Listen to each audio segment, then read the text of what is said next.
Free Books Tube is glad to present The Magic in Your Mind by Uell Stanley Andersen. Foreword. This book reveals a mental magic that assures success, that absolutely guarantees increased achievement, whether your profession is in the arts or business, in science or sales, in sports, war, or politics. Here you will learn the secret way in which your mind is tied to the source of all power. You will learn how you are capable of becoming anything and doing anything you can visualize.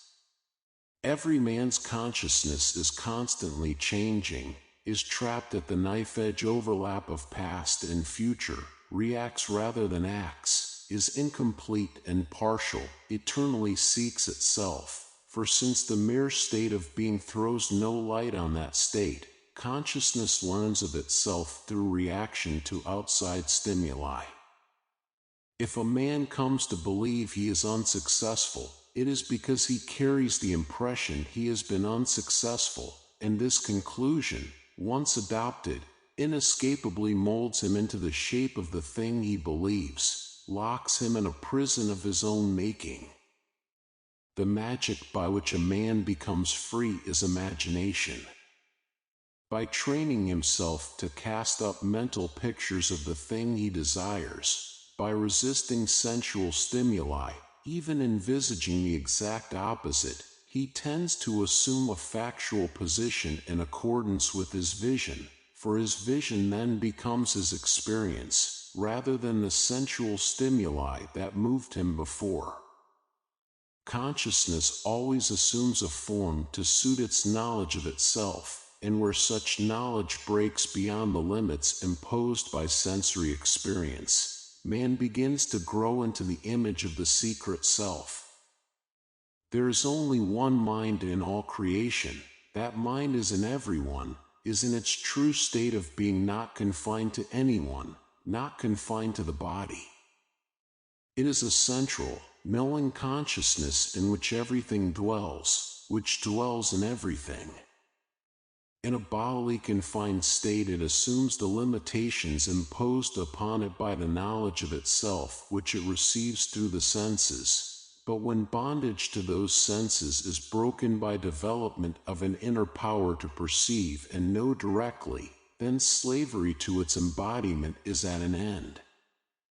Perfect action and perfect works stem from an inner conviction of the mental cause behind all things. A man changes the state of his outer world by first changing the state of his inner world. Everything that comes to him from outside is the result of his own consciousness. When he changes that consciousness, he alters his perception and thus the world he sees. By coming to a clear understanding of the process and effect of mental imagery, he is led irrevocably along the correct path to his goal. By working with this cause of all things, his own consciousness, he achieves infallibility in works, for inasmuch as his mental imagery propels him into action, that action is always true to the picture in his mind and will deliver him its material counterpart certainly. In this book you will find a program for training the image power of the mind, so that a scene or situation cast up in consciousness will arrive in 3 dimensions, with color and sound, pulsing with life, as real for you as the outside world. Haven't you ever dreamed such dreams? Haven't you sometimes in sleep become immersed in a mental and spiritual world with such solidity and dimension that you were certain it was real and the material world a delusion? If ever you have known the overwhelming power of mental imagery to influence your attitude and perception, then you will quickly see that the salvation of each of us is to train his image power to obey him.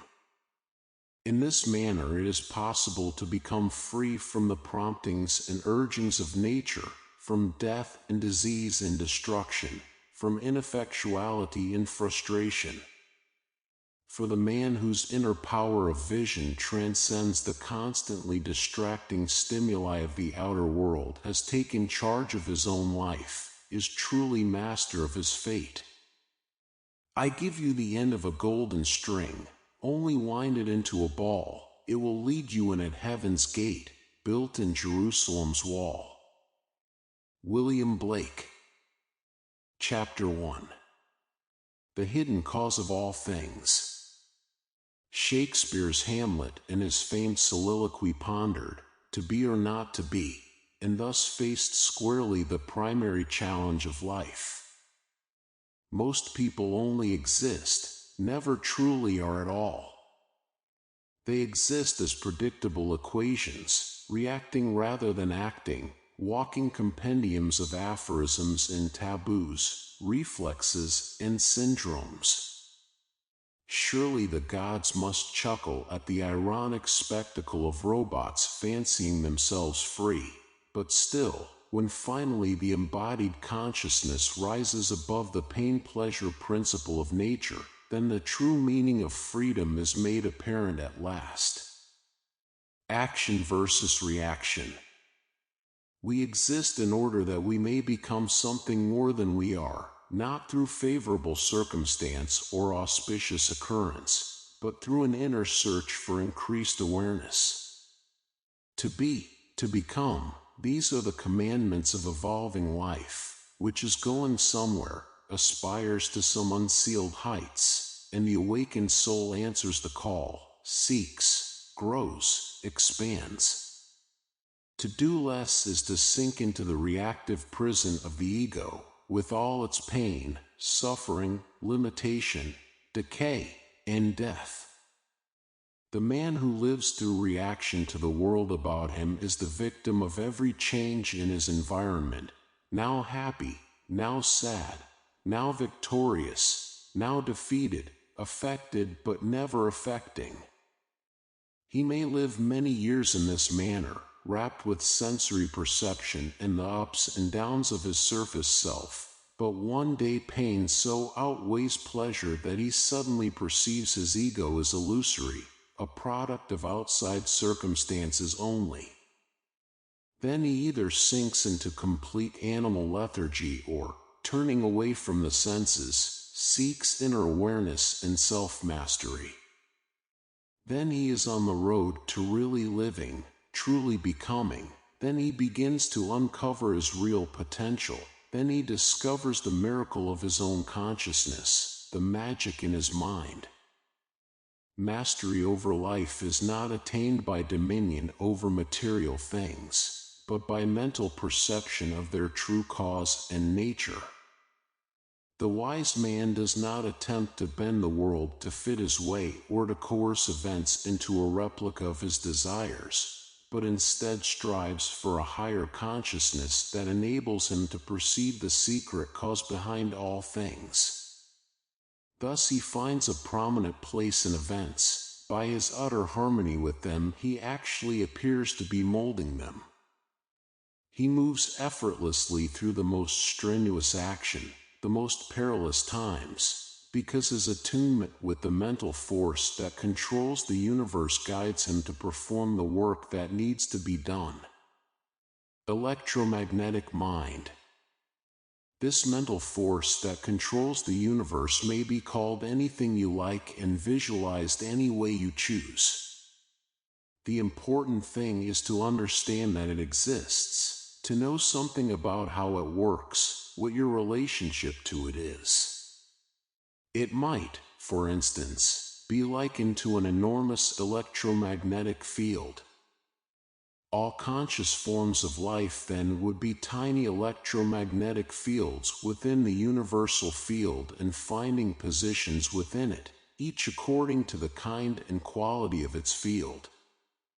Where each individual field would wind up within the main field then would be a matter of inexorable law and absolutely unavoidable, as is illustrated by the millions of people who perform the same tasks over and over with absolutely the same results, almost as if following ritual. Perhaps they are always sick, always defeated, just barely misers, perhaps always broke, always out of a job. If we give just the slightest reflection to our own lives, we cannot help but be startled by how we seem dogged by the same situation in all things, year after year, time after time.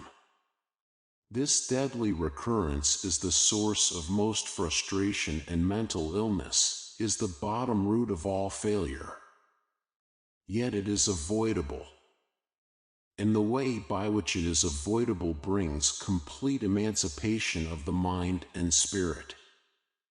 For the tiny electromagnetic field has inherent within it the ability to change the kind and quality of its field, so that it will be moved about within the main field with all the power and sureness of the main field until it arrives at the position its new quality of consciousness demands. The important thing to remember about this illustration is that the tiny electromagnetic field does not move itself. It is moved by the large field.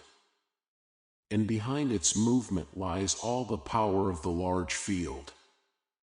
Any attempt by it to move itself is obviously futile, since it is held in place by a power infinitely greater than itself. And it is held where it is because of what it is. The moment a change occurs within itself, it is moved by a power outside itself to a new position in the field, one in keeping with its new potential. The mental world. The foregoing is admittedly an analogy, but nevertheless S.W. Trump, in his remarkable book, Psychical Physics, has proved beyond all doubt that the human being exudes certain electromagnetic fields, that the earth itself gives off an electromagnetic field, and his illustrations are so impeccably documented that there cannot possibly be any scientific quarrel with them. We indeed may be on the very threshold of scientific proof of those invisible areas of human aspiration that have hitherto been the province of philosophers, diviners, and priests. Departments of investigation into the paranormal abilities of the human psyche have been established at our leading universities, and it is now surely only a matter of time until we are faced with the final irrevocable proof of our intuitive perception, the power of mind over matter. It is a mental world we live in, not a physical one at all. The physical is merely an extension of the mental, and an imperfect extension at that. Everything we see, hear, and feel is not a hard and inescapable fact at all, but only the imperfect revelation to the senses of an idea held in mind. Preoccupation with sensory experience has focused attention on effects instead of causes, has led scientific investigation down a blind alley where everything grows smaller into infinity or larger into infinity and walls man off from the secrets that lie behind life. It is not the planets and stars, the elements and winds, or even the existence of life itself that is the miracle that demands our attention. It is consciousness. It is the mere fact of being, the ability to say, I. Consciousness is an indisputable fact, the greatest miracle of all, and all the sights and sounds of the world are merely side effects. The hidden I. To be conscious is to be conscious. There are not different kinds. The I that is in your neighbor is the exact same I within you. It may appear to be different through being attached to different sensory experience, but that is only because it has allowed itself to be conditioned by such experience. In point of actual fact, consciousness is never the result of experience, but the cause instead, and wherever we find it, it is primarily aware of existing, of being I. There is only one basic consciousness in all creation. It takes up its residence in all things, appears to be different according to the things it enters into, but in essence is never changed at all. It is intelligence, awareness, energy, power, creativeness, the stuff from which all things are made. It is the Alpha and Omega of existence, first cause. It is you. Everything in nature contains all the powers of nature. Everything is made of one hidden stuff, wrote Ralph Waldo Emerson. He pierced the veil, perceived behind the sense-enamoring dance of nature's myriad forms the workings of the one mind and one intelligence from which all life and aspiration spring. There can be no inner peace or surety of action without this basic spiritual knowledge. The man who lives isolated from the roots of his being has cut himself off from the source of all power and dwells alone and without resource in a hostile and threatening world. Let him once perceive the true nature of life and his relationship to it, and he soon sees that the world always reflects his thoughts. The mask. The surface mind or sense self or ego is the villain of the play that is being enacted on the human stage at present.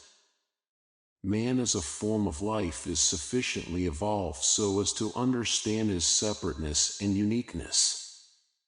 He looks in the mirror and understands that the reflected animal is he. He is concerned with the appearance and welfare of this animal and ponders its relationships with the world and others. He does not truly understand what he is, only that he is conscious and confined within a particular body, and the experience and knowledge he acquires, together with his disposition as to their use, he labels I, and thus he is deluded into calling a ghost by his own name. Hidden behind this ghost, obscured by its struggles and fancies, is the secret self, which even though hidden, ignored, or misunderstood, nevertheless moves all things on the chessboard of life according to their natures and aspirations. We are never ego or sense self. These are masks we don as we play at the parts we find in life. What we truly are is not a changing thing, but is whole and entire, powerful and serene, limitless and eternal. It springs from the inexhaustible source of life itself, and when we learn to identify ourselves with it, then we have hitched a ride on a power so far beyond our tiny temporal selves that our lives are changed in the most amazing manner. The imprisoned self. To be what we are and to become what we are capable of being, wrote Robert Louis Stevenson, is the only end of life. But when we stultify our divine birthright in manacles of mental and spiritual limitations, then we have no alternative but stagnation and pain. As long as we are responsive solely to the stimuli that impinge upon our senses from the outer world, we have no choice but to be victims of every circumstance. Locked to the senses, we reel under each stimulus, now aggressive, now afraid, now joyful, now sad, now seeking death, now life. But always our inner serenity and equilibrium are in the hands of something we neither understand nor control, and so we are puppets, pulled by invisible and unknown strings, swirling in the maelstrom of life like scraps of paper in the wind. And if perchance we garner knowledge enough to perceive our helplessness, then we often are overcome with such depths of sadness as to make effort against our bonds an almost unimaginable thing. But the moment that we pause long enough in the headlong rush of life to see that we are not moving in accord with or in response to our own decisions, but rather in reaction to the world around us, then we have taken the first step toward freedom. Only one who knows his slavery can aspire to be free, just as true freedom is possible only to one who has experienced chains. Our hates, loves, fears, envies, aspirations, deceits are for the most part products of circumstance, of false and limiting codes and mores, more often innate terrors of mountains that are molehills, and the solution to all of them is to stand foursquare before them, daring them to do their utmost, exposing them for what they are, thus forswearing allegiance to the cupidity of the deluding and blinding ego which forever keeps us thinking we are greater than others and less than we truly are. The liberating power it is not necessary to become a mystic, even a philosopher, certainly not a melancholy metaphysician in order to come to grips with the spiritual side of existence, to establish a mental causation in your life that will give you control of circumstance. What is necessary, however, is that you do not immediately throw out the door everything that has to do with spirit simply because it is the established province of religion. You may be a Christian or a Hindu, a Muslim or a Buddhist, a Taoist or Shintoist, but that only increases your individual human responsibility to think through all issues that bear on the world and life and death and your individual being. Only when you come to grips with your own mental essence, only when you arrive at a realization of the ephemeral, ever-changing nature of I will it become apparent that everything is in a constant state of growth and development and aspiration, and there are no limits and finalities and defeats, and anything is possible to one who first conceives the image in his mind. There is within us a power of complete liberation, descended there from whatever mind or intelligence lies behind creation, and through it we are capable of becoming anything and doing anything we can visualize. The mental stuff of which we are made is of such kind and quality that it responds to the formation of images within it by the creation of a counterpart that is discernible to the senses.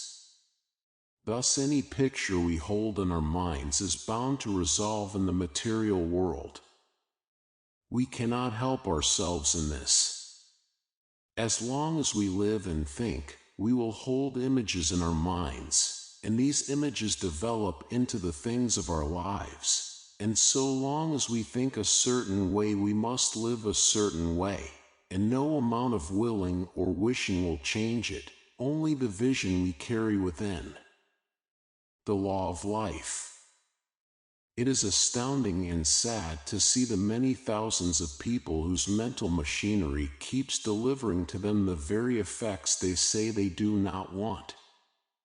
They bewail the fact that they are poor, but that doesn't make them richer. They complain about their aches and pains, but they keep right on being sick.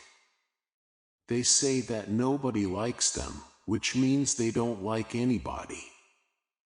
They aren't bold, they aren't aggressive, they aren't imaginative. Mentally they quiver and quake and are bound to negative delusions.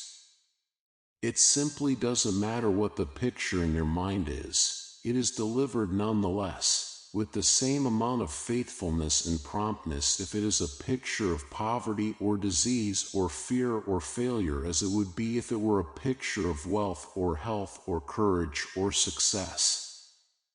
The law of life is this: all things both good and evil are constructed from an image held in mind. A tightrope walker edges swiftly out on his elastic and minuscule support. High in the air, wavering, suspended on a thin black line, he seems to transgress all normal laws of behavior. What is astonishing is not that he is able to do this thing so well, but that he dares attempt it at all. Yet what he is doing is an inescapable result of mental law. Long before he set his first uncertain steps on the taut wire, he made a picture in his mind. Throughout his early bumbling attempts the picture persisted. He saw himself, agile, balanced, adroitly crossing the swaying wire, and this vision sustained him through all early failures. Now he flaunts his skill and courage in the very face of death, nonchalantly, as the spectators gasp. He is sure, poised, confident, delivered of all fear and mishap by the sustaining picture within. Image power. The image power of the mind is imagination, but just what imagination is and where it comes from nobody seems to know. A famous surgeon is reputed to have remarked that he had sliced open many a brain without ever having seen a picture or found a thought. The imagination certainly is no more exclusive property of the brain than of an arm, a leg, or the stomach. Thinking is performed not by a part of the body or even the whole body, but by the inhabitant within. It is that function which enables consciousness to know its surroundings and to know itself. Only one who thinks is able to say, I. Only one who can say, I is able to cast up pictures within his own being, known to no others. The eternal striving knowledge and capacity, the most apparent thing about life, is resolved always by two principal elements of the strife, the knower and the thing to be known. By definition these appear to be separate, and we observe that a man ordinarily copes with the outer world by tabulating the manner in which it impinges upon his senses. A thing is so long and so wide and weighs so much and is so hard and a certain color. A name is given it, and as long as each subsequent time it is encountered it maintains the majority of its original characteristics, a man recognizes it for what it is and knows it when he sees it. If you ask him if it is near, he is able to answer instantly, simply by glancing around. If its presence produces some particular effect upon him, like fear or anger or love or tension, then the mere presence or absence of this object may be said to materially affect his life. In that case, his state of mind is not a matter of his own determination, but instead is the direct result of the object as he encounters it or avoids it in the outer world. Inner vision life in animal and vegetable forms is purely a matter of reaction. There is first the organism, then there are the elements that intrude their presence upon it. The conflict thus engendered resolves itself in the process of evolution as each organism attempts to overcome the obstacles it meets, but this influence, through the lower stages of evolution, apparently comes only from outside and is the result of processes and forces beyond the control of the organism. Nature holds the world and life in an iron grip, and lower animal as well as vegetable life is led inexorably along a path it neither understands nor can avoid. A thing is the kind of thing it is through a creative process that appears to be outside it. Existence itself, in any shape or form, appears to be beyond the power and scope of the individual being. We are born and we die, and nothing within our known powers or knowledge can aid or stop these events. And insofar as we live in response to the senses, we are automatons only, and the shape of our lives is predestined by the circumstances we encounter. Imagination is the tool by which we may be delivered from our bondage. We can decide what we will think. We can decide to originate thought from some secret wellspring within rather than in response to the stimuli of the outer world. We can resolve that the images in our minds will no longer be products of the conditions we meet, but instead that our visualization will be the result of our inner resources and strength, in conformance with our goals and desires. Thus the quality of our consciousness will be tempered by our true motivations, and we are freed at once of the trap of defeating our purposes through giving credence to every obstacle. The unalterable law is this: only that which takes root in mind can become a fact in the world. Thus the man whose consciousness is influenced only by the goals and purposes he has set within is delivered of all defeat and failure, for obstacles then are only temporary and have no effect upon his inner being.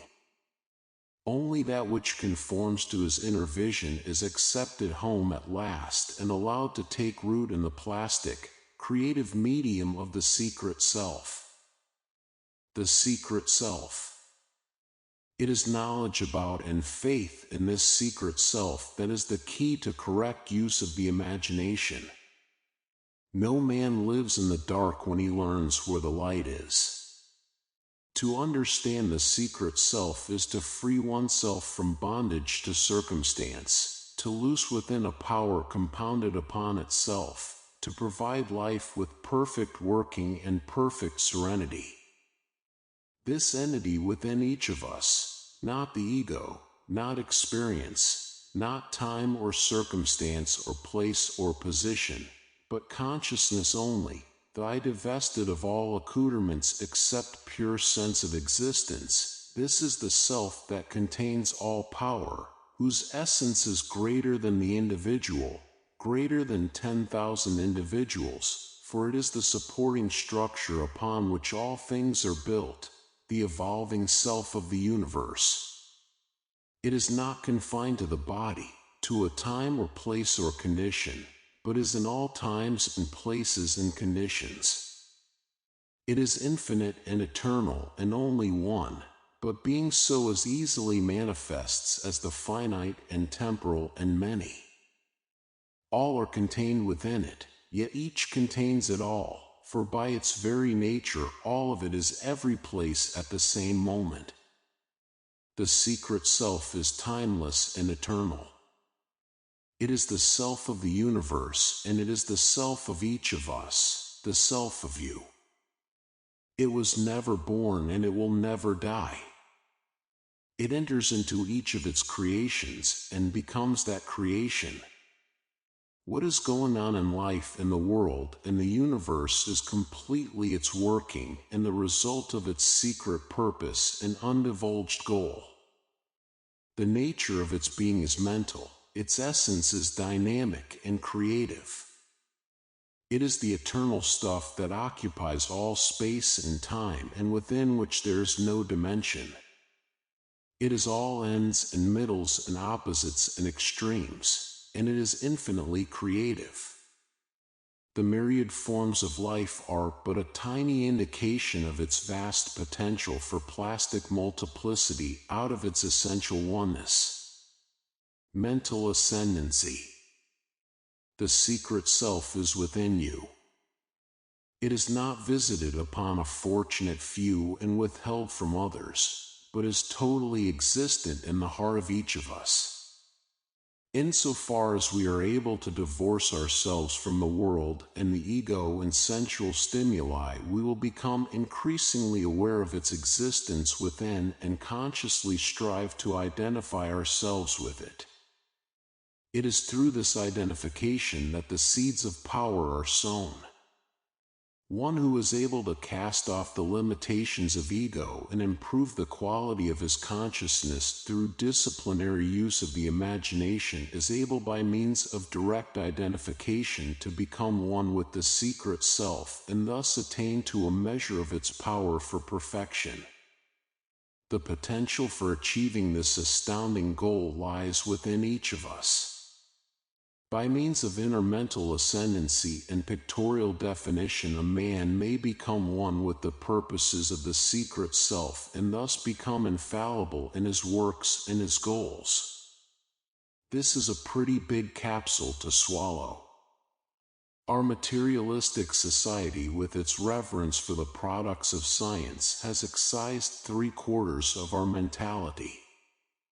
We have concerned ourselves too much with the world, what it is, what is in it, how we can use it, and today we know little more of the origins and purposes of life than we did before men were able to read and write. It is difficult when we know something of the principles of the gasoline engine, the generation and transmission of electricity, the refining and tempering of steel, of electronic and radio transmission, to admit the possibility that something radically opposed to the viewpoint of science could have a foundation in fact.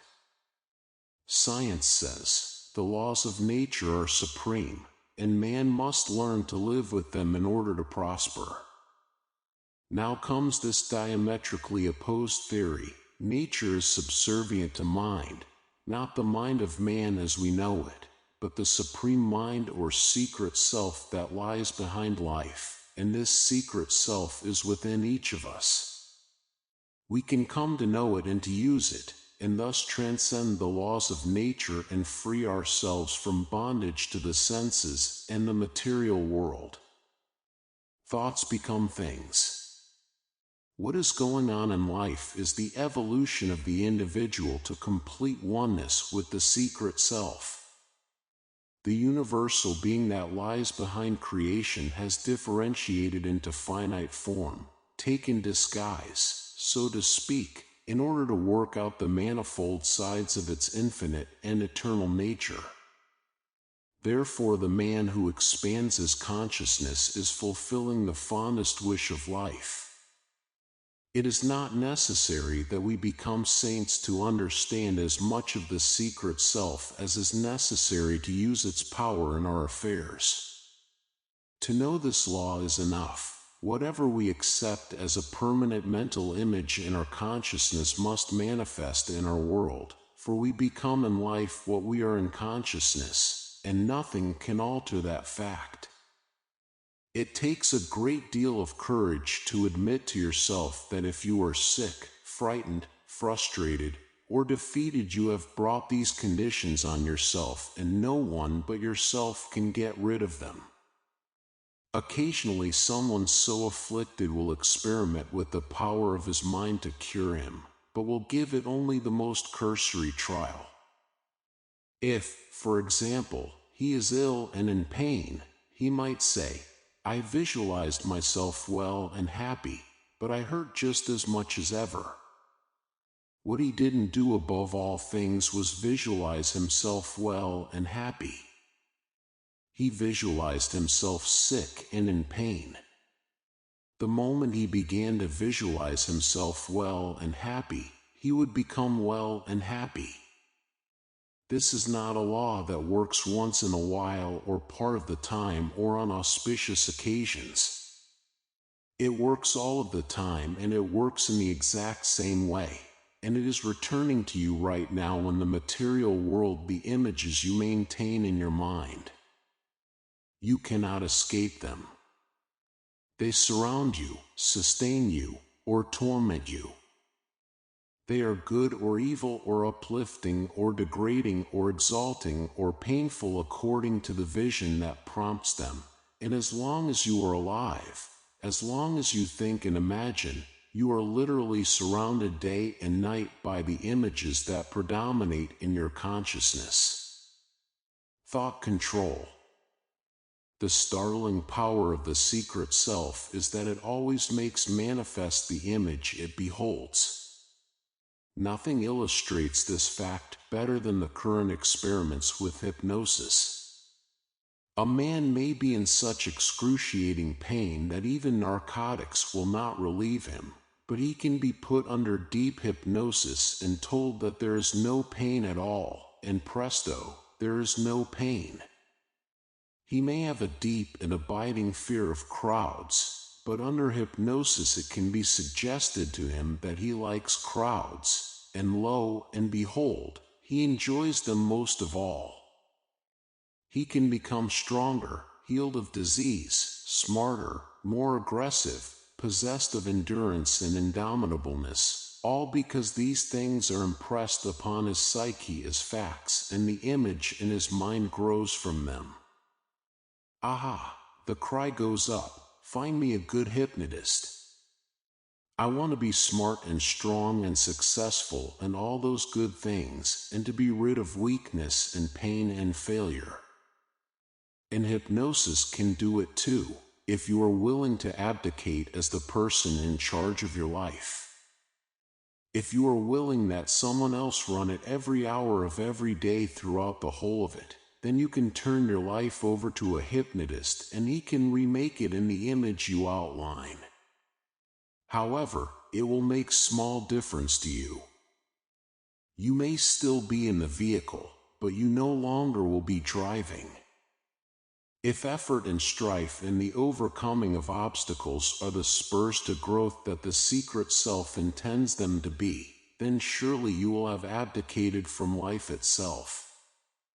You need no hypnotist to put the power of the secret self to constructive work in your life.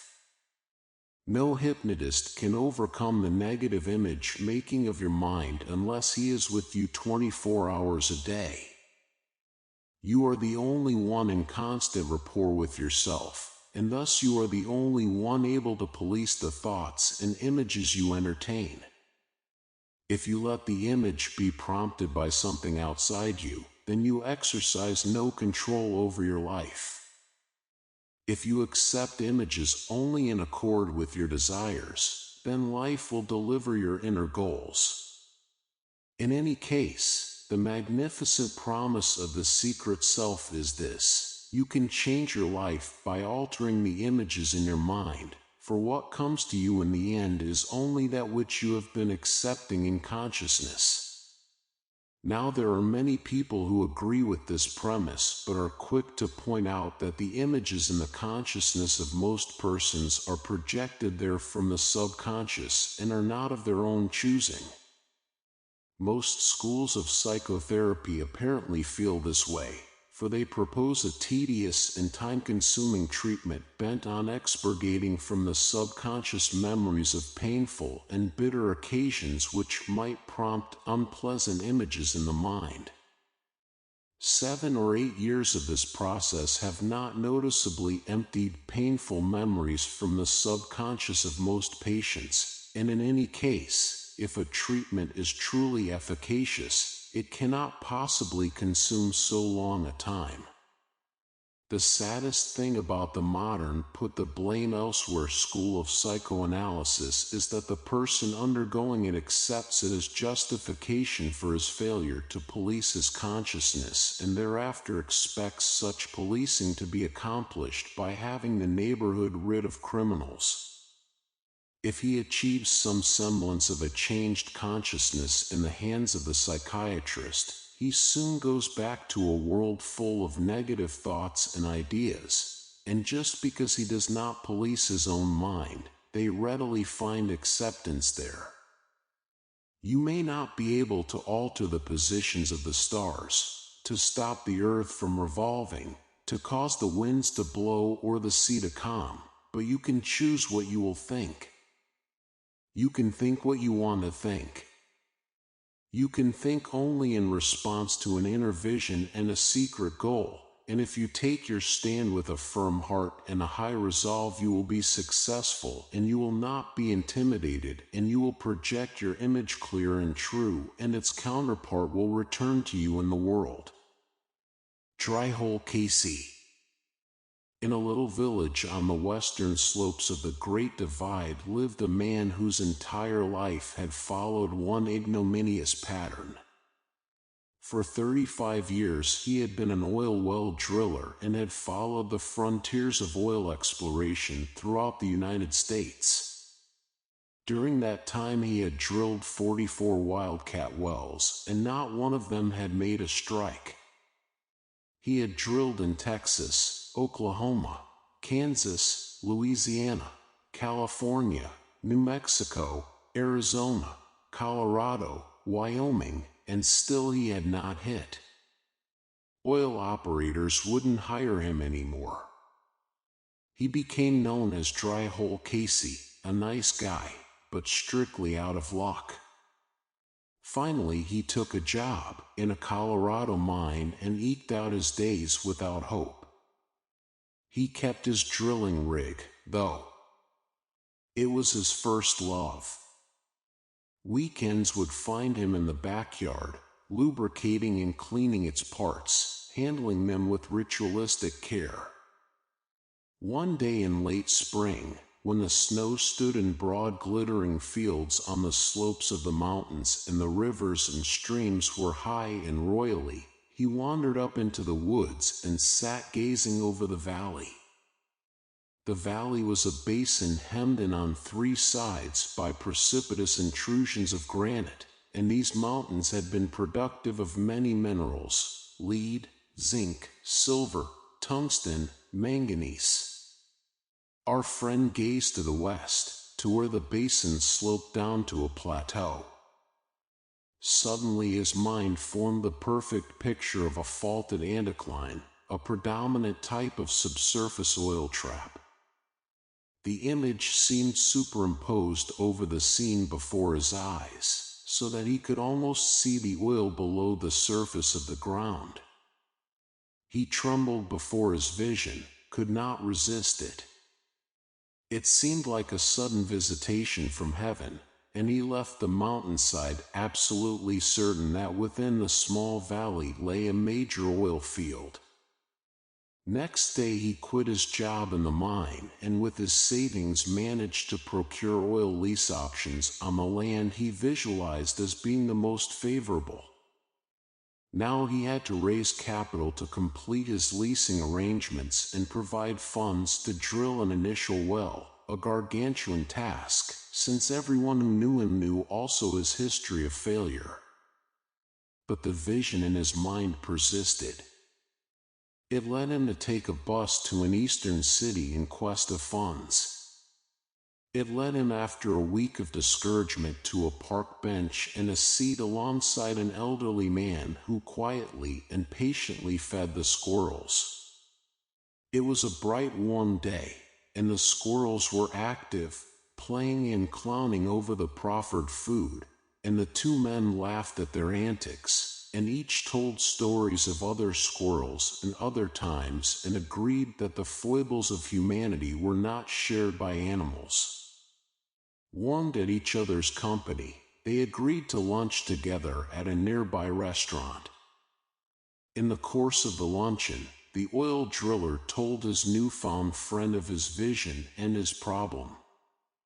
His friend was interested, questioned him closely about the vision he had had on the mountainside, seemed impressed that it persisted.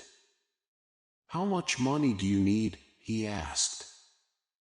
$50,000, replied the oil well driller. "I will provide it," the man said suddenly. "We will be equal partners." It seemed incredible, but there it was, a chance acquaintanceship on a park bench, and the money was provided. It is almost anticlimactic to relate that the subsequent well discovered a rich oil field. There simply was no alternative. And the man who put up the money knew that it would. He had had sufficient experience with the power of inner vision to manifest in the world to be absolutely sure of his position. He did not dwell for a moment on his partner's previous failures, only on the vision that possessed him now. Dissolving the mask of vanity. What strange alchemy prompted our oil driller to have this clear vision in his mind? A vision that subsequently made him a rich man, when his whole previous life had been one unbroken line of failure. Surely the wells he had drilled before had been drilled in response to a vision too. Why should they have failed? They failed because the vision he possessed then was one of failure. Sure, he would have denied it, but it was true. Perhaps a sense of the great hazard connected with searching for oil lay at the crux of his subconscious. Perhaps he felt that the odds were against him. Perhaps he was conscious of the fact that there are millions of acres of land without oil under them. In any case, his vision was one of failure, from whatever cause. And he was led into those arrangements that would inevitably cause him to put his drill bit down in barren soil.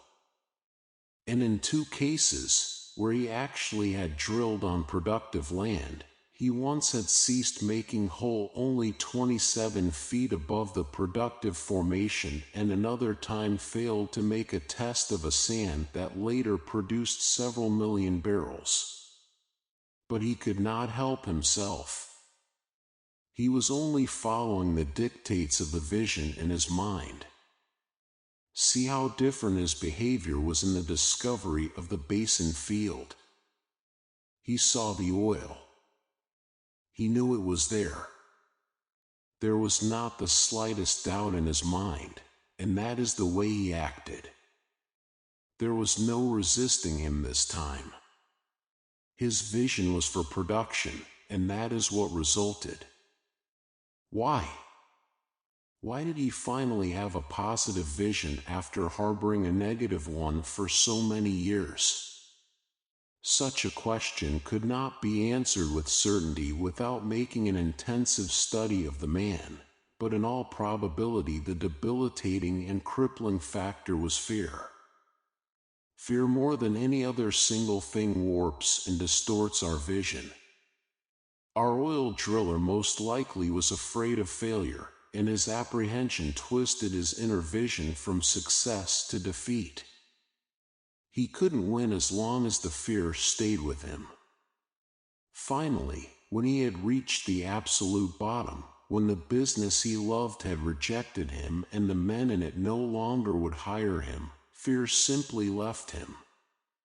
Everything bad had happened already. What more was there to fear? And in this psychologically relieved attitude, the secret self was able to get through the mask of vanity, and the ensuing vision inevitably brought success. Mind over matter.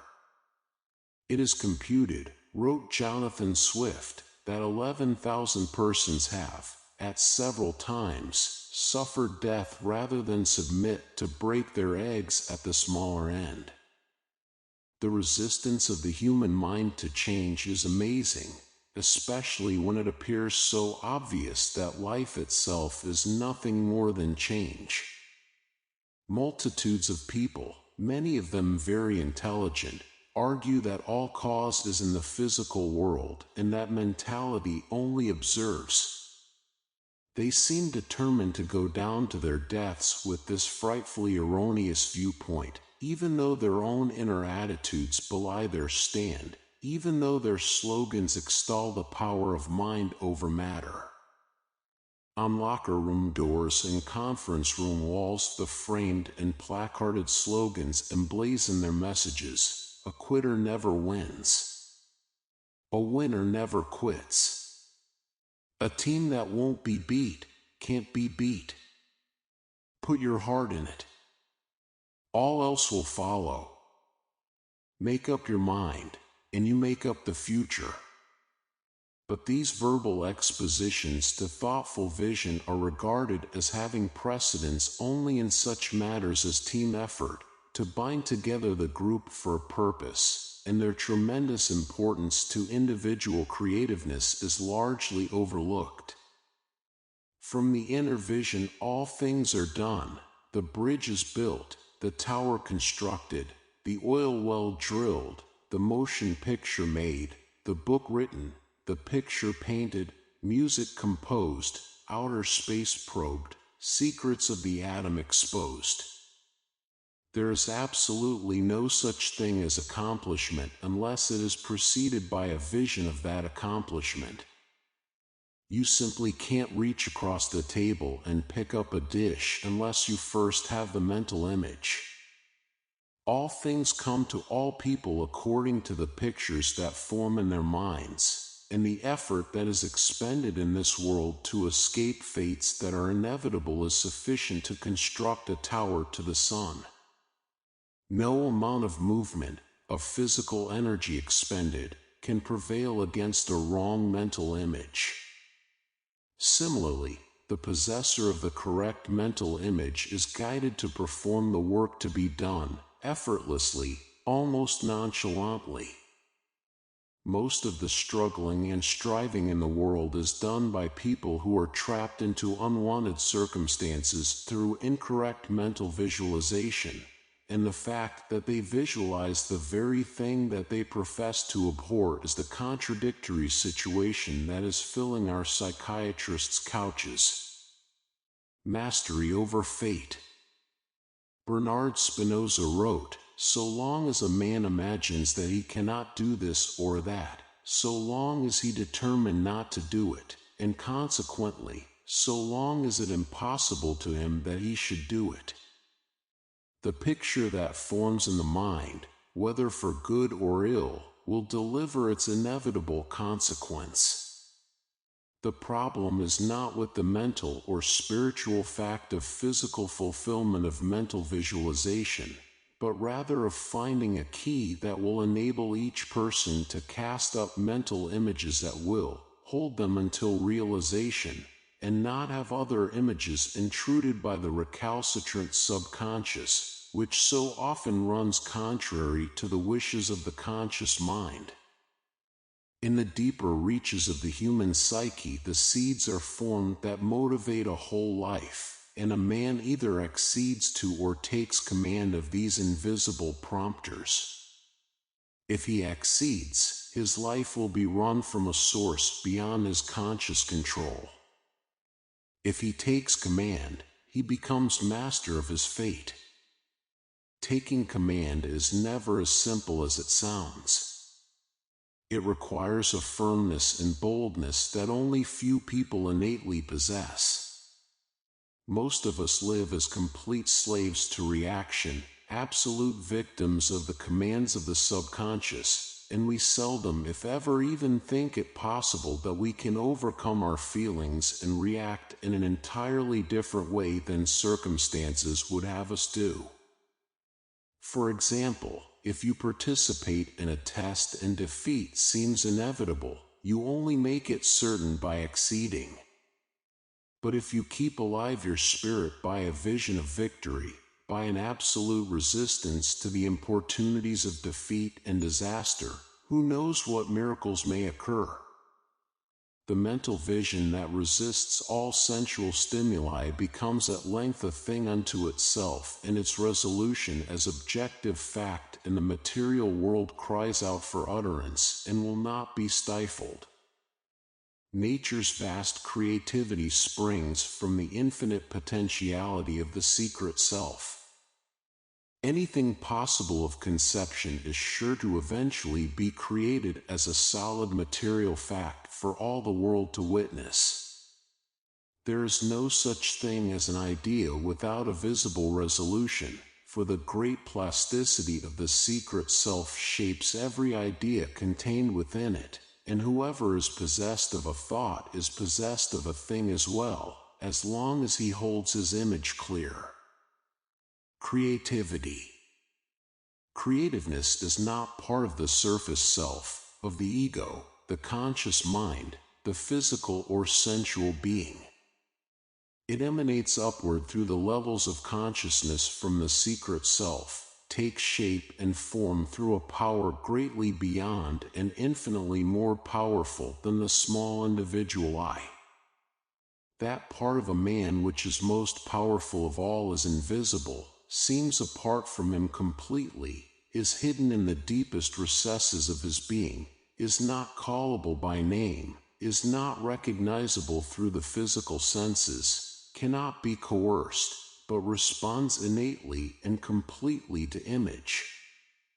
This is the great plastic secret self from which all things are made, the creative self of the universe, maintaining a sameness in all differentiations, being eternally one in the midst of multiplicity. This is the secret self within you, which is not different from you, which in final analysis is altogether you. You are not conscious mind or ego or memory or sensual being, but were born directly from the mind that formulated and constructed the universe, and you are not different from that mind but attached to it by a mental and spiritual construction that makes you and it the same. Abandonment of the surface self and seeking self-balance in the deeper regions of consciousness is the pathway to power and perfection in works. For when a man attunes himself to the life force and mental entity that gives him consciousness and lives within him, then he takes on by a process of identification the effectiveness and potency of the infinite and eternal entity from which his individual life has sprung. His horizons expand, his consciousness widens. There wells up from secret and subterranean springs constantly increasing and never ceasing power for perfection and perfect understanding. His faith is placed with simplicity and unfailing trust in the inherent power of the secret self to return in material fact those mental images that live within him, and he need not have the key that unlocks the universe in order to use effectively this basic law. It bothers him not that there exist doors in the mental and spiritual realm that thus far have not yielded. He need not know all and understand all to use those truths he thus far has discovered, and he lives in the consciousness that life is a mental adventure and not a physical journey. Knowledge, the great lever. We all have seen people achieve great ends effortlessly. We have seen others strive frantically towards some goal only to consistently fall short. We are assured on all sides that hard work makes the successful man, yet we discern almost immediately that hard work sometimes fails of accomplishment, while fortune often smiles on the man who seems to make little effort at all. Shakespeare wrote, "There is a tide in the affairs of men which taken at the flood leads on to fortune." The story is told of the man whose furnace refused to work and who subsequently called the repairman.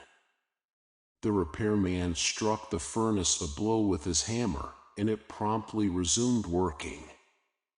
He presented a bill for $100. "Outrageous," sputtered the irate householder. "I want that bill itemized." "All right," answered the repairman. He scribbled on the bill, striking one blow with hammer, $1. Knowing where to strike, $99. It is not how hard we work that matters, but what we get done. It is not the wailing and gnashing of teeth that is the show, but the things that are built and accomplished. The knowledge of the simple lever 6,000 years ago might have saved 1,000,000 hours of back-breaking labor, and had television existed in the time of Christ a different shape indeed might have been given the Christian church.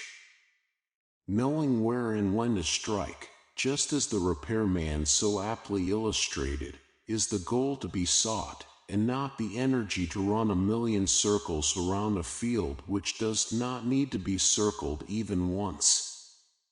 Knowledge is the thing, not physical effort. All things exist because of mental causes, have risen in the physical world in response to ideas held in mind.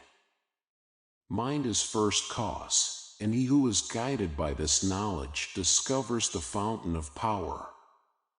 Your secret self is a giant self, dwarfing into nothingness your surface mind and ego. It is a self without limits in space and time, and anything is possible to it.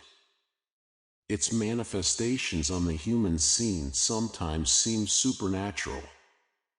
It outcrops in our geniuses and those with second sight, in our artists, our explorers, our pioneers, our adventurers. Its presence may be intimately felt in the fields of parapsychology, extrasensory perception, precognition, clairvoyance, thought transference. It stands behind all human endeavor and aspiration as the guiding intelligence of evolution. Life is going somewhere high and lofty and worthwhile, and the path by which the heights are to be scaled is safe and secure and well known. Only in partial knowledge is there confusion, and only through the separate and incomplete view of the surface self are we rendered impotent and afraid in a world that should be ours. The little mind that sits immediately behind our eyes has not the horizons nor the expanded consciousness to see the larger picture, the worthier and greater goal of the secret self. All individual suffering, frustration, and failure stem from the failure of the surface mind to find and properly identify itself with the divine. In isolating ourselves from the true roots of our being, we are thrown out of kilter with the power and surety of the Supreme. By fancying ourselves to be sense-minded only, we are like the severed tail of a snake, possessed of movement still, but senseless now, without purpose or entity, helter-skelter, scratching out a crazy pattern in the dust. The giant within. We are one body only, one mind only, one deep and abiding intelligence. We are not tiny infinitesimal parts of an infinite and incomprehensible whole, but we are that very whole, that entire mind, that great and vast intelligence from which the universe has evolved, and everything contained within the universe is contained within us, and if we truly understand ourselves, we understand the world and everything in it. You can be anything you want to be, do anything you want to do, tread any path you will to tread, become master of your fate, ordain your future, but you will not do these things by railing against circumstance, by throwing yourself frantically against events and persons simply because they do not seem to be in accord with your plans. Only by perceiving the hidden purpose behind events, the true motivations that actuate people, will you be able to attune yourself to life, to act in accord with the gigantic tides that bring the future. This faculty is yours once you have gleaned the existence of the secret self and have set about striving to live in accord with it rather than with the surface self that has moved you heretofore. We all aspire to goals, desire to improve our understanding and our abilities. We would not be alive if growth were not inherent in us. But oftentimes our growth becomes calcified through being ringed around with impermeable layers of selfishness and conceit. This selfishness is not necessarily just acquisitiveness. It may even be exemplified by an overwhelming generosity. It is simply primary concern for the ego, a living by and in accordance with the little I that constitutes the average person's knowledge of himself. Such conceit makes knowledge of self a constant judgment, a comparison with others, favorably or unfavorable. It feeds on flattery and victory, is decimated by criticism, defeat. It has no true existence, but depends entirely upon circumstance and the reactions those circumstances set up within it. As a consequence, it is always exultant or sad, for its impression of itself is that it is either better than or worse than everything that confronts it. It has absolutely no knowledge of equality. The ultimate resource breaking through the limiting boundaries of the ego into the unimpaired vision and knowledge and joy of the secret self is the undoubted goal of evolution, the purpose of life. This transformation, truly a transfiguration of the mind and spirit, is not an absolute thing but a matter of degree, is partially achieved at this moment by thousands of living persons, is possible of limited attainment by anyone who lives. To exist immersed in the ego is to live a restricted life, to realize only a small fraction of your potentiality.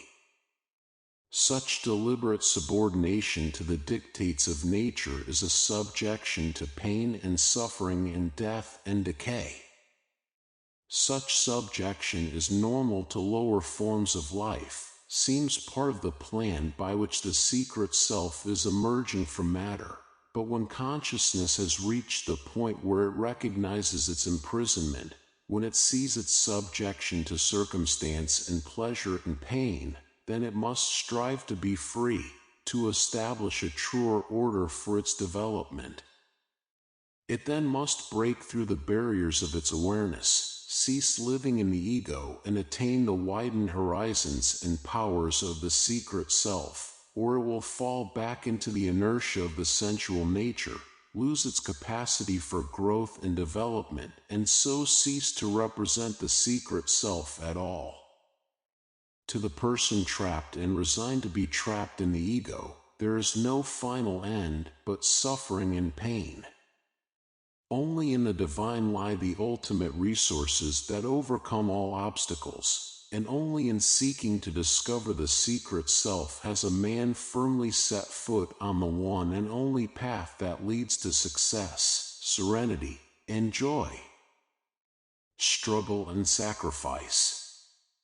Nothing, of course, can be accomplished without a fight. Life itself is a struggle, and each of us enters it daily. It is simply a question of where to expend the effort, pursuing the material wraiths of the physical world that constantly seem to elude us, or concentrate on an inner resource that controls the outer world. It is a wise man who expends his energies developing his consciousness. He shortly will find that all the aspects of the world have assumed an order and a benignity he would not have thought possible. All things appear to do his bidding, not because he truly bids them, but because he understands them. It is this knowledge, attained by inner perception, of the potentiality of each thing and circumstance, that leads to beneficent power, that allows a man to move through the most intense conflicts with serenity and surety. He sees the thing to be done because he knows the outcome that must be achieved, and because of this inherent perception of the laws of life and nature, he appears to be modeling each event, shaping each thing, yet it is not he who does this but the secret self within him, to which he has entrusted himself completely and which guides his steps and actions with omnipotent assurance. Will you have the power and assurance and serenity of the secret self? Then there is something you must give up. You must give up the ego, that thing within you that you always have thought to be your very self.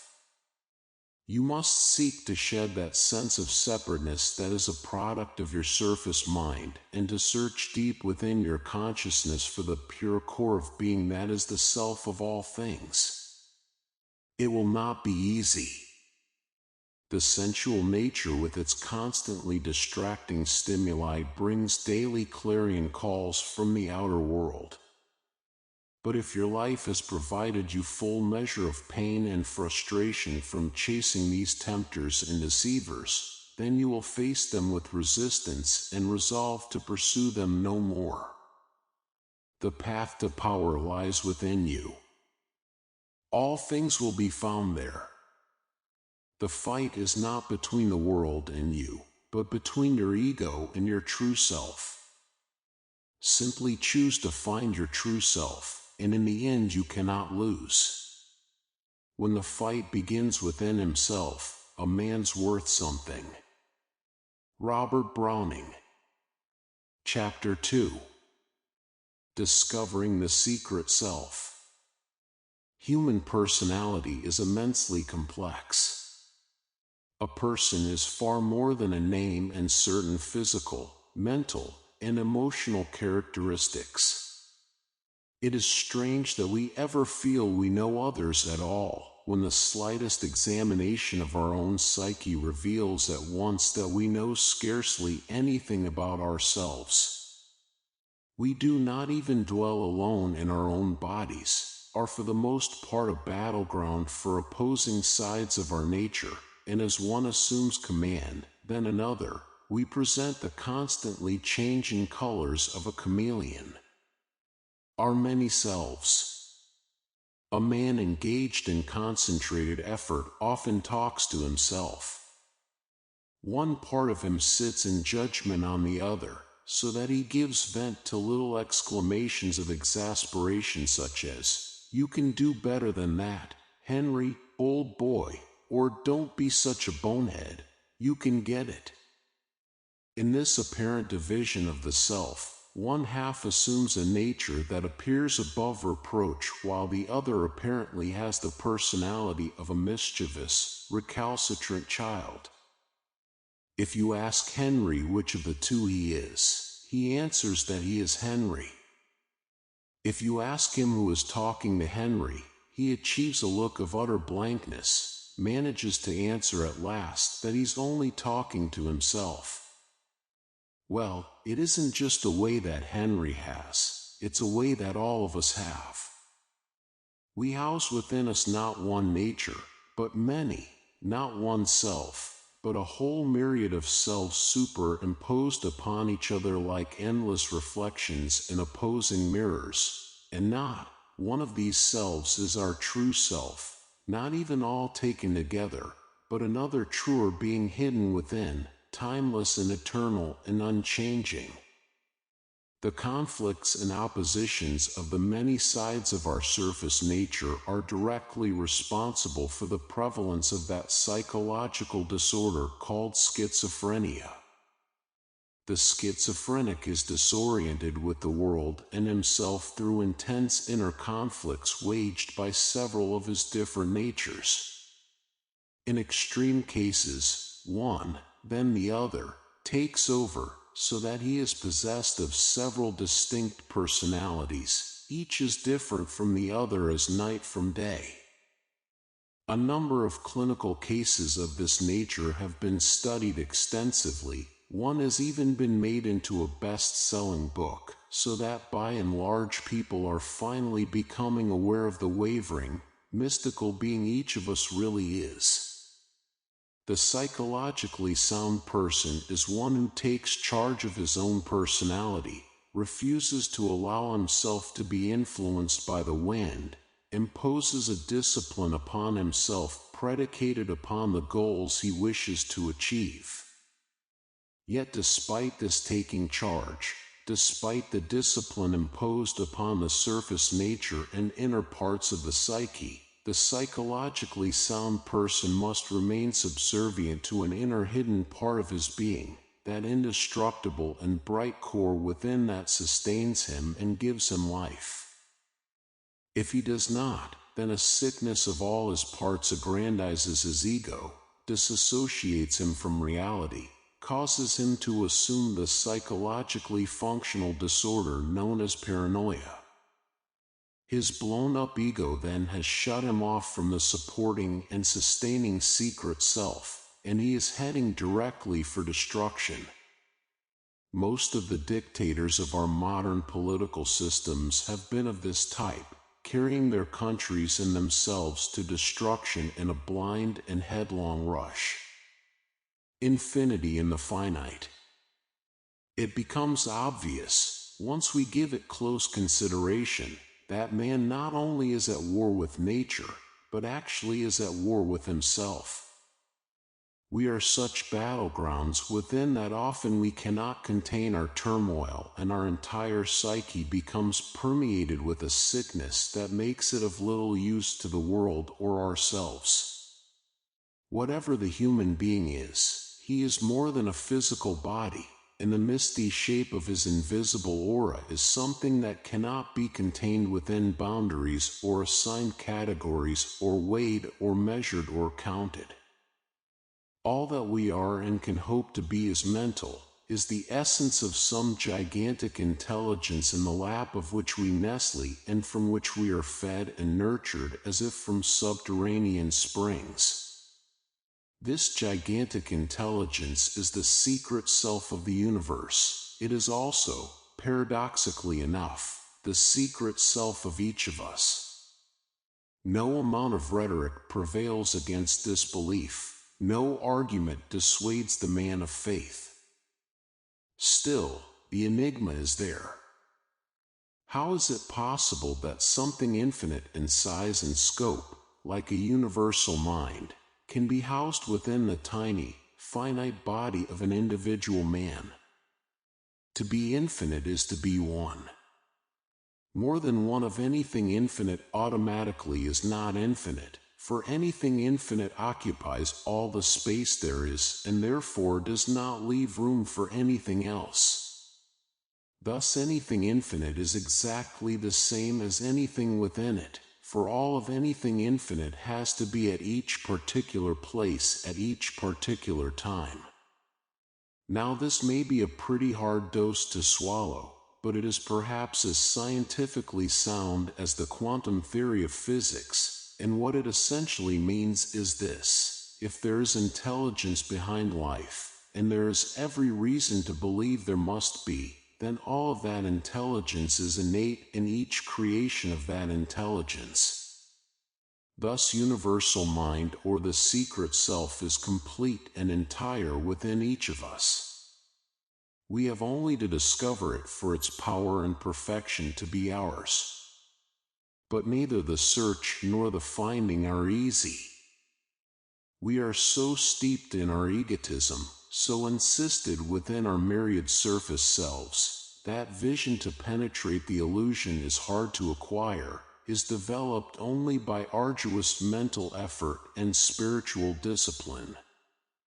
Underlying all the turmoil, supporting the contest between the surface selves, giving each life direction and purpose, is the garden from which springs personality, the secret self, a place of calm and certitude within each of us. There is no struggle in the secret self. It knows. Its mere act of perception is an act of creation, for seeing precedes being in this most mental of all places where thought and idea are always prior to physical fact. Behind the wall. Carl Jung has stated that most people confuse self-knowledge with knowledge of their conscious ego personalities, so that anyone with any ego at all takes it for granted that he knows himself. Actually, he knows only the ego and its contents and seldom as little if any knowledge of the vast and shadowy areas of the subconscious from whence all the impulsions and compulsions that form his active life spring. No man is free who feels that his motivations originate in his conscious ego personality. He is moved about in life like a puppet by the subconscious, and all his elaborate reasonings and painful arrivals at conscious perception are made after the fact of his commitment to certain ideas and actions, never before. Between the surface self and the secret self lies an opaque wall, impenetrable to the gaze of the ego and yielding its secrets only to one who has expanded his consciousness beyond the limits of his conscious mind. The materialist who prides himself on never accepting anything but a proven physical fact has merely accepted blindness as a condition of his being, and what he thinks is freedom is simply servitude of the highest degree. Turning one's back on the subconscious does not obliterate it. The individual is sprung into being not by an effort of self, but comes performed by something other than the ego that fronts his consciousness during life. The question is, who is the true resident within, the ego that grows from experience, or the life force that animates from the beginning? Reflection leads us inescapably to the conclusion that the true person within is the hidden dweller in all things, that the ego is only a mask donned by this out for its secret delight. The constant search of the psyche of man, as long as it confines itself to the ego and the surface nature, must continue to be fruitless, for it concerns itself with a wraith. To truly know man, his actual nature, origin, purpose, destiny, the deeper regions of consciousness must be probed. These are all subconscious, make up the vast, jumbled, tremendously powerful, even frightening mental area below consciousness. Who knows what things are possible to this area of man's being? Sigmund Freud, having exposed its awesome powers, is reported once to have confessed that he created the dogma of his sexual theory of human behavior because some powerful bulwark of reason was needed against the black flood of occultism that might spring from the subconscious. Yet it is just that occultism, just that black flood that most needs to be studied, for the secret self lies there.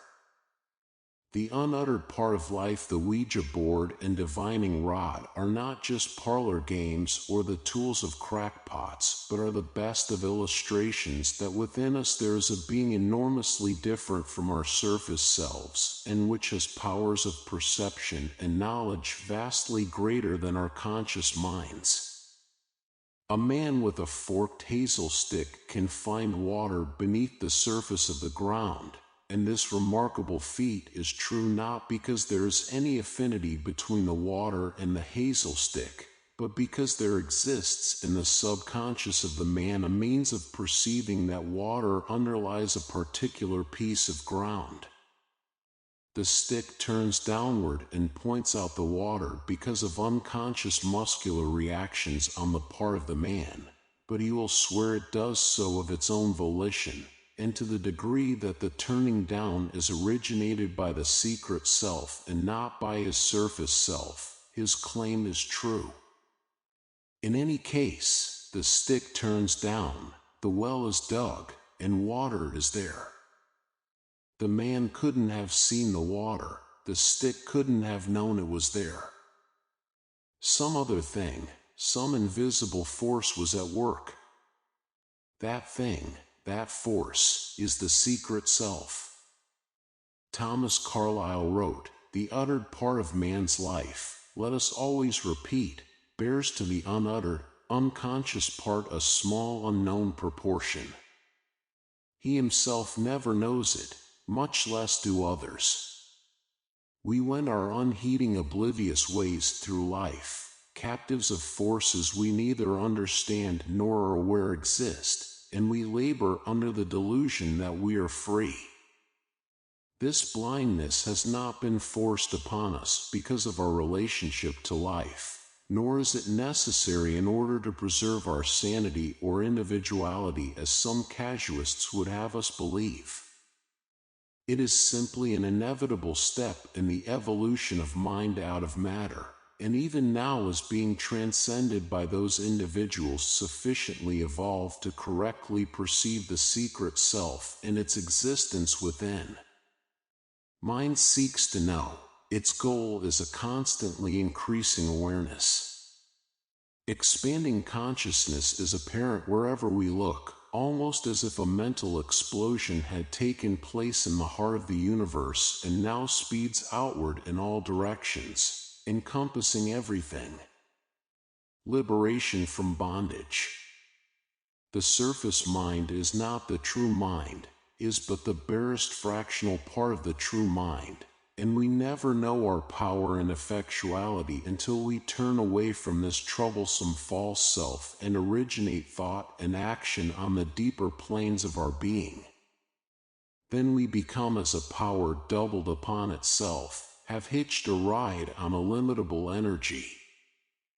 Below the surface self and the conscious mind, sustaining and supporting both, but remaining infinitely greater than either, is universal subconscious mind, the vast mind that spring into being all living things that underlies life like a great and infinite ocean of intelligence and energy.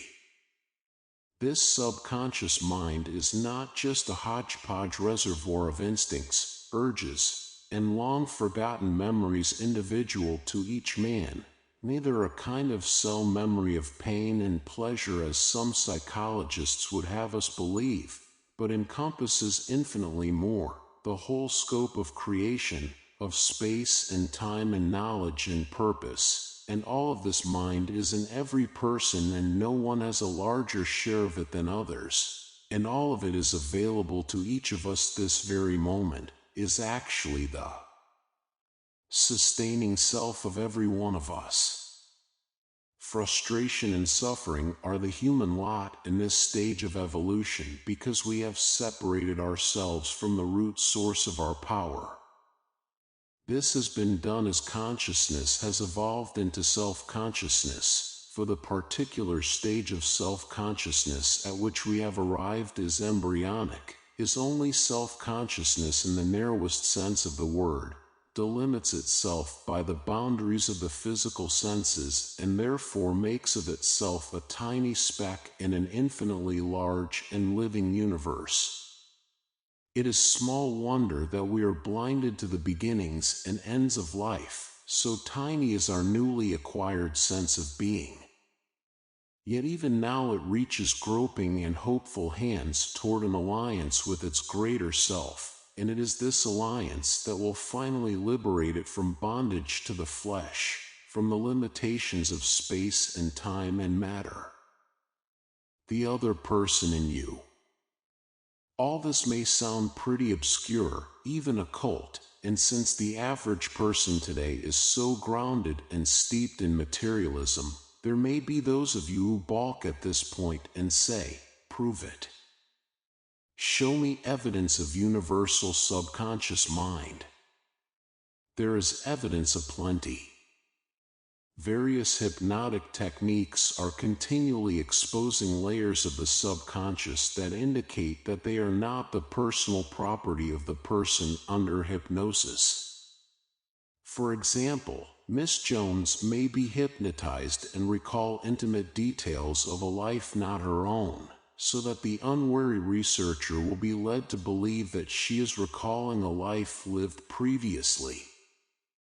Such evidence is continually offered in support of the reincarnation thesis, but no such actual proof ever has been forthcoming.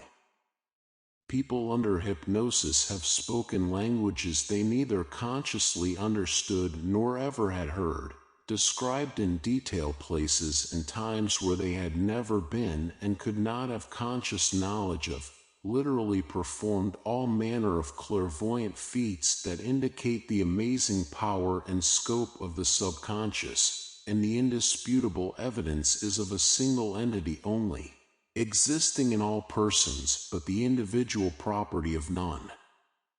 Someone else lives in your body other than the surface mind which you have long regarded as yourself, a bigger, finer, more dynamic, more gifted, and powerful person than you ever have imagined yourself to be, but your true self nevertheless, the real you.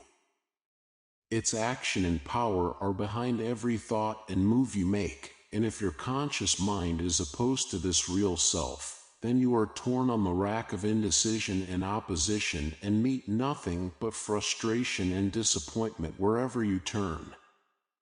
But once your conscious mind and surface self are lent as tools to this subconscious self, then of a sudden you are a whole and glorious thing, and you find yourself proceeding along life's pathways with surety and power. Your senior partner. To fully uncover the secret self is no doubt the final goal of evolution. When the inhabiting spirit has fully emerged from matter, then the Godhead will be revealed at last with all its conscious power and infinite realization. The man who joins this irresistible tide is swept onward by unsuspected energies to accomplish feats far beyond his poor mortal self. He has hitched a ride on cosmic power, and his energies and inspirations spill over the boundaries of his surface self and touch all those with whom he associates. He becomes a leader, a doer, a creator, and achieves a kind of omnipotence because he is led in performance by an infallible and irresistible force. You can talk to the secret self. You can go into conference with it much as you might consult an all-wise and benevolent father or the president of the business that employs you. Once you have the hang of it and come to fully realize beyond any shadow of doubt its potentiality and possibility, then daily conference will be as natural and fitting to your mode of living as the act of breathing. This is the Father that dwells within you, spoken of by Jesus. This is the senior side of your dual personality. the detached one that judges the action and is untouched by it. This is the subconscious mind referred to by psychologists, the mind that never sleeps, thinks when all is still, works with surety and calmness in the midst of the greatest turmoil.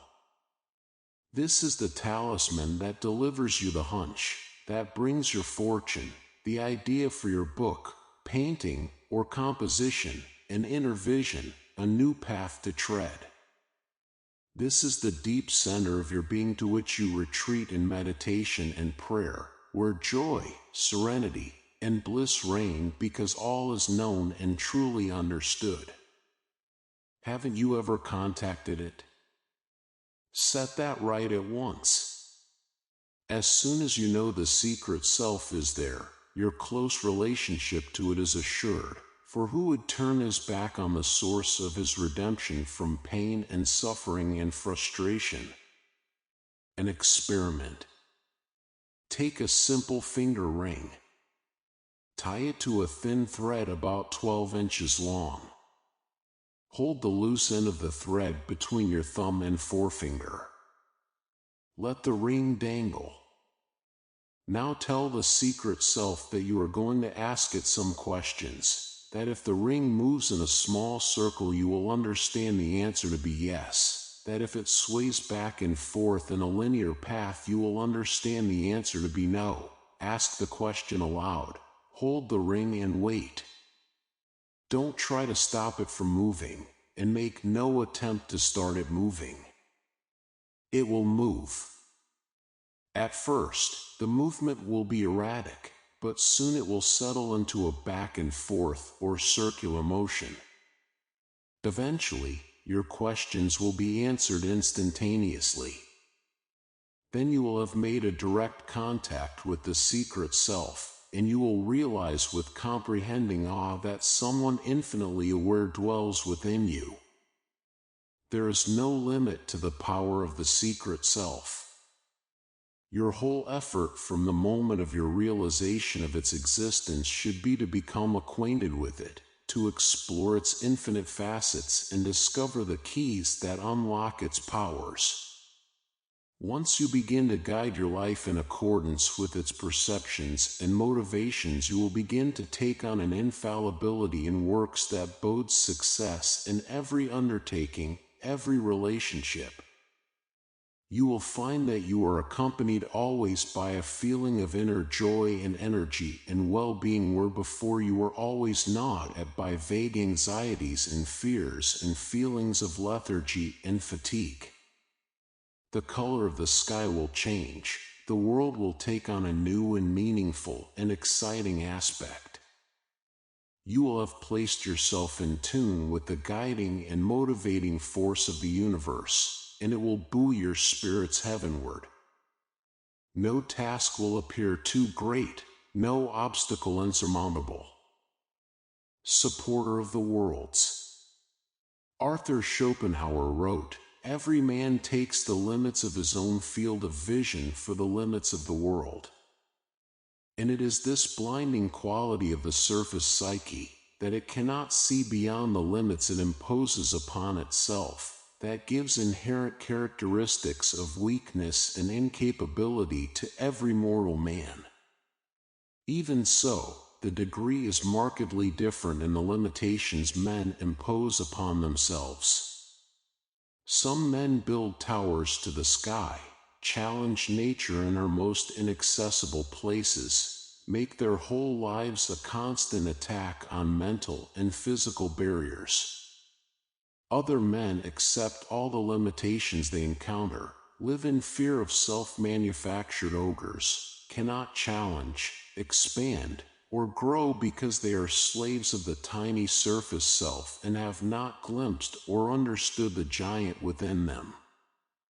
There is hope for the man who aspires, his place among the gods is assured. But he who hangs back and never dares and never takes action is withering on the tree of life, and all his wishes will not change anything as long as they are not strong enough to prompt him to attack his fear-created walls. Once you have discovered the secret self within, then it becomes a gradual process of turning over your work, your goals, and aspirations to it. You cannot build a perfect life on the imperfect foundation of the surface self. It will not support even the flimsiest edifice, will crumble under the slightest pressure.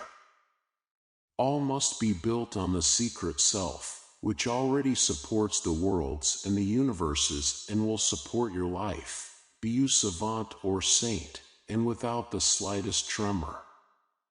Of all the causes that conspire to blind man's erring judgment and misguide the mind, what the weak head with strongest bias rules is pride, the never-failing vice of fools. Alexander Pope. Facing fear.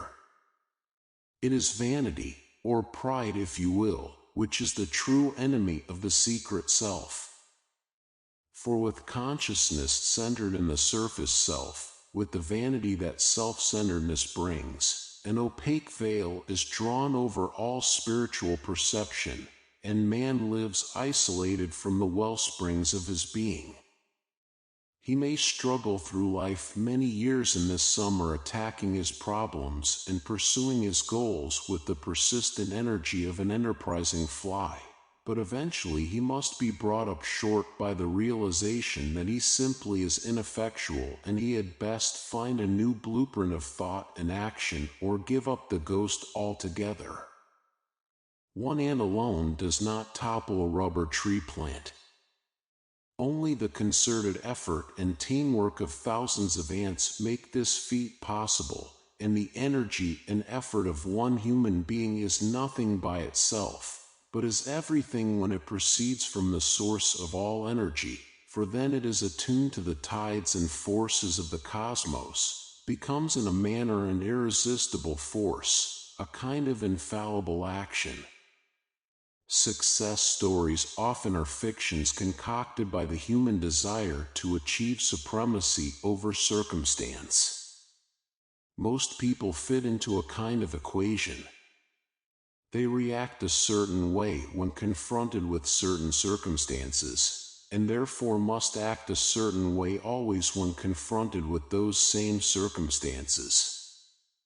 For example, suppose a man is afraid of groups of people when he is unacquainted with them and expected to circulate amongst them and communicate. If early in life he gives into his fear and avoids new groups, such behavior becomes a habit and one that he eventually finds impossible to break. Therefore, all through his life, when confronted with a strange social situation, he will avoid it through one pretense or another, simply because he has built up a habit of acceding to fear. He is absolutely predictive in each circumstance of this type, and he is predictive because he is not free, because he is a slave to his fears. He has become an automaton led around by the nose, a victim of circumstances because he is not master of his feelings. He tends to regard circumstance itself as the evil, says, people and groups are uninteresting. They bore me. They don't bore him at all, they scare hell out of him, so much so that he avoids them at all costs, leaves a large blank in a portion of his psyche, and is completely frustrated in this area of his growth. And it is his own fault. He simply cannot bring himself to muster the courage necessary to face his fear. Overcoming weakness. You cannot run away from a weakness. You must sometime fight it out or perish, and if that be so, why not now, and where you stand? Fittingly enough, these lines were penned by a writer bedfast through illness, but he turned that illness into a great victory, eventually recovering his health and giving the world masterpieces of literature. His name, Robert Louis Stevenson. We must not be soft with ourselves no matter what our goals or positions. All things fare best when they are constantly tested by opposition. the sturdiest grass is that which must grow through concrete. The cobbled lawn burns clean away at first exposure to sun or wind. If we have an aching muscle, we must learn to exercise it, not to rest it, and we will find the muscle soon healed. If our psyche is closing us in, cutting us off from life and growth and expansion, then we must learn to test and use and expand that psyche. If we do not, the psyche will atrophy, cut off completely all normal ties with life. Still, to be human is to be weak, is to be subject to sin and suffering and error, and as long as we live we never truly overcome any of these. But as long as we live we must try, for we truly live only when we try. What we finally have to learn is that we cannot expect an ultimate or even a satisfying victory over our infirmities when we meet them one by one, but only when we have found a way of assembling all on the same field of battle for one final showdown. What results then must be a complete step forward in our evolution as human beings. For no one is ever defeated who gathers courage to face his assembled weaknesses. How is this possible, someone may ask? How does one gather all his weaknesses in one spot and overcome them? It is not simple or even apparent. In isolated areas, yes. If you have a tendency to be afraid of new situations, then you can build up confidence about them by forcing yourself to enter into them. Sooner or later you are bound to meet each new situation calmly, if not eagerly, for the general condition of newness has become familiar. This exercise of willpower, however, while it will tend to give you courage in every aspect of your life simply because you have met fear in one area and defeated it, nevertheless will not overcome a tendency to be lazy, for example, or untruthful, or disloyal, or even to eat too much. As a matter of fact, it can readily be seen that his helter-skelter treatment of the unwhole psyche is much like a man trying to plug a series of leaks in a dike with his fingers. Eventually, all 10 fingers will be occupied, and still the new leaks come. The universal author. What is needed is a new approach to the psyche, one that treats it as a single thing and not as a group of aberrations or incomplete perceptions, and the approach which gives 100% cures in 100% of cases is one in which the individual comes to know and be aware of his secret self. Each of us faces life with an undeveloped psyche. It is undeveloped because it is less than whole, because it is only a partial manifestation of something greater than itself. Only insofar as it approaches awareness of this greater self does it approximate wholeness or self-sufficiency. That sense of self which we use our daily rounds of effort is useful only insofar as it is larger than the task we undertake. It is perfectly up to peeling potatoes, for instance, but when something large is asked of it, then it may cower in the corner. Bridges are built by the secret self and not by the surface ego of man. Towers and highways and planes and automobiles and television are wrought by the secret self. All books are written by the same author, all pictures painted by the same artist, all music written by the same composer. The ego of the individual is simply not up to such tasks, and as long as a man lives entrapped in bondage to his surface self, then his efforts can only be crowned by such puny results as fit his ego. Only when he tears himself away, divorces himself from vanity and conceit and ego and surface self can he at last perceive the true dimensions of the being that dwells within him. Then he knows his true self, then he turns his life over to it.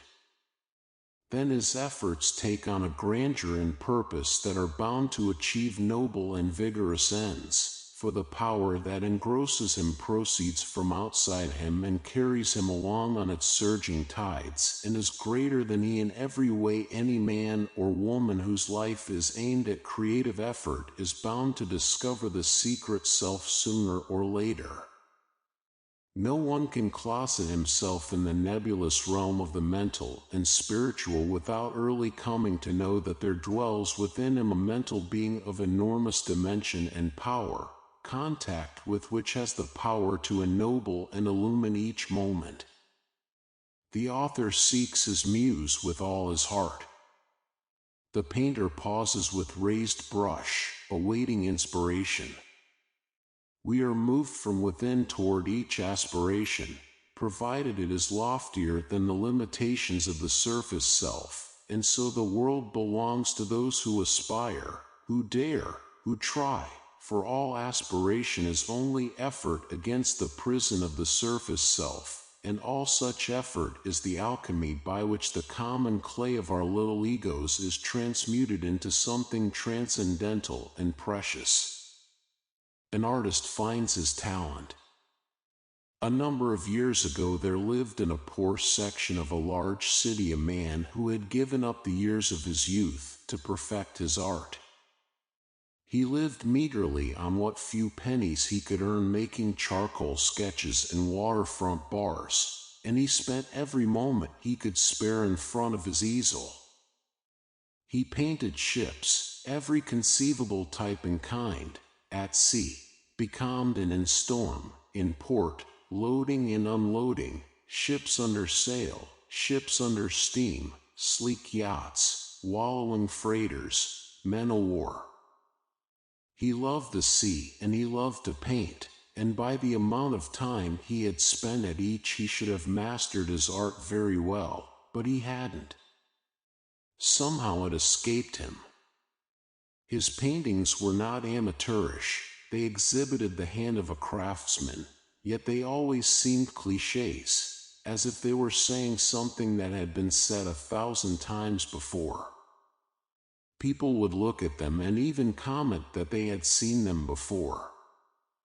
They hadn't, of course. The paintings just contrived to look like others that had been done. The painter realized this fact only too well. His work was intensely dissatisfying to him. He often would relate that when he first was struck with an idea for a new subject, he would be deeply elated and would set to work with a vengeance. Then, as the work progressed under his hand, he gradually would come to see that it was not a thing of inspiration at all, but wooden, pat, said before, a reproduction, and even before the work was finished he would be gripped by a depression so intense that he scarcely could finish. Still, he drove himself unremittingly. He felt a talent was within him, and he was determined to get it out. Once, in a rage at himself, he burned all the paintings in his studio, nearly setting fire to the building. Another time he was so furious at his hand for its clumsiness that he badly lacerated his fingers, intent on cutting them off. All this, of course, would indicate that our friend was not psychologically stable, but perhaps it was simply that his provocation was great, so enormous was the creative urge that constantly goaded him. Like most of the great lessons that life teaches, his enlightenment came dear. When war broke out he had just finished a period of deep dissatisfaction with his painting. Disgustedly, he decided to turn his back on it forever. He shipped out as a merchant seaman aboard a freighter bound for Murmansk. The convoy was attacked by German planes and submarines as it skirted the Norwegian coast. Our painter's ship was sunk, and he wound up in a lifeboat on the frigid and stormy Arctic Ocean. For days and nights they drifted, fighting the freezing cold, trying to stay alive. At one juncture the skies cleared long enough for them to be sighted by German planes, and they were bombed and strafed. 5 men were killed, 3 others seriously wounded, dying that night. A day later, 2 more died from exposure. Finally, there were left in the boat only the painter and the ship's purser, an elderly and apparently frail man who surprisingly still survived. "It's no use," said the painter at length. "There is no hope for us, and we might as well slip over the side right now and be done with it." "That's not for us to decide," said the purser. "Who then?" asked the painter. The purser sat calmly, and his eyes were kind. "Do we decide to be born?" he asked. "Do we decide our nationality, our race, our heritage? Someone or something else does, I think. Get yourself quiet and listen. Perhaps you will hear a voice speak within you.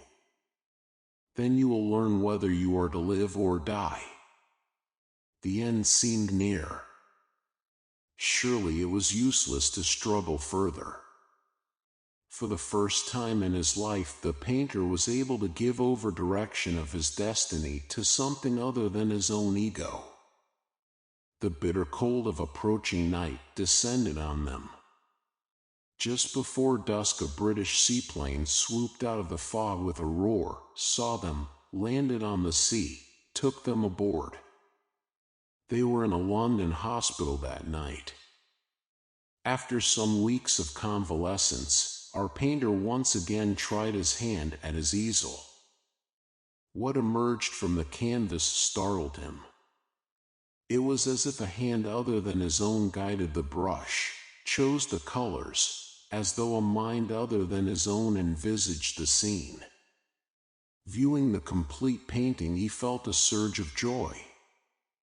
This was the talent he had fought to bring forth, and now it was flowing. In rapid succession he completed 6 paintings, packed them off to a London art dealer where they were received with open arms. They were an instantaneous success, launched him on a long and remarkable career. Years later he was asked about his early period of struggle and how his talent happened to mature. "It didn't mature," he answered. "It was there all the time. I just never could bring it out because I thought it belonged to me. As soon as I was able to see that it belonged to a being greater than I, it emerged of its own accord and used me, where before I had been trying vainly to use it." Mystical, yes, a kind of cosmic perception by the artist of his muse. But a far greater secret is hidden here. Our painter stumbled upon the psychological relationship of ego to secret self that brooks no failure, that inevitably leads to success, for it is relationship in which all thought and action proceed out of a universal intelligence and omnipotent power that makes each work absolutely effective. Fall from grace. Our consciousness is anchored falsely in our surface selves, and it is this delusion that is our fall from grace, for by it we do not know who we truly are and fancy ourselves as tiny isolated selves in a vast and overwhelming universe. The gradual opening and unfolding of consciousness to that point where the vistas within our psyche are revealed is the goal of evolution itself, as life and intelligence and being manifest out of matter, eventually control and dominate matter. As long as we remain chained to the illusion of the surface self, we are but puppets of sensation, reacting this way or that to every situation that confronts us, little more than absolutely predictive ciphers in an equation aimed at producing the free, thinking, omnipotent man. Yet this condition of freedom and omnipotence needs only perception, for without doubt the mere act of perceiving the secret self is akin to becoming one with the secret self. How then shall we see? How shall our eyes be opened? Perhaps the most important step in discerning the secret self is disillusionment with the effectiveness of the surface self. For how is it possible to see when we still rejoice in our blindness? So it is that spiritual awareness, psychic enlightenment, seldom come to one in youth, for youth is preoccupied with the senses, pursues all manner of sensual inamorata, and is for the most part completely oblivious of the prison which the senses have erected. Passing years bring the disappointments, the frustrations and inadequacies that cause the seeking soul to cast about within psychic realms for a new foundation on which to erect a more reliable and effective sense of self. When this comes, eventual enlightenment is assured, for no one seeks but he finds, knocks but the door is opened.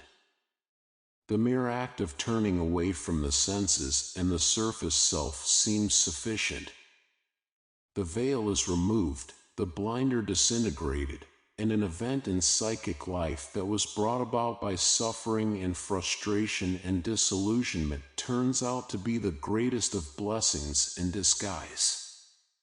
A new world is revealed. The death of the surface self actually turns out to be a new birth. Resignation of the senses from control of the person turns out to be a seizing of the reins of the life by a new and dominant and effective force. When the inner eye of the soul is open, there descends upon the whole being a unity of parts and force, a vitality and serenity that remake that life completely, that lend magic and grandeur to everything that is touched or taken into consciousness. Who sees with equal eye, as God of all a hero perish or a sparrow fall, atoms or systems into ruin hurled, and now a bubble burst, and now a world. Alexander Pope. Path to Illumination. While it is true that perception of the indwelling secret self ordinarily comes to harassed mortals only after much suffering and disillusionment, nevertheless there is a path by which such suffering may be avoided in the main, provided that first the soul is dedicated and sincere in its desire to make the discovery.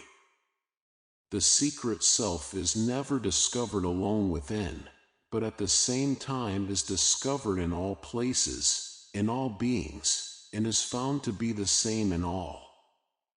Different forms of life are merely disguises donned for the moment by the single self that underlies all, that truly is all, a play in which for the moment the divine is hidden, in which for that moment it actually has become in entirety each of the things it has become. All the power and effectiveness of the Supreme is within you, is yours to use, and is also in everyone and everything else, existing there behind the curtain of ego consciousness, waiting to be discovered. Therefore there is a tremendous underlying equality to all things under the sun. Each is sprung from the same substance and has inherent within it the same omnipotent being, and we are not each of us different and individual and separate except insofar as we are incomplete. To be complete is to be the secret self, whole and entire, without reservation or error. The most painless path to illumination, to perception of the secret self, is thus to arrive at a desire to know the truth that lies behind the surface facade of the senses, and to seek this truth not only within but without, in every person you meet as well as in yourself.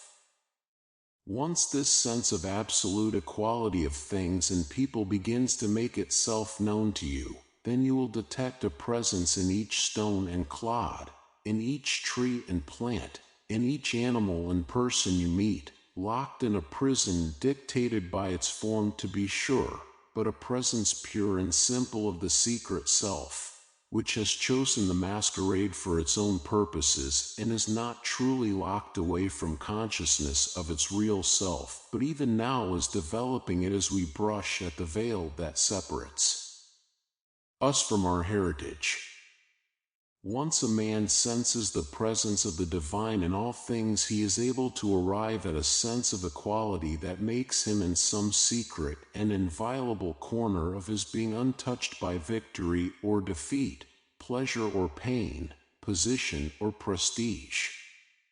He becomes so intent on doing the work of the secret self that he abandons almost altogether the uses of the ego, and so achieves a kind of selflessness in his appearance to the world.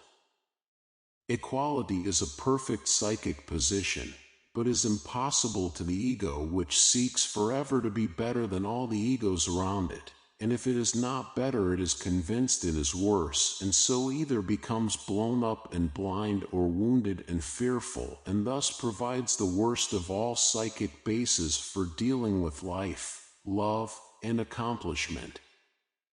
To be equal is to be unafraid.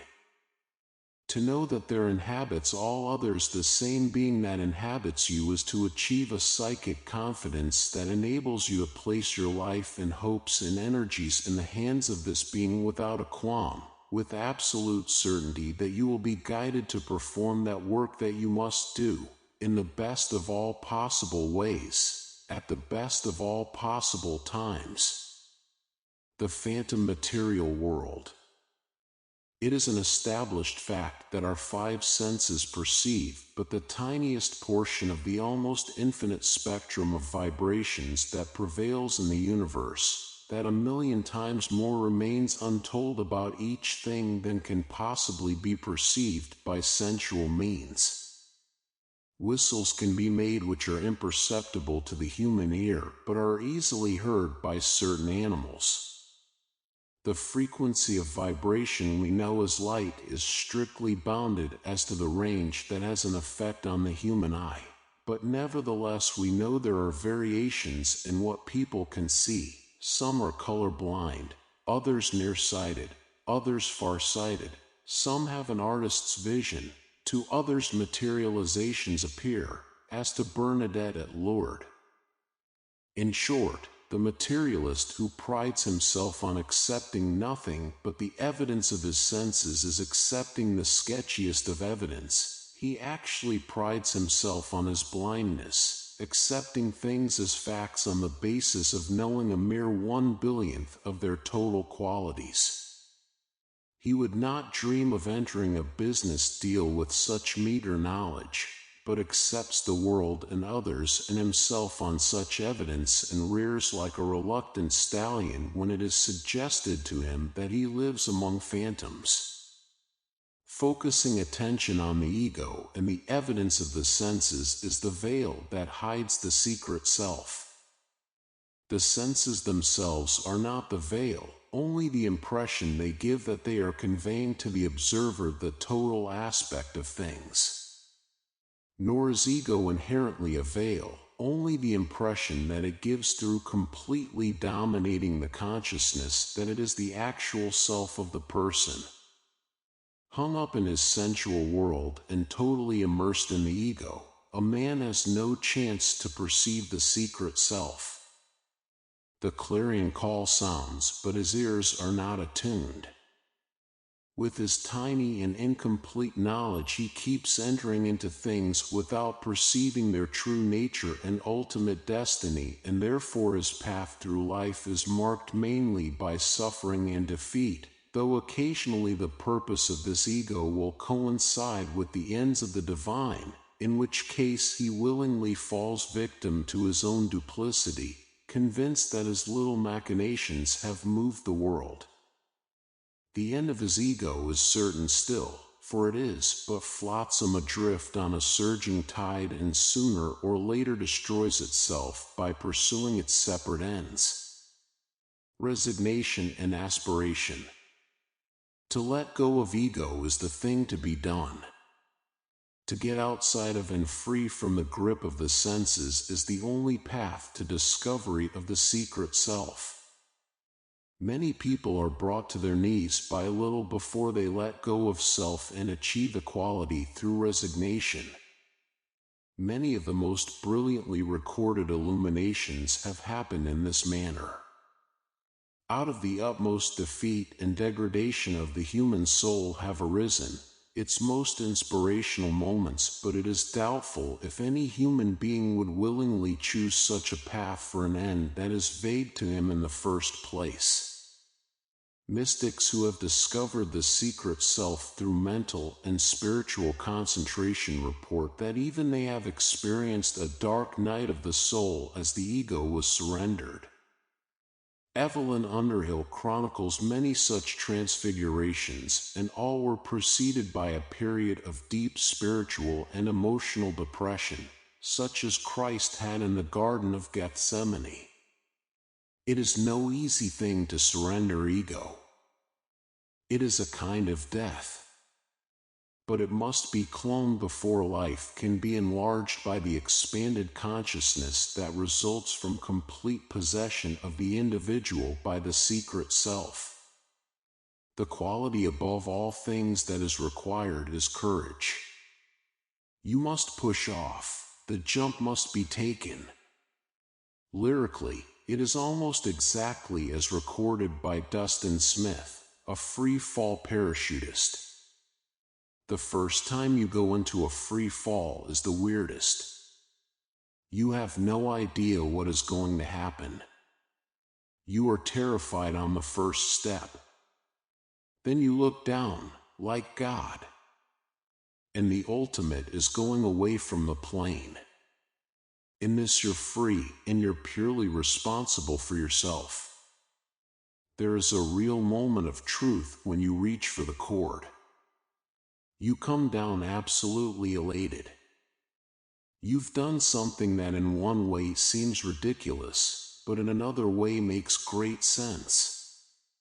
Now it is not recommended that any seeker after truth adopt parachuting as a means to illumination, but there can be no doubt from Mr. Smith's observation that pushing off from the safety of an airplane into the unknown dangers of the sky is almost exactly like the spiritual step of pushing away from the ego and surrendering one's life to the unknown guidance of the secret self.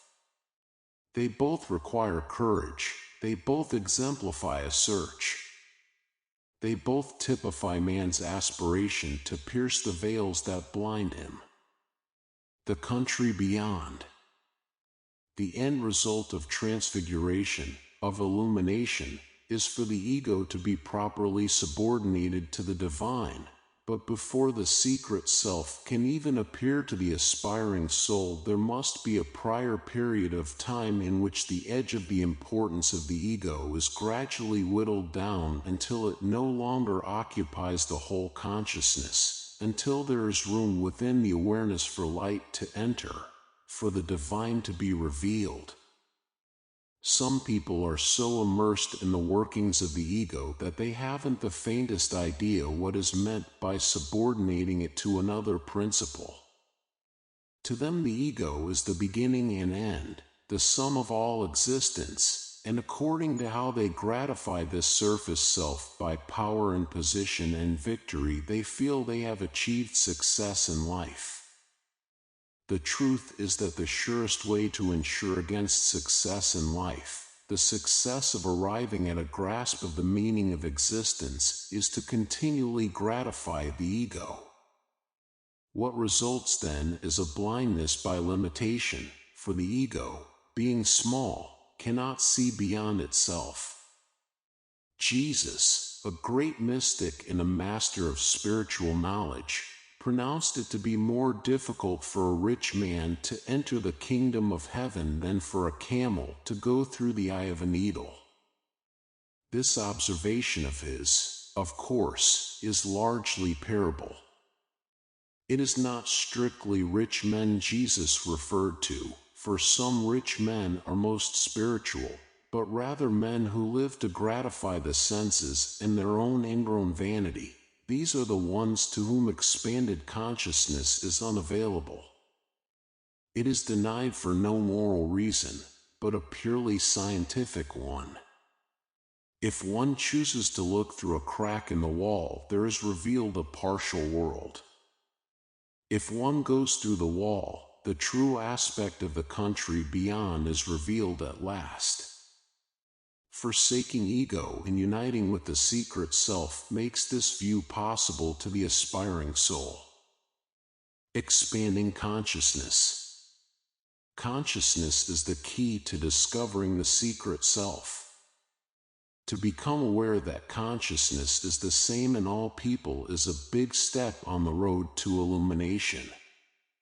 Once you have become struck by the enormity of this situation, you will never again be the same, for you will innately perceive that at work in the universe is not a multitude of aspiring and searching souls, but one individual only, and you are it and it is all others. And so in a very real sense you and your neighbor are one.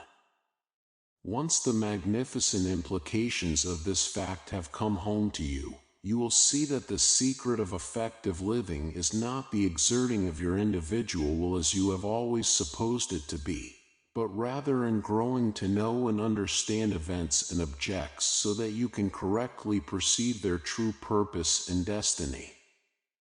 And you will not do that by observing the surface facts as recorded by the ego self, but only by expanding your consciousness to the point where objects and events become a part of you, as they surely are in actuality, for both you and they are the secret self.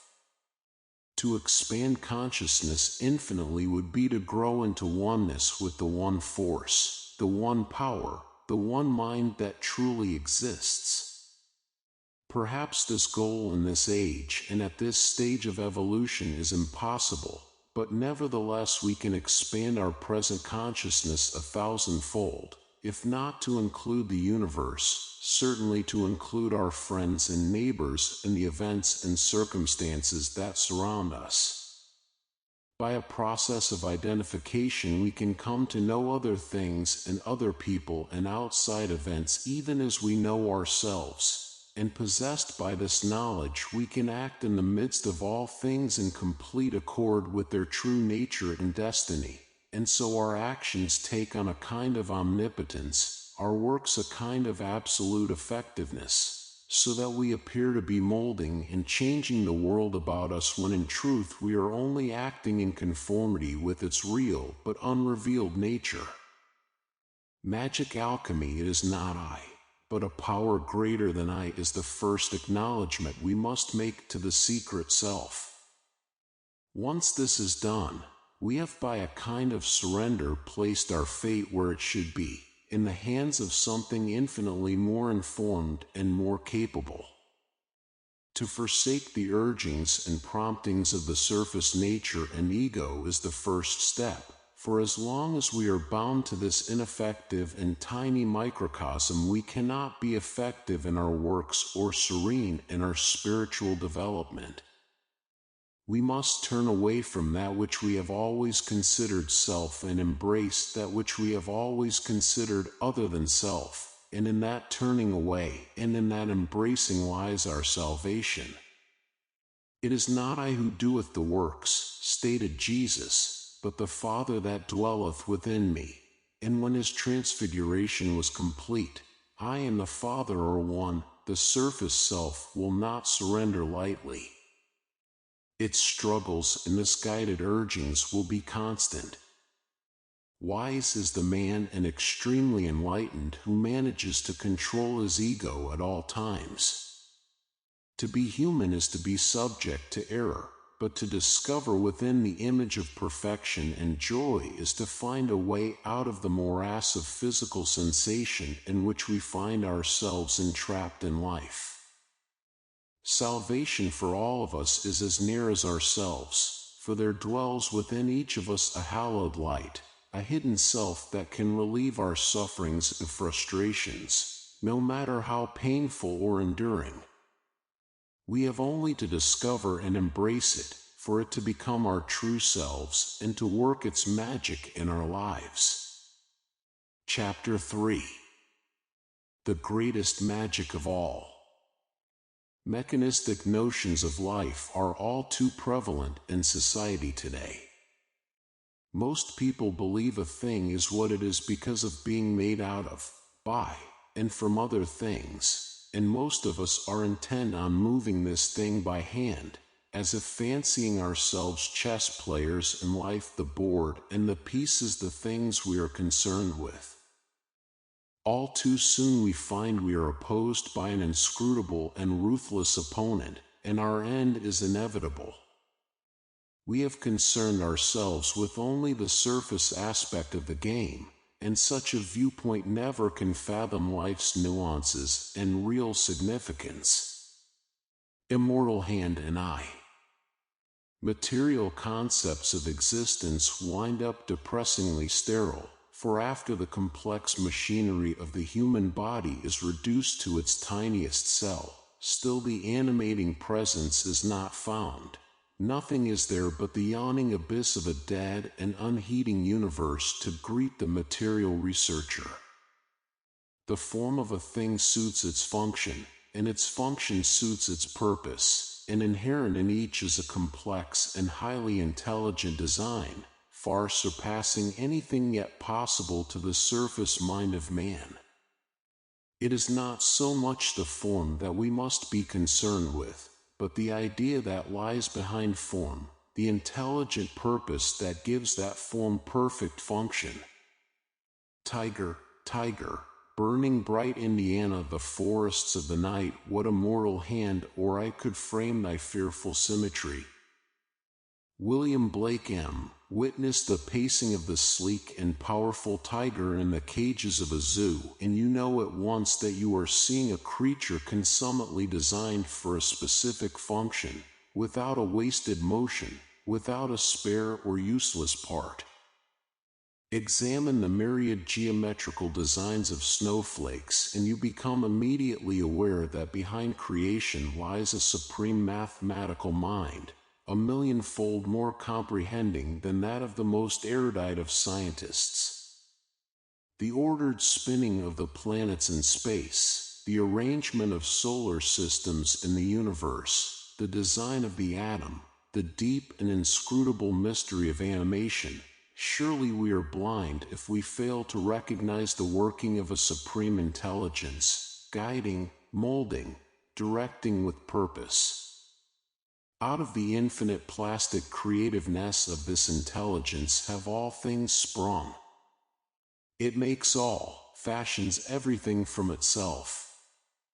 Man does not hold the fate of the universe in his hands. That fate is safe and sure in the hands of its creator, and that creator has incarnated in man all of its potentiality and power. The ends of evolution were assured long before man arrived upon the earthly scene. They were assured from the very beginning. That intelligence of sufficient scope to have within it the power to originate the concepts of space and time and matter, to create the countless forms of life and animate them with its own presence, surely would not, in any crisis, abdicate, give over control to one of its partially developed and fractionally aware creations. This, however, is the conclusion that some of our thinkers have come to, those, at least, who believe that man controls the universe in his own destiny, the material man, the surface man, the ego-centered, partially aware man. Steps among the stars. There is a hidden cause of all things, hidden because it is not visible, invisible because it takes no special form, fits no special description. It lies eternally and omnisciently behind the consciousness of every living thing, and it determines all fates, all consequences, all conflicts and resolutions. It is not thwarted in a single aspect of its being or purpose. There are within it no loose ends, no unresolved conflicts. It is universal mind, divine intelligence, the secret self that animates every living thing. It is as large as infinity. There are no limits upon its capabilities or powers. and it resides completely and entirely within you. Hidden though it be from your surface mind, it is your own immortal self.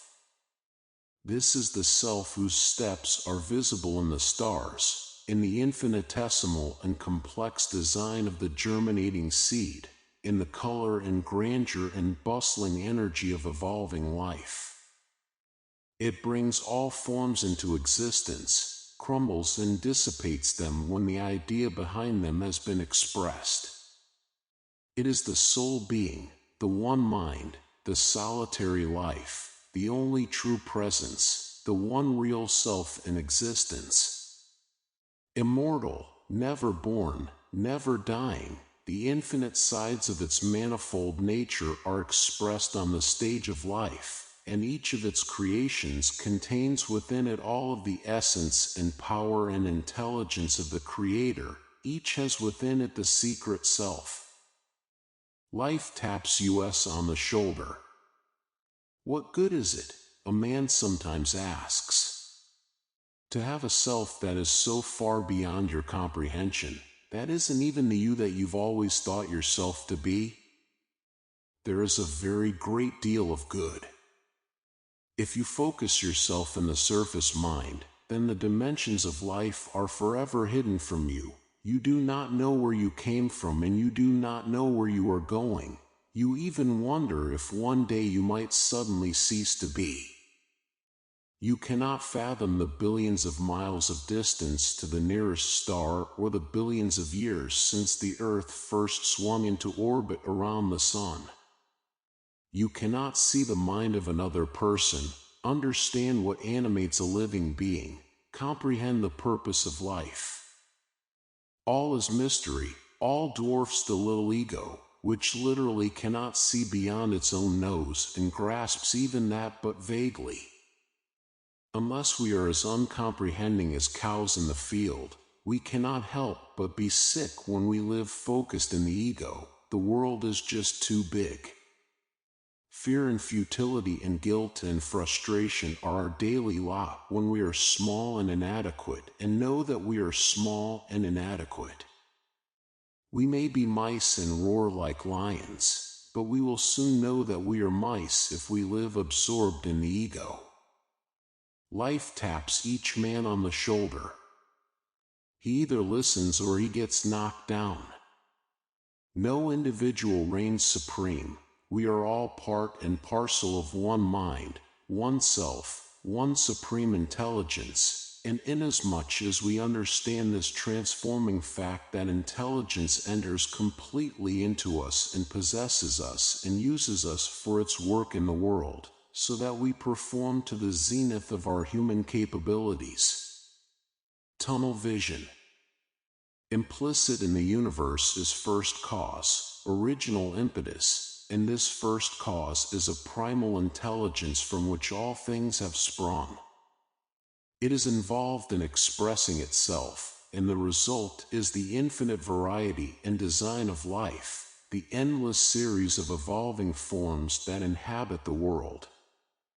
Each form is not a separate creation of the original intelligence, but rather is an expression of it, so that there dwells in each the original intelligence itself, masquerading as the form and limited to that extent, but in essence remaining infinite and eternal and omniscient. You are not the limited surface self and ego that you have always fancied yourself to be, but you are that very primal intelligence that has manifested all the forms of the universe. Reflection on the nature of intelligence and consciousness reveals why this is so. When our attention is focused upon a certain thing, inasmuch as our absorption is complete, we become the thing that has our attention. This tunnel vision quality of consciousness is responsible for the remarkable phenomena of hypnosis. Where hypnosis is deep and consciousness may be directed toward a single object, subject becomes object and does not know himself in any other way. If told that he is a duck, he quacks and waddles. If told that he is a bear, he growls. If told that he is a statesman, he delivers orations. He knows himself only as a duck when a duck, only as a bear when a bear, only as a statesman when a statesman. Surely universal intelligence itself must be so absorbed in each of its manifestations, becoming the thing it has become with complete amnesia for its true state and all other manifestations of its nature. This is why we do not know what we truly are and become the thing that our consciousness is focused upon. Conceptual universe. It would seem that universal mind or primal intelligence has the ability to become anything it would become, or rather, that its inherent nature is to become anything that takes root within it as idea, as thought. The existence of this universal mind must be purely mental. Chief and perhaps solely its activity is thought. It is thinking, and each of its thoughts is manifested as a form in the material world. Each thought contains within it all of the intelligence of the thinker, so that a thought is a thing capable of developing other thoughts. Thus, if a man is a thought in the mind of an eternal thinker, then all of the intelligence of that eternal thinker is latent in the man, and thus the seed of liberation from a directed and focused consciousness is implicit in each of us. We can, in effect, become anything, do anything, since behind our focused awareness lies a universal and omniscient mind. The seed of all possibilities lies within us. Short arm needs man to reach to heaven, so ready is heaven to stoop to him. Francis Thompson. The metaphysical aspects of the relationship of universal mind with your own surface mind must be grasped in some manner before it is possible to free yourself from bondage to sensual reaction and slavery to circumstance. It is perfectly all right to admonish a sufferer from circumstance to think positively, but all too often he has not the resources within him to accomplish this, any more than he is able to take arms against the physical events that attack him. It takes a wealth of spiritual resource to produce the courage necessary to free the soul from bondage to the surface self. And it takes a heap of courage to sustain one on that leap into the void of absolute freedom that comes with complete reliance on the secret self. Generally speaking, motives of monetary gain or personal ascendancy are simply not sufficient to produce the drive necessary to promote unity between the secret self and the surface nature. When we desire things through selfish motives, we narrow our perceptual horizons to where it is impossible for us to glimpse the vast and powerful being that dwells within us. We can be beaten into complete submission, into abject humility, but such cessation of the urgings of the ego is all too often temporary, and when the equilibrium of our lives has been restored, then the ego gathers new strength, reconsiders its abdication, once again takes over the life to the sorrow of the person within. The only true and lasting conversion to unity with the secret self comes from possessing the facts of the mental and spiritual world we inhabit, so that all mind is seen one mind, all spirit world we all persons one person, and such perception is not accepted on faith or belief but from a clear perception of the facts as they exist, on indisputable and irrevocable proof. Only mental understanding through increased awareness can accomplish this. The eternal thinker. Life for each of us is exactly as we construe it to be, and this is the mental law under which we live. Similarly, all notions of theology and metaphysics are, for each of us, exactly as we construe them to be, for the ideas that take root in our consciousness determine the scope and limitation of our consciousness. In short, God is as we fancy him to be, and we have only to change our notion of him in order to change him. He is idea only because he is mind, and that idea which is the largest, the most perfect, most workable, clearest, is therefore the nearest approximation of the Godhead. Our illness is caused by the little way we are able to see, and only as we enlarge our vision, push back our horizons, are we cured. The metaphysic upon which this book is based is this: there is an eternal thinker eternally thinking, and each thought he thinks appears to be separate from him, but it is not. It represents the thinker only, but not entirely, and insofar as the thought exists at all, it is the thinker, though not completely. The thinker is God, the thought's man, and God has absorbed himself in the thought, but is not bound by this absorption, and may liberate himself at any time by expanding his awareness. As long as man is absorbed in the ego, he is absorbed in the thought and remains the thought, is bound by the idea that actuated him in the first place. But when he lays aside his absorption in the ego, then his entrancement has begun to shatter, and he is beginning to recognize himself as God. As soon as he makes any approximation of this psychic position whatever, he has arrived at a place where he can change the idea that actuated his ego in the first place, where he can make himself into an entirely different person simply by being able to accept an entirely new and different idea about himself. We must penetrate the apparent duality of life before we are able to clearly understand our oneness with the secret self.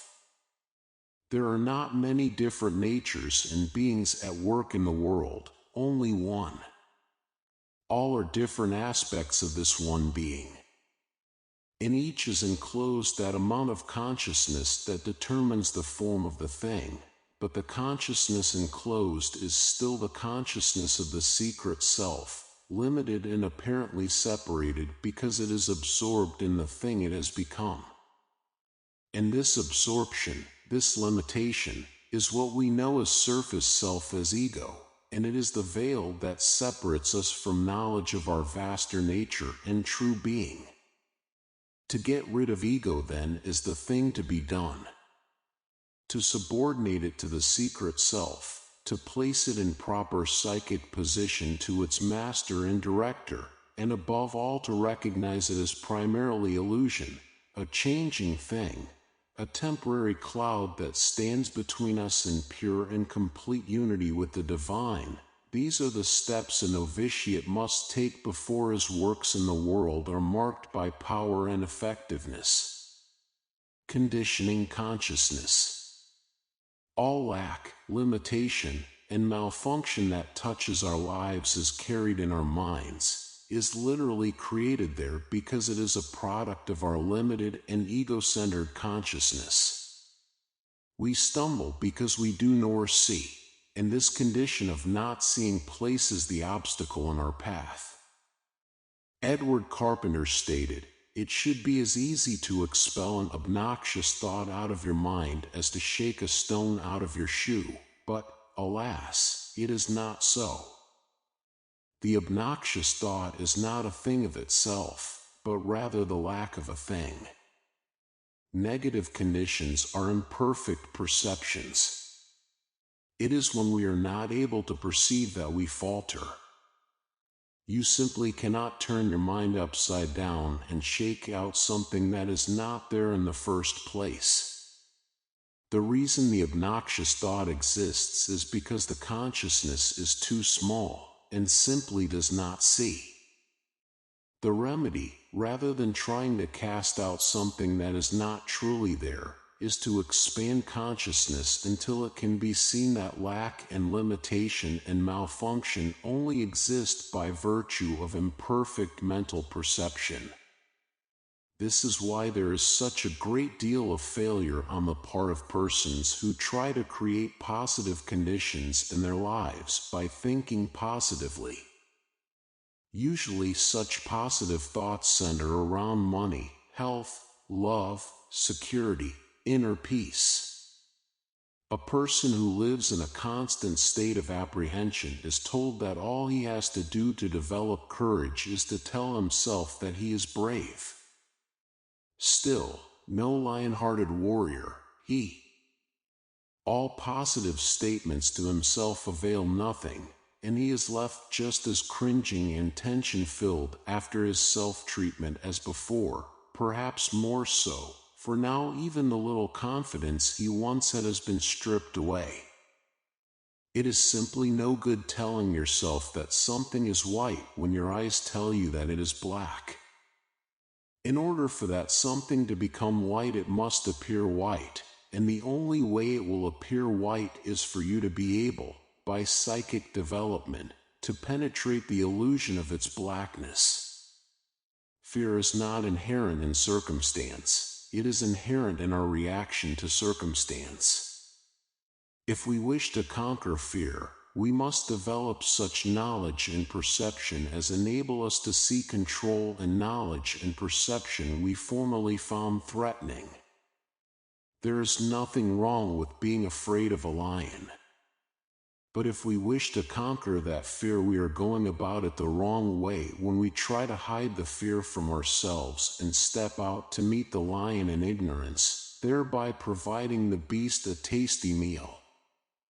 The only way to conquer fear of lions is to learn to handle lions. Once we have learned control, we step out to meet the lion in perfect safety. It is not strength, but art obtains the prize, and to be swift is less than to be wise. Alexander Pope. The proper psychic position. The single cause of all things is the secret self. Out of it all is made. The infinite procession of animate forms in the world is a manifestation of its many-sided and eternal nature. The secret self is purely mental. Its essence is light, electricity. It is signified by the enormous at-balance energy in the atom, by the curious invisible prison that locks molecules into certain form and gives them the shape of a tree, a rock. The wonderful, emancipating, hopeful fact is this: the interaction of the secret self with its creations is the cause of evolution in the species and the cause of evolution in the individual. A man can change himself, make himself better, by achieving proper relationship with it. What is this proper relationship? It is not a groveling debasement, not a tearful submission, not an abject resignation. It is a conscious and controlled turning over of the life to a power more fitted to use and develop it than the ego of the individual. The ego remains, to be sure, the surface mind remains, but subordinated now, vehicles of a greater power, a vaster consciousness than directed the life before. To find the proper relationship between the ego and the secret self is to discover that psychic position from which all things are possible, that vortex of energy and creativeness that makes a giant out of the most humble of men. Learn to listen. There are voices that speak within the soul. When you consciously give over direction of your life to something other than the ego, the voice of the divine becomes unmistakable. Inner sight comes with this inner voice, so that you will intuitively perceive the truth in situations where formerly it was hidden. Mysteriously, the boundaries of consciousness widen, encompassing persons, things, situations, so that you move in accord with their natures, so that your actions begin to take on a kind of infallibility through being perfectly attuned with your surroundings and the persons with whom you come in contact. Unlocking the prison of self. Imagination is the key that unlocks the prison of self. Each of us is contained within the poor four walls of his ego, and it is this containment, this restriction that visits our ills upon us, that locks us away from the source of our power. The mental essence of the secret self is imagination. In one quick instant, imagination can span all boundaries, all space, all time. Man, the physical animal, is only an infinitesimal creature struggling in the gigantic abyss of space and time, but man, the mental being, has the same stature as the universe itself, for his mind can perceive all and understand all, the very structure of matter and life. Imagination propels him into such understanding. Imagination is his link with the secret self. John Masefield wrote, "Man consists of body, mind, and imagination. His body is faulty, his mind untrustworthy, but his imagination has made him remarkable. In some centuries, his imagination has made life on this planet an intense practice of all the lovelier energies. It has been established that whatever is maintained as an image in the mind will make its way into the outer world and manifest as a physical fact. This is not because we have changed the outer world, but because we are able to see there only those things that our consciousness is conditioned to perceive. By changing our consciousness, we alter our perception. Consciousness is generally altered by stimuli from the outer world. One born into money tends to develop a prosperity consciousness and thus to live all his life in a condition of plenty. Similarly, one born into a condition of poverty tends to develop a scarcity consciousness and thus to live all his life in a condition of scarcity. Insofar as this is true of each of us, we are slaves to our environment. Yet the liberating tool lies within imagination. According to how we use this consciousness conditioning power of our minds, we are able to remake our lives. Imagination can condition your consciousness any way you choose. Properly used, it can make you master of all events, all circumstances. No longer need you exist as an equation of reaction to the things and events that surround you, but instead you may cast up within your mental being those images that most suit your inner goals and intents. Seeing these instead of opposition and discouragement, nothing under the sun can stop you from achieving them. Visualization. What a lovely thing is the power of the mind to visualize.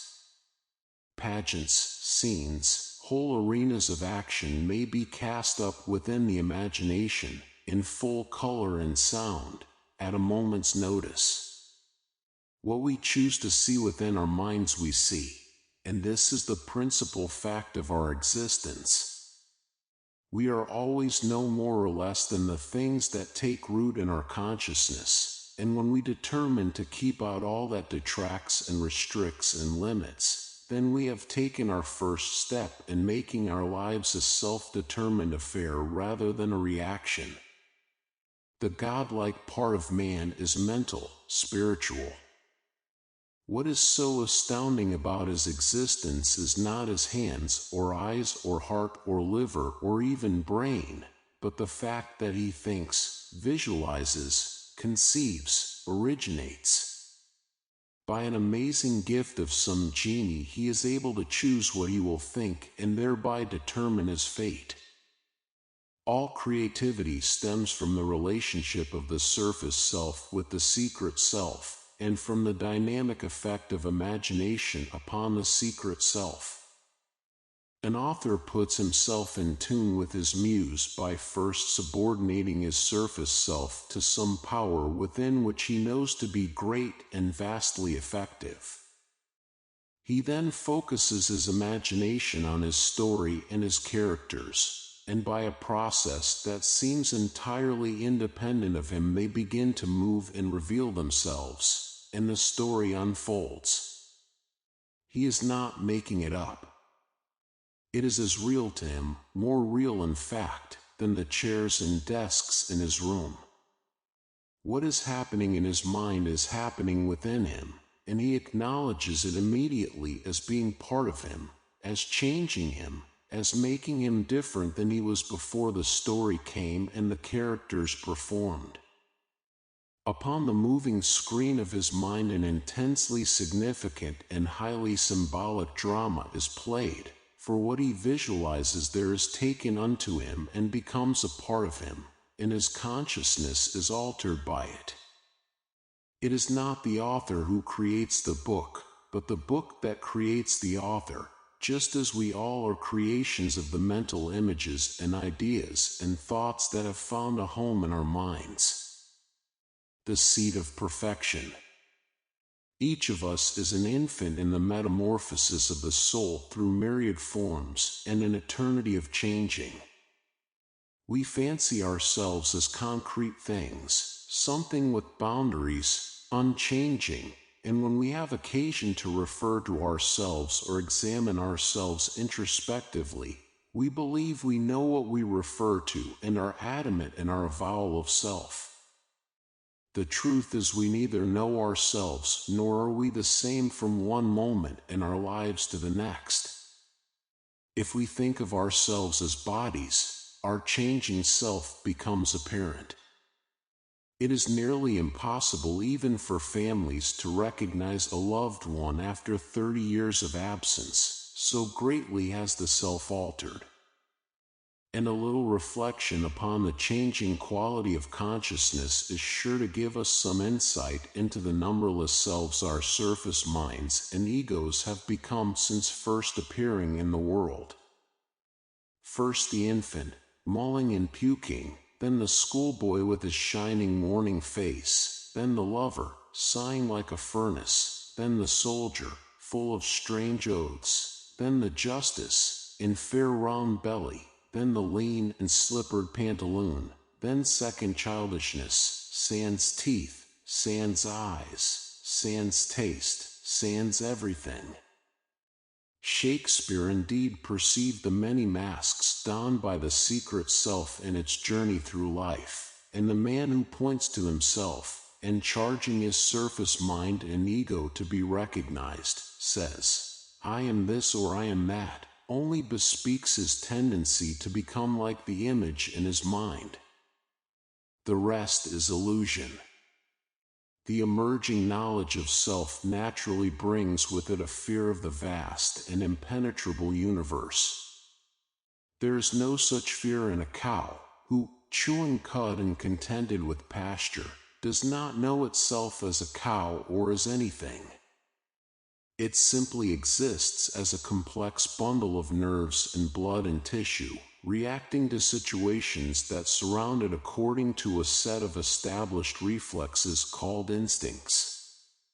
Since it does not see the stars, it does not wonder about the size of the world, about whether it is separate from it or a part of it or even existing. Only imagination and increased awareness know self, no ego in the surface mind, and this knowledge, this contained in refined consciousness makes man different from all other forms of life. To be aware of oneself is to be human, to have arrived at that currently highest stage of evolutionary development of the secret self. A number of individuals have evolved much further, however, and more are breaking through each day. Soon a new race of intellectual and spiritual giants will appear upon the earth, as higher in consciousness as present-day man is above the ape, to whom the secrets of space and time and dimension will be revealed, making the entire universe home, journeying from planet to planet, star to star. In this broad earth of ours, amid the measureless grossness and the slag, enclosed and safe within its central heart, nestles the seed of perfection. Walt Whitman. Stargazer. It is often true that men who make astronomy their vocation have a philosophical turn of mind. Perhaps this is because the focus of their consciousness is among spaces that dwarf their physical selves, and they cannot help but be concerned with the beginnings and ends of life, with the destiny of man. It does seem impossible to gaze into the incredible glowing vault of the heavens without becoming reverent with awe at the obvious handiwork of a supreme intelligence. In any case, Sterling became a student of philosophy at very nearly the same time that he became a student of astronomy, and he maintained throughout his career that one activity was simply an extension of the other. Yet despite his efforts in both directions, throughout the major part of his life he had achieved no notable success in either. He would say, "I suppose I'm just a reasonably good mechanic. Some people are born to put the pieces together after others think up the ideas. I put pieces together." Yet it was easy to discern that he was far from pleased with this judgment of himself, even though it seemed true. In whatever observatory he worked, he was given chart work to do. Theoretical probabilities and exploratory work were left to others. Even in his philosophical endeavors, Sterling took a like path. He became a walking compendium of all the philosophy ever written. He could quote page and number from the works of Plato, Descartes, Hume, Locke, Lao Tzu, the Bhagavad Gita, but even though he embraced all, none took root within him, and he professed no particular philosophy. Despite all his learning and all his studies, he seemed in an intellectual bog, as if ideas simply would not take root in a soil so barren of germinating power. As it must to all men, time finally brought Sterling to a point in his life where he could look as far backward as it was possible to look forward, and what he saw distressed him. He suddenly was aware that the routine moves of his existence would not be bearable for another 30 years. He decided that he either must find some other profession or discover new meaning in the one he had. He sought help. "What is it," he asked, "that I am missing? It is almost as if some ingredient had been left out of me at birth, so that I am incapable of grasping the meaning of life. I see the design in all, in the heavens, in the logic and concentration of man's intellectual effort, but I cannot see what it has to do with me, why the simple fact of my existence has anything to do with the world and what is going on in it." "Can you imagine a world without yourself in it?" he was asked. "Certainly. And I often think it would be much better. If you think it is possible that you once never existed at all, how can you feel you will continue to exist after this life is finished? I don't. I figure this is all. When the curtain comes down here, that's finest. But what about the design you mention, the obvious concerted effort of life towards some common goal? That belongs to somebody else, not to me. I can't even understand it, let alone be a part of it. How can you isolate yourself from the things you see about you? If all of life seems to be part of some central, guiding intelligence, surely you can see that you must be too. If whatever is being done here is being done through the incarnations of some supreme being, then each incarnation represents that supreme being and is not different or isolated from it. Perhaps not. Logic seems to support you. I can only tell you how I feel, and I feel left out, not a part of what is going on. Then your trouble must be selfishness." Sterling nearly leaped out of his chair. "Selfishness," he exclaimed. "I have a wife and 4 children, and I provide for them all. I serve on the board of my church, on the Chamber of Commerce, and I belong to 4 service clubs. Seems to me that half my life is spent serving others. How can you say I am selfish? I didn't mean that you lack concern for others. I mean you are over-concerned with yourself. Anyone who completely delimits and isolates his own being is selfish, is egoistic. Because he cannot expand his consciousness beyond the limits he has imposed upon it, he has no chance whatever of perceiving his unity with all life, with all beings. How does one go about this? By trying. By making an attempt. As long as you continue to rail against the meaninglessness of life, so long will you add substance to the veil, for you are insisting the ego, giving it a reality that it does not truly have, and therefore you are blinding yourself with it. Do you mean that simply by trying to know a higher consciousness one automatically achieves a higher consciousness? Perhaps it is that simple. Certainly when the human psyche opens itself to reception of a knowledge that lies beyond it, then and only then is it in a position to receive such knowledge. Is not this a change in consciousness? What was closed and impenetrable now is open and receptive. That is the secret of increased awareness. Is this a solitary thing? Must one retire from the active life in order to achieve it? By no means. The best spot of all is the area of your daily work and activity. If you will get outside yourself in each thing you do and make a deliberate effort to feel and think from the standpoint of others who are involved in events with you, then you will find that door in your consciousness will be opened. Light will shine through. Sterling decided to give it a try. He stated that his exploration of the heavens had always been a thing apart from him. He had peered into space as if he were an interloper, and the only thing that had been revealed to him was that he was an indiscernible speck upon an indiscernible speck. He decided to work on the theory that the entire heavens were within his own consciousness.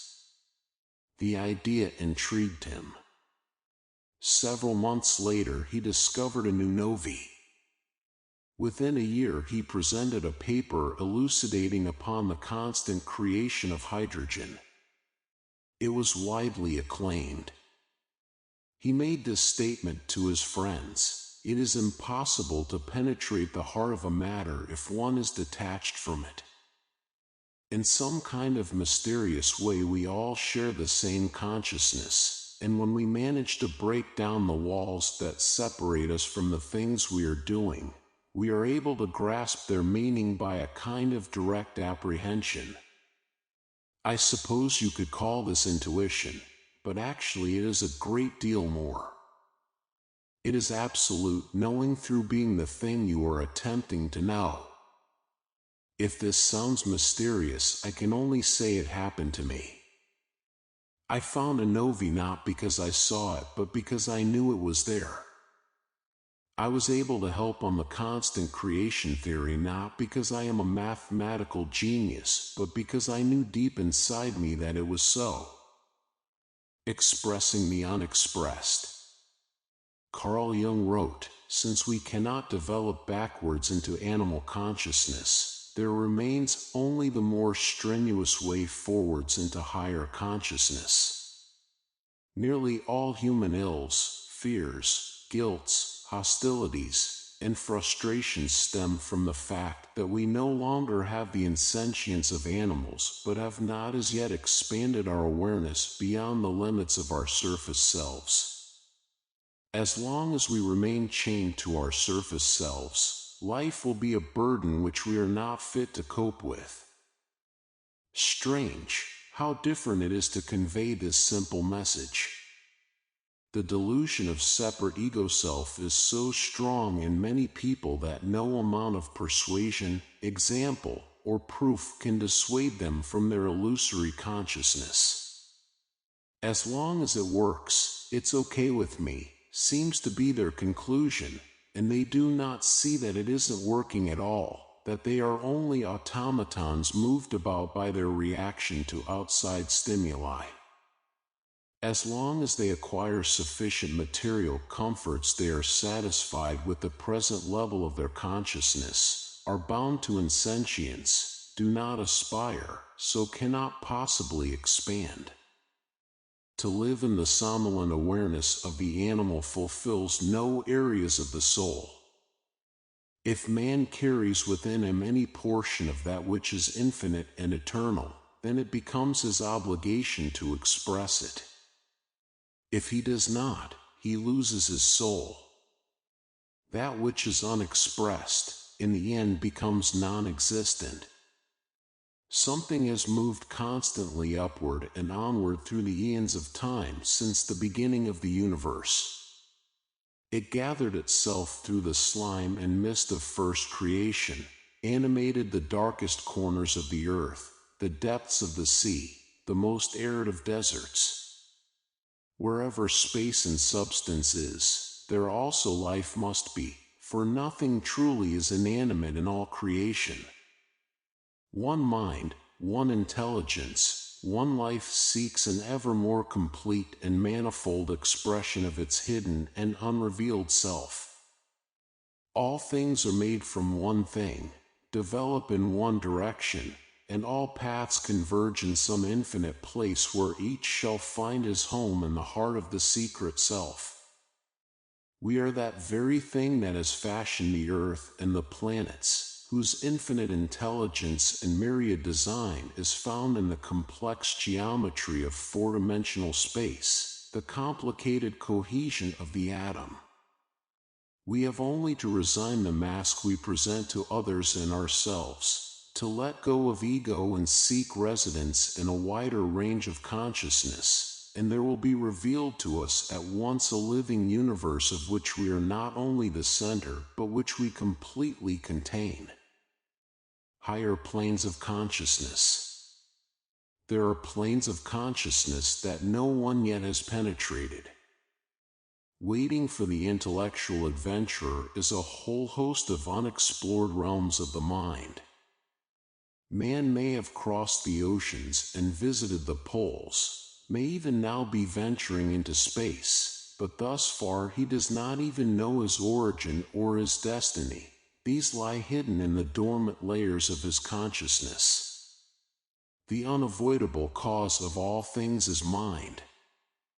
Before anything material, anything substantive was ever made, there had to be prior knowledge of such creation, and that prior knowledge could only be held by an intellectual being, a mind. It therefore follows that in the crucible of creation the thought always precedes the thing, that thoughts themselves are things in the process of being formed. The nature of existence is to be conscious. To be conscious is to think. To think is to give form to thought, for all consciousness is motor, and the moment a thought impresses itself upon consciousness, consciousness sets about giving it form. Everything that exists, then, exists by virtue of consciousness. It is made from nothing but primal intelligence, exists because it is idea or thought in the mind of primal intelligence. Insofar as the creation of things embodies a degree of the primal intelligence, the thing so created and the intelligence so embodied approximates the intelligence of the Creator. The thing created becomes ever more like its Creator, is only different because of the limitations imposed upon it by the idea which gave it form. Power to change. Insofar as increased awareness creeps into each created thing, so there comes to it a liberation from bondage to the idea that originally gave it form, so it becomes possible for the created thing, because of its reaching out to unite with the dynamic of primal intelligence, to achieve the power of that intelligence in direct ratio to its apprehension. In other words, a man is not bound to his limitations because he has been created a certain way. He can turn to the wider consciousness that lies within him, call upon it to manifest in his life, to expand his awareness, perception, knowledge, effectively becoming a different and better person than he thus far has grown to be. Surely this must be the purpose of life itself, that the created expressions of some great and primal intelligence grow into full knowledge and awareness of that intelligence, and by so doing, unite. The world and all within it is the expression of the divine, which is never more than partially revealed in each of its numberless and varied expressions, but which is fully inherent in each of those expressions. All the power of the secret self lies within you.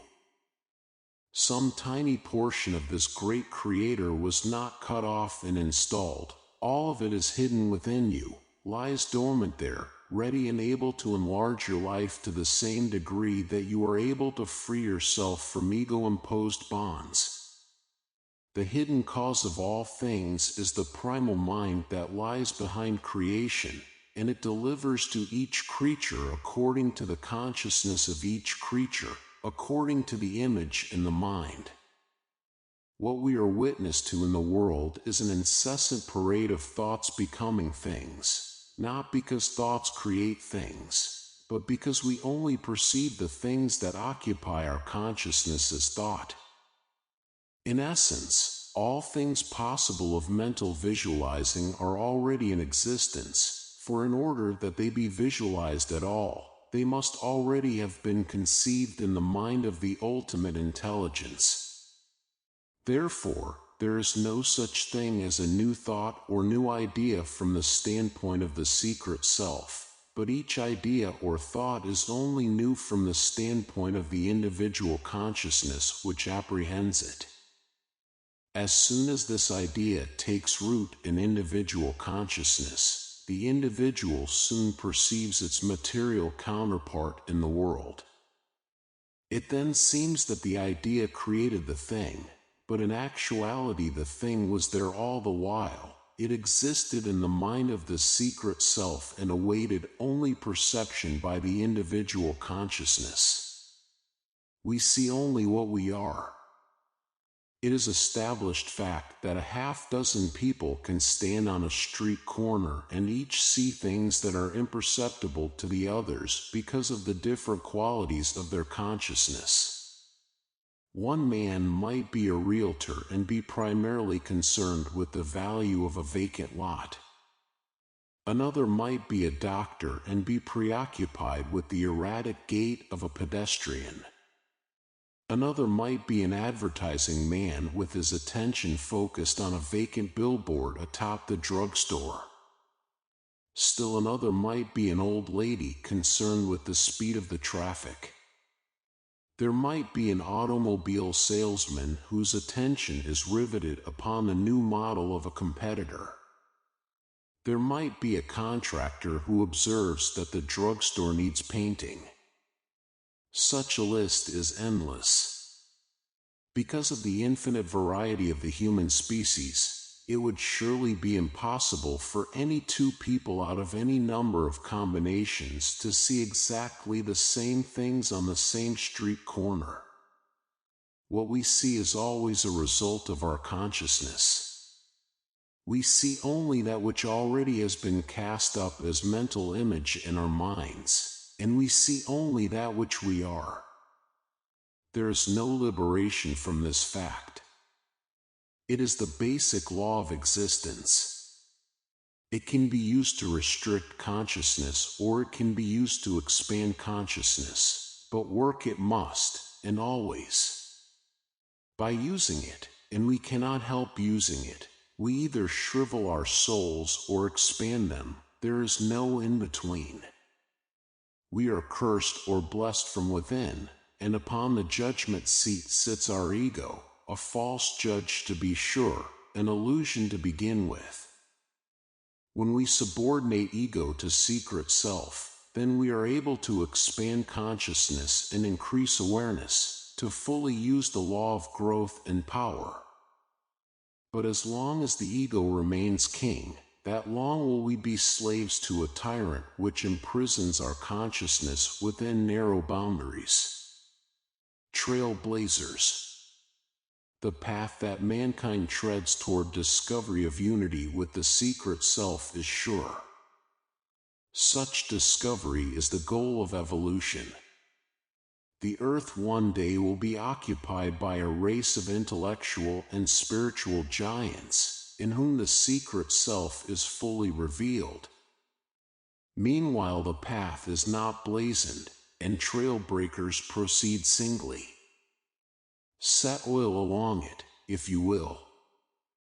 There will be as much satisfaction in the journey as in the destination, for adventure is here, soul-stirring excitement, profound intellectual stimulation. Behind you, aroused slightly, coming slowly, but always following, is all humanity. Wrote Thomas Carlyle, the lightning spark of thought, generated, or say rather heaven kindled, in the solitary mind, awakens its express likeness in another mind, in 1,000 other minds, and all blaze up together in a combined fire. Chapter 4. Self-Mastery. Bernard Berenson is quoted as stating, "A complete life may be one ending in so full an identification with the not-self that there is no self left to die." Unquestionably, such spiritual aspiration is aimed at achieving an asymmetrical and proper relationship between the ego self and the Supreme Self, thereby arriving at the finely honed discipline of self-mastery. It is foolhardy to attempt control of the ego self through the ego self.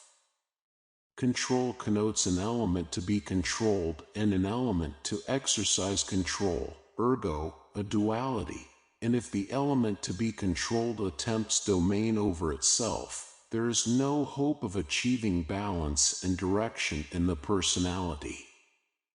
It is the ego self that must be controlled. It is the secret self which must exercise control, and true self-mastery is only arrived at when the individual achieves identification with the Supreme in the deeper recesses of his being. Then he is able, by a kind of unity with primal life force, to mold his own ego self, to exercise control over it, to knead and shape it to fit the ends of his life. Subconscious promptings innate in each ego personality are thousands of subconscious urgings and instincts that tend to lead each of us around by the spiritual nose. We seldom, if ever, make decisions in an area of our consciousness that is free from the guilt, fears, and envies of our ego self. In consequence, we are never truly free to decide anything. Each decision wells up in us from the subconscious, reminding us below the level of awareness of some long-forgotten incident in which the ego suffered or had pleasure, and now, in this present instance, we must follow a path dictated by ego reaction, and so we remain slaves to the past. It just is not possible to fight this reaction. Someone who has an inordinate fear of heights, for example, is never cured of his fear simply by being exposed to height. In fact, such treatment is likely to end in complete personality displacement, in an all-consuming fear hysteria. In the final analysis, such a sufferer is only able to overcome his fear by modifying the importance of his ego self, by displacing it from the frontal awareness of his consciousness, taking unto himself a deeper, more heightened sense of being through identification with the secret self, and so his life begins to be guided by a mental and spiritual essence rather than a protoplasmic pain-pleasure reaction.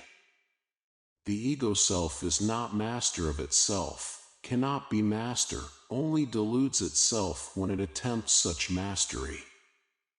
Most people are so entirely frustrated in the willpower area of their psyches that they seek desperately for deliverance from the all too apparent fact that they can never make themselves do what they want to do.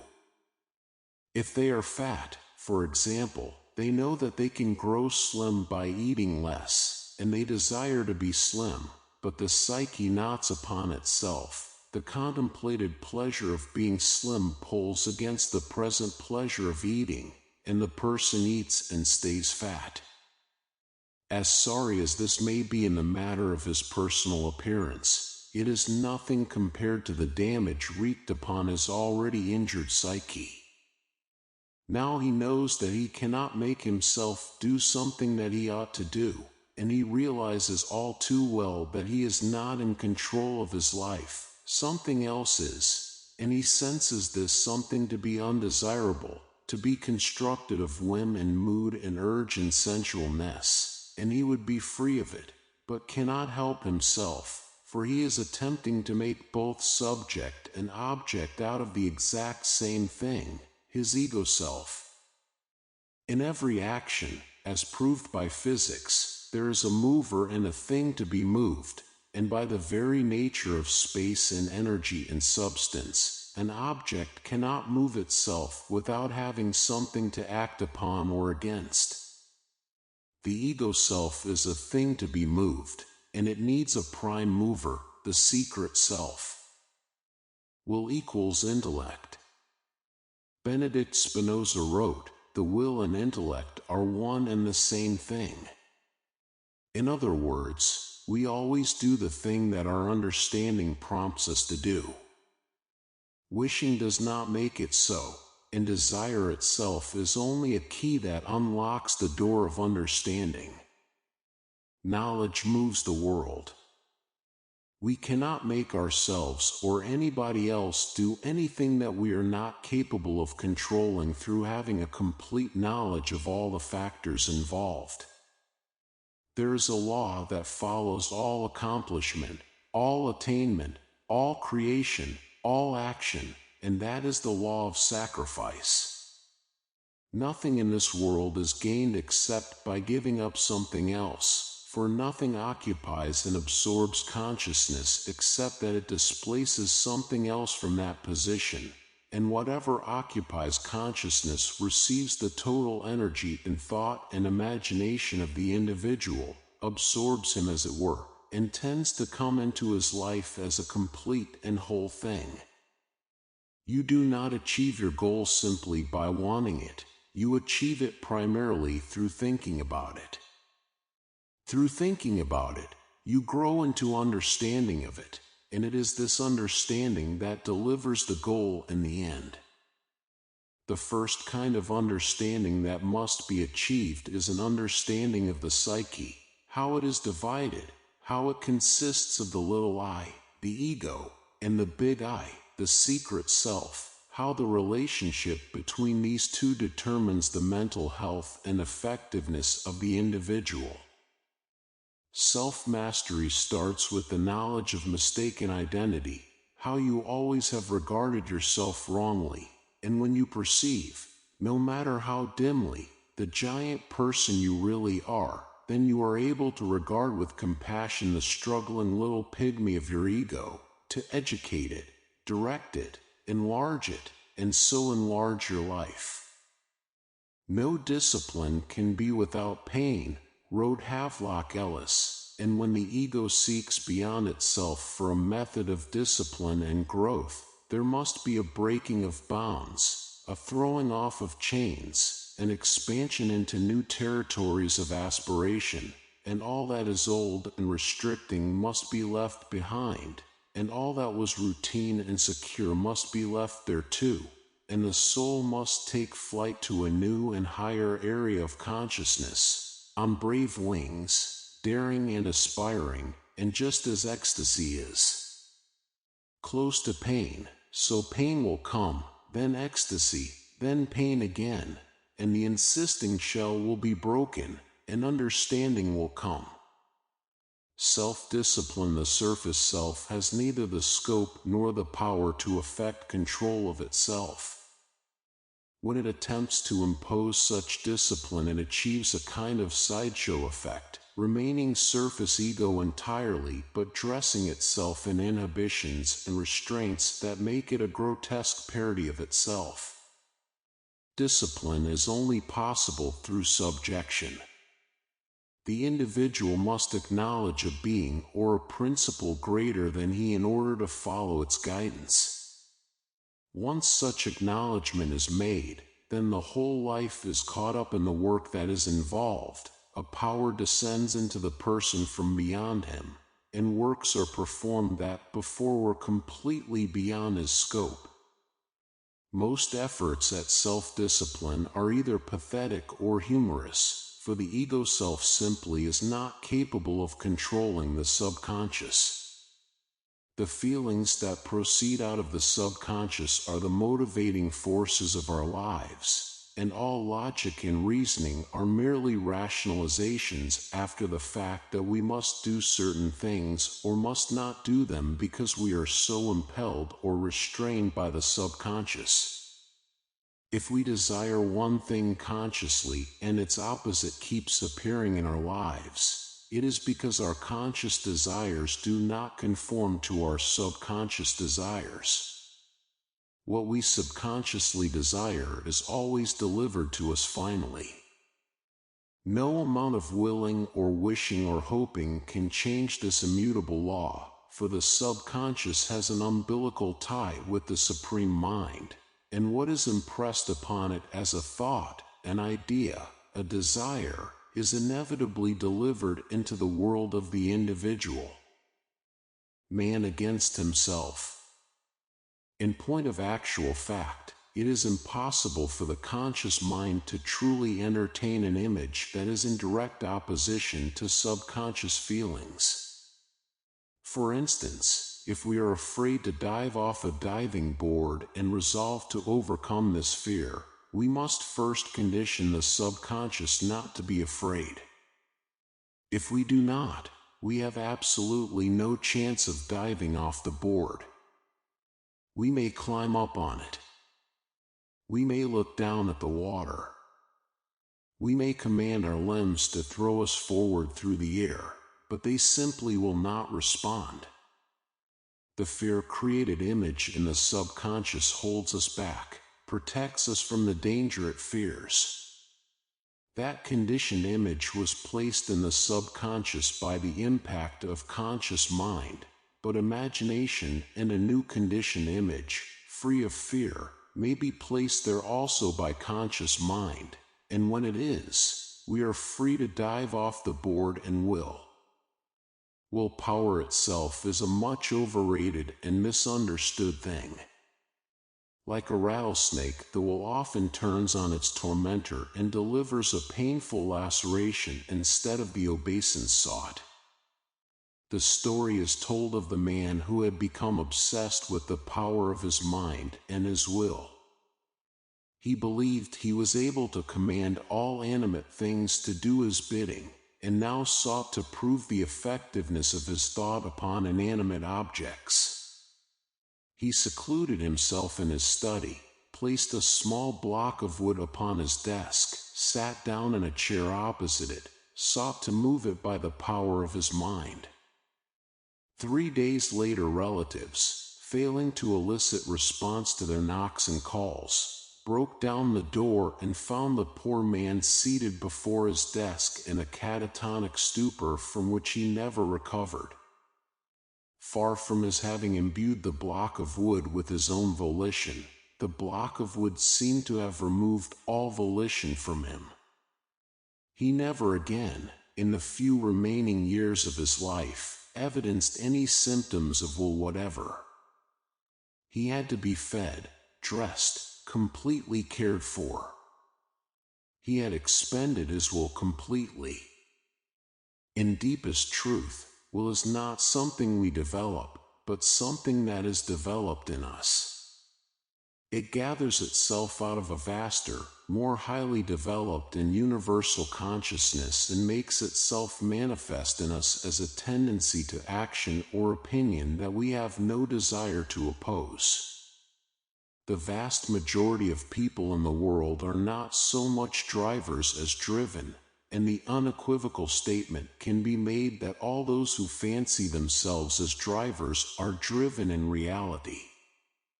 Will is not ego dominance as modern fiction and drama would have us suppose.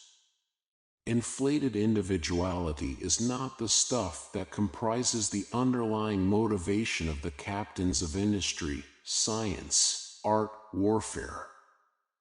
Rare is the man, and wise indeed, who rises to a pinnacle of world prominence and realizes that he has been brought to that point as an instrument, not as a prime mover, that he, himself, has been a servant each foot of the way, that something greater than he has moved in and through him to accomplish the ends that have been credited to him.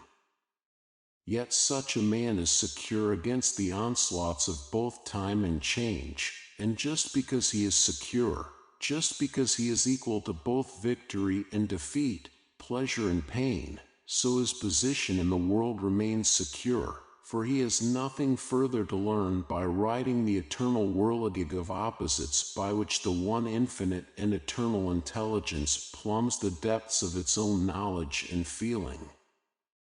The truth about willpower. Usually, however, the world credits the man of accomplishment with a great determination, a great power of will to surmount obstacles. Modern civilization has a sense of drama, a sense of existence primarily derived from the stories of Cinderella, Frank Merriwell, and other exponents of the fairy tale that paints everything black or white, with white winning an ultimate and inevitable victory. Our sense of values is always deeply shocked at learning that our heroes are tarnished in other areas than the one that made them heroes. We applaud the ruthless heavyweight champion who bludgeons his opponents into insensibility, but when we find that he sometimes does the same thing to his wife, we cannot understand what motivates him.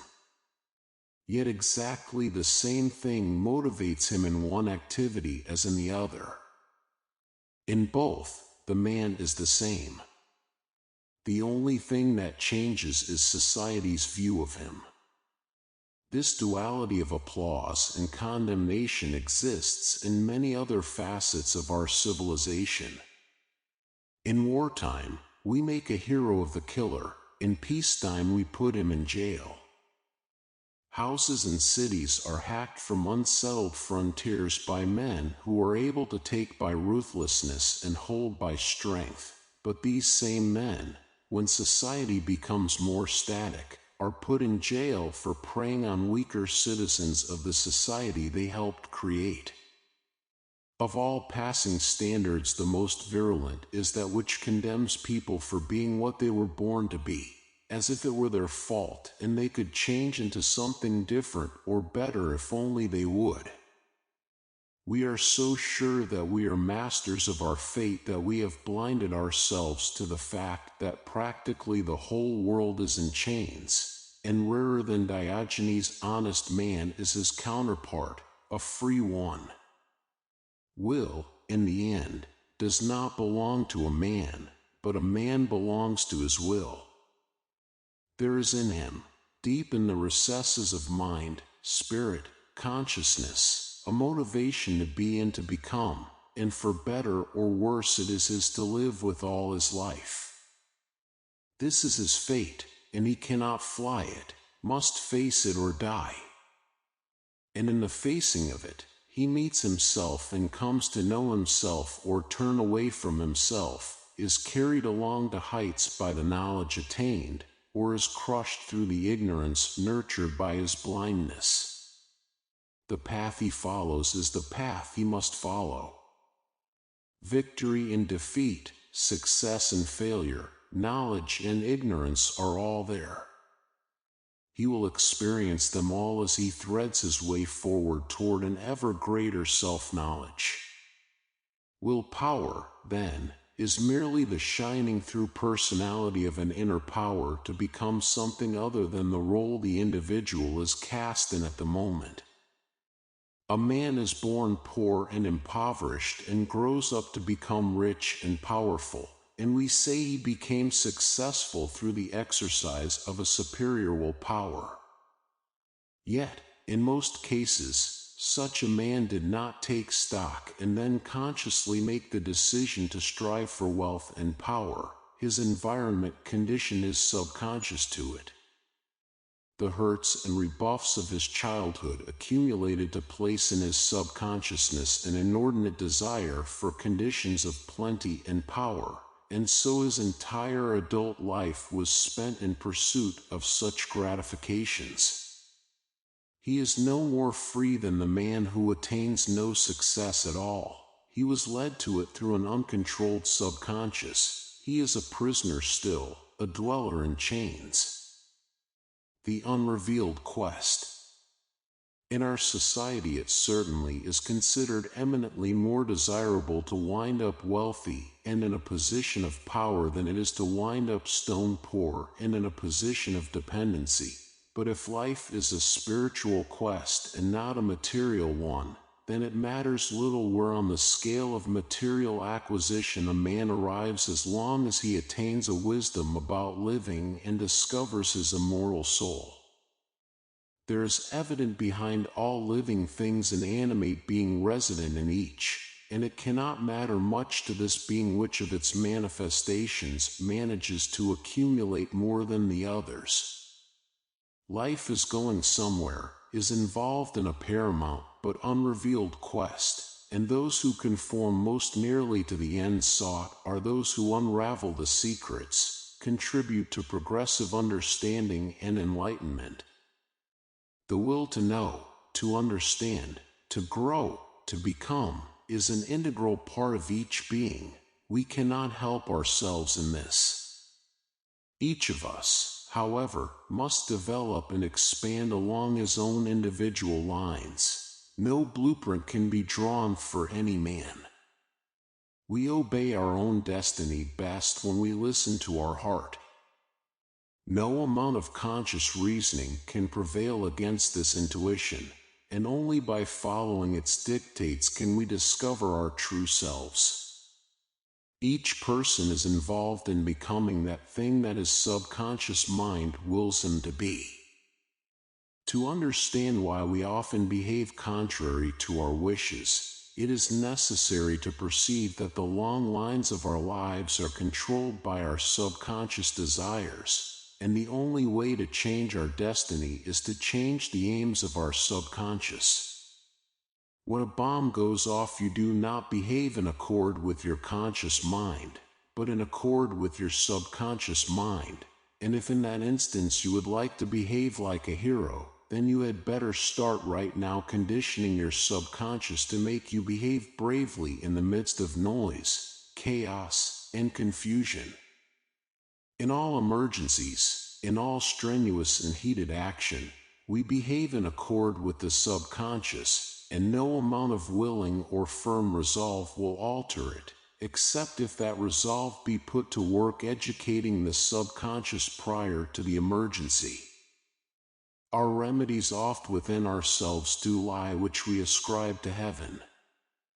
William Shakespeare. Elevating consciousness.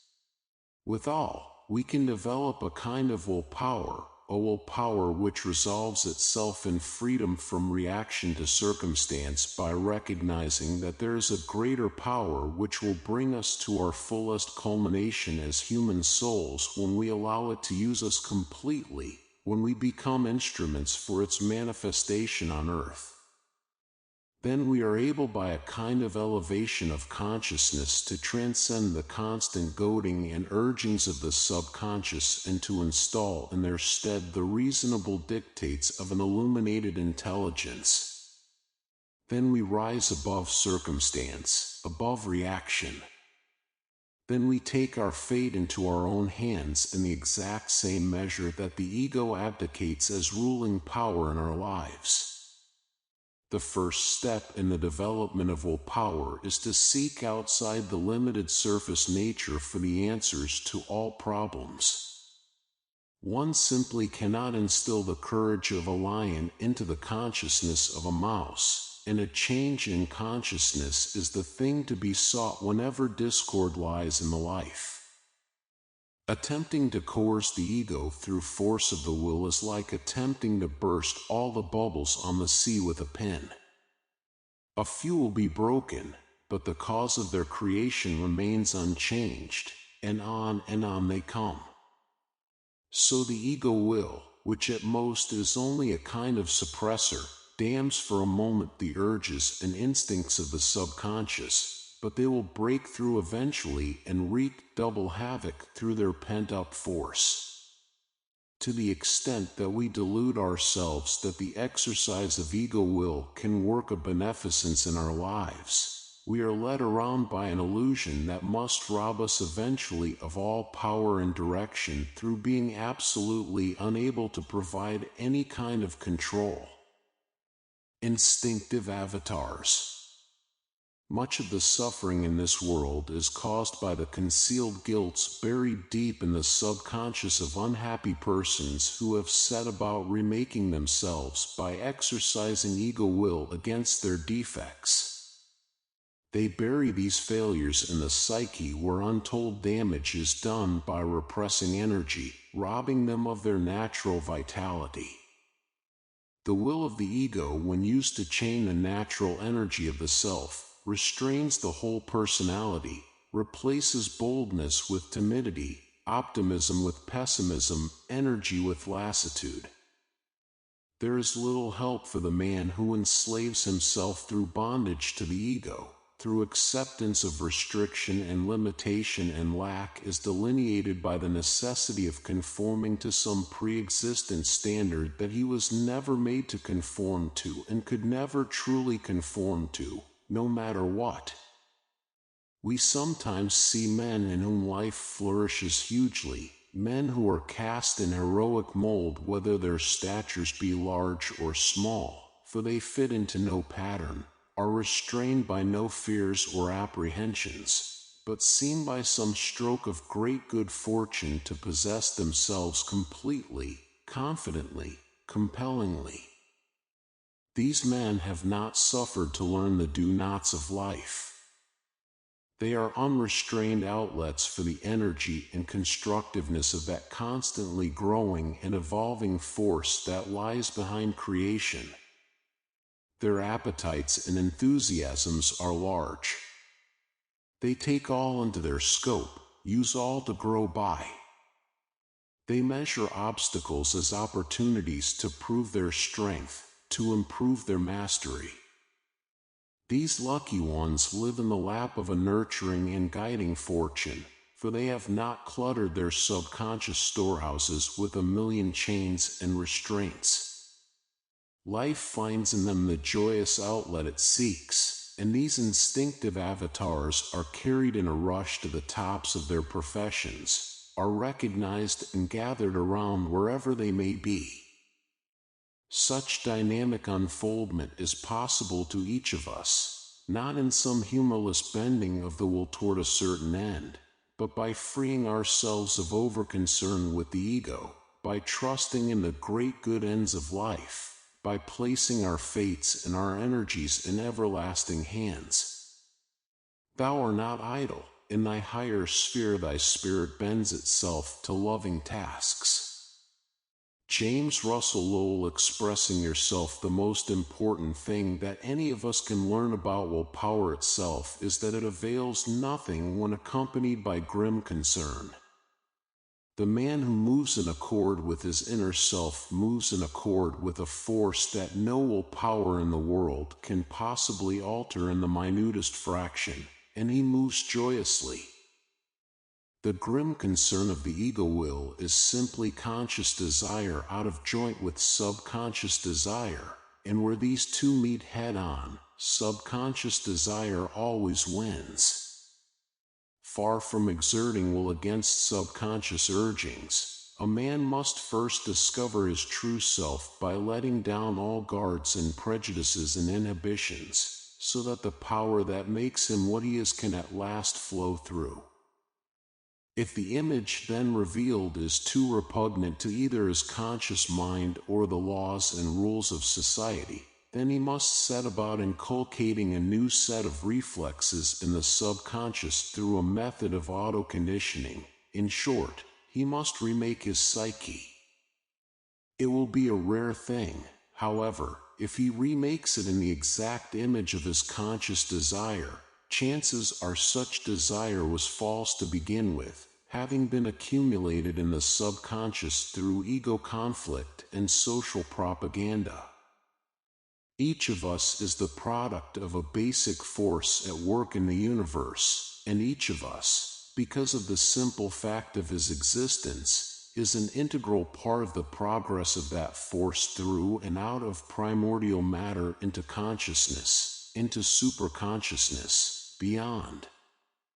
Only when we are our natural selves is it possible for us to project the power and mastery which is innate in us. Strangely, the majority of humanity lives in a straitjacket, restricted and repressed on every front of existence, often knowledgeably so, but always justifying such restriction as being necessary to conformity, and this is the delusion that binds us. The one supreme power and vital mind that inhabits all creatures has not assumed its manifold masks for purposes of uniformity, but for purposes of variety and myriad expression. Conformity of any kind in the development of the psyche and character of the individual should never be anything more than happenstance, occurring only because the true nature of one individual happens to be like the true nature of another.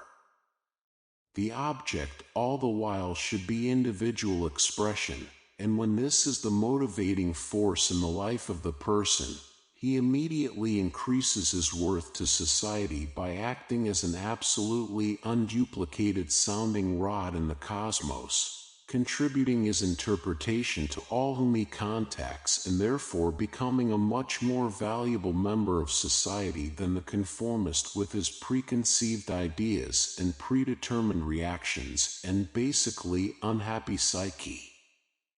The revolutionary concept. So we are faced with the most revolutionary of concepts.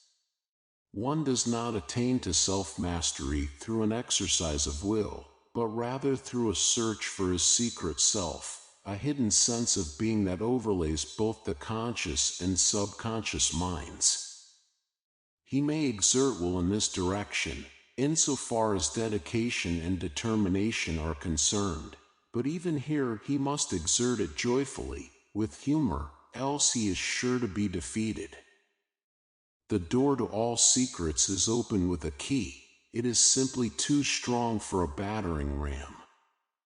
A little effort expended in the right direction and at the right time has the power to move the worlds. If one plays golf, he often sees small men of slight physique drive a golf ball many yards beyond their larger and more heavily muscled opponents. Understanding is the thing. Timing and leverage produce the result, and no amount of human energy is sufficient to cause even the tiniest of events that daily occur on life's scene. But a little nudge here, a little pressure there, properly applied on the crescendoing force that is life itself, diverts that fantastic energy into an irresistible stream, and miracles are wrought, bridges and buildings built, societies constructed, all at the behest and after the understanding of an individual consciousness that has transcended its restrictions and limitations and created something surpassing itself. The Olympian Torch. Ralph Waldo Emerson wrote, "He who has mastered any law in his private thoughts is master to that extent of all men whose language he speaks, and of all those into whose language his own can be translated." An internal discipline sets each individual house in order, a allows the self to be mastered and ruled by a power greater than the individual ego, and breeds the stuff of which heroes are made. Tenacity and determination are results of an ingrown faith and unshakable confidence in the great and good ends of life and the worthiness of human destiny. The man who throws up the sponge in the face of overwhelming odds does so only because the end he seeks does not seem worth the struggle, and any man who pursues his wraiths for ego-aggrandizement alone cannot possibly have the stuff which prevails when the crucible of conflict is heated white. When motivation springs from the depths of consciousness, it is of such strength and irrepressibility that nothing short of destruction of the individual will finally circumvent the goal. An inner vision sustains each entrepreneur. Anyone who seeks to create something is first launched upon his enterprise through having envisaged it in his mind. To see is to believe, and seeing through the magic of imagination creates the prior vision necessary to action, to bringing an idea into material counterpart in the physical world. Just as nothing daunts the inner vision of seer and saint, so nothing can possibly mitigate against the inner vision of each of us, for there is a transforming power in consciousness that causes material results. In the scene surrounding a given observer there exists all possibilities, but he is touched only by those his inner awareness is conditioned to perceive. Determination and tenacity are products of inner vision, and are never more than symptoms of a consciousness that inspires positive action, steady optimism, and unflagging hope and humor. The really important thing about the evolvement of the human being from out of the mass of half-aware, instinctive, probing protoplasm is the fact that he carries as an Olympian torch the seeds of an evolving consciousness that is struggling upward out of a nascent world of matter. A constantly expanding awareness, an ever greater understanding, and a growing mastery are the obvious ends of evolution. And this evolution now is not nearly so much a material one as a mental or spiritual one, involving consciousness and spirituality to the near exclusion of any physicalness whatever. Everyone's principal business. A friend named Arthur sought his fortune in the world of industry.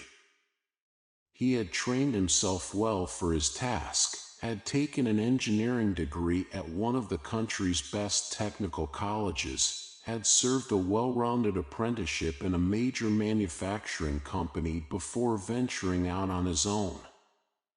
Yet from the first his enterprise disappointed. It was a small company, subsisted mainly on contracts from larger firms, and there was no reason why it should immediately make him rich. But considering his personal skill and application and the fact that the process he rendered was sorely needed, it was strange that he barely managed to meet obligations. His company accumulated no capital, could not expand, and while dozens of ideas for manufacturing innovations seeded constantly in Arthur's mind, there was no means of fulfillment. Other men in positions like his own prospered, and he was sure he was being dogged by misfortune. The harder he fought against obstacles, the more real and immovable they became. At last he became a defeatist, confided to friends, "I've had lots of bad breaks, and I'm just plain tired. Let the god of misfortune load it on." The god of misfortune did. Arthur lost his business. It was a deep shock. For a while he went about in a daze. The business bankrupted him, and he seemed incapable of going to work. His wife took a clerical job in an office, and they lived on her small salary. All motivation was gone from Arthur. He tried psychotherapy. Seclusion in a monastery was prescribed. Though Arthur professed no religion, he finally agreed to take a 4-month retreat, during which time he promised not to concern himself with business in any way, but to meditate on life, its origins and meanings, the question of who and what he was, what his destiny might be. He was given free access to the monastery library, and though he was required to perform the chores assigned him, nevertheless he spent long hours poring over the volumes recommended to him by his tutor. When he emerged from the retreat, he was a changed man. There was about him a broader note, a more encompassing perception, a forbearance and understanding for all things that formerly had been narrowly confined to the business he worked in. He started a new business. Almost immediately it prospered. Within a few years it became one of the most successful in the country. Arthur spoke of his transformation.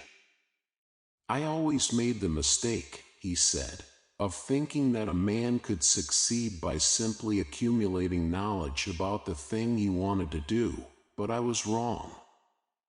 I learned during the retreat that something is going on in life that is far greater than making parts for airplanes. No man is here only to seek his livelihood.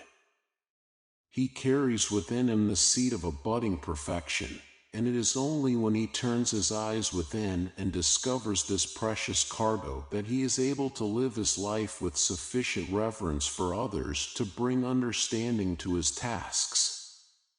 My success in business has not been because I learned more about my business, but because I learned more about what was outside my business. In fact, it might be said that what I always thought was my business I discovered to be secondary, that my main business is spiritual instead." Golden Towers. There is fierce resolution in the heart of the man who sees golden towers beyond the hill. He is led across desert and wasteland.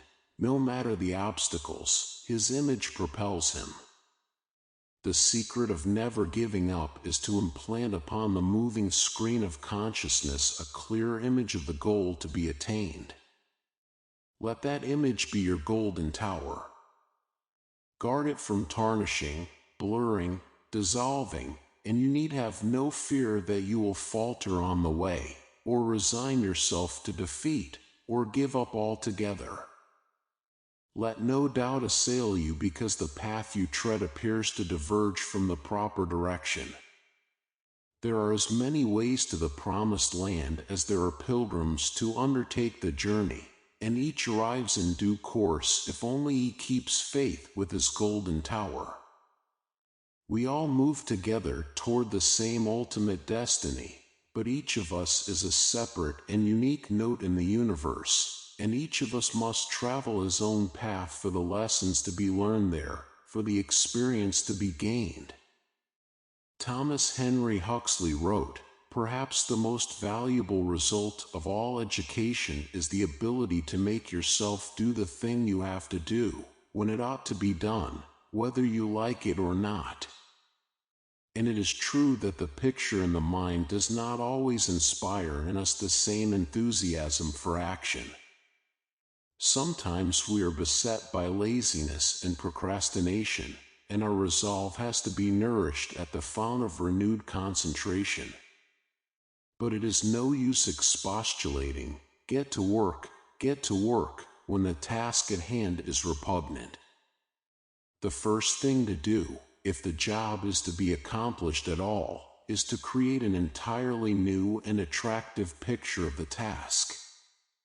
If, for example, you are a salesman, and your job is to make 10 calls each day on prospective purchasers, then you are making it extremely difficult for yourself if your mental image is making 10 calls. With such a mental picture, the wonder is that you are able to stir out of the house at all. Think about 10 calls, and they become repetitious. You become anxious to get them over with, to be free of their responsibility on you.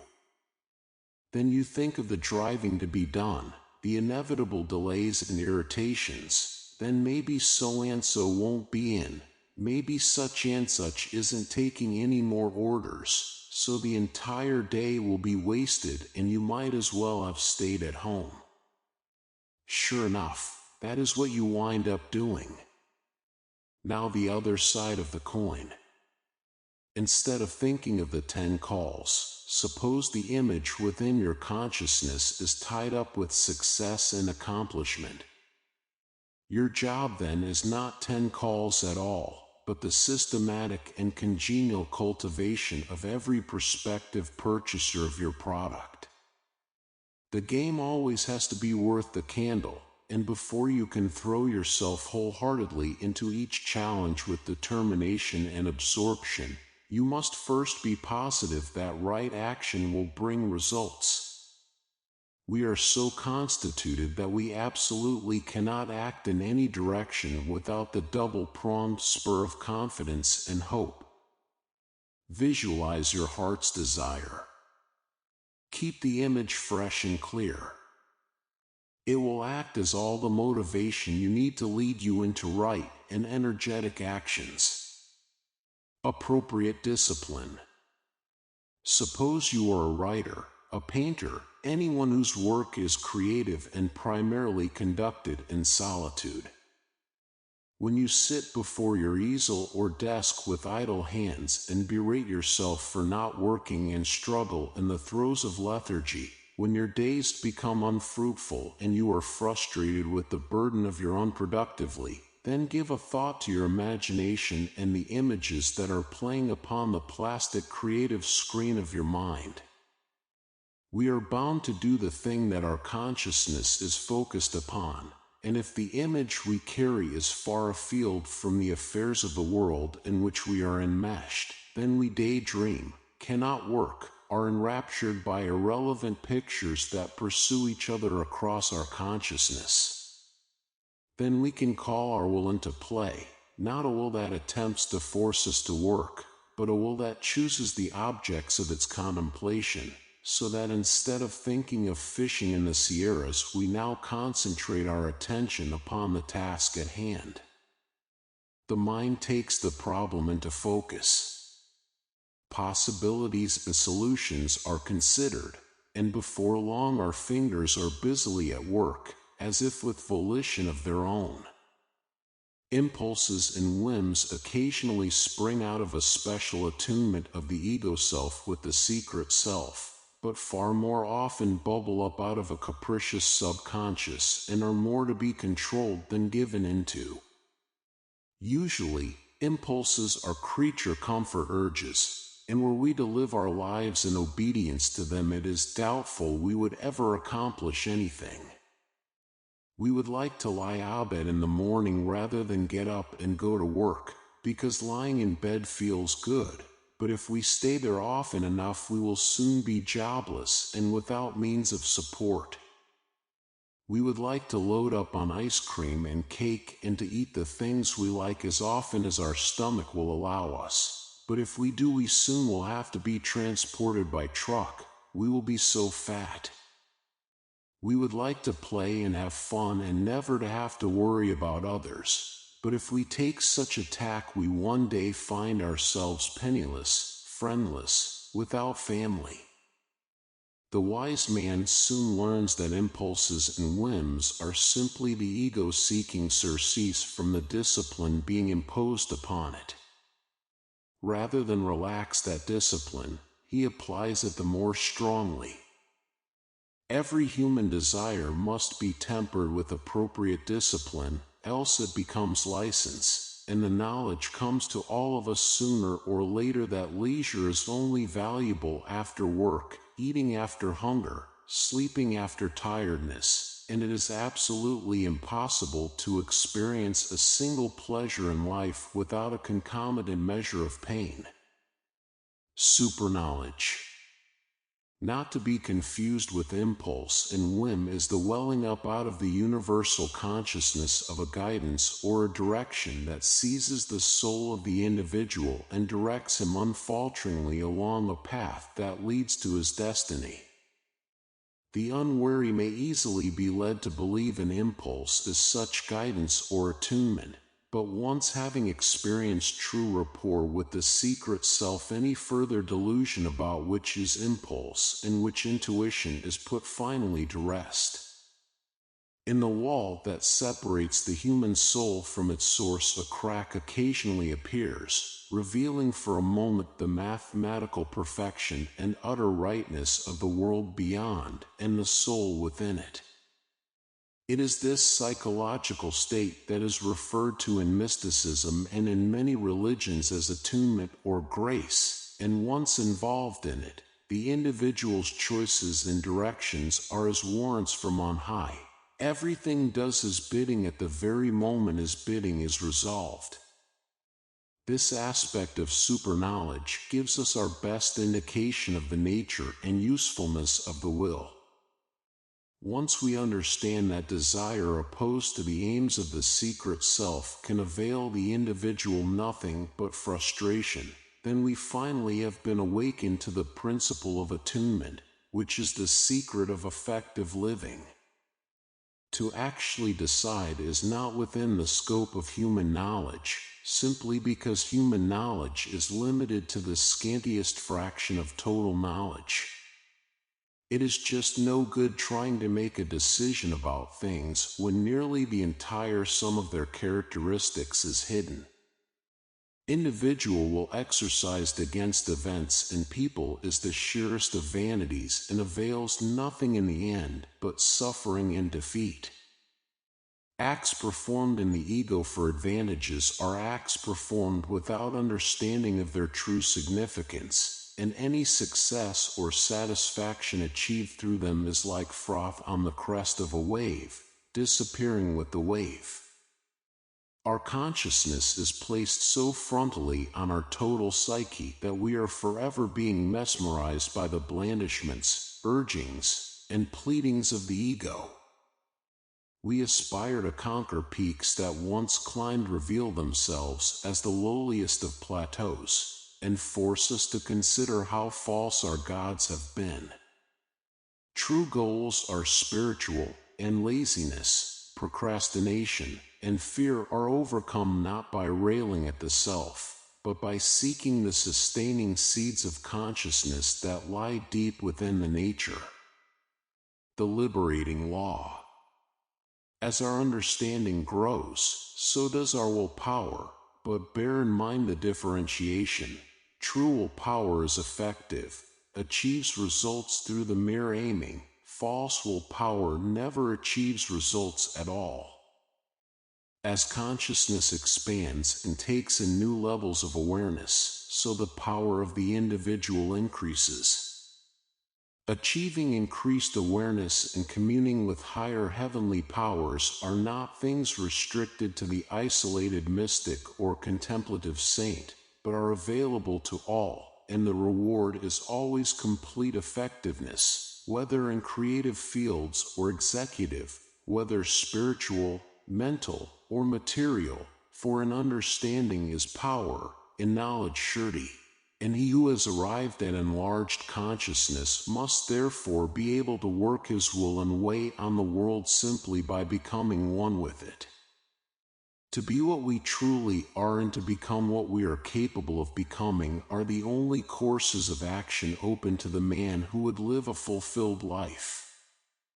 No matter the barbs of fate that frustrate you, no matter how stacked against you the cards of fortune, how you were born, where, into what kind of body, gifted with whatever native intelligence, there is a liberating law in the universe, and you can become the highest of the high, wisest of the wise, for you have within your very grasp a tool with which to achieve absolute freedom.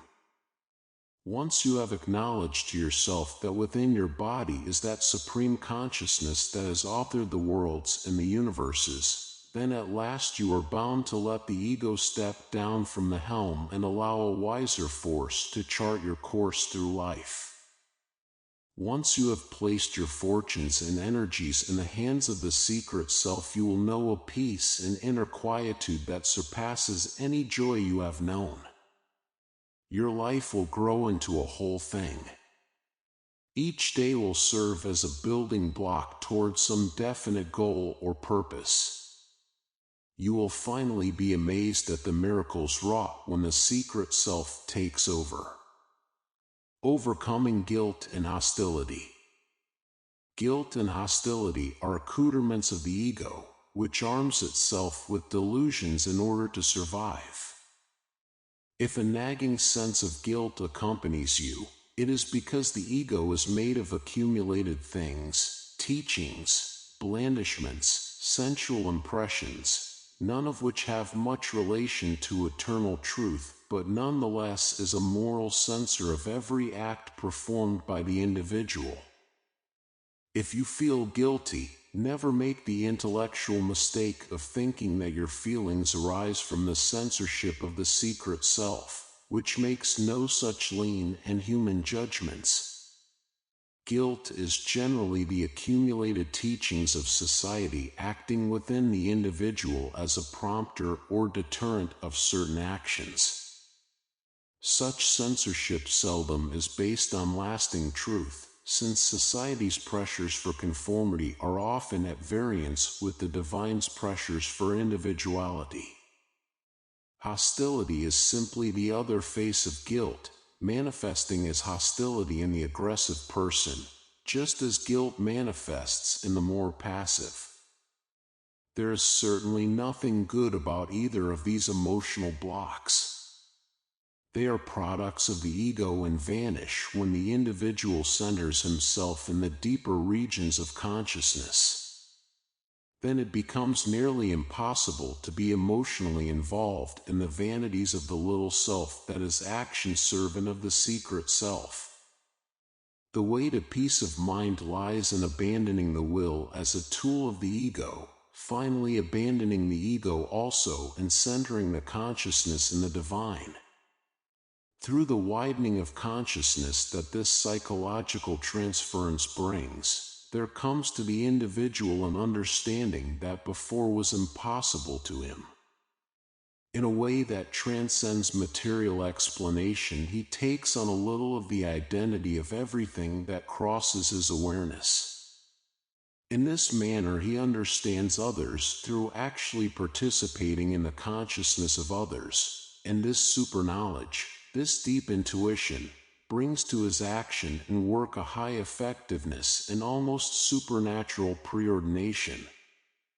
He moves in the center of events as if he were ordering events, because he moves in accord with their true nature, is guided in all by a principle that sees the end to be accomplished and the means of attaining it, and because he has abandoned ego and moves in response to this universal will, he acts with absolute surety, complete effectiveness, without hazard, anxiety or fear, is dominated henceforth by inner peace and absolute joy. Chapter 5. Mind over Matter. The almost universal path that people follow is to accede to circumstance, to throw up their hands and say, "That's the way it goes." It is a curious and rife fact that when circumstances go against our personal desires, we credit our frustration to bad luck, but when we are carried to some pinnacle of success, it is no longer fortune but our superior skill that we credit. In actual fact, all luck and skill emanate from deep-seated convictions in the subconscious mind of the individual. Desire and destiny. The average person never really decides whether mind rules matter or matter rules mind. He accepts the fact that mind rules matter in certain circumstances, but tends to regard these circumstances as the exception rather than the rule.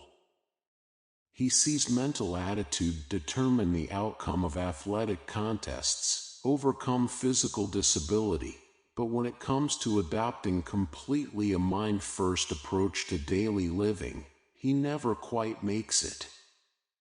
If mind ever rules matter at all, it must do so as a result of an absolute principle properly applied. This absolute principle could not be a thing that worked some of the time or once in a while or capriciously responded to chance, but would have to be a law that always worked in exactly the same way.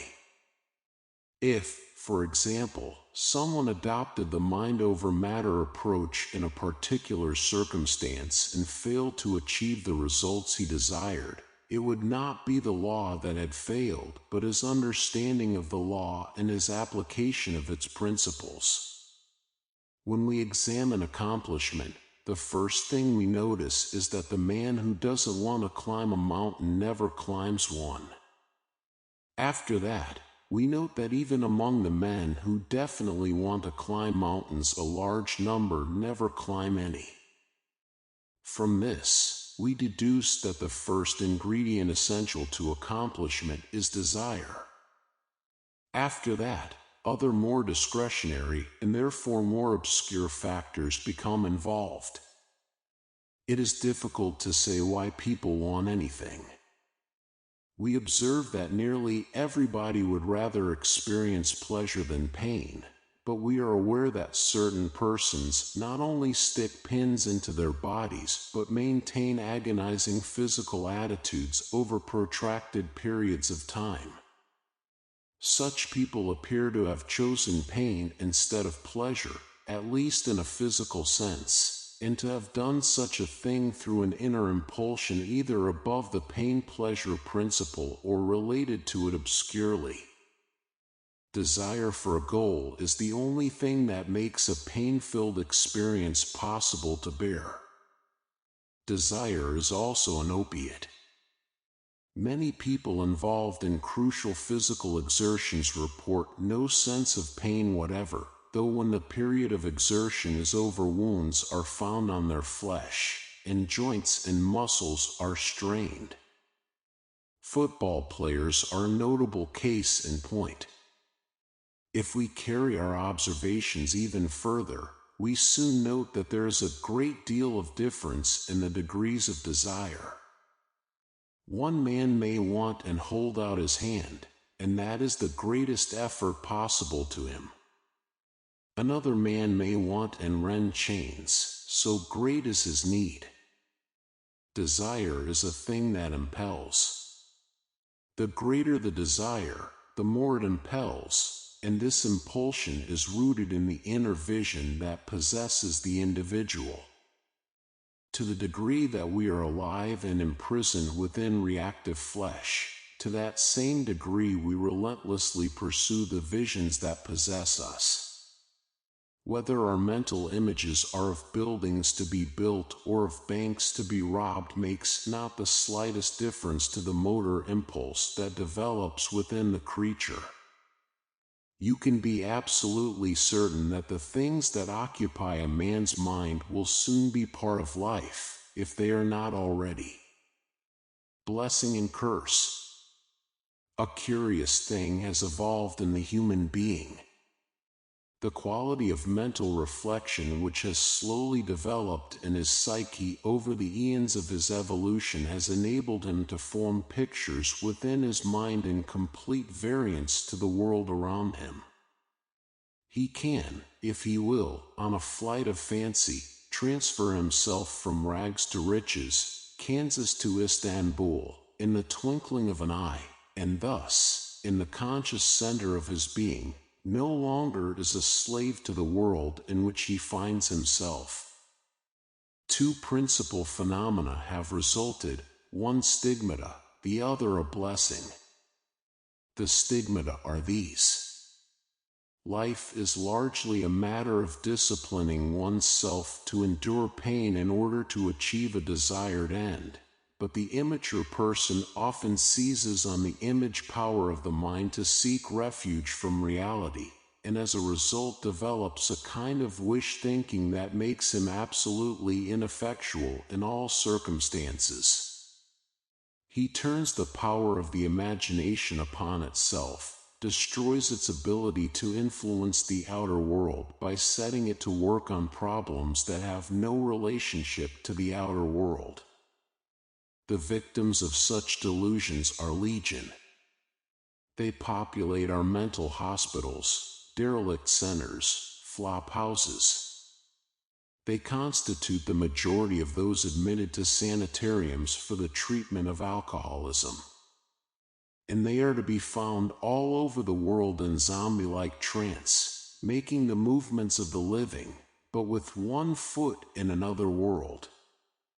On the other hand is the blessing that imagination brings. It is the mystic seeing that enables man to gaze upon his surroundings with X-ray eye and perceive in them their hidden potentiality.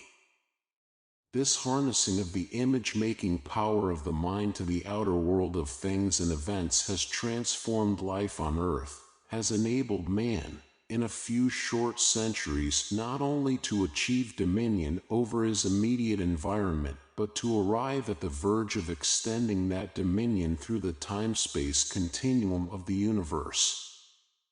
Most modern thinking conveniently divides the world into two different classes of things, one substance, the other intelligence. Science takes great pains to classify substance.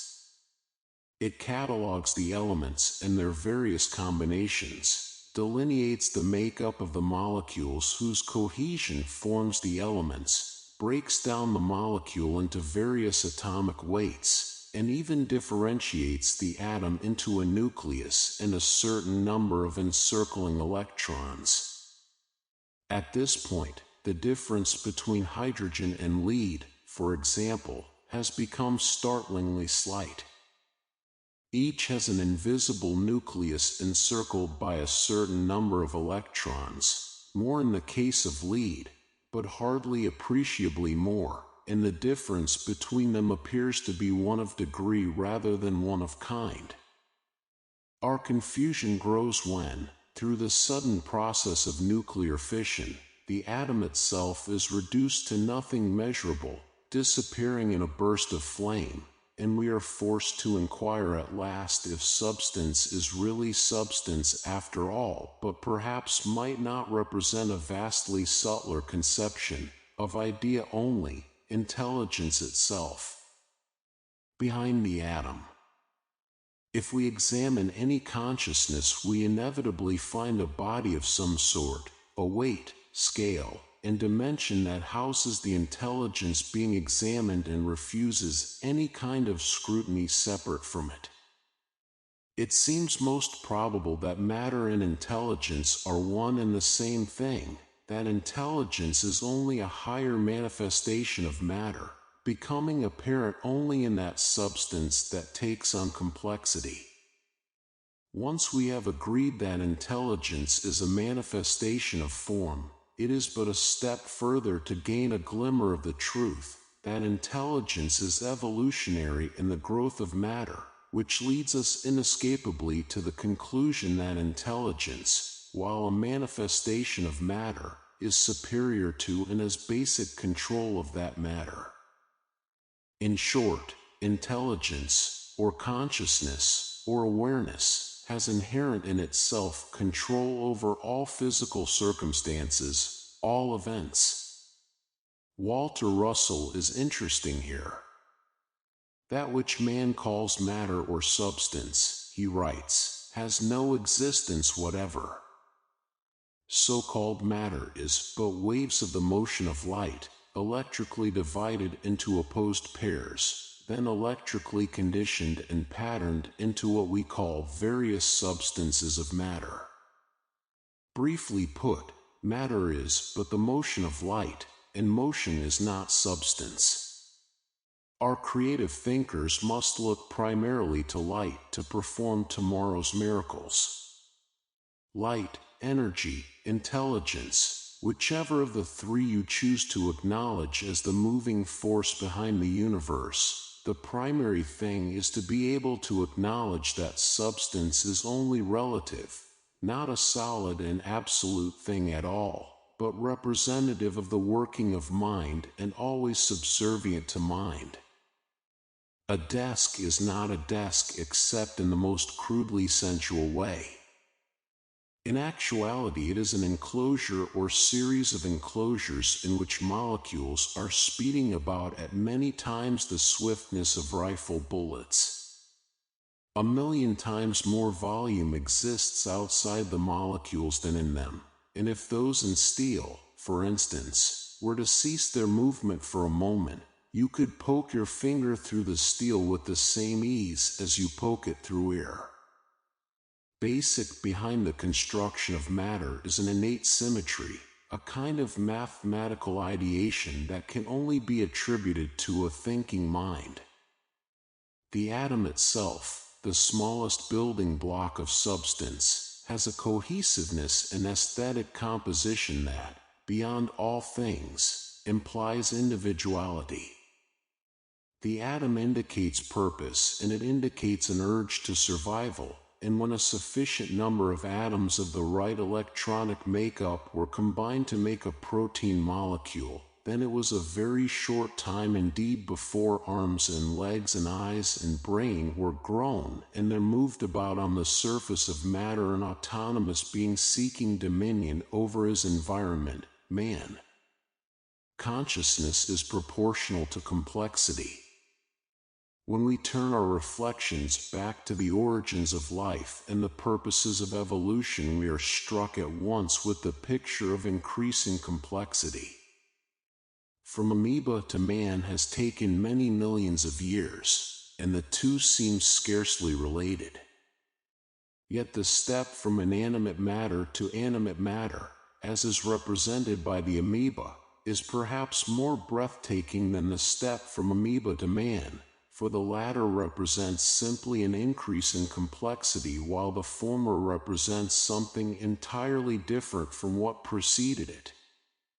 Out of the masses of slag and rock and steam emerged an element that moved, that grew and maintained itself, life. Yet even growth there was not so much the evolution of one thing out of another dissimilar thing, but rather an adding unto one thing of characteristics lacking in its predecessor, so that the difference in condition between an animate and inanimate thing is primarily one of complexity as against simpleness. No physicist or chemist will deny that the protein molecule is more complex than the molecules of inorganic elements. Some great change once transpired in nature for life to grow from inanimate substance, but in order for this to ever happen, consciousness had to be inherent in all matter. It is consciousness that is responsible for form. Wherever form is, there also is an intelligent presence. It inhabits the rock and the mountain just as surely as it does the human being. The form of the thing is dependent upon the idea that holds its whizzing molecules within boundaries, and this contour is just as surely mental as the concept of mathematics, and just as surely is held by a thinking being whose presence is always found within. This leads us dangerously close to the established province of religion. But we are not concerned here with a father image who has created children and is raising them to knowledge. What we are concerned with is the bottom root of intelligence, how and why it manifests in the universe, and whether man is divorced from that originating intelligence, subject to it as slave to master, or umbilically tied to it in such a manner that he is it and it is he. How thought conditions things. Those who see chaos as the originator of the worlds, coincidence responsible for the formation of man, and futility as the earmark of life, find at every hand just such a universe. Those who perceive a hardened creator ordering his vassals about cannot help but be impressed by the inequality of the human lot and perceive in the world much bitterness and pain. Those who see an inhabiting presence in all things instinctively know that all forms of the world are only ideas given substance, that the mind which upholds each is resident within themselves, and that therefore they are part and parcel of all peace, perfection, and effectiveness. The world, as always, turns out to be exactly what our consciousness is conditioned to see. It is this astounding and tremendously dynamic premise that life is built upon, the central law upon which evolution itself hinges. We see only that which we think we will see, and in consequence the world is peopled with things and events all dredged up out of our consciousness. A thing or a person or an event is not changed because of our consciousness, but inherent in each are all qualities, and we sift out only those that already occupy our awareness. It is for this reason that men are villains in one circumstance, heroes in another, that each in his time plays countless roles. It is not so much that the man is different in each circumstance, but that he is being constantly perceived by different persons who view him only through a narrow slit of individual vision and accept him for the thing they expect him to be. Consider an ordinary knife. To the baker it is an instrument with which to divide a loaf of bread into parts. To the irate householder it is a weapon with which to dispose of the object of his wrath. To the surgeon, come to a sick bed without instruments, it is a life-saving tool that will allow him to take from the abdomen of his patient a diseased appendix. To the young boy passing through the kitchen it is part of a game, multi-peg. Yet what it actually is a compound of inanimate elements and previously living molecules, steel and wood, shaped a certain way and fashioned so. But even this is but an indication of what it truly is, for our senses reveal only a tiny part of the total qualities of anything that seizes our attention. So a thing is the kind of thing it is only because of the personal relationship of the beholder, and it actually never has any true qualities at all because our senses are too crude to perceive any truth about it other than that which proceeds out of our consciousness. And it is this that affects us most of all. For when we see the knife we do not think of the kind and quality of the steel and whether it is substance or is only idea, but we look at the knife only to determine its relationship to us, and that is the only thing we see. Matter is movement. Just to understand the scientific premise that matter is not matter at all but intense movement confined within spatial limits is to arrive at a pinnacle of mental and spiritual freedom that will never again allow you to be intimidated by the things and circumstances around you. In deepest truth, they are no more real than the conditioning of your consciousness, and you can, by an act of increased mental awareness, change them from the things you think they are into something totally and completely different. Here we knock on the door of the occult. The ring of the foregoing indicates we will be able to move mountains, change water into wine, still the winds, and indeed we might once we learn the testing but veil-breaking truth that all mountains are in the mind, as are all limitation and lack, all storms. Make this encompassing decision, that matter is subservient to mind, and you will see at once that the world and everything in it is only an effect of consciousness, a partial manifestation of thought, and inasmuch as it remains always a reflection of idea in the mind of the beholder, it exhibits at once another of its infinite reflections the moment the thought in the beholder's mind changes.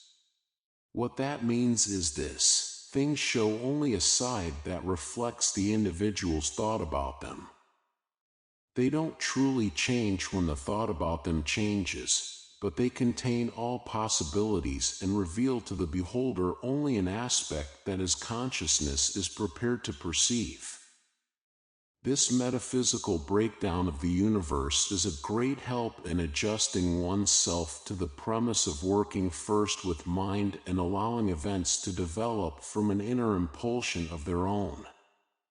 Once we are fully convinced of the mental causes behind all things, we no longer feel impelled to run about, lay on hands, attempt one way or the other to coerce the world to fit the pattern in our minds.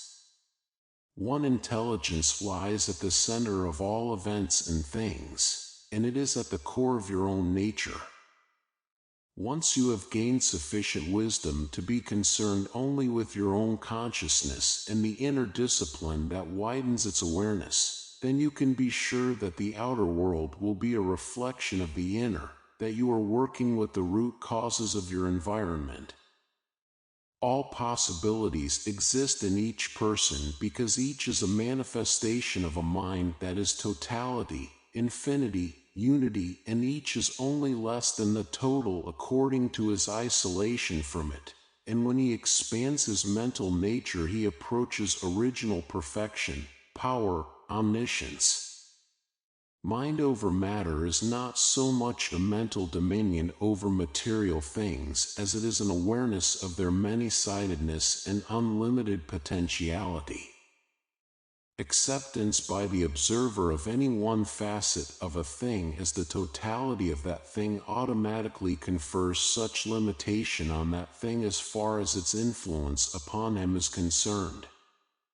In this respect, our lives are guided by shadows, by the meaningful aspects we give the things and events we meet in the world, and our consciousness is never as much a product of circumstances as circumstances, in this subjective way, are a result of our consciousness.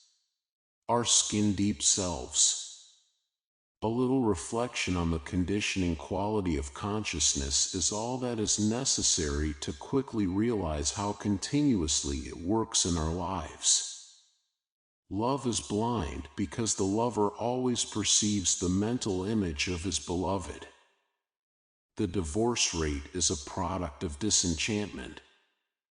It is not because of disenchantment that love leaves. Disenchantment comes after love leaves. Places of triumph revisited always seem strangely small and shoddy. They do not fit the magnificent arenas cast up by our emotionally charged memories.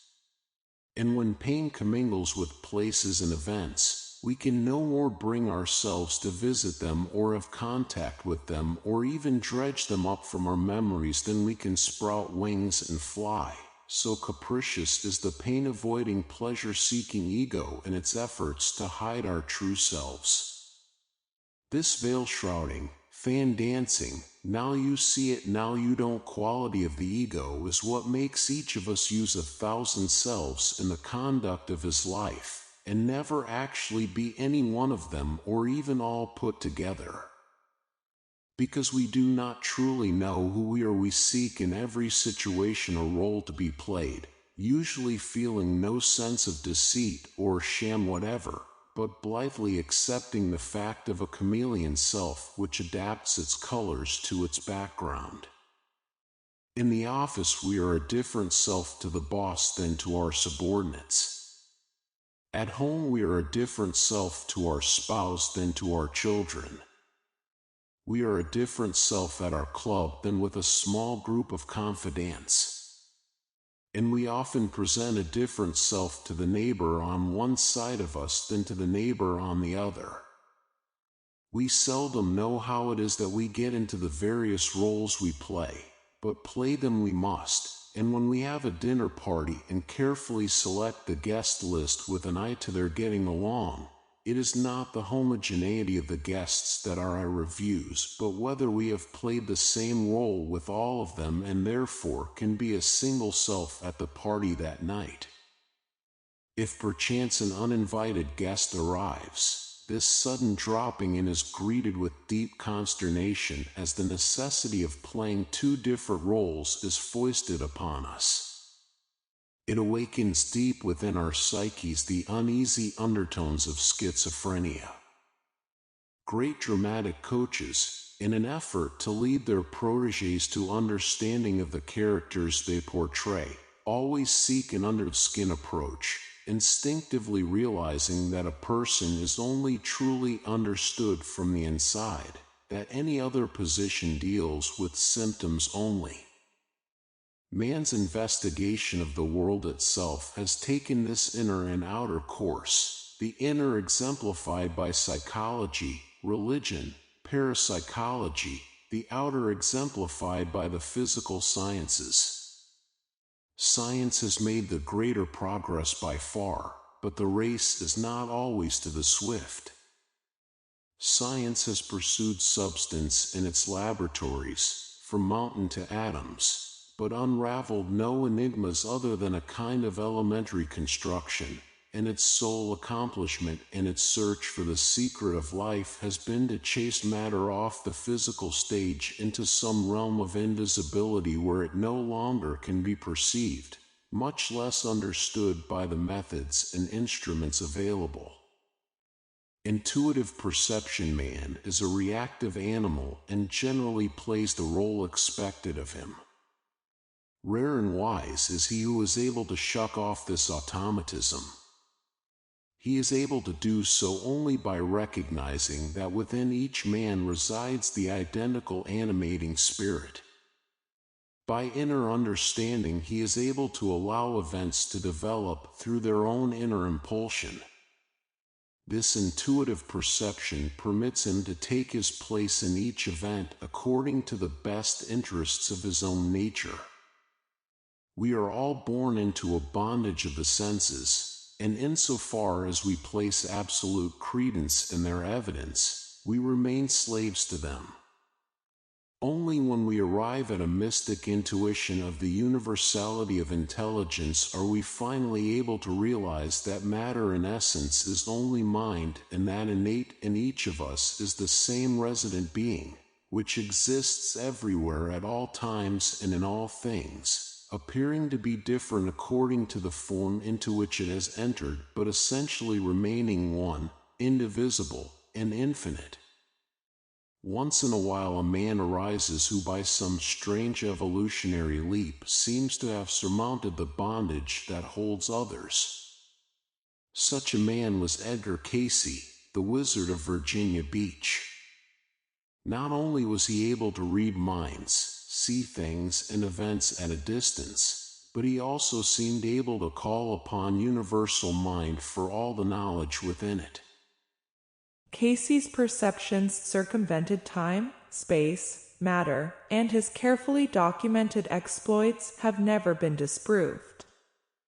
He became in hypnotic trance the most erudite of men, having at his fingertips all the knowledge in the fields of medicine and religion. Yet in his normal waking state he was totally lacking in education. And Edgar Cayce does not stand alone as a mental phenomenon.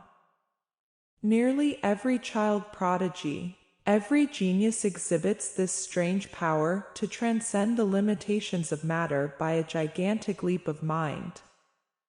Mozart, Einstein, Gandhi, Jesus Christ, geniuses all, used some secret power of the mind to perform their miracles. Though the man in whom genius lives hour by hour is rare, each of us sometime in his life usually is privileged in a moment of mystical intuition, sometimes several, sometimes many. Inner knowing. A young man named George suffered intensely from migraine headaches. One night during a particularly painful siege he took to the streets in the hope that walking would reduce his pain. Suddenly he was overcome by the absolute knowledge that breathing pure oxygen would relieve him. He went immediately to the emergency hospital, won over the attending physician's objections, breathed oxygen, was immediately relieved. Such treatment is generally accepted in the medical fraternity today, but at the time it was rarely used and George had never heard of it. Another man named Tom, in the grip of a depression resulting from his loss of a job, awoke one morning with the feeling that he would be very successful in the valve manufacturing business. Tom's acquaintanceship with valves was cursory. He knew they did something inside pumps and engines, but he didn't know just what. He had had no training in engineering and scarcely any in business, but that didn't deter him. He went to a valve company and arranged a tour of the premises. He was immediately enchanted, sure that valve manufacturing was for him. 2 weeks later, he met at a party a man who identified himself as an inventor. He drew designs of his new valve on the hostess's tablecloth. 2 days later, Tom and the inventor found themselves in the bank arranging financing. Today, their valve manufacturing firm is one of the largest in the nation. The latent faculty intuition is the power by which all things are done. Nobody ever built a building by piling blocks. A building is built first in somebody's mind. Someone sees it towering to the sun, clear and solid in his imagination, long before the first physical movement is made to construct it. Those who go through life totaling facts accumulate only the smallest percentage of the knowledge that exists in the universe. That kind of man wants facts to tell him what to do, but facts never do. There simply aren't enough of them. In every man, writes Steiner, there are latent faculties by means of which he can acquire for himself knowledge of the higher worlds. It is inner certitude, intuitive hunch, that leads us into right action. Modern man takes inordinate pride in the powers of his reason, but he has put the cart before the horse. He actually seldom follows his reason usually follows him. A look at the world's history shows us how true this is. Reason told Columbus the world was flat, intuition that it was round. Reason would have had him sail the safe seas around his native Europe. Intuition led him across uncharted waters to a new world. Reason told Pasteur that disease was caused by fevers of the blood. Intuition led him to search out bacteria and a whole new area of preventive medicine. We attain skill in works and action when we learn to trust ourselves completely to an inner impulsion, and to cease acting in response to the events and circumstances around us. Doctrine of mind over matter. There are 3 principal points in the doctrine of mind over matter which must be clearly understood. 1. An invisible but real cosmic medium exists which supports the apparent world. 2. There is an established connection between this real but unseen world and the illusory world of the senses. 3. This connection may be discerned and this relationship controlled by the disciplined consciousness of man. Taking these points in order, we are struck immediately by the fact that it is very difficult to prove the existence of the cosmic medium. Our methods of scientific investigation have thus far done little to subject consciousness to the laboratory microscope, though the most recent investigations of parapsychology have been somewhat fruitful. Dr. J. B. Rhine's experiments at Duke University have proved successfully that there exists some method of communication between minds, beyond the purely sensual, but this whole area of man's existence lies largely uninvestigated, like a strange and dark continent. People have dreams in which they see themselves doing a certain thing at a certain place, and a few days later actually find themselves in that same place doing that same thing. People report the sudden knowledge of a friend's good or bad fortune, the inner conviction that a house is burning down, of a loved one's pain or danger.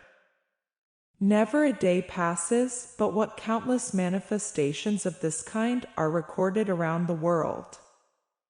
The dark continent of man's uninvestigated psyche beckons us. When we finally have given it our complete attention, the world will witness an evolutionary leap the like of which has never been dreamed. Cosmic medium. The cosmic medium that connects one man with another and one mind with another is the universal intelligence that permeates all things, all people, all places. By it each of us has an umbilical tie with his neighbor, for in a very real and actual sense each of us is one with his neighbor, since the same basic mind is in everyone. As soon as a man is finally convinced that the principle of infinite multiplicity is not valid in any conception of the universe, then he finally is led to the concept of inner unity, the absolute oneness of all things. When this new principle has really come home to him, he realizes that there is only one life at work in the universe, and it is in him as well as in his neighbor. He sees that it works secretly in the heart of all things, and by this insight he is able not only to influence its manifestation within him, but also its manifestation in other persons, in other things. The world that is perceived through our senses is only a partially revealed representation of the world that exists within mind. Strange, then, that the things that we encounter in space and time seem so very real to us. We knock upon a desk and know it is hard and that it is there. But the existence of the desk as an extension of an idea is a concept we seldom entertain. We spend most of our days thinking and planning and scheming, trying to originate ideas, but our actions are always predicated upon the fact that the things that we encounter in the world are the things that are truly influential. When we are able to perceive all things as manifestations of thought concepts, then we look beyond each to the idea that gave it form. Once we have turned our gaze in that direction, we have begun to deal with the basic creative power of the universe, and we have begun to see the possibilities in the second point in the doctrine of mind over matter, the established connection between the world of consciousness and the world of substance. Enamoring ego. The intellect by itself moves nothing, said Aristotle, and modern psychology has affirmed this law. We encounter those circumstances that reflect the quality of our deeper consciousness. In short, we see only that which we are, and it is this enamoring quality of our ego that deludes us about the world. Most people keep running into the same situations over and over again. Some are accident-prone, others are eternally fretting about their health, still others make a failure of one enterprise after another. Some lives take on the tenor of an epic tragedy as fate seems to heap one misfortune on top of another. But it is not misfortune that such people are encountering, merely the outer manifestation of the inner working of their own minds. Life keeps bringing us into contact with those things which we fail to understand. As long as our consciousness does not grow, as long as our inner sight does not penetrate, that long will we continue to run into the circumstance that defeats us, until our heads are bloody and bowed, until we finally understand or are beaten completely. The established connection between the unseen world of the mind and the outer world of the senses is this: the outer world is always a projection of the inner. Its emotional content is the same as the emotional content of the consciousness beholding it. Its influence on the individual is always according to what he perceives, and what he perceives comes from within him, not from outside. Magic images. The first 2 points in the doctrine of mind over matter allow us to understand how we are slaves to circumstance, how we never truly originate action, but take action as a result of being stimulated into it. These 2 points, if finally accepted without relief, would be a hopeless concept of life indeed. But in the 3rd point of the doctrine we find the leaven by which the whole makeup of life is changed from the deadened aura of hopelessness into the rosy-hued sparkle of anticipation. The 3rd point in the doctrine tells us that we can alter our environment and our circumstances by disciplining our consciousness. Magical operations, says Eliphas Levi, are the exercise of a power which is natural but superior to the ordinary powers of nature. They are the result of a science and of habits which exalt the human will above its usual limits. Will alone is not the answer, however. Will alone is more often a pathway to pain than to power. When we think of willpower, most of us think of exercising our will against other people and other things, but the only place where our willpower can be used effectively is in disciplining our inner consciousness. We can, in final analysis, choose to think only those thoughts which we want to think, and it is this power of mental choice that gives man his freedom. By it he is given the power to remake himself into any image he can envisage. He can heal his body, heal his soul, alter and exalt his own personality, enhance his willpower, produce hypnotic states, ecstasy. He can change himself from the lowliest of idlers to the most accomplished and effective of men, and all this not because he hustles about in the world, but because he gathers his own inner being around him, takes thought, alters the quality of his own mind. All the power of an individual lies in his disciplining his own consciousness, and all his effectiveness consists of his being able to produce faith within himself. For it is only faith that is able to develop in us a mental image contrary to the one we have been entertaining. Evidence of things unseen. Faith, wrote St. Paul, is the substance of things hoped for, the evidence of things unseen. Through faith we are able to act as if we know. When we have actual knowledge, we proceed with confidence. When we doubt, we are unsure of ourselves, apprehensive. This is the contrast between the man of great faith and the man of little faith. The former goes through life as if he had a special genie at his side, a supernatural power upon which he can call in every circumstance, while the latter acts out the blurred and distorted vision within, cautiously, doubtfully, fearfully.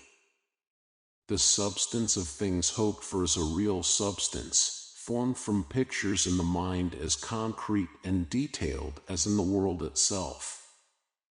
The evidence of things unseen is an inner evidence gleaned through the image-making power of the imagination. It is absolutely impossible for us to act against our knowledge. A man will not step in front of a speeding automobile because he knows he will be killed. He will not walk upon the water because he knows that he will sink. Sometimes he will not even venture into a new business because he believes that he will fail. No amount of persuasion can change his reaction to what he knows. But what he knows can be changed, and the most direct and efficacious manner is through changing the images within his consciousness. If he learns to visualize his goal clearly, one day he will be able to embark upon a new venture and be successful. The emotional content of the image in his mind will seep down into deeper regions of consciousness and provoke him into right action. If we think of ourselves as being strong, we eventually become strong. If we think of ourselves as determined, we eventually arrive at tenacity. If we think of ourselves as endowed with power, we eventually achieve ascendancy over circumstances. The mind has infinite power to influence us, for we act in accordance with its conceptions as it casts up before us inner images that stimulate us into action and attitude. Eating, appetite, sexual activity, motor response, intellectual activity are all triggered by the images we entertain in our minds. We are stimulated into all things by ideas. The world itself is an idea, and we react to it. We can change the world's influence upon us, however, by originating idea in consciousness, thereby stimulate ourselves and cease reacting. Idea and action.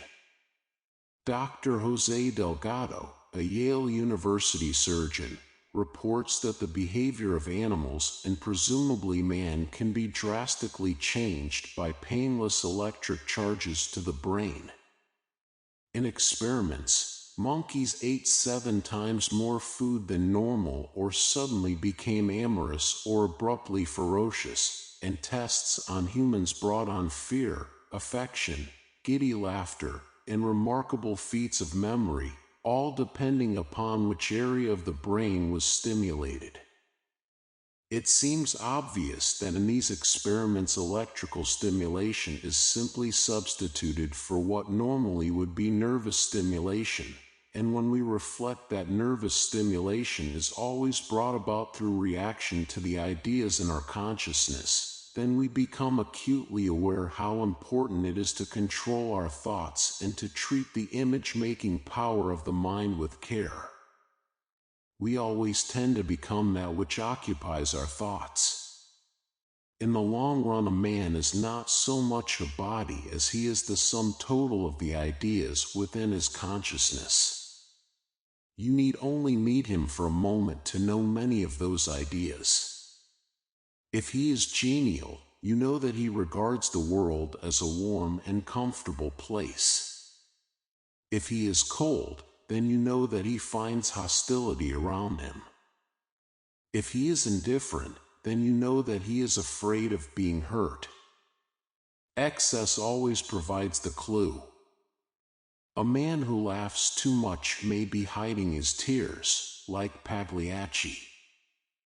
We eat too much as a substitute for love, or drink too much to still our fears, or play too hard as an escape from the responsibilities of life, or overwork to accumulate security in a changing world. But always our response is to the image in our minds, the ideas that occupy us, the ghosts we envisage, the demons that pursue us, the fancied pots of gold that lie beyond the rainbow. We must learn to take up our positions with a steadfast belief in the rightness of our stand-out, casts a pall of indecision over everything. We must shut out doubt from our minds and crystallize the images there so that we can take positive action on all our problems. He who doubts from what he sees will ne'er believe. Do what you please. If the sun and moon should doubt, they'd immediately go out. William Blake, Designers of Life. To start visualizing things clearly is not nearly so difficult as might be imagined. Each of us has a deep psychological tendency to use his imagination to envisage not only his present surroundings but also their potentiality. We are deterred from this proper use of the imagination because of an over-reliance on material things. We see, for example, the established form of an automobile. We accept this form and no longer allow ourselves to visualize anything different. Thus we give our creative imagination an opiate and shut off an important corner of our nature. Not the designer, however. He cannot afford to visualize the automobile in its presently accepted form. For him, there must always be a new form. His envisaging of it is his livelihood. We are all innately designers of life, and insofar as we accept the creative power of our imagination, we are able to influence life's shape and substance and its effect upon us. We change events and people not by altering them intrinsically, but by changing our perception of them. Each thing, each event, each person has infinite potentiality. We see in each only that which our consciousness is capable of perceiving. When we learn to look longer and with eyes of wonder, we develop a kind of insight that enables us to penetrate into depths we hitherto had not suspected. Because we then see differently, we then react differently, and our lives are changed accordingly. To many people, mental power implies such legerdemain as moving objects by will power, or materializing or dematerializing things, or leading others around by their mental noses. But in actual fact, the mental adept works on no one but himself. His is the eye through which all things are seen, and only insofar as he is able to influence his own perception is he able to influence the world. The greater his knowledge, the closer he is to the heart of truth, and the closer he is to the heart of truth, the more he identifies himself with other persons and other things. Through this inner identification, he achieves understanding of the law of each person's secret nature and his own life and the world he lives in. Change your thinking and change the world. If there is a problem in your life that you would solve, do not set your will to work on it. You will conquer this problem in the end, not by fighting it, but by understanding it. The reason it exists in the first place is because of lack of understanding. You must allow yourself to be convinced of this simple premise, that all problems reside in ignorance, that they represent a block in the understanding of the person who has them. As long as that block exists, so long will the problem remain. There is absolutely no possibility of ever solving a problem without gaining insight into its nature.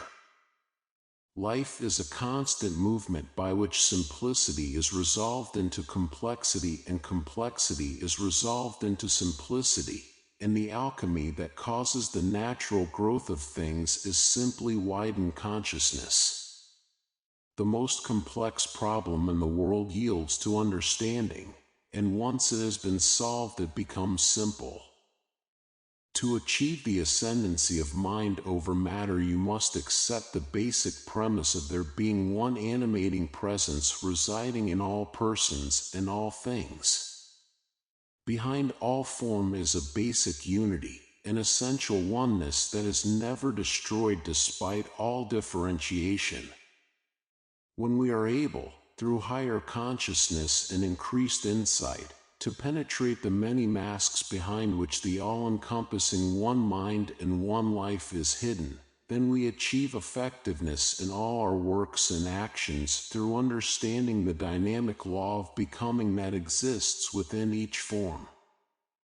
All this is by way of saying that there is nothing in the world that we cannot influence by first influencing ourselves, for everything in the end is colored by the quality of our consciousness. We can change our consciousness and thus change what we see, and the tool by which we can effect this change is imagination. We can learn to visualize in our minds only those things that we wish admitted into our lives, and when we have truly learned to do this, physical counterparts of those ideas will soon appear in our environment. You can be anything you want to be if you will only trust your imagination. Picture your heart's desire. Never let the picture distort or tarnish. Keep it fresh and clear and bright. It will enter your life quietly and unobtrusively, without sound of trumpets or clashing cymbals, for it will be following a law that exists throughout the universe, that everything basically is idea and must first begin in the mind of the beholder. Chapter 6. Mental imagery. Tio have seen that vision, says Plotinus, is reason no longer, it is more than reason, before reason and after reason, as also is the vision which is seen. And perhaps we should not here speak of sight, for that which is seen is not discerned by the seer, if indeed it is possible here to distinguish between seer and seen as separate things. Therefore this vision is hard to tell of, for how can a man describe as other than himself that which when he discerned it seemed not other but one with himself? To think is to be, that which is visualized in the mind becomes part of the possessor of that mind, because a man is what he thinks. It is strange how little we know about the mind. Not much more has been determined about it since the time of Descartes and his brilliant basic premise, cogito, ergo sum, I think, therefore I am. We only know we exist because we think. Should thought stop in us, we automatically would cease to be. Should thought begin at any particular point in space, that point immediately would begin to live. It is deeply significant that we exist by grace of thought, and it is even more significant that at any particular time we are the sum total of the thoughts we hold in mind. It seems reasonable to assume that the thinking being that inhabits us is thought itself, that the more complex and universal our thoughts are, the more complex and universal we become. It is impossible to separate the image in the mind of a beholder from the beholder himself, because in a very real sense the two are one. That which achieves the attention of consciousness becomes that consciousness. When our attention is focused on something, we become that thing. It is this power of consciousness, that it becomes the thought it thinks, which gives the mind such ascendancy over matter. Man's investigation of the outer world has practically conquered space and time, but he still knows very little about what his own mind is and what its influences are. Because thought is invisible, it never has come under the scrutiny of the laboratory microscope. As a consequence, men are nearly as poorly informed about the qualities and processes of thought as they were at the dawn of written history. Even though it is recognized now that the thoughts a person thinks determine his whole life, the average man continues to think in response to sensual stimuli rather than in response to his inner wishes and desires. Mental law: the thought first, then the thing, that is the law. But the vast majority of people live on the opposite premise: the thing first, then the thought. The power of mental imagery still works even in this reversal of form, but in this case it merely lends validity to everything they see and every situation they encounter. Such people are unable to grow beyond the limitation of their own emotions, for they give credence to all sensual stimuli. Each such stimulus becomes bound up in an emotional reaction. Whenever they encounter an event or thing which they have encountered before, they react in a predetermined manner. It thus becomes impossible for them to progress into any degree of effective living, for by the very nature of their mental position the things of the world control them, they never control the things. They are either fearful or hostile, resentful, envious, or sad, but each of these emotions is inspired by a stimulus from outside and never by inner convictions or desires.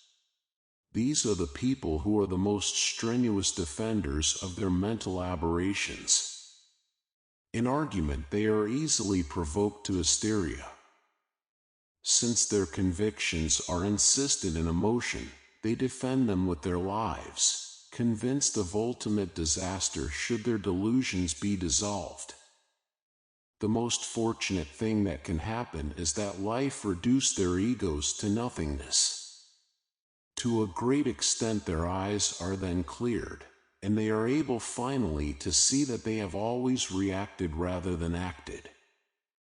When humility enters a man's soul, he at last is able to perceive that he does not live alone in the world, but with millions of brothers, and that hidden in the heart of each is the same animating spirit.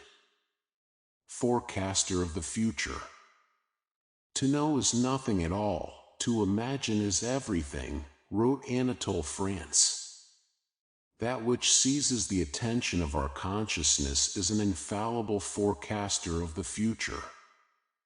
Indeed, were we to know the thoughts that occupy a man's mind, we might provide him an accurate description of his coming life, down to the most intimate detail. The success of fortune-tellers, via whatever medium they use, cards, tea leaves, crystal balls, is always the result of a telepathic communication between seer and subject. The thoughts that possess us lead us around by the mental noses. There is in thought a motor impulse that compels us to do the things we think about, and this is a law far above moral or ethical considerations. It works just as quickly for what is considered evil as it does for what is considered good. If you keep thinking about robbing the corner service station, and you keep this image in your mind for several weeks, you one day will find yourself at the service station, gun in hand, prepared to empty the till. People who commit so-called crimes of passion often report they were in the grip of a compulsion they could neither control nor understand. Such compulsion proceeds out of their thoughts. Images projected into the moving screen of mind finally take root in the motor impulses of the body, and each person is propelled into the action he visualizes in the deeper recesses of his consciousness. The Dhammapada cautions us to guard our thoughts, and indeed we should. Everything that is admitted into our mind takes shape, form, and substance in our lives. And we can stop this from happening only by ceasing to live, for the law of life is the law of thoughts becoming things. Clear thinking. The quality of our mental imagery determines how quickly we get effects in the outer world. Since most people are relatively unaware of thinking at all, they give little consideration to how well they think, to the clarity and reality of the images they envisage. Most of us are fuzzy thinkers. When we call something to mind, it comes to us as a vague and shadowy presence. We do not really see it, feel it, hear it, touch it, penetrate it, take it unto us, but rather are dimly aware of it by means of some verbal grasp of its idea. We say, "My house," but the image does not call to mind the actual house, only a vague idea of it in terms of whether the taxes have to be paid, the outside walls painted, the lawn mowed, or a party given there Saturday night. We adopt meanings about everything in terms of personal significance, but we seldom conjure up images in our consciousness for the simple reason that we never have trained ourselves to think that way, never have truly understood the significance of such images. Think about something familiar. Think of a room in which you spend a great deal of time. See yourself sitting in some particular chair in that room. Look around. What do you see? Are there pictures on the walls? Where and what kind? What are their colors? Where are the furniture, books, papers? Is there dust gathered in the corners? Where are the lamps? How do they operate? See yourself in that room with such intensity that you actually feel that you are there. See the color, the solidity of objects. Work on this for a few days. If you are lucky, you will have an experience that will startle you. During one of these meditation periods, while you are visiting this room in your mind, you will have the sudden feeling that you actually are there. When this experience comes to you, you will be there, in a very real though psychic sense. Such is the tremendous power of correct and clear mental visualization. A door ajar. There are other tests you can take to convince yourself how fuzzy your thinking has been and how much power lies in making it clear. If you are married, try suddenly to call to mind the face of your spouse. You may be shocked to realize how difficult this is. What you immediately call to mind is an idea of your spouse, and this idea has the wavering shape of a shadowy dream. Concentrate on making his or her face as clear in your mind as a photograph. Bend the entire effort of your attention toward this end. Gradually the picture will clear. Soon you will see that face before you, animated, alive, vibrant, so that you feel certain that if you reached out you could touch a cheek with your fingertips. Don't be surprised that evening if your husband or wife says to you, "I was thinking about you all day today." This is not legend or superstition or wishful thinking. When we deal with the mind, we are dealing with the most significant thing in life. There are undreamed of powers in consciousness, and they have not even been tapped. Our first fumbling attempts to understand the paranormal will be very amusing to researchers 100 years from now.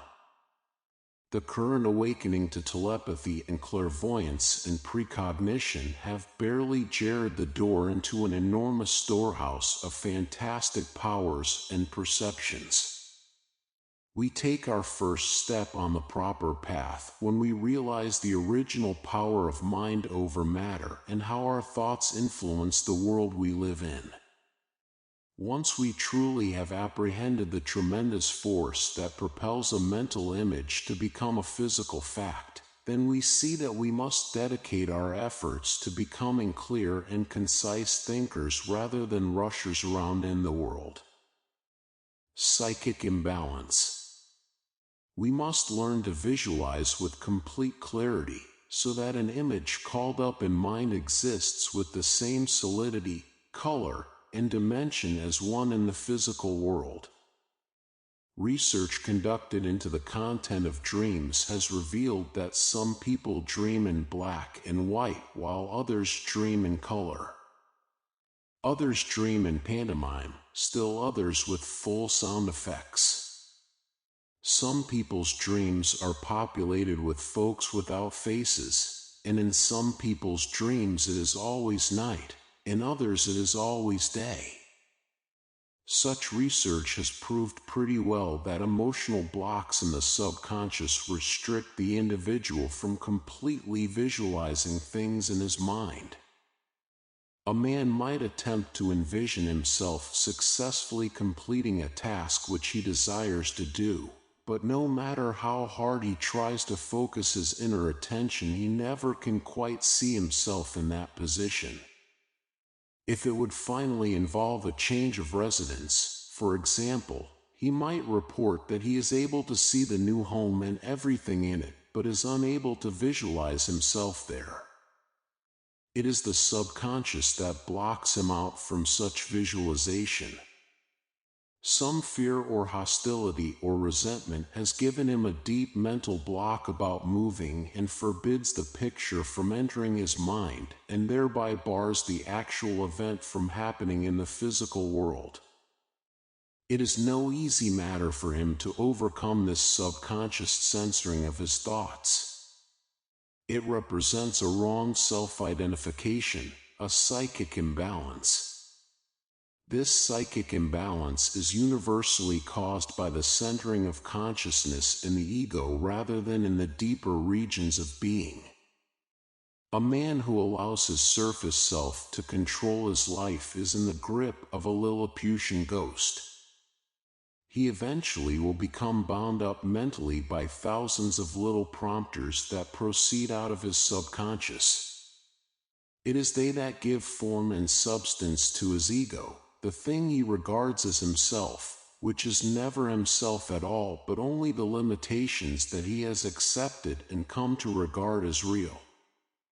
Subconscious promptings.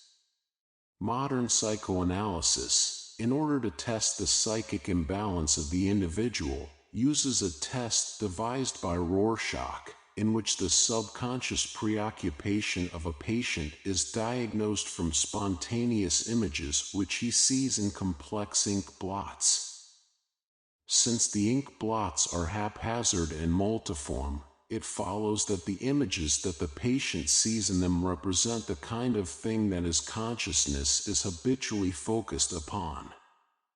In other words, the test provides a key to the thoughts which occupy an individual's mind and gives the psychologist a method of interpreting neurosis.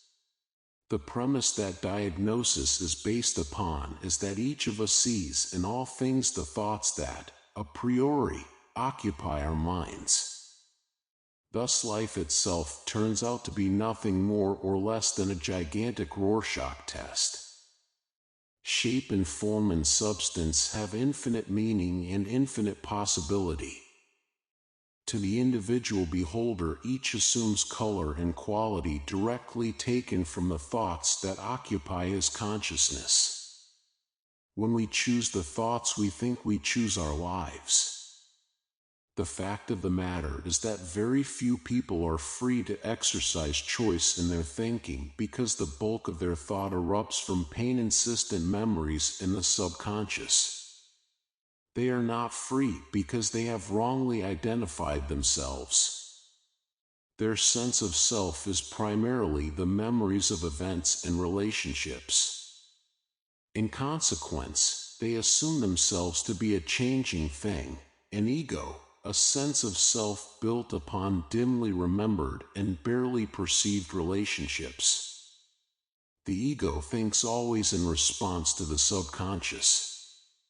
Only the great self, the sense of self free of the limitations of the ego, is able to originate thought or to be receptive to it in an unbiased manner. We all put too much value on the ego. Personality represents for us both a fascination and a delusion. By its very meaning, personality is restricted to the individual and thus represents a limited sense of self. Only from the wider and broader standpoint of the secret self is it possible for the individual mind to orient itself correctly with life. Thus it is able to grasp meanings and relationships from a larger and more encompassing standpoint, and to know by immediate perception rather than by reason and deduction. Instinctive performance. The ego thinks from a small standpoint in the center. It thinks outward. It seeks to know by groping into the unknown, attempting to rationalize what it finds there. Since infinite space surrounds it, it is impossible for it ever to grow into great understanding. Since what it thinks is colored by what it already knows, and since what it knows is based upon a strictly personal and infinitesimal interpretation, it therefore, by its very nature, cannot ever arrive at true knowledge. Before a man can be truly wise, before he can arrive at his birthright of power and understanding, he must in some degree shuck off the trappings of the ego and take on a wider kind of consciousness. Instead of being a central thinker, he must learn to be a peripheral or outer thinker. He must learn to allow thought to develop in him under the impulsion of something outside of and greater than himself. He must learn to be able to do things without focusing his attention upon them. He must learn to perform them through an instinctive understanding of their true nature and the job to be done. The ego prevents a man from performing in this manner. To be self-conscious is to be fearful and restricted. The instinctive and natural performer thinks with his outer and wider mind. He who is enwrapped in consideration of his ego and sense of self is bound up in fear and tension during the simplest of tasks. That which we do well we do not think about. We simply perform by grace of our outer and wider mind. When we lose our contact with this mind, we fall from grace with a bang, for all by ourselves, focused upon each little movement, we cannot perform the simplest of tasks. The centipede was happy quite until a toad in fun said, "Pray, which leg goes after which?"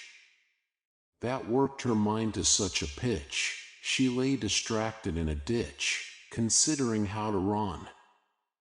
Mrs. Edward Craster, there seems to be absolutely no limit to the feats the human being can perform when he is able to grasp them with his outer or peripheral mind.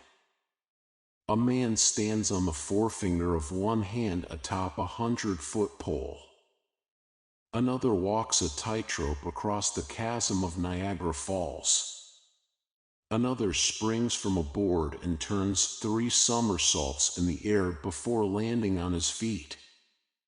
Still another juggles a dozen balls at a time. Watching such performances, we are astounded.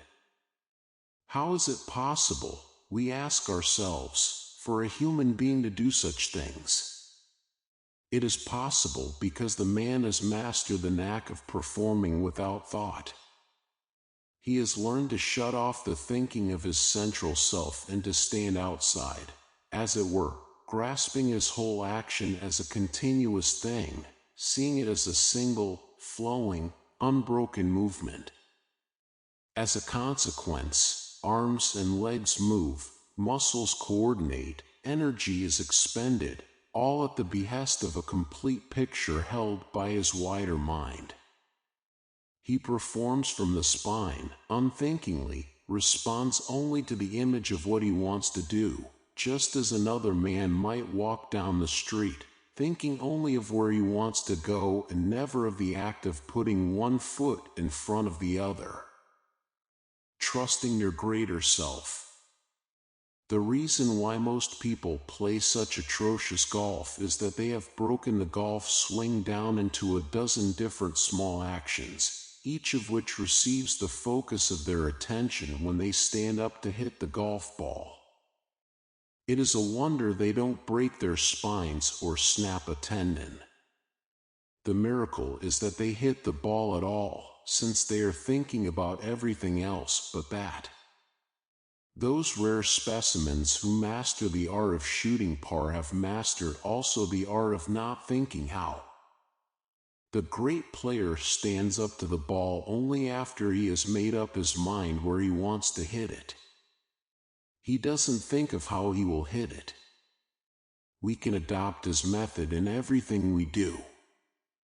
We can stop thinking how to do things and start concentrating our attention only upon where we want to go. Once we have made a decision, we must learn to trust our greater, outer mind for the actual performance. There is a deep, underlying psychological reason for this. The brain and the organs of the body are not to be trusted beyond the intelligence from which they grew. To subject all performance to the limitation of human reason is to subject all action to restriction and error. An infinite, eternal intelligence grew the brain and body, and both now nestling in the lap of that intelligence, are products of it, and never its master.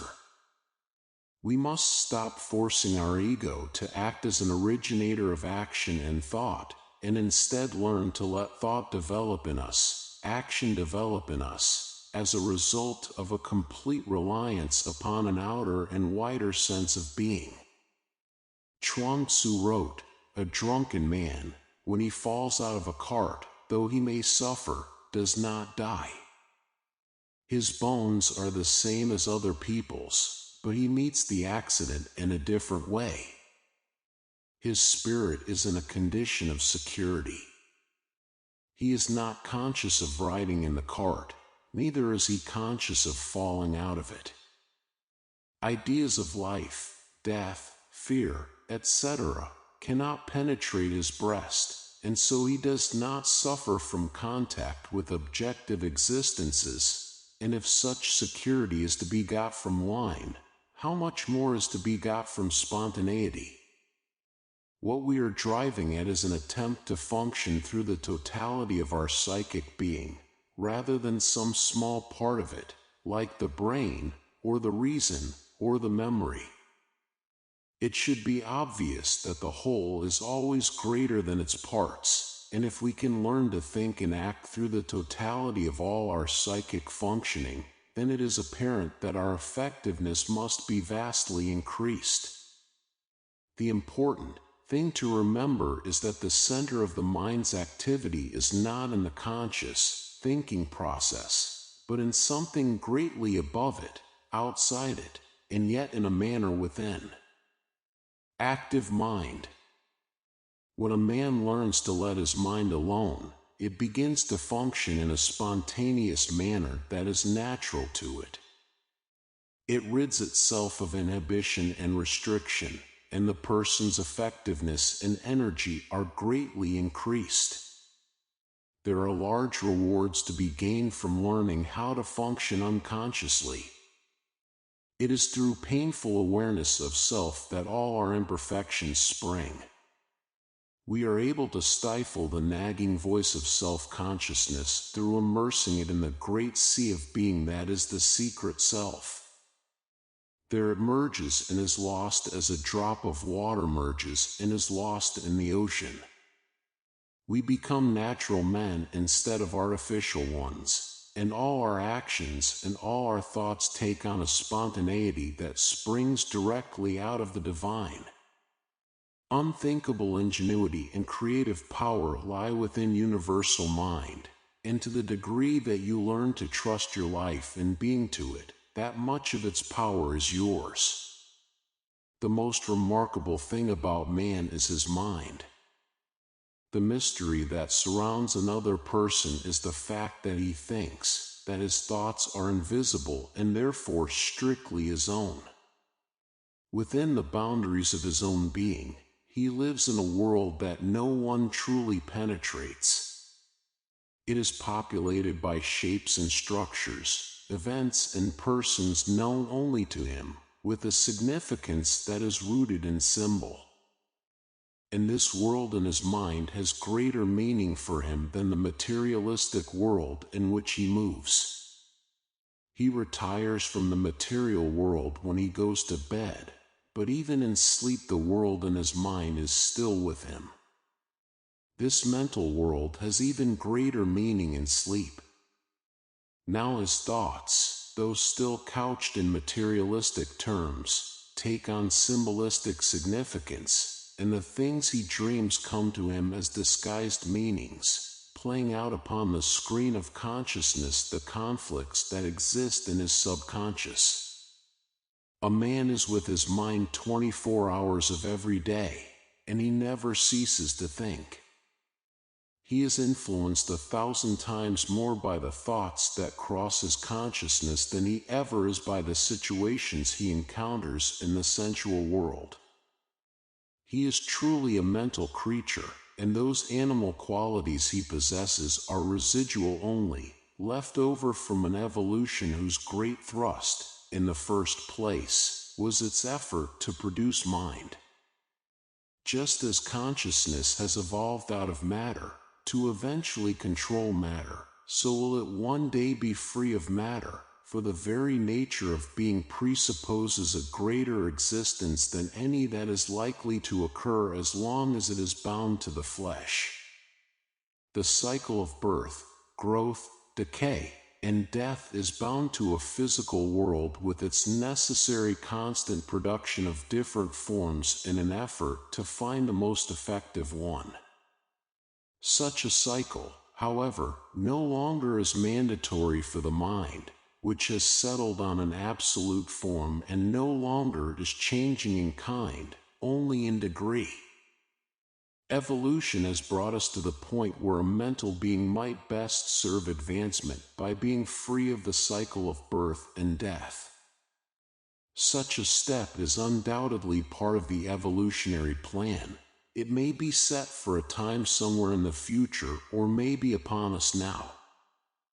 Meantime, the fact has become apparent that the pathway to man's salvation lies in emphasis on mental existence and gradual turning away from physical bondage. To think is to do. Up to now, no one has been able to stop the physical aging of the body, and currently every man is subject in the end to a physical death.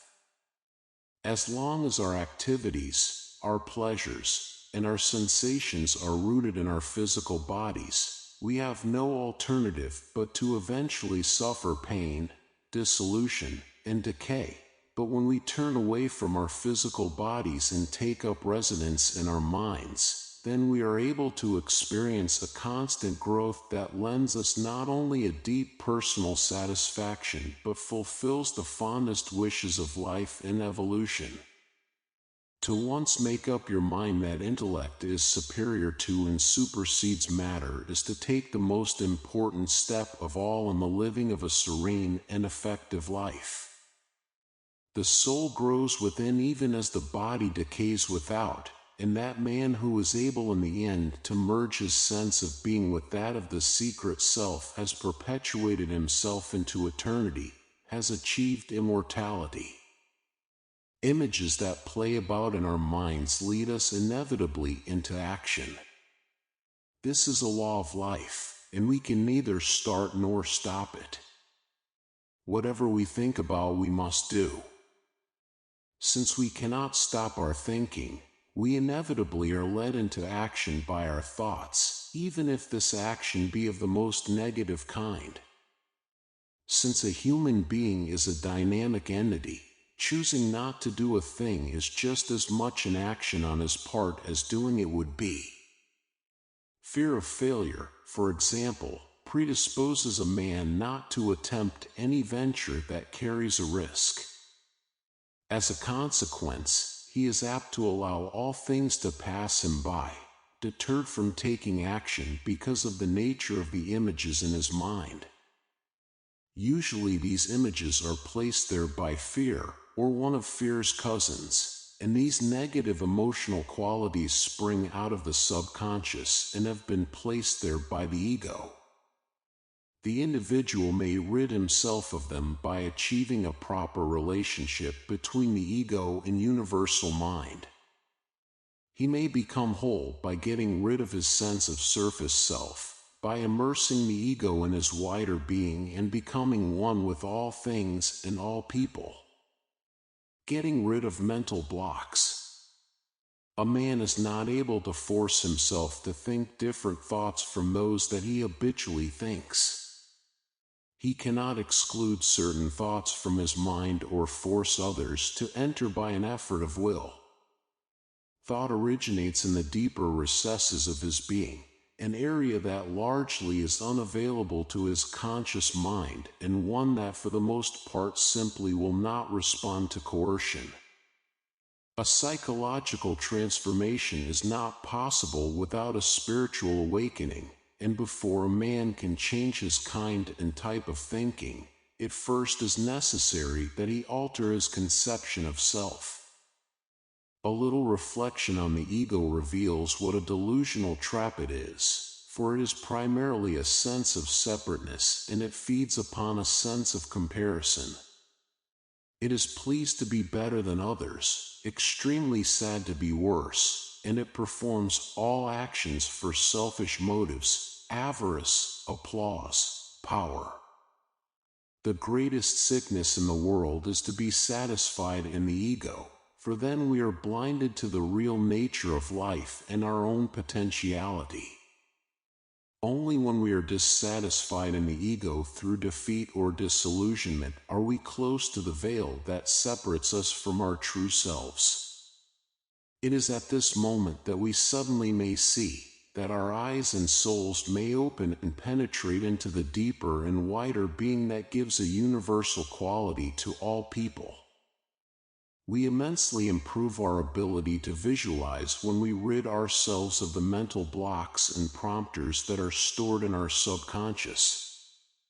These we are able to clear away through a proper psychic balance between the ego and the secret self, and we achieve this balance by surrendering ego and turning our lives over to the divine. This is not nearly so difficult as it sounds. We are not responsible for our existence in the first place. We didn't choose the bodies we inhabit or the life into which we were born, our language, customs, education, even the people we know have been chosen for us by a greater power. When we learn to trust this power completely, to turn over to it our sense of self, our actions, our mind, our ability, our talent, we are enlarged by it because of that very act. It uses us for its purpose and many times more effectively than we could ever use ourselves. There is tremendous energy to be gained by surrender of the ego to the secret self. A man becomes a power doubled. He suddenly seems free of restriction, clear of restraint. His health, energy, and resources know no limit. Letting go. Terry was a brilliant youngster. He had a straight-A average in high school and was awarded a scholarship at a leading Western university. But he was an intensely nervous and high-strung young man, seemed constantly fearful and apprehensive. He would jump at the slightest noise, was shy and awkward in the presence of strangers, became tongue-tied when given an opportunity to speak, was afraid of heights, was afraid of closed places, was sick a good deal of the time. Even though he was graduated from college with honors, he nevertheless had great difficulty in finding a job. So unfavorable was the impression that he made upon prospective employers. His record prevailed, however, and he eventually found employment in the laboratory of a large industrial firm, where he helped in the research department. Then, for no apparent reason, he suffered a nervous breakdown and was confined to a sanatorium. Some months later, he left the sanatorium, but he was too distracted to readjust to life, and he was directed by a friend to a religious retreat.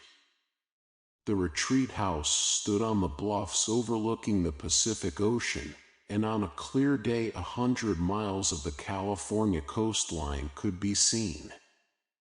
The brown hump of Santa Catalina Island stood offshore like a camel rising from the sea, and a light breeze generally blew off the ocean, carrying with it the salty tang of seaweed and kelp. Terry sat for hours on a stone bench, gazing out over this panorama. The magnificence of nature dwarfed him, and he could feel his ego subside. During such a mood, his advisor came to him, and they sat on the stone bench and talked.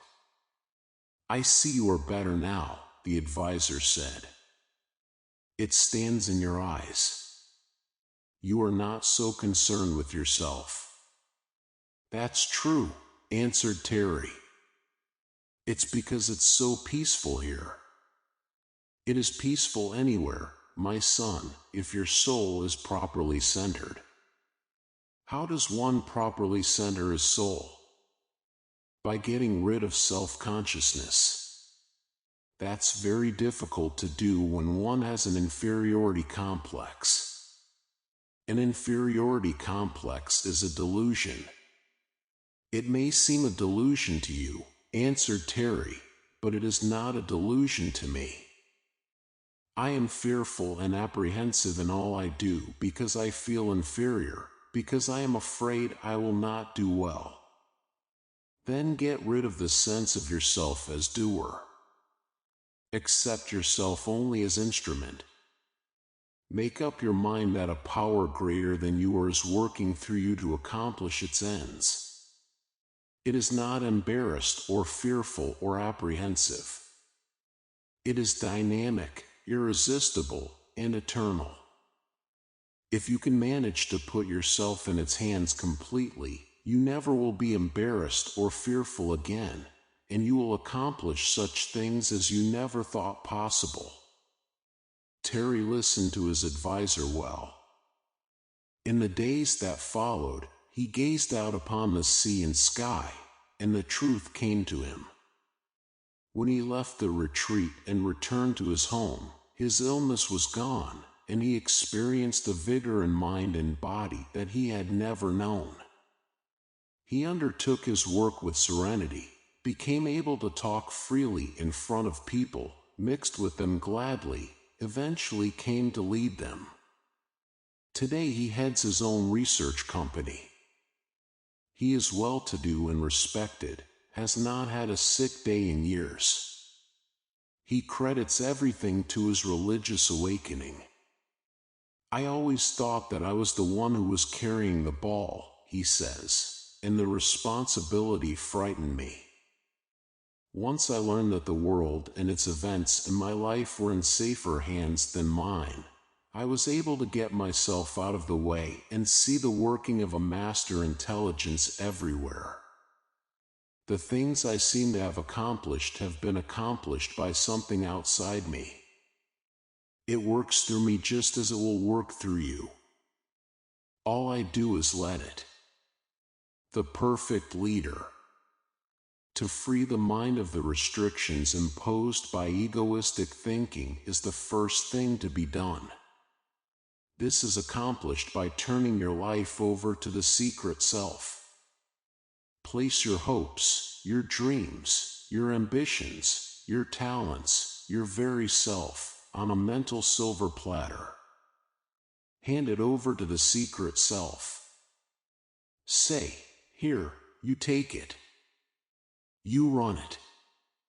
I will listen, follow your advice, execute your will." If you take this mental stand without reservation, your life will be changed forthwith, and you will have embarked upon the highest adventure possible. Moreover, from that time on, the images in your mind will manifest in the world exactly as you visualize them. People who have never experienced a centering of the self outside the ego believe that when they make the declaration that they no longer will take action as a result of egoistic choice, then henceforth they will sit like lumps on a log because there will be nothing to stir them once they have surrendered volition. How wrong they are. We never move ourselves into action anyway. All our lives we are moved into action by the secret self. Our difficulties are all caused by the fact that we have a delusional sense of self which clutters up the subconscious with negative emotions, causes restrictive pictures of limitation, lack, and fear to be projected onto the creative screen of mind, and therefore restricts the amount of energy that can flow through us. The ego is an impediment in the natural dynamic of being, yet even when present in all its full distortion, the individual is still directed by the secret self, with his power filtered and ineffectual. The man who has been cleared sits like no lump on a log. More likely, he thunders across the human scene, such is the power that manifests through him. Yet he himself does nothing. The power uses him to manifest through, and he simply hitches a ride, acting in the midst of conflict serenely and surely, an instrument of a power that has everything under control. The power of thought. Once a psychological balance has been obtained, it is startling how clear images become in our minds. It is as if the inner world takes on even more reality than the outer, more dimension, more possibilities, for through our new psychic perception we become aware that there is the same consciousness in all things. When we visualize something in our minds, we thereby sense the manner in which we affect the physical world, we see that consciousness affected in us affects consciousness in the thing visualized. We become aware that it is impossible for anything to externalize in our world without first being pictured in our minds. The simplest of actions takes on a new significance. We cannot reach for a pen, get up and walk to the door, answer the telephone, without first having a mental picture of such acts.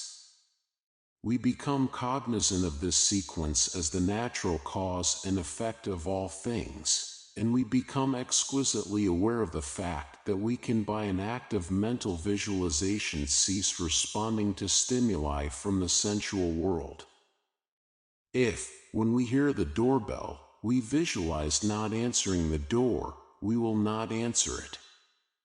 In even this trivial circumstance, we will find tremendous significance, for it teaches us that we can, in any instance, refuse to draw the mental picture decreed by sensual stimuli and draw the exact opposite.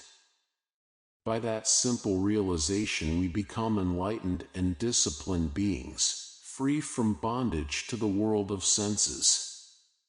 The process by which thoughts become things is rooted in the one intelligence from which all things are made. Everything is conscious, has a form that is determined by the awareness entrapped within. When the idea of a thing is changed within the one supreme consciousness, then the thing itself changes, for it was nothing but idea in the first place. The mind's image-making power is affected by its knowledge of itself, and by its inner sense of effectiveness. This sense of capability never is sufficient when it springs out of the surface self, but it is always equal to the task when it results from an identification of the individual with the Supreme. Spiritual awakening allows a man to visualize clearly, but even before that awakening he can discipline himself to exercise faith and belief in the things he desires. Jesus, who was certainly one of the great mental teachers, stated that it is done unto us as we believe. He repeatedly illustrated by deed and parable that the answers to our dreams come when we first have accepted their reality in our minds.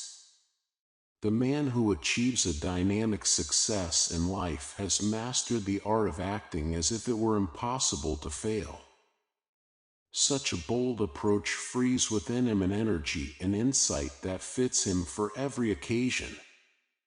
Nothing is impossible to anyone if he is capable of envisioning it in his mind, clearly, without reservation. Universal subconscious mind is the doer of all things, and it responds to the conceptions that we project into it with our conscious minds. Visualizing the objective. There is no objective too important or too trivial for universal mind to manifest it just exactly as it is visualized, but the truth is that few people take the trouble or time to visualize the things they want. They let such matters be decided for them by the events they encounter in the world.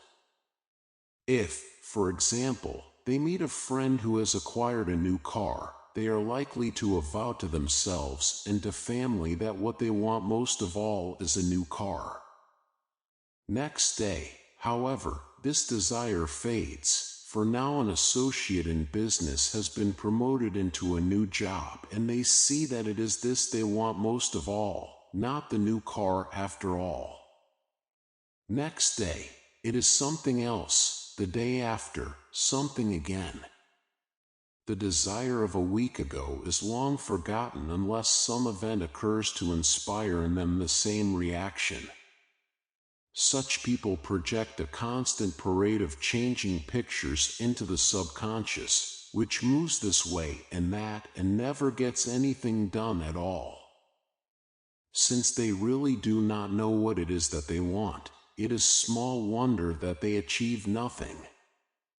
It takes mental discipline to want something and to stay with it, to understand that all things are gained by sacrifice, that nothing is free, easy, or simple. When we look upon the man of prominence and wealth, it appears to us that he has been favored by nature, gifted more in mind and body and with material things. But if we have had a little spiritual awakening, we arrive at an insight that allows us to see behind all successful men the years of unremitting toil, sweat, and tears that have disciplined them into the effective human beings they have become. Control and effectiveness do not come lightly. They are the products of a good deal of surrender of self. An aspiring youth, focused in ego and personal concern, has as little connection with a successful man as does an acorn with an oak. 1,000 egoistic selves have paraded across the successful man's consciousness in the years of growth. In a manner he is all of them, in another, none. In all things he relies upon a power outside himself, which he courts daily. Affirmation. Visualize we must, and what we visualize manifests in our lives. If we would change our lives, the tool with which to change them is imagination. We must learn to visualize at the behest of a conscious mental choice, and we must teach ourselves to envisage all things clearly and concretely. An effective way to accomplish this is to set aside a period of affirmation each day, and the most beneficial time is just before going to sleep. Then the image is able to settle down into the subconscious without the distractions that result from activity. When we affirm our mental image, we have to know what it is we wish to achieve, whether it is success or health, improvement in personality, greater happiness, whatever. And we have to clearly conceive ourselves as possessing it. Be sure that it is something that is right for you, something that you are willing to devote time and effort to obtain. The important things are a clear conception and a willingness to make all necessary sacrifices to effect it. The picture we form in our minds should be so clear we can almost touch it, and it should be projected with feeling. Affirm this image verbally. Write out a short and clear affirmation and be able to repeat it to yourself as you visualize your objective. Consciously relax your mind and body when you go through this affirmation period. Get the feeling that you are not making something happen, only accepting it. Feel that this thing is real in your mind, where all true cause exists. Finish your affirmation with a feeling of faith and expectancy and serenity. Know that your image will manifest in the world just as surely as you keep it sharp and clear in your mind. During the day, think and feel and act as if your desire were already manifested.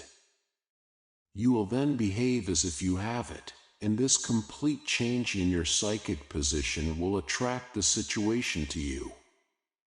It is a wonderful thing to experience the power of mind over matter. Once you have been able to bring some desired circumstance into your life by an act of faith and visualization, you will never again feel alone and friendless and helpless, will know that you have within yourself the key to all creation. Abundance and happiness and success and achievement are unlimited. The power to provide all exists in your mind and your imagination. Chapter 7. The Power of Choice. Ask 100 people if their lives had turned out to be what they wanted them to be, and probably not one in the 100 would answer affirmatively. Most people live dissatisfied lives, unfulfilled in most aspects of their natures, but unable to decide what these aspects are or how to go about fulfilling them. They have turned out to be what they are because they have not chosen for themselves, but have allowed events and circumstances to decide for them. They have been molded by a million different sensual stimuli, and they will continue to be so molded as long as they fail to exercise their power of decision. The only true action, man's only true action, is his exercise of choice. How he grows and matures and the kind of person he becomes reside in the countless decisions he makes as he journeys. If your husband, the power of his choice is that it makes him what he becomes. It is the hub of a wheel of countless spokes, each spoke representing a way to be taken, and a man stands always in the center of an infinite number of possibilities. If his choice is made freely and consciously, then a man is enlightened and is consciously molding his own life. If his choice is made as a result of emotional response to the circumstances in which he finds himself, then a man is an automaton and life is molding him. To become free of reaction and to initiate thought from within is the evolutionary goal of mankind. Once a person takes a step in this direction, no matter how small or tentative, he is forever unchained. He has broken out of the reactionary prison of sensual response and has discovered the completely transforming fact that there resides within him a power to grow in any direction he chooses. A man can choose what he will think regardless of the circumstances around him.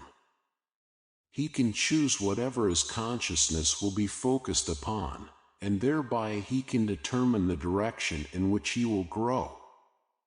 Whatever he thinks about, he becomes in the end, and it is this astounding law that enables individuals to rise above their environment. A saint may emerge from the slums, a rich man from poverty, an enlightened mind out of ignorance, the leader of a nation out of an obscure log cabin. The history of mankind is a record of the overcoming of obstacles. The person who refuses to accede to the limitations of his environment is led into such aspiration by the images that form in his mind. He wants something, wanting, visualizes, visualizing, is led into the action that will lead to materialization of his desire. Linear thinking. For the most part, people are unaware of the fact that their lives are decided by the thoughts they think. They are inclined to feel that circumstances are either beyond their control or that power over them is gained only by an intrinsic knowledge of their physical workings. The ability of a man to affect his environment by the way that he feels has largely been lost sight of in the Western world. Western education teaches us to be linear thinkers. We gain the overall idea of a thing by examining it piece by piece. Feeling or intuition is largely ignored. Education in the older societies of the East aimed at grasping an intuitional sense of the basic idea of a thing. The Eastern athlete works at his event by feel, trying to grasp a sense of the entire motion. The Western athlete is more likely to break down his event into a number of correlated small actions: a leg bent here, an arm crooked there, a hip turned here, a shoulder turned there. As a result, he tends to lose feel, and only constant repetition and practice allows proper action to seep into his subconscious so that eventually he can perform unthinkingly.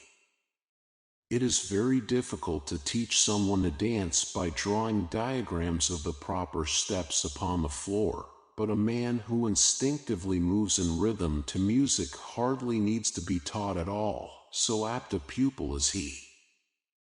The Eastern musician uses only a rough notation on his sheet of music to remind him of the melody, preferring to play by feel.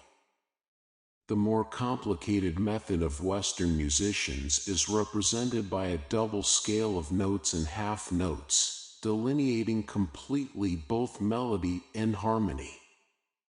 This is not an apology for Western methods of education, for the West produces its share of inspirational thinkers and instinctive athletes. This is only to say that the linear method of thinking, while proven effective in scientific investigation, is certainly not the only or even the best approach to be used by the individual in dealing with his surroundings.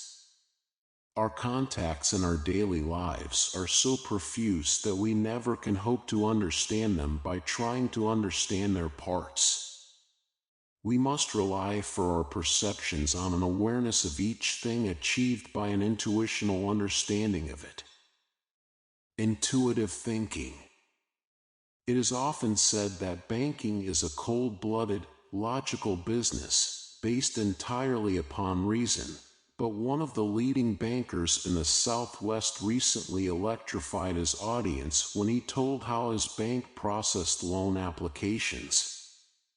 "Oh, the paperwork was done, all right, a financial statement substantiated, receipts and expenditures examined, accounts receivable assessed, a record made of the applicant's background and capability in his business." But when all these factors had been considered, the question that the president always asked the examining officer was this: what kind of feeling do you get? If the examining officer reported a favorable feeling, the loan was made. If he stated he had mixed feelings, the loan was tabled to be reconsidered later. If he said he had negative feelings, the loan was denied. So in one of our leading financial institutions, ultimate decisions are being reached on the basis of intuition rather than the reasoning power of the mind. It is interesting to note that the loss ratio of this particular bank is the lowest in the Southwest. In our society in the past, intuition simply has not been considered academically and philosophically respectable. Thus we have hardly begun to realize its possibilities. No doubt within its scope is the potential synthesis of all our more cumbersome calculations like mathematics, theology, metaphysics, logic. When we have learned to exercise our power of choice and to leave the working out of details to a greater intelligence than is embodied in our conscious minds, we will have arrived at a position of complete psychic effectiveness. The power of choice is inseparably allied with the power to perceive. Things influence us according to the possibilities that we see in them, and we obviously cannot make a choice concerning that which we do not see. All possibilities are inherent in every situation, but we see only those which our limited consciousness is able to perceive. The wider that consciousness, the more possibilities are apparent, and the more significant become the choices open to us. To the Supreme, all possibilities are actualities. The secret self is engaged in creating infinite multiplicity out of its own essential oneness, and this is its delight, its inscrutable play. To the human being laid down amidst this incessant change, it is of paramount importance not to become static and to seek constant growth, so that the field of choice widens through the lifetime. The exercise of divinity. The man who knows only one thing exercises no choice. He proceeds along a single path because he sees no other. All around him is an unknown forest, and to his limited vision it would be unthinkable for him to veer off the pathway before him. Knowledge illuminates. The more we understand about our environment, the less strange that environment appears. The more our consciousness expands, the more likely we are to perceive the myriad pathways that lead off the road we currently are following. There are as many ways to arrive at salvation and effectiveness as there are different people. The human soul is a direct opening into the world of things from the secret presence of universal self, incomplete, yes, partially manifested, yes, embarked upon a self-seeking journey called life, and this is the drama of existence and evolution being played out upon this mortal sphere. To choose is to exercise divinity within. It is choice alone that is indicative of higher spiritual and mental development. By it we recognize both intellect and character. The person who is able to transcend the limitations and blandishments of the sensual world stands like a colossus on the evolutionary stage of life. He has likened himself to God by uncovering essential freedom within, through deciding the direction in which he will grow. Choice always presupposes sacrifice, for one does not decide in favor of one thing without deciding against another. Nothing is ever achieved or gained without giving up something else. It is this law of sacrifice under which all things live, by which they grow and evolve and aspire.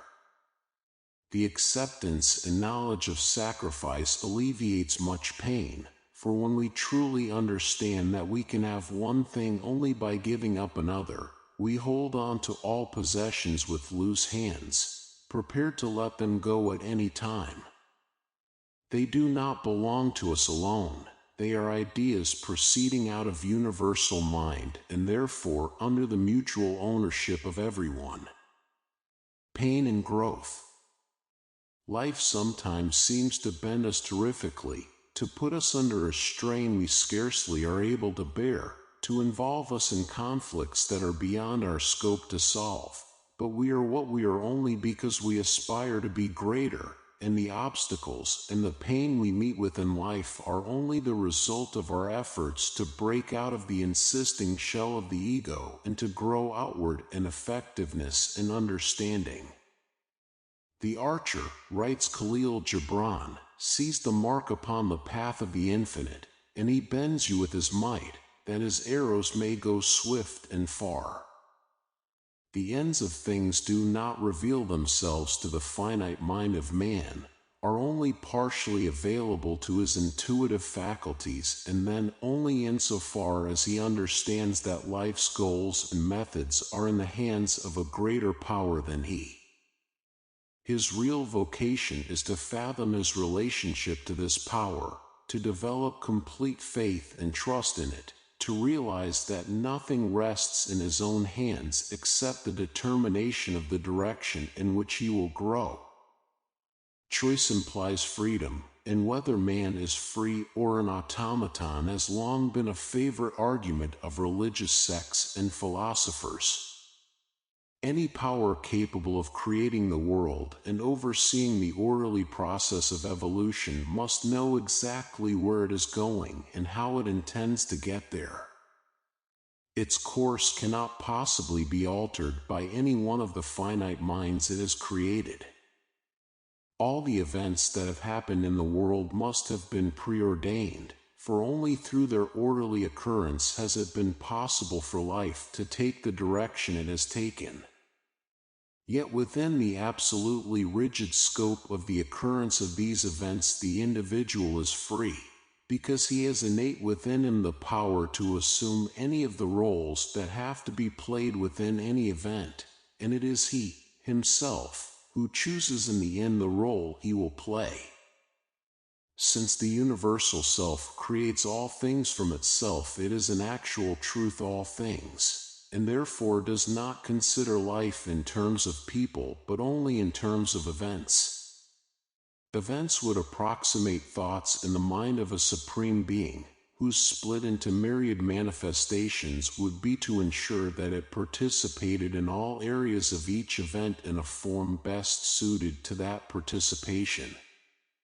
Thus the secret self permeates all events, and the countless forms it assumes, the multiplicity of masks that it dons to play its various roles, appear separate and unique only to other incompletely manifested beings, never to itself. Freeing psychic energy. Our egoistic sense of separateness is an illusion deliberately fostered in our mental and psychic makeup so that we are able to perform within the scope of the kind of people we are. Yet there is no absolute decree that we must do so, for at the same time that the illusion was fostered in us, power to break it was implanted also. By recognizing our ability to condition our own consciousness, we can expand that consciousness to encompass any role we choose to play, and that is why we inherently are free, and why each man carries within him power to master his own fate. Decision looses a terrific psychic energy. It frees within us potentialities and possibilities we are not even aware of. To make up your mind is a wondrous thing. It directs you toward your mental image, sets you on the path to its realization with an energy that springs out of subterranean recesses. Whatever you do, you will do twice as well if you make up your mind what you wish to accomplish. Even such a simple thing as trying to cross a street becomes easier once you make up your mind that you will not attempt it until there is a break in the traffic.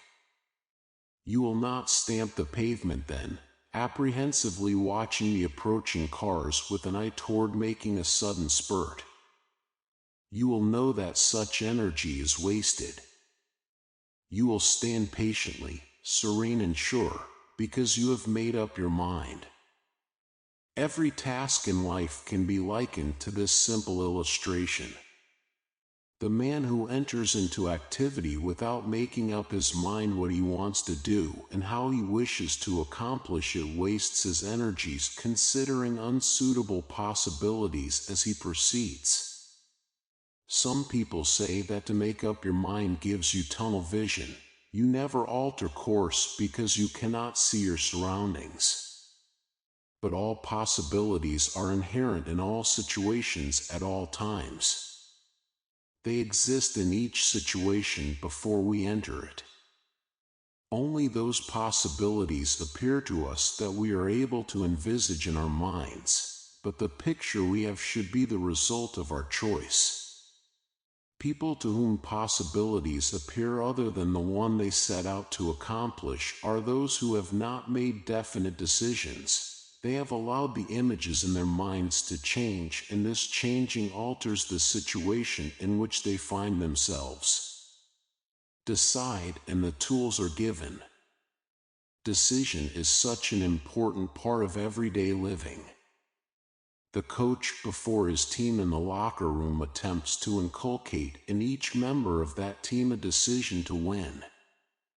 Failure to make this decision is almost certain to result in defeat, for without it the pictures that form in the mind are too easily changed in favor of defeat when negative circumstances develop.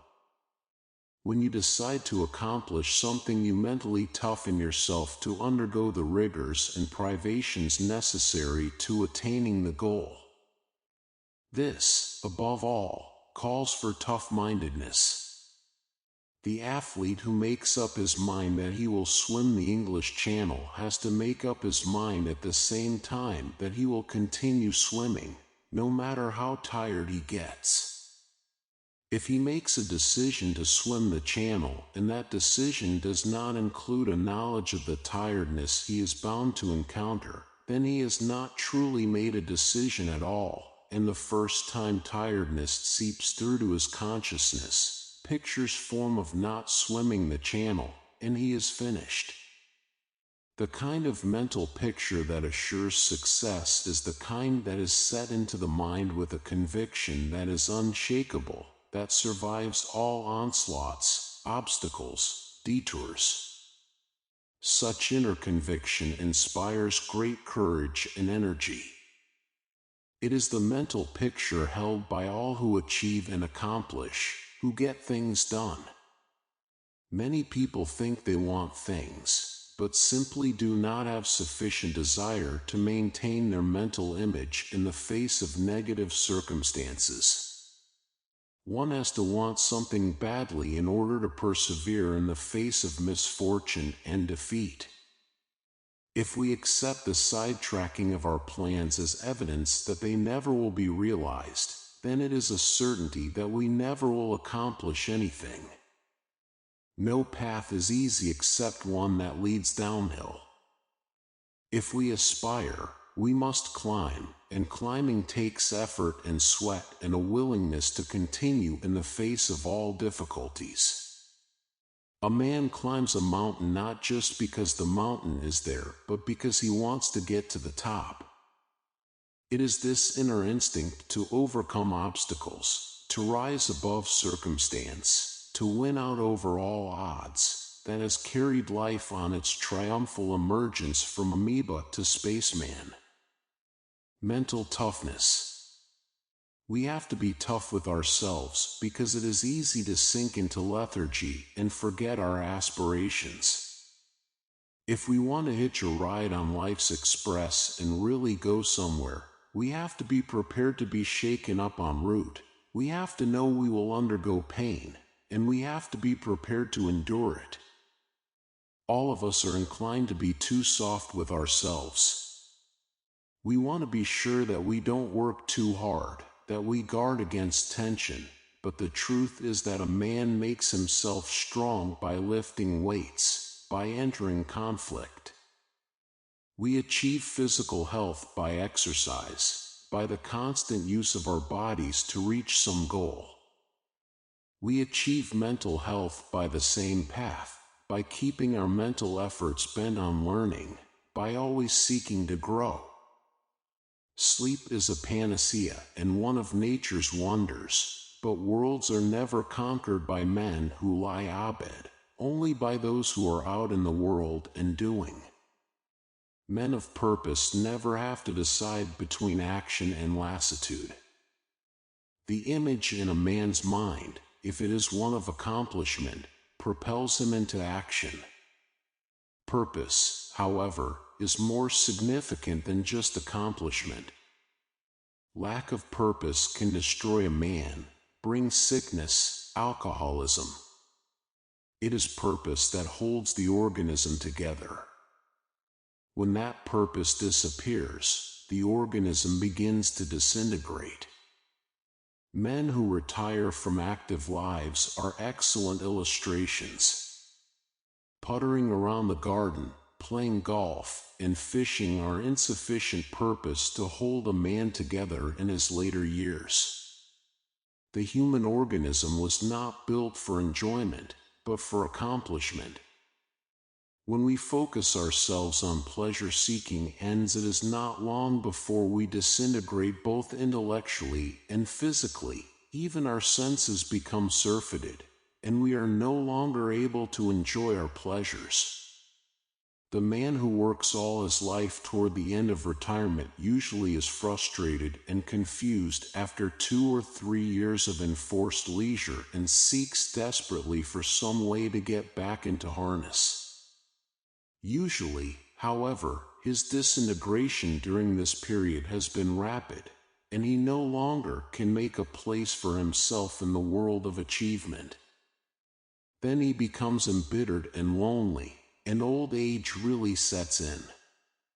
How much better if he stays on the job in the first place, if not in the same job, then in another found on retiring, so that he can continue to live each day with a purpose, so that he can feel part of the great human effort to progress, so that his abilities and talents do not rust and disintegrate but are kept sharp by constant use.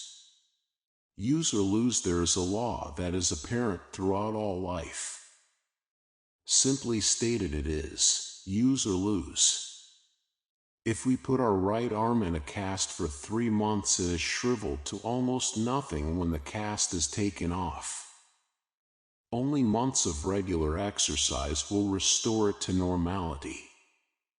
As we grow older and our lives become more sedentary, we cease to put regular strain on our muscles, and they become flabby and flaccid. Abdomens tend to protrude, fat gathers on hips and thighs, and if we are forced to run across the street, we are out of breath and fear a heart attack. We lose our physical condition through failure to use the muscles of the body, and as a consequence, we are easy prey for disease and malfunction.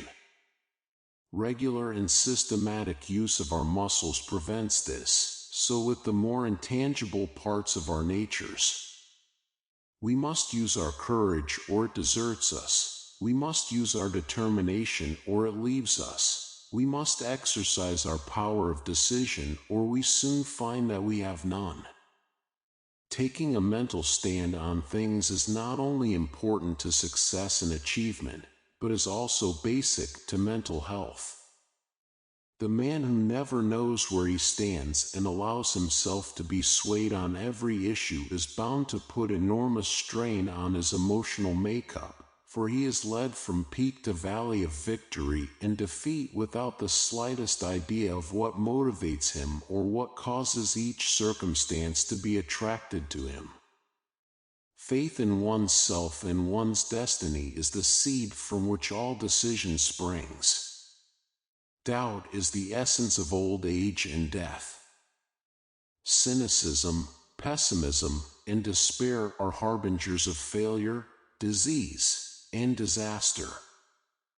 All things spring from mental images and emotional projections, and the ability to decide, to make up one's mind, is automatic to the man who sees his unity with all creatures and his umbilical connection with the secret self.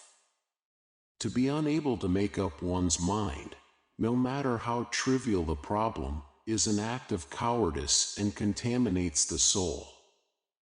To be unable to come to a decision is in fact a kind of quitting, a sort of refusal to enter conflict, and mentally dams up the flow of energy that proceeds into the individual from out of the universal, retarding, limiting, bringing about dissolution and decay. To be unable to make up one's mind implies a moral weakness. Such lethargy is not to be coddled, but to be overcome. You will not conquer fear by acceding to it, only by meeting it head-on, and if you do, your victory is assured, for fear itself is a coward and never stands before a direct onslaught. Making your own luck. Whatever you are afraid to do, do it, and you will be startled that you no longer are afraid. Whatever you are unable to decide, decide it, and you will be amazed how correct your decision has been.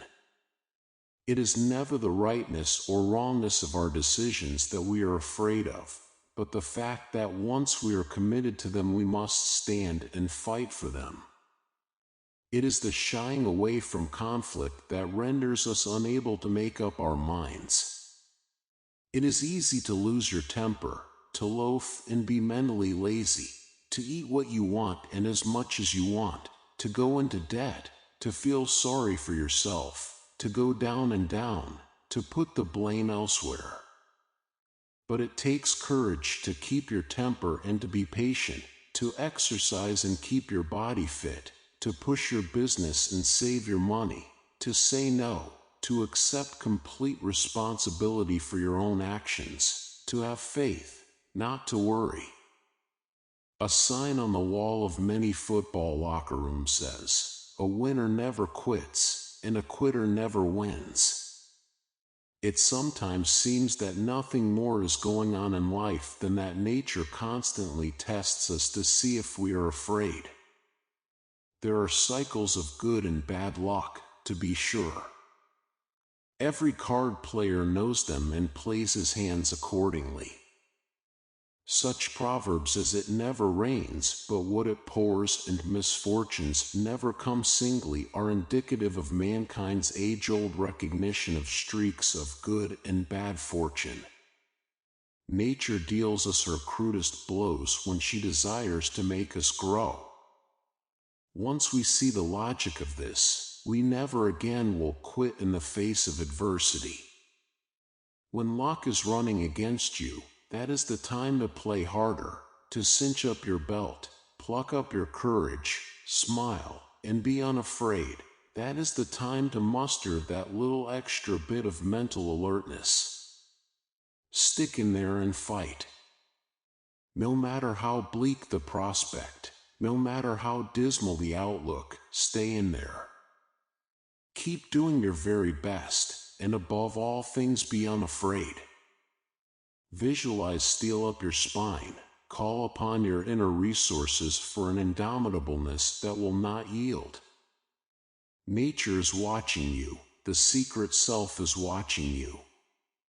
Burdens and misfortunes are being placed upon your shoulders for a reason, and if you do not become scared, if you just plain stick in there and refuse to spook, you are satisfying the innermost purposes of life, and soon or later you will be handed the keys to the kingdom of heaven. True and false action. It is not difficult to distinguish between true psychic motivation and false psychic motivation, to be able to recognize when one is following the will of the secret self or simply the dictates of one's own ego. Action that proceeds out of the will of the divine is always dynamic and constructive. It is never ringed around with negative emotions and negative outlooks. It carries with it an inner conviction and absolute serenity, so that the individual knows beyond all doubt that he is following the right course. Conversely, action that comes from the ego is nearly always harassed by doubt. The ego-initiated action is always an end-gaining action. An individual performing at the behest of the ego seldom takes joy from his work or is completely engrossed in it. He seeks only the goal desired by the ego, and this end invariably is glory, riches, power, prestige, or one of the other accoutrements that bedazzle the little self. Still another test that we may apply to the psychic motivation of our actions is whether or not they are effective. Action that is motivated by the secret self invariably is effective. The individual performing under universal will is irresistible, doing something that must be done. On the other hand, action that is performed under the impulsion of the ego rarely is effective, and then, but for that moment, that ego will coincidentally parallels divine will. Such an occurrence is rare indeed, but when it happens, the individual is carried to dizzying heights with an absolutely erroneous idea of how it all happened. He credits his achievement to the use of his ego will, and so he continues to exert it. In consequence, it is not long before he makes an abrupt descent to the place where he started, or even below it, becomes a picture of complete confusion and absolute frustration, and knows not which way to turn. Such men have been known to commit suicide. They are the ones who suddenly seem to lose talent and ability, turn to alcohol and narcotics. But sometimes, if humility becomes ingrained before complete disintegration sets in, they find understanding and are able to remake their lives from the proper psychic position. The general manager is upstairs. Jim was a high-spirited, strong-willed young man, and when he was discharged from the Army after World War II, he was offered a television job in a West Coast city. Jim was ambitious and vowed to rise to head his station, then to make it the leader in its market. He worked hard, for he wanted prestige and money, and within 5 years he had attained both. He became general manager of the television station, and it became the leader in its market. During this period, of course, the entire television industry mushroomed. It grew 10 times in size, and those employed in it were carried upward in the process. Then competition set in. Talent was recruited from advertising agencies, radio stations, motion picture studios, the Broadway stage. Jim watched this influx of new faces and resolved to be better than all, to make more money, to be the leader. He worked around the clock, but nevertheless things began to go badly. No matter how well he laid his plans, something always upset them. No matter how carefully he thought out a process, some unknown factor always cropped up and spoiled it. He began to think he was unlucky. People whom he was positive were inferior often bested him by what seemed an amazing stroke of fortune. He grew bitter, suspicious, and hostile to associates. 2 years later, he was fired.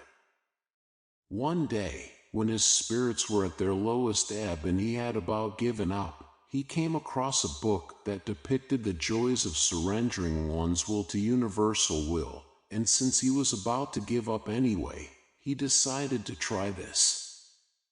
He was astounded at the peace and serenity that came to him from the simple act of psychological submission. He took a humble job in a new television station, started on the road back. His friends noticed the change in him. He had ceased being an agitator. He no longer undertook action for the primary reason of getting something done, but now seemed to do things through an inner joy in their actual doing. There was about him a quality of tolerance and understanding, of humility, that made his presence on the team a delight to all. Within a few months he was given a responsible job. Within 2 years he headed the station. The title, General Manager, no longer is on Jim's door, though. Asked why not, he replies, the General Manager is upstairs. The Eternal Source. Leconte du Nuit wrote, "Let every man remember that the destiny of mankind is incomparable, and let him above all never forget that the divine spark is in him and him alone, and that he is free to disregard it, to kill it, or to come closer to God by showing his eagerness to work with him and for him." This, of course, is the exact psychic position that we must strive for if we would lead an effective and enlightened life.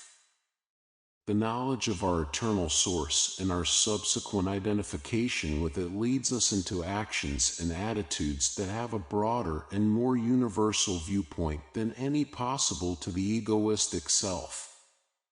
Our power of decision enables us to grow in any direction that we choose, and once we have shucked off the limiting and restricting presence of the surface self, we then are able to expand into a kind of cosmic perception that enables us to perform all work intuitively and with an effectiveness and skill heretofore denied us.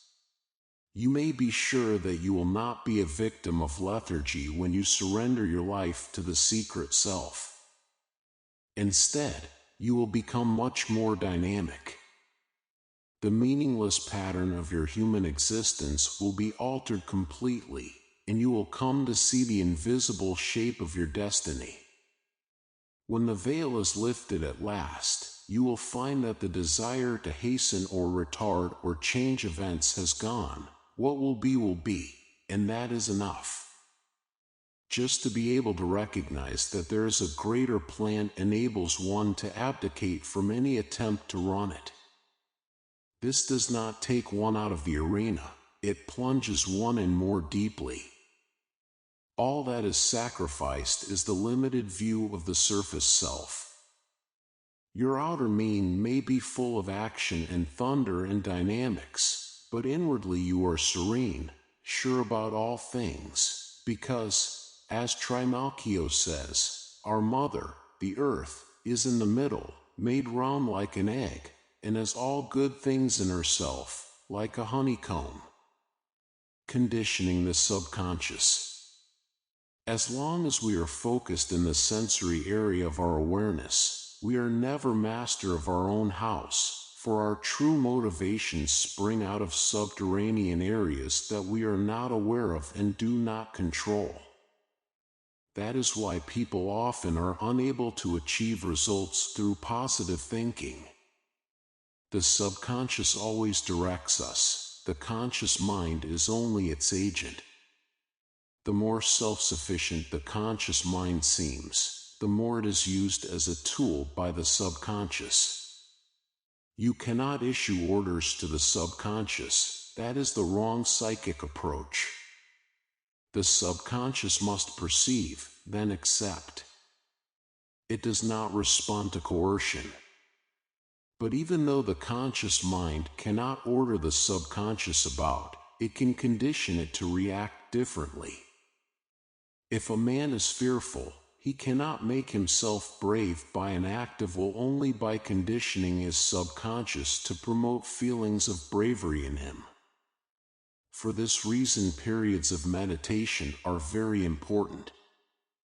Through them we can change our awareness of prosperity, health, and happiness as the conscious mind impinges a conditioning quality upon the subconscious. We can choose consciously the path to follow, but only the long lines of it. Our daily choices are enforced in us by the subconscious, for we always act and think intuitively and instinctively. If we are displeased with our actions and our circumstances, we must condition the subconscious to inspire in us different thoughts and different actions. This power of auto-conditioning is available to all. We can accomplish it by daily periods of meditation or simply by keeping within our consciousness at all times an awareness of the thing that we want to become. Realize this: when the chips are flying, we have to go with the personality and sense of self that already has been installed in the subconscious, for in times of action all our thoughts and movements are instinctive. Facing hidden facts. It takes firm-heartedness to face the fact that you have chosen every circumstance and thing in your life, not consciously, of course, but subconsciously. A man who is sick usually is appalled at the idea that he has chosen to be sick, dumbfounded at the effrontery of anyone suggesting that he can get well by simply choosing to be well. If somebody explains the conditioning quality of positive thinking, he sometimes tries it for a time, but usually without visible results, for he thinks positively negatively, is telling himself that he is well while he knows that he is sick. A man can become well by choosing to become well, but he seldom becomes so the moment after making his choice. It first is necessary for him to embark upon a program of conditioning his consciousness into awareness of health. He has become sick because his consciousness picked up an awareness of sickness, and this must be cast out, replaced, and the task will not be accomplished in a day. Curiously, other persons sometimes have more effect on our subconscious than we ourselves do. A good hypnotist often is able to effect amazing cures. These are usually temporary, however, because the hypnotist instilled idea is soon dissipated and replaced by the prompter that caused illness in the first place. The individual's conscious mind put the sickness prompter in the subconscious and will continue to do so until the pattern of thinking is changed. Grasping shadows. There is no short and easy road to reconditioning your subconscious. Hypnotism and psychoanalysis are no panaceas. The reconditioning can be done only by yourself, and it takes concentration and continued effort, but there is always the great consolation that in the end you will be master of your own life. It is curious how often the things that we set our minds to evade us. It sometimes seems that the mere act of focusing our attention upon some objective causes that objective to become impossible of accomplishment. Follow a shadow, it still flies you, seem to fly it, it will pursue. South Korea mistress, She denies you, let her alone, she will court you. Ben Jonson. There's a deep underlying psychological reason why our conscious purposes are often defeated, and that is because they often are at odds with our subconscious purposes. If we fail, it is because we subconsciously wish for failure, even though our conscious minds seem to desire success above all things. But the conscious mind of itself can do nothing. It is always in the grip of the subconscious. It can only condition the subconscious and thereby receive its cooperation in the accomplishment of conscious objectives. All decisions are made subconsciously, and if we do not fight them, they are made swiftly and easily. Attempting to make our choices consciously in the heat of action only sets up conflict between the conscious mind and the subconscious mind, and in the end the choice is made by the subconscious anyway. If the choices made by the two minds are opposed, then we may see failure growing out of our efforts at success, or illness growing out of our efforts at health, or hate growing out of our efforts at love. The sphere of effectiveness that the conscious mind has over the subconscious is this: by it we can choose consciously to become the sort of people we would like to be. We can become courageous and energetic and loyal and trustworthy and full of love and kindness and tolerance by the simple use of conscious conditioning methods, by concentrating our attention on the things we would like to become, by allowing these impressions to seep down to subconscious levels via our imagination. If we do this continually and with regularity, sooner or later we begin to act and think in just the way that our consciousness is focused upon. We then are able to behave in every situation instinctively and naturally, in the manner we always have desired. We literally have remade ourselves in the image of our desires through focusing our attention upon that image and allowing it to seep down into the subconscious. We are able to act and think according to a sense of self that we have made up in our minds. Our power of choice stems from our power to become, and we are always a reflection of an image that we carry in our minds. We can become anything we desire by changing our psychological viewpoint. Clash of opposites. To have a mind is a wondrous thing, but a responsible thing too. Rudyard Kipling wrote, "There are 40 million reasons for failure, but not a single excuse." And when we have come to a realization of the liberating and creative nature of our minds, we soon are made aware that we are finding in the world about us the images projected within consciousness. Take the time and have the courage to face the fact of the power of your choice. You have decided everything that has come into your life by taking a mental stand about it, by allowing that stand to take form and shape in your subconscious, by your willingness to accept it. If you are rich, you have accepted an awareness of abundance. If you are poor, you have accepted an awareness of poverty. If you are well and vigorous, you have accepted an awareness of health. If you are sick, you have accepted an awareness of illness. All of life is the clashing of opposites, the black and white of extremes, the gray area in between. High, low, broad, narrow, dark, light, strength, weakness, always we choose between them, and through our choices we make ourselves into the kind of people we become, and shape the events and circumstances of our lives. No one else is responsible at all, only ourselves. Choice is always with us. We make it, and thereby decide our lives and our fate. Chapter 8. Overcoming opposition. The world is populated by many different kinds of people. The little girl stripping petals from a daisy in quest of a future husband while she recites the well-known chant is like each of us as he stands at the threshold of life and seeks his destiny. Rich man, poor man, beggar man, thief, doctor, lawyer, merchant, chief. Which shall I be?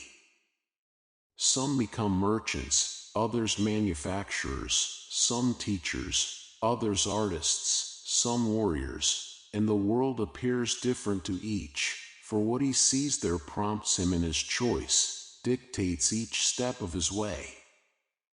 The warrior sees opposition. To him the world is girded around with opposing forces, and in the clash and resolution of these forces he seeks to find his role. Competitiveness and conflict come from perceiving obstacles. Sensing hostility in the environment makes every man a warrior in a psychological sense. No matter the area he has chosen, whether schoolroom or battlefield, mercantile store or library, each encounters opposition in everything he does. For it is by the stress and strain of conflict and the resolution of forces and ideas that the evolution of life itself is taking place on earth. Opposition makes for growth. Opposition is the natural environment of life. Remove opposition from a man's surroundings, and he shortly withers and dies. A muscle grows strong by exercising it. Calluses protect the hand that daily performs hard work. The mind that is used constantly becomes alert and facile. But when we are unopposed, we flounder and are frustrated, and our organism goes to pieces through lack of intent and purpose. We grow by meeting obstacles and overcoming them. By this effort and aspiration we are refined into better persons, into more intelligent and aware beings than we ever could become if we vegetated in a completely benign environment. When we realize that opposition is important to growth, then we learn to seek it constantly, not in the sense of falsifying it, but rather in looking about to find out where it already exists, and then, by the development of insight and awareness, to overcome it.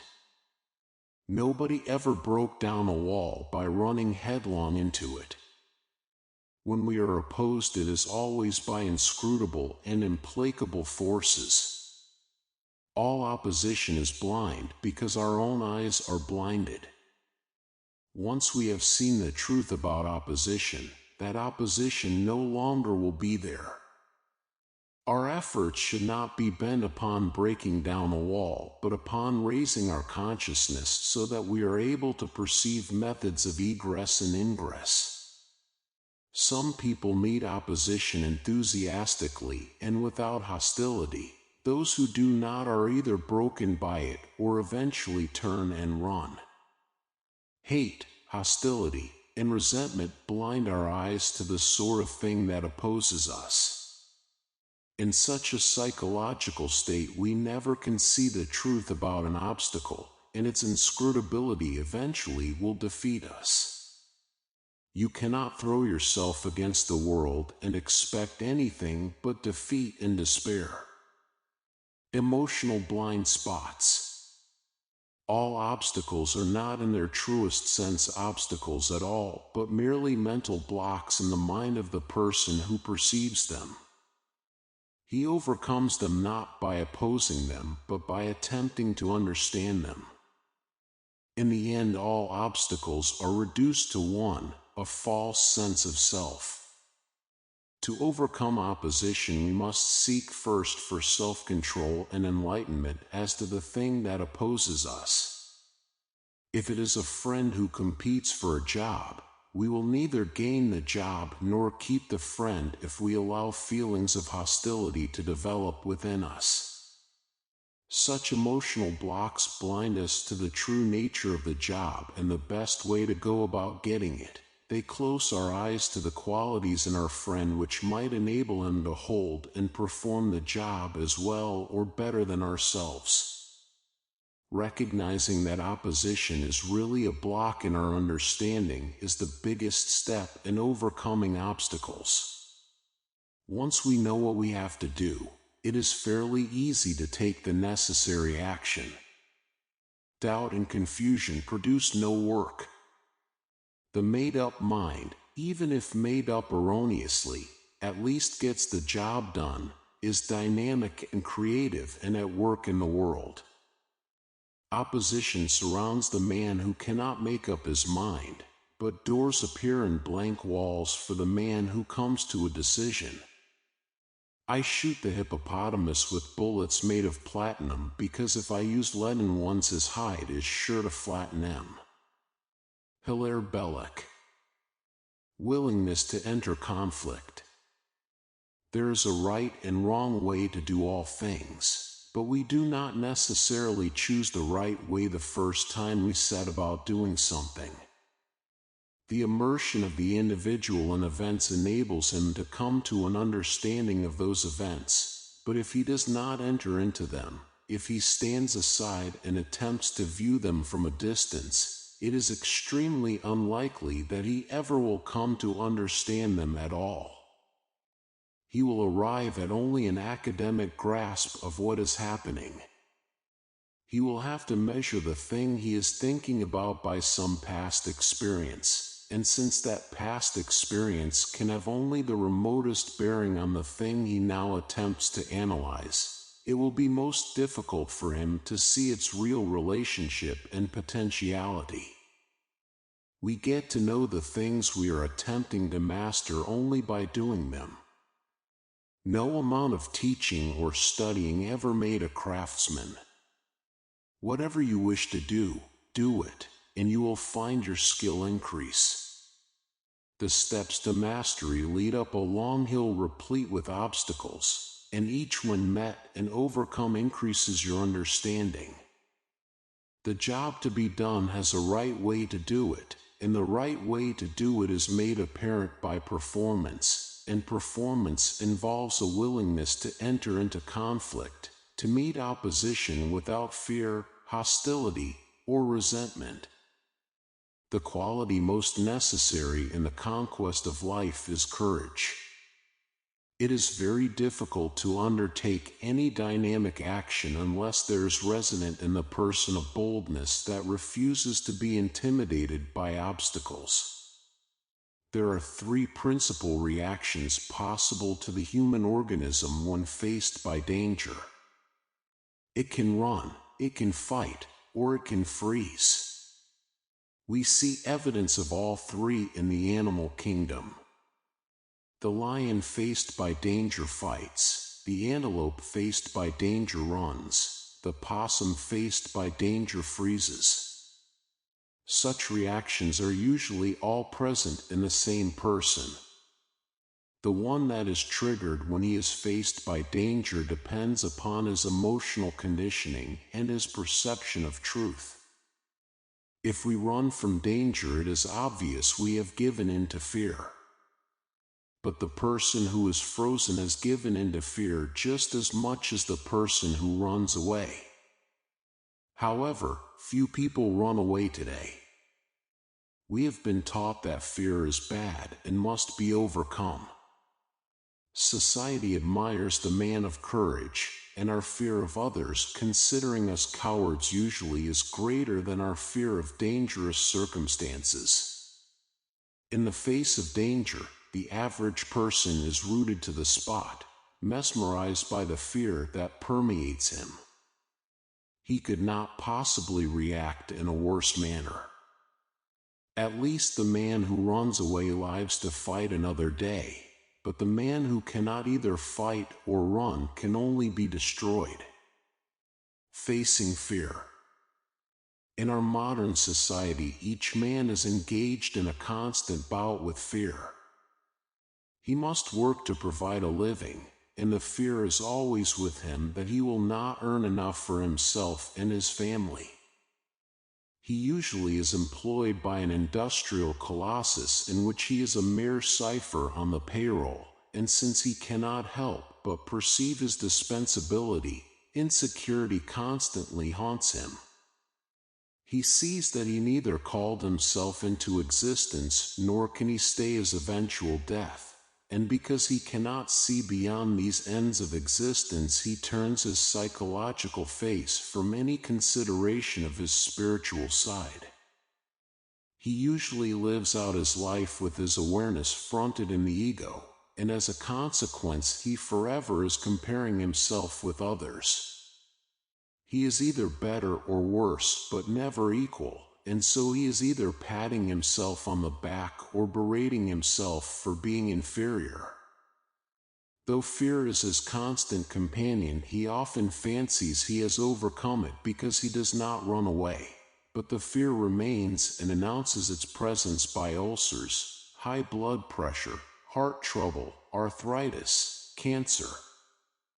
If we do not want to run away from danger, and if we do not want to be frozen by it, then our only alternative is to fight it, to face it and allow our own particular dynamic to work out the overcoming of it.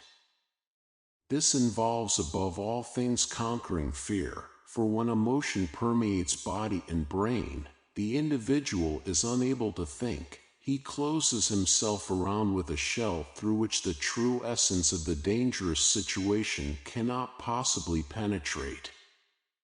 He isolates himself from his own subconscious, freezes or runs away. Conquering fear means to subordinate fear, to force it out of the level of awareness so that the psyche is free to appraise the situation, so that the individual consciousness may penetrate the essence of the situation confronting it and perceive its meaning independent of the ego. When a man does this, he is able to take action against his dangerous situation in such a manner as to reduce its threat to nothing. Take the lion tamer. As a novice, he steps into the cage and experiences the frozenness that comes with fear. He would not be in the cage in the first place if he had not already overcome the running away reaction, but now he must overcome his frozenness. He looks into the great beast's eyes and is mesmerized. He can barely bring his limbs to move in response to the dictates of his mind. But as the weeks and months go by and he is constantly in the cage with the lion, he begins to understand it, and the barriers between the animal's subconscious and his own are lowered. Then he comes to an instinctive understanding of the lion, and the lion becomes aware of this and follows his orders docilely. There comes a day when stepping into the cage and putting the lion through its tricks no longer involves any danger at all. He has become so skilled in perception of the true relationship between himself and the lion, and has so disciplined fear that he performs the task of running the lion as easily as he drives his automobile. No matter the situations that seem to imperil you, you can overcome all. You can act in the midst of them with great bravery, with an otherworldly boldness, if only you will squeeze fear out of your consciousness, recognizing that it proceeds out of the ego and must be surmounted before any obstacle can be overcome. Increasing understanding. Marcus Aurelius wrote, "Do not think that what is hard for thee to master is impossible for man, but if a thing is possible and proper to man, deem it attainable by thee." In order to reduce each obstacle to its proper size, we have to grow. We only meet an obstacle in the first place because of some smallness in our nature, and when we have gotten rid of that smallness, we will have gotten rid of the obstacle too. All obstacles are in actual truth illusions, and to the extent that we are deluded by them is indicated a side of our nature that needs more maturity and understanding. Generally, we only recognize opposition when we fail to pass beyond a certain point with our methods of action. If a bridge lies before us and we seek to cross it, we recognize opposition when a barrier is put in our path and a man asks us for a toll. Then we see very clearly that we must pay a price for our desire. Each of us, as he moves along without opposition, considers that he has evolved a formula that will make his path serene. There is no such formula, and no path will be serene for long. We are all sailors on a stormy sea that appears to be uncharted, but to some higher knowing mind the depths and the deeps are specifically known. Each of us sails this gigantic ocean according to his understanding. All men are created equal in potential, but at any particular stage of their development, the primary thing observable about them is their absolute inequality. Each is shorter or taller or fatter or leaner or smarter or bolder or more vigorous and seems to have no counterpart. Though we all set forth on life's journey with the same potential, present development of that potential is an individual matter, and the opposition that confronts us as we move from hour to hour of our temporal span is directly indicative of our understanding. It is what we cannot do or be or see that comes into our life as a problem. If our problems revolve around love, it is because we cannot love. If our problems revolve around success, it is because we are insecure. If our problems revolve around health, it is because we are spiritually and emotionally repressed. Always we seek to surmount the problems in our subconscious, and we generally do this by any means possible, sometimes creating the most fantastic illusions in order to substantiate our position. If we are unsuccessful, for example, we create a world of mean and capricious people whose sole purpose is to defeat our particular aims. If we are unloved, we relate by the hour the number of times we have done things for people and they have repaid us by ignoring us. If we are unhealthy, we recount at great length the tremendous drama of our struggle against the countless bugs that attack our weak and ineffectual organs. If we are fat, we think everybody else eats more and stays thin. If we are poor, we think everybody else works less and makes more money. If we are weak, we envy the strong, but seldom have the courage to strengthen our minds and our bodies by exposing them to tension and pain. Decision determines growth. In every obstacle lies the key to another level of awareness. Until we find the key, we cannot grow and our perception is ringed around with barriers. A man looks at a hurdle and decides whether or not he can leap over it. In that decision he determines his fate. He may look at the hurdle and decide that he cannot leap over it no matter how high it is. He may look at the hurdle and decide that he cannot leap over it at that particular height, but could if it were lower. He may look at the hurdle and think that he could leap over it if it were twice as high. And according to his mental conception his trial will be. We are all on trial in life. Problems are posed to each of us, and we either face them or we don't, but if we face them our growth is assured. Some people appear to conquer their problems easier than others, but this appearance sometimes is misleading. The enlightened man does not spread his troubles about. He keeps them to himself, preferring to create impressions of control and serenity. He has the inward realization that all people are equally troubled, that each has the same number of problems, perhaps on different levels, but equally important, nonetheless. The most psychologically sound philosophy is a religious philosophy because it recognizes that life is aspiration, seeking to grow beyond its present understanding toward a goal that is as limitless as space.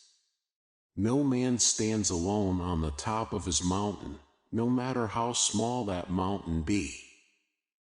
He is sustained and energized by a power beyond him, which in the end he must surrender to, which he must seek to express and effectuate upon the earth. What is going on in the universe stretches far beyond the imagination of the individual.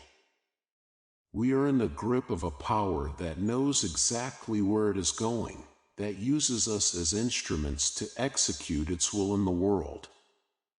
But the ennobling and heartening fact is this, that the individual may become anything he desires, may fit into any conception he is capable of conceiving, for no man is limited to what he appears to be, but has innate within him a quality that enables him to become anything he is capable of envisaging. He may reach out and touch the stars, for his Creator can, and he is his Creator, part and parcel, no different from it all, lacking only in understanding. Destiny and understanding. If a man opposes his will to events, he is opposing only his mental blocks. That which seems to be opposition, when truly perceived, is not opposition after all. Life is proceeding toward some great end. Nothing is small or unimportant in the achievement of that end. The pinpoint of a diamond may support 1,000 revolving tons, and the individual is just such a support for his Creator. The will of the Supreme prevails, and man serves it, but man is a manifestation of the Supreme, and therefore can alter his destiny. He can change what he is by taking thought. He can change what he will be by determining the direction of his growth. The will of universal mind is a will toward enlightenment. The secret self has incarnated in each being and seeks through that particular manifestation to add to its self-knowledge. A man does not exist to satisfy his senses or his ego, but has been created and put upon the earth to find himself, to grow into awareness and self-knowledge. All the obstacles and events of life are for this purpose alone. It is not money we serve or pleasure or vanity, but an urge within us to grow, to become more than we are, to find our true selves and to achieve dominion over the circumstances around us. Fate assigns to each man a personal destiny based upon his understanding. He may alter that destiny by altering his understanding, but he cannot change it by fighting it with the vain weapons of ego will. Oedipus, in Sophocles' tragedy, strives with all the effort of his ego will to escape his doom, and in so doing takes the very steps that eventually bring it about. A man serves false gods when he serves the senses and ego desires. Following these false masters eventually leads him into a blind alley, where he either destroys himself or in some other manner courts tragedy. The secret self has placed the delusion of individual ego in us, but not so we will tilt at windmills, like Don Quixote. The delusion of ego self has been given us in order that we might grow from the knowledge of a part to the knowledge of the whole, and in so doing aid the secret self in its ultimate ascension out of matter. Providence combines predestination and human freedom for the reason that all things are the divine, and the will of the divine is free. Lost in ego sense, however, the individual is bound by the terms of a personal destiny based on sensual reaction. He can alter his life only by altering himself, and as long as he clings to the ego as knowledge of self, he serves the will of the Supreme as he serves a master. He does not know this, of course. He fights and rails against the blows of fate. He peers out from under suspicious brows at a world that seems to be his enemy. He seeks to conquer, to control, and failing to do so is convinced that a conspiracy is afoot to thwart his desires. The tempering process. Even as Oedipus brings about his doom by struggling against it with his ego will, so Aeneas in Virgil's Aeneid fulfills his destiny with honor and reward by submitting to the will of God. Aeneas was divinely appointed to bring the Trojan race to Italy and found the Roman Empire, and in this appointment was to be an instrument of the gods. He was tempted to evade his mission, but finally accepted it, and with divine will as his guide brought a golden age of Roman law and peace to the world. These two classical characters, Oedipus and Aeneas, illustrate the age-old dilemma of man, whether to serve himself and his sensual nature in the world or to seek beyond himself for a guiding principle that is infinite and eternal. The path of Oedipus is the path of pain and frustration. The path of Aeneas is the path of enlightenment and serenity. Yet the ego is so strong in us that nearly every man chooses the path of pain and frustration. He has identified himself falsely with a vanity that demands recognition. He wants applause, fame, money, and he makes gods of these instead of the secret self in whose purposeful hands all things lie. Still, no man escapes the tempering influence of conflict and pain. No matter how far along the path of enlightenment he has traveled, he still pursues occasional blind alleys at the behest of the ego, still carries about in the subterranean recesses of his psyche many delusions and blind spots that prompt him to move in wrong directions, to adopt attitudes that are opposed to truth. Inevitably, he meets pain and frustration, but if he has come far enough on the path of enlightenment to recognize these symptoms for what they are, then he does not endlessly beat his fists against walls that will not yield, and recognizes as soon as he meets the pain that a block has been encountered in his understanding. It is not learning, grace, or gear, nor easy meat and drink, but bitter pinch of pain and fear that makes creation think. Rudyard Kipling. The psychological or spiritual world. There is a power of extrasensory perception inherent in each of us which we can call upon for enlightenment when opposition appears to have brought us to a dead end. The enormous psychic self which our surface minds are tied to permeates all things and all situations, so that we can penetrate the true nature of our opposition by a kind of mystic and occult process. Dr. Rhine's parapsychology laboratory at Duke University has proved the existence of the mind's extrasensory powers. Many thousands of documented cases of Edgar Cayce's psychic ability also have proved that a door occasionally opens in the opaque barrier between the individual and universal mind and allows an inner perception of things beyond space and time and limitation. Such a man is Peter Hurkos. Hurkos is a modest Hollander who successfully predicted in 1959 that the Los Angeles Dodgers would win the National League pennant, when all authoritative preseason predictions had them destined for the second division after they had wound up next to last the year before. Hurkos claims to be 87% accurate in his predictions and has the proof to substantiate his claims. "I have a gift of God," he says.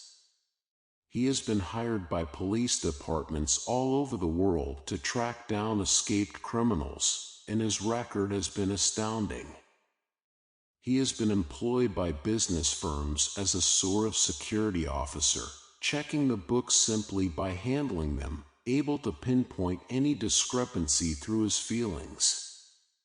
The psychic ability of this amazing man has opened a door into the unknown, makes more apparent than ever the coming ascendancy of mind over matter, reveals that the most fascinating conquests in the years ahead will be in mental realms and the study of consciousness. Dr. Haldane wrote in Science and Philosophy, "Nature just mocks at us when we attempt to divorce her from conscious perception. There is no such thing as a physical world apart from consciousness." It is true that Berkeley and Hume showed by reasoning that has never been shaken that if the physical world were real in the sense assumed by Newton, we could never come to know of its existence. What we interpret as physically determined is only what is imperfectly seen. It is thus only an imperfectly revealed world that we have taken for a material world. There is no escape from the conclusion that behind the appearances of a physical or biological world we are in the presence of a psychological or spiritual world. When we give first credence to the physical world, we give substantiality to an illusion. When we sweat and fume at obstacles, it is because we are unable to recognize that they are mental concepts and that they can only be altered in our own minds. All the great mystics have realized this mistaken focus of man's consciousness. Swedenborg stated that there are two beings within us, an inner being of true perception and action and an external being of reaction. If, for lack of a lucid apprehension of his inner being, a man allows bodily reaction to dominate his life, all his powers become absorbed in the use of external senses, and the inner being, the being of true perception and true action, gradually perishes. By subordinating the external being of reaction to an inner quality of light and serenity and divine purpose, a man's false duality is solidified into unity with his Creator, and he arrives at the pinnacle of his effectiveness as an individual. The secret of the philosopher's stone is that unity is the mark of the Absolute. When we fully realize this, we come to an understanding of the mystic bond that exists between ourselves and each obstacle we meet. That things separate from ourselves which appears to oppose us is not separate from ourselves at all, but is permeated by the same spirit, is energized by the same principle that energizes us, and if we only are able to look within the depths of our own nature, we eventually are bound to see the truth of each obstacle, and when we do, it will disappear. T.O. as T.O.C. Henry Miller wrote, "The majority of men are prisoners of instinct. A small number attain to the level of abstraction, with the emergence of which society may be said to begin. It is from this level that the laws, the arts, and all social creations emerge. Specialism is the gift of intuition, which permits man to see the inner as well as the outer in all its ramifications. Intuition, consequently, is the most satisfactory and adequate, the highest form of knowing. To know is to see. It is amazing how much we can accomplish when we allow our subconscious minds to perform the work. It is equally amazing how difficult it is to do the simplest task when we go about it with our conscious minds. There is an elusive quality about life that makes it gossamer to the conscious mind. The microscope reveals another world but yields no secrets of that world. We hold an object in our hands and peer at it with all our attention focused upon it, but what is revealed to us about it is but the merest suggestion of its totality, barely indicative of the infinite qualities hidden from us by the very nature of our conscious examination. We have no trouble walking along a 2-foot path when we do not think about it. But put that 2-foot path across a 100-foot gorge and we begin to think about each step. Chances then are very good that in crossing we will tumble off the bridge and fall into the ravine below. We have to learn to trust our subconscious to do things naturally at the behest of a principle that is greater than our surface mind. Reason is not to be trusted because it does not know enough about what it is dealing with. The complete knowledge about all things rests in universal mind, and this knowledge is within us. If we learn to call upon this intelligence to deal with each of our problems, we soon find that there is no such thing as an insurmountable obstacle. We have within us a resource that enables us to penetrate the block in our understanding that caused the obstacle in the first place. Have you examined your own life lately for the place where your understanding is blocked? It is easy to recognize. Do you find the same situation repeating itself with monotonous regularity? Do you sometimes feel that you are traveling around the perimeter of a circle over and over? Like a man lost in a snowstorm, each of us eventually comes across his own tracks in life, for the law of living is that we must cover the same ground until our understanding concerning it is complete. Psychic awareness people object to pain and suffering being instituted in a world that was made by a loving God. But the master intelligence that has created all, permeates all, and seeks through countless differentiations of its own being for manifold expression of its infinite and eternal nature. Pain is the path by which it grows, and has no other significance. Pain is related to pleasure only as pleasure represents the absence of pain. Things that feel good make us static. Pleasure is the earmark of self-satisfaction. He whose aim in life is the seeking of pleasure has by that very attitude stunted his spiritual growth. The Supreme sees the goal along the path of the infinite and uses each of us to attain it. Our brains and bodies and hearts and minds and egos are instruments of a greater intelligence and will. And in that greater intelligence and will we have our true identity, not in the surface mind and ego at all. Basic in the spiritual realization that comes to a man when he has achieved the proper psychic balance between ego and secret self is the knowledge that he and God are one. This claiming to be God is mystical and should not be confused with factual language. A man does not suddenly come to the realization that he is God with any kind of implication that he personally is in charge of the universe. The God that he speaks of is defined by the limited semantics of language. The God that he knows himself to be is a mystical life force that he allows to use him.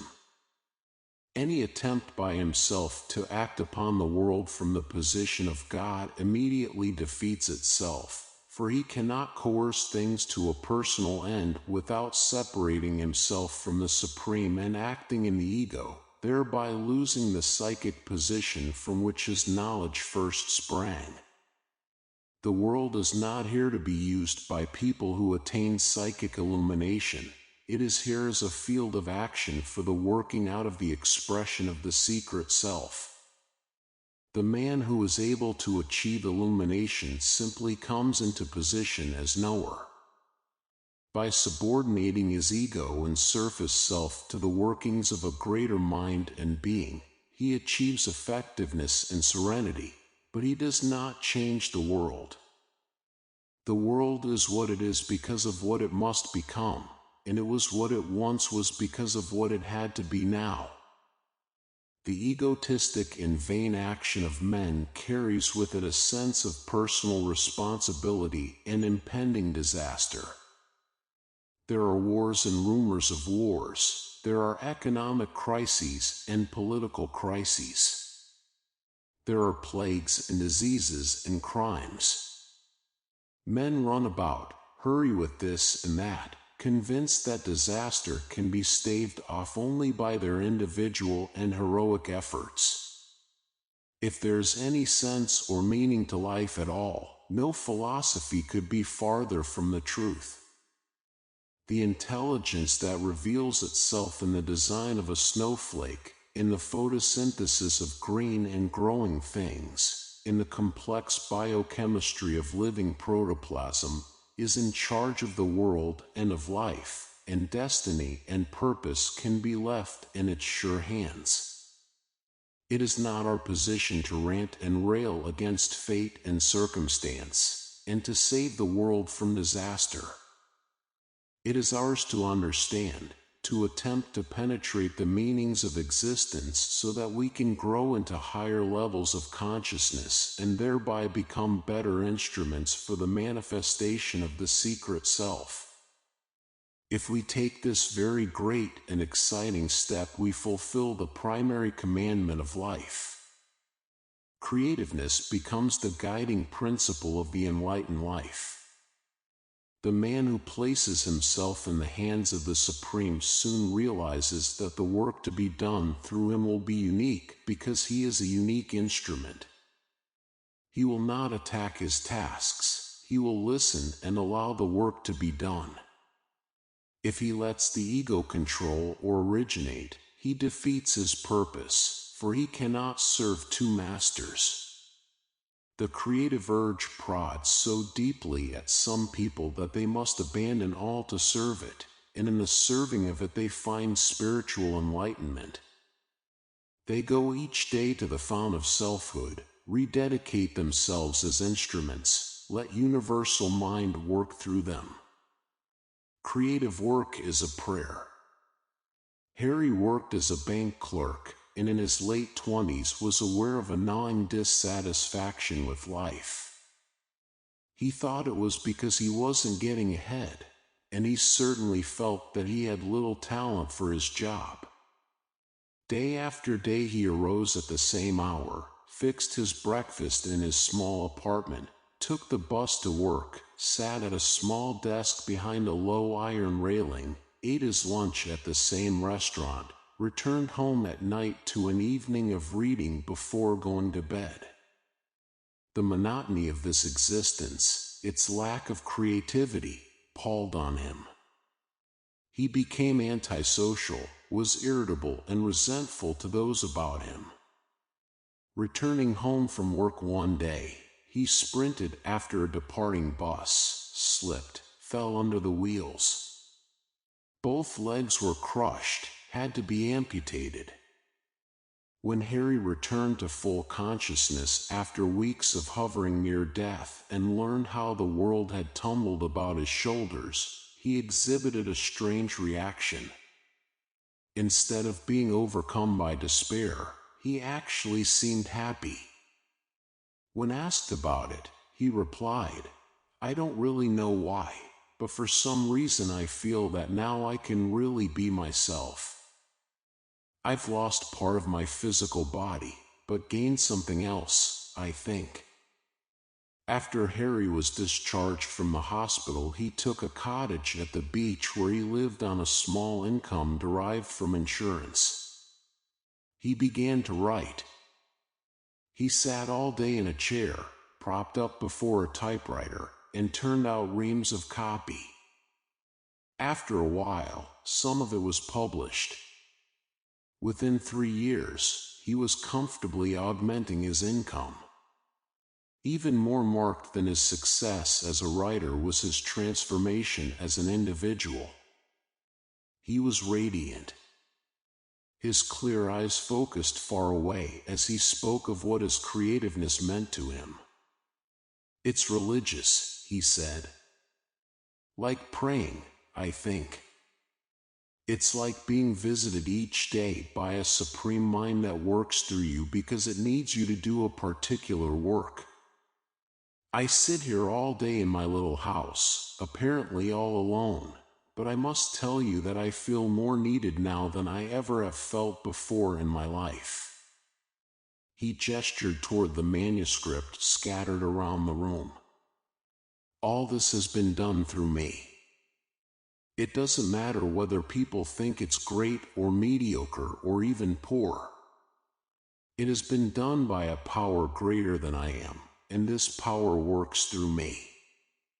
The joy on Harry's face was testimony to the tremendous spiritual transformation that had taken place within him. "I lost everything," he continued, "my job, my health, my legs, but in losing them I found something of far greater importance. I learned that material things, even limbs of the body, are unimportant. The main thing in life is that a man should awaken to his true self and serve that self all his hours. This I have been privileged to do." He laughed then and showed his humor was still with him. "But I don't recommend that you cut off your legs to do it." Indomitableness. In every conflict there are a few people who exhibit staying power, and this staying power nearly always represents the difference between the champion and the also-ran. Boldness of spirit and tenacity of purpose attend the man who acts in accord with his own nature. Confusion destroys purpose. The man who takes a stand clears away doubt and is able to act on his problem in harmony with all sides of his nature. He gets things done. His optimistic good nature survives in the face of all odds. Despair and gloom find no handholds on his soul. He casts them out of his nature by the simple psychological decision to perform at the behest of the will of the secret self. Everyone cheers the underdog. A man who refuses to quit, who keeps on trying in the face of defeat, who does his best against superior forces, unloosens within us a sympathetic cord that is tied deep to subconscious racial memories. We all are aware that life is not easy, that the lessons it teaches are learned through pain and tension, and we recognize that the tempered stuff of which the enlightened man is made has been subjected to fire, that he only has survived at all through courage and perseverance. Greater than courage is tenacity, the willingness to stick in there and keep trying. By this patient and determined positioning of ourselves in life, barred doors eventually open and stone walls dissolve. A drop of water persistently applied wears away granite. Tender flowers lift their petals to the sun through solid concrete. Nothing resists persistent effort, and tenacity is the sine qua non of achievement. We must not let circumstances influence our thinking. The appearance of obstacles must not cause us to lose heart. We must have faith in our basic position, know that we are capable of doing anything and being anything we can visualize. The same animating presence is within us as is within every obstacle, and we need only understand our true relationship with each in order to perform effectively. An inner knowing is necessary to effective action. We cannot even reach down and pick up a piece of paper unless we first visualize the action in our mind, with complete surety that we can perform it. This inner knowing is compounded of equal parts of faith and intuition. The image is born of intuition and faith holds it in the mind. Our development as individuals only comes when we encounter opposition. Recognizing this, we will find ourselves thankful for our times of pressure and pain, for then we are being urged to higher consciousness. No endeavor is in vain. Opposition comes to every man who aspires. By the mark of the encountered obstacle, he realizes a time for growing is at hand. He does not turn away from the obstacle. He does not assault it or treat it as if it is not there. The ostrich hides its head from impending danger, the possum topples over and plays dead, but the enlightened man neither turns away from the fact nor ceases in his effort. Patiently, with a persistence that never tires, he examines his own mind and consciousness to determine where it is that his understanding is blocked away from true perception of the encountered obstacle. He will grow because he must, and when his period of growth is over, he will find himself beyond the obstacle. Looking back along the path he has traveled, he will not even find it there, for what we know seems simple when understanding has been achieved. There are 1,000 reasons for not doing things, and each one is valid if accepted. When we undertake a new venture or attempt a new course of action, we find obstacles to success at every hand if we choose to look for them. Getting the job done is not life's primary aim. Each task is only a test of human aspiration and self-knowledge.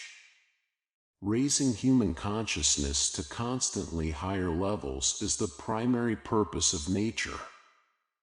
Material ends are secondary, side effects rather than goals. It is not so important to succeed in the eyes of the world as it is to attempt something bigger and greater than we have ever done. From this test, expanded consciousness comes, no matter the physical fate of the venture. No one ventures without reward. No endeavor is in vain, its reward is in the doing, and the rapture of pursuing is the prize the vanquished gain. Henry Wadsworth Longfellow. The Conquest of Self. Opposition is the testing ground where life evolves constantly higher levels of awareness. In this arena, the master spirit holds court, bound on a meeting with the completely evolved man. Evolution bends us and needs us, tries us, and sometimes breaks us. We serve a greater intelligence than we are consciously aware of. We are growing toward an eventual oneness with that intelligence, and if the path be marked by pain and trial, these are only urgings toward greater understanding and awareness. The conquest of each obstacle is a conquest of self. The man who disciplines himself and searches for increased awareness finds no such thing as a permanent obstacle. His psychic position surmounts all. Nothing can stand in his path as long as he realizes each obstacle exists within. Progress always depends upon discipline. When we make ourselves do the thing that has to be done, we hold our sensual self under short rein, guiding and forming our destiny. Distasteful tasks serve a great purpose in the maturation of the soul. When we accept uncomplainingly the burdens placed upon us, we are given increased strength to handle them. A puerile philosophy bent on making money and living a life of ease eventually must wither the soul because it is a product of the ego. There is no easy path to goodness and greatness, which are always arrived at through hardship. Awareness and fortitude and tenacity and loyalty cannot be gleaned by easy mental exercise. Neither are they medals to be worn as marks of combat, but are automatically conferred upon the man who throws his heart into life's tests without reservation or timidity or doubt. He gains all because he gives all. Guiding principle. The flesh pots of self-indulgence are to be avoided at all costs. He who seeks primarily to avoid pain and hardship and to satisfy his senses eventually must dull those senses and corrupt the flesh. The discipline of Abraham Lincoln as against the indulgence of the Roman Emperor, Nero, gives us a clear mental picture of the way our nature is honed according to the paths we follow. The ideal within the man determines the man, and when we set forth on life's journey, each of us carries within him an image of the person he aspires to be. His whole life is determined by this image. If the image is Lincoln-like, he disciplines his ego nature and seeks within himself for a guiding principle. Gradually the demands of his ego self lessen. He is able to control his sensual nature, and the secret self illuminates his life with love, understanding, and courage. He moves calmly in the midst of the most crucial events, sustained and soothed through faith in his actuation by the divine for a purpose that is good and great. Let no obstacle dismay you. It has been put in your path for the purpose of your growth. Do not attack it headlong, but do not turn away from it. It is but a reflection of your lack of understanding. Do not cease in your calm and steady effort, and do not despair. Keep firm your resolve, keep clear the image in your mind, keep faith in the power that sustains you. Eventually, you will find yourself carried to a higher level of understanding, and the obstacle will disappear. Above all things, remember that opposition is a time of growth, that our effectiveness as individuals is in direct relation to the number of obstacles we have faced and surmounted in life. Chapter 9. Developing Skills. Each man contains all possibilities within him because he is a manifestation of an eternal and infinite being. P.D. Ouspensky states, everything exists always. There is only one eternal present, the eternal now, which the weak and limited human mind can never grasp and conceive. Our mind follows the development of possibilities always in one direction only, but in fact, every moment contains a very large number of possibilities, and all of them are actualized, only we do not see it and do not know it. We always see only one of the actualizations, and in this lies the poverty and limitation of the human mind.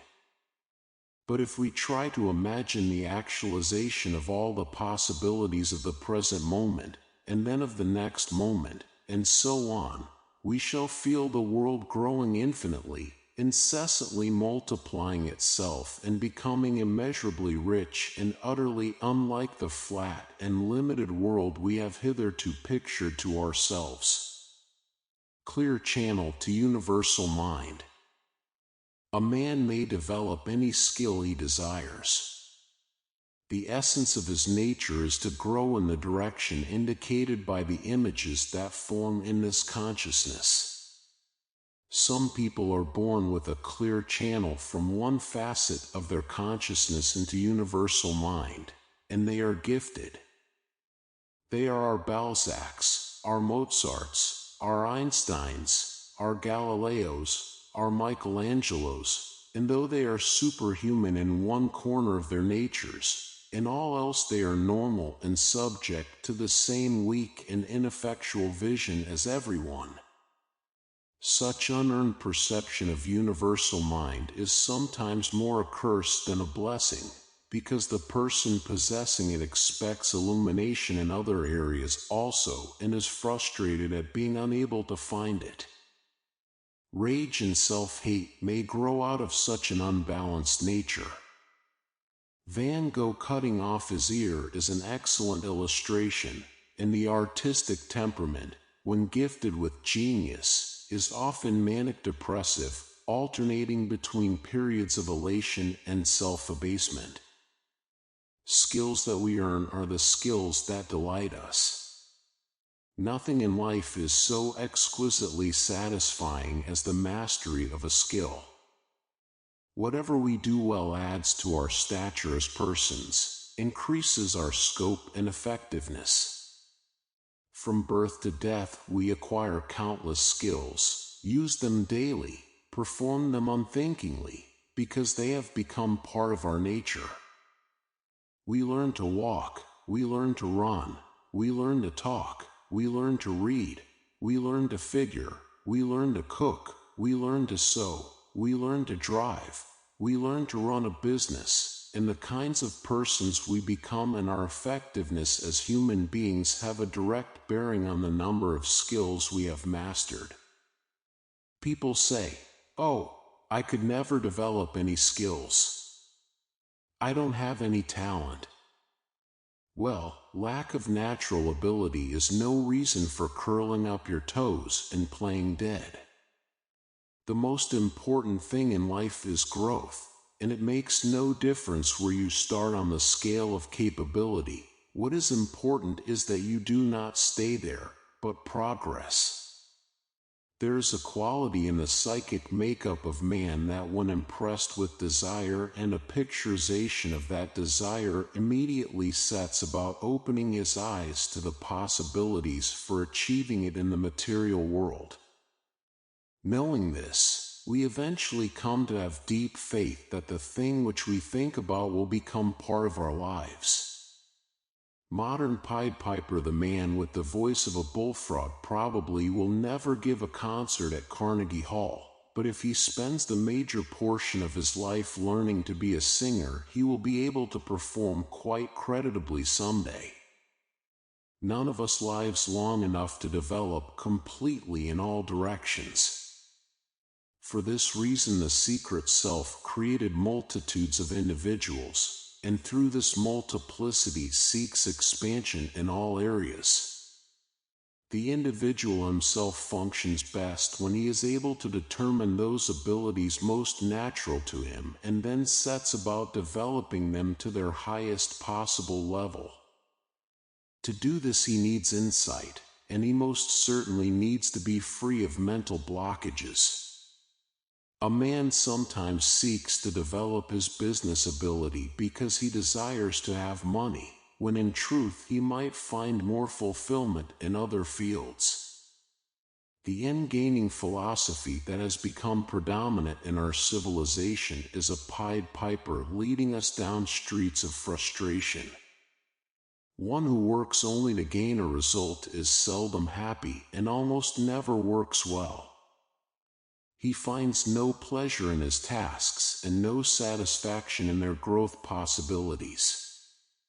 He can hardly wait to get on from one moment to the next, because the only time that has any meaning for him is the time when his goal is reached.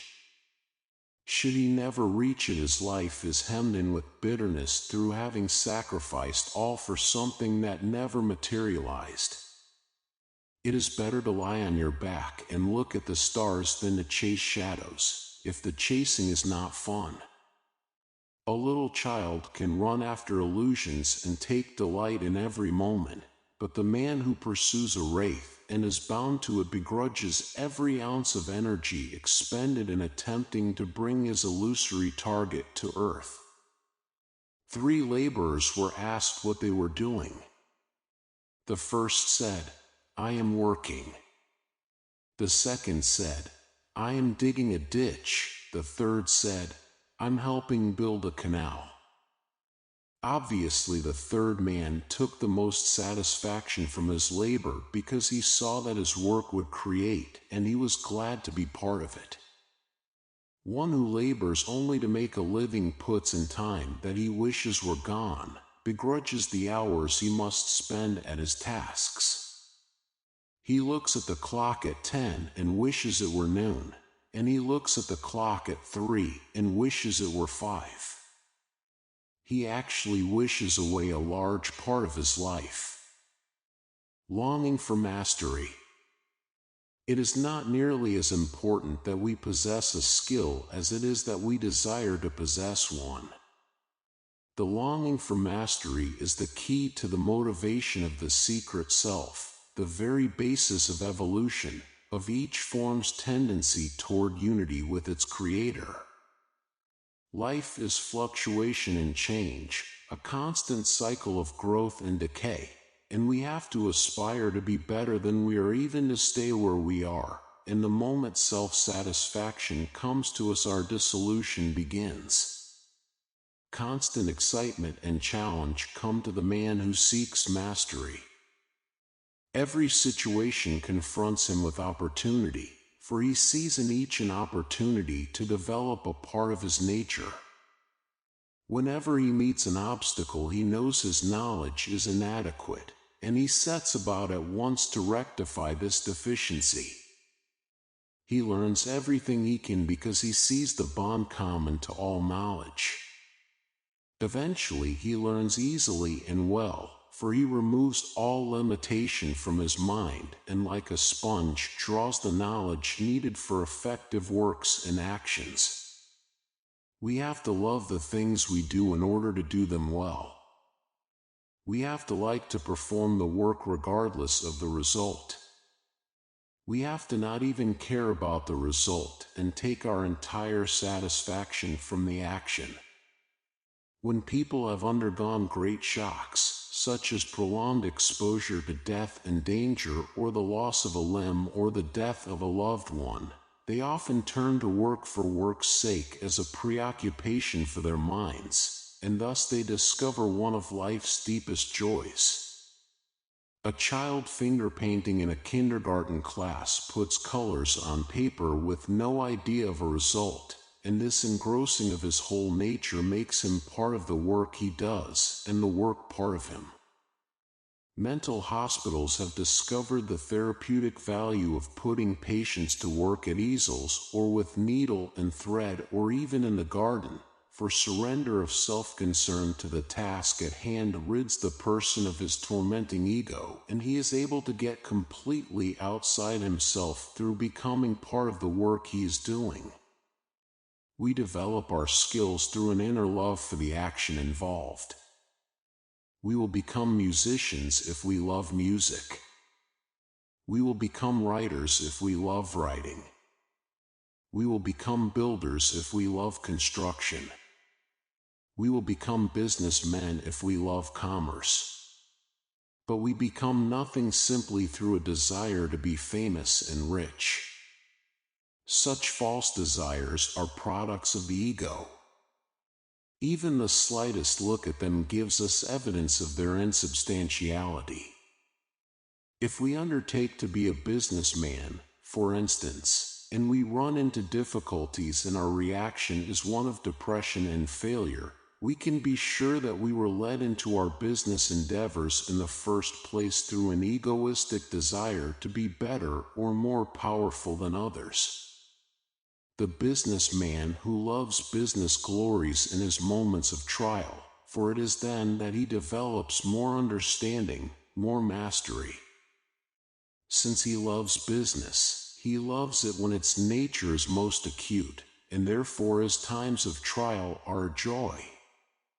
Such people inevitably are successful because they cannot be discouraged, because they love the thing that they are doing whether it is going badly or well. They are unaffected by apparent turns of defeat and fortune, assure their own growth through having taken their eyes from the goal and becoming engrossed in the doing of their work. We learn by doing. Learning to do a thing well is primarily a matter of performing it endlessly until all the ramifications of its action seep down into subconscious levels and allow one to perform unthinkingly. It is difficult to fly an airplane when one does not know how. To the earthbound man, flight in a plane operated by his own hand seems almost unthinkable. When he takes his initial ride, he at first is frightened, then exhilarated, sensing his transcendence of nature's law of gravity. Soaring high above the landscape, he feels like a bird, arrives at a sensation of flying far removed from any previous experience on passenger liners. Then he may bridge the gulf between his earthbound limitation and his aspiration toward the sky, and he may decide to become a pilot. The first time up he is clumsy and awkward, tense and ineffectual, seeing all too clearly that if his instructor were not present the plane would fall and crash into the ground. This sense of being poised between life and death with no one to look to but himself may prove to be one of the most significant experiences of his life. If so, his eventual mastery of the airplane is assured. seeking understanding in an area hitherto hidden from him. His growth in that direction is inevitable. Soon he will find himself alone in the airplane, flying it freely and confidently, transcending the limitations of his own thinking. His exhilaration then will know no bounds. Always we learn by doing. No amount of information injected into a man by books and lectures will make him the master of a skill. A skill is its own teacher, and each of us who aspires to mastery must become an apprentice. Ideas, facts, and abilities all come to the man who seeks to make himself more proficient, whether his field is creative, administrative, executive, or simply the performing of labor. If he dedicates himself to a task for the love of doing it, eventually he will find himself highly capable. When we attempt to learn a new skill, our initial efforts are always inept, and the ego-conscious man often is stricken with discouragement and sometimes gives up further effort altogether. The enlightened man will not be dismayed by his initial ineptitude. He will know he is coming to grips with a new knowledge that will take time to seep down into subconscious levels. Educating the subconscious. The person who buckles on a pair of ice skates and ventures out onto a frozen pond for the first time is a sight to behold. His arms flail, and his ankles bend. He fights desperately for balance, swoops forward and backward in a hair-raising battle to stay upright. He can neither start himself when he is stopped nor stop himself when he is moving, and the only certain thing about his performance is that he is bound to wind up on the seat of his pants. Compare this novice skater with an Olympic champion. It seems incredible there could be any comparison, but there is. Not too many years ago, the Olympic champion was just such a novice, and his proficiency today is only testimony to the power of the subconscious to direct the actions of body and mind with the utmost symmetry and perfection. When we try to do something difficult or something beyond our ordinary grasp, we must first come to grips with it consciously, by focusing our attention upon it. This period of conscious striving produces a tension within the psyche that stimulates subconscious activity, directing relief of the tension, producing resolution, giving dimension and control to the organism. The more conscious the striving, the more tension produced in the subconscious, and the more the subconscious works to effect answers to the problems that confront the individual. The man who is handicapped by poor speech and uncertain delivery might desire to become a platform speaker and set his conscious striving toward that end. His initial period of effort will produce little noticeable result because his ineffectuality cannot be solved by his conscious mind. He cannot be given a confident, dynamic delivery simply by thinking about it. Reason will not provide the effects he seeks, and no amount of study a happy solution to his problems. But as he delivers speech after speech, as he continually works himself through the same blunders and errors, his suffering and consequent need produce such tension in the subconscious that one day, of a sudden, he will find himself delivering a direct and dynamic speech with the power and clarity that heretofore have eluded him. Turning effort into instinct. We develop our abilities when we make continued efforts to improve ourselves and never cease in the continuity of these efforts, no matter how little progress we seem to be making. We can never judge our progress anyhow, for the simple reason that all real work is done on subconscious levels, and we may be transported from very low to very high in one sudden sublime moment of insight. A young housewife recently told the story of how she came to be an accomplished pianist.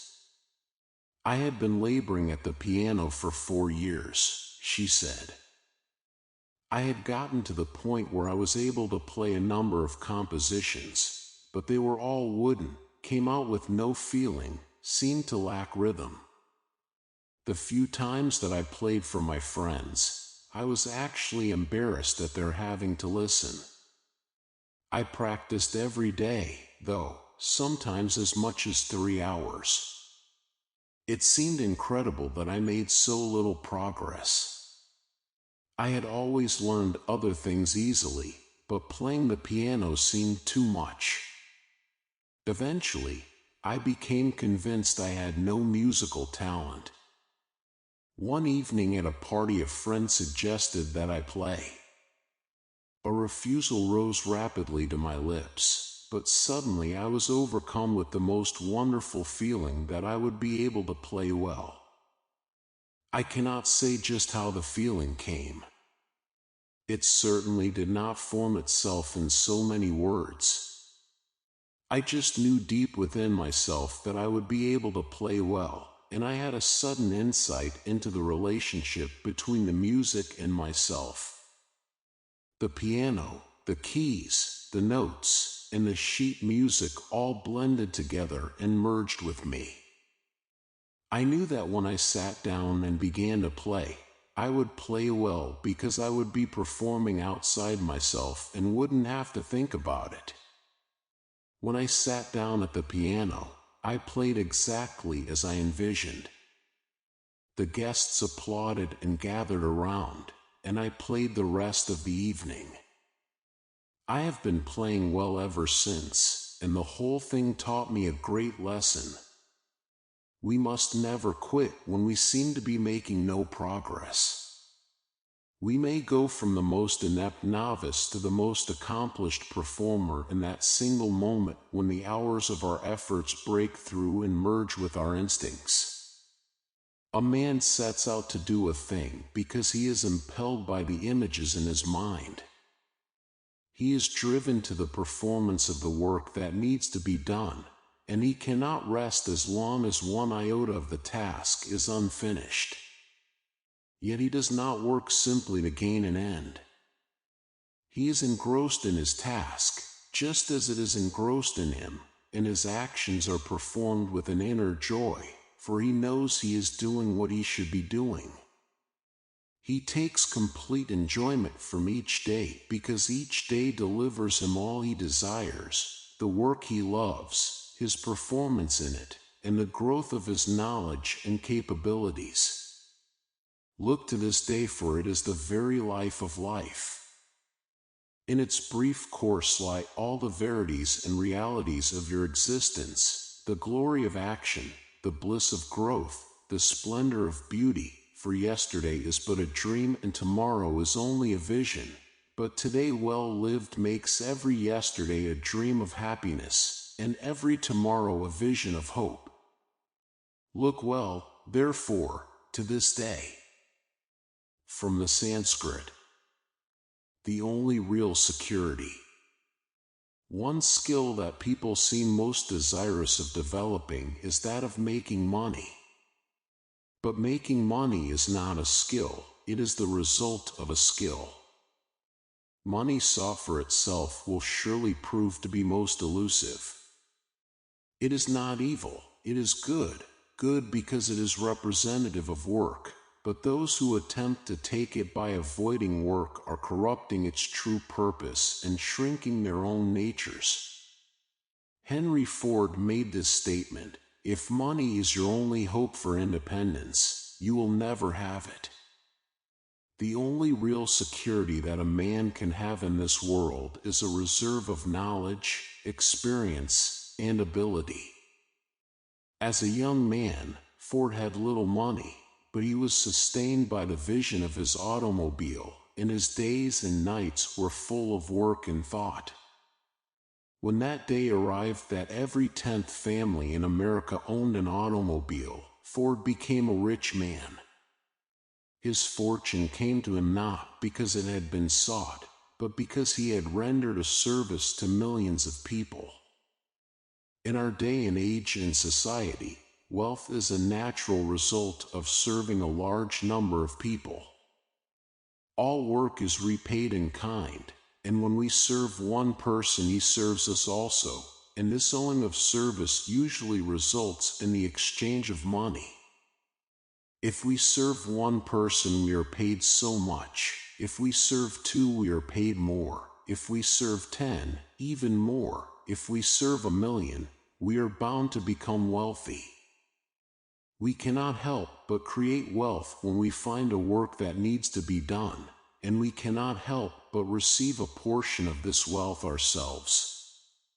That money breeds money is axiomatic, but only when such money is put to work creating wealth.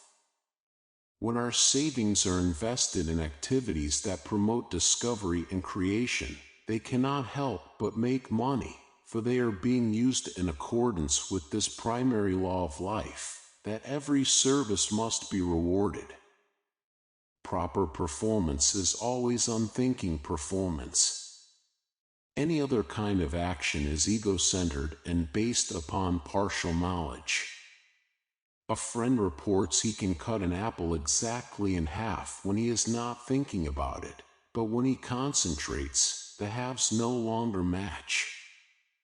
Innate in each man is an original mind, and knowledge there is not limited to that acquired through the senses. Egoistic conditioning causes mind to acquire a fixed idea of itself as a means of controlling itself, and consequently a man thinks of himself as I. The focus of his consciousness then shifts from original mind to ego image, and it becomes impossible for him to use original mind in any of his mental actions. Everything performed in response to the ego is intentional, affected, limited, and insincere. We have to learn to let intention go, to let sense of self go, so that we can perform under the impulsion of a greater mind and will. We must learn to be spontaneous. We must learn to give up plan and effort, to do the natural thing when the time for performance arises. Spontaneous action. Basic in Zen Buddhism is the doctrine of unintentioned action. A Zen Buddhist disciple, an archer, is reported to have practiced for 3 years to let his arrows shoot themselves. When at last he was able to release the bowstring unconsciously, in response to an intuitive action that had more to do with the target and arrow than his purpose, the effectiveness of his archery increased amazingly. But the moment he began to think of results, he no longer was able to let the arrow shoot itself, and his scores fell off at once. Spontaneity is the mark of the Absolute. Universal mind does not need to think out things. It holds within itself at every moment the proper answer to each particular problem. It acts quickly and without thought. That which we do well we do without effort, because we have given over the doing of it to a will and power that lie outside our conscious intention ego. Developing a skill is largely a matter of abdicating from performance. We must learn to let go personal responsibility and conscious control. Henry Miller wrote, "When you dwell on the prophetic, you come to realize that there is an invisible pattern to the events which mold our destiny, and that history, philosophy, science, art, religion yield but a distorted, meaningless, even ridiculous image of this divine web." But the most interesting aspect of this experience, this lifting of the veil, is that all desire to modify, hasten, or retard events is nullified. What is, what will be, and that suffices. Merely to recognize, if only for a moment, that there is a greater plan, enables one to abdicate.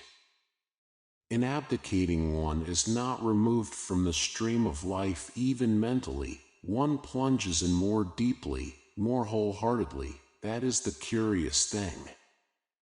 All that is sacrificed is one's limited, egocentric view of life, a view which caused one to swim against the current instead of with it. A juggler keeps 8 balls in the air, and people exclaim, "Isn't that incredible?" And it certainly is if we assume that the conscious mind is controlling the action. The conscious mind can hardly follow the action, let alone perform it.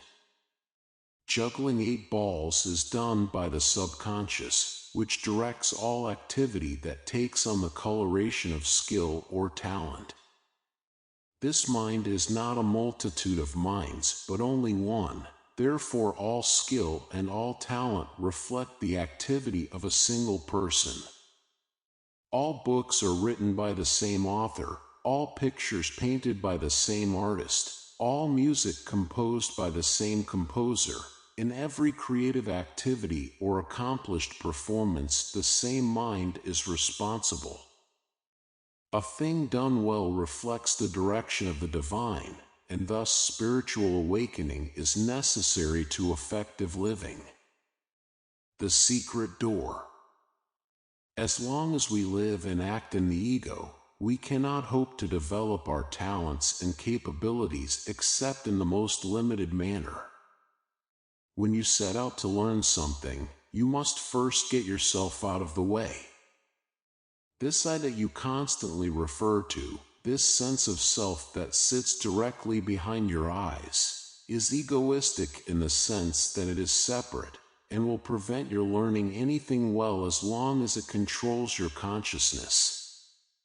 There is a great deal of difference between egoistic trying and letting action develop through spontaneous impulsion from the secret self.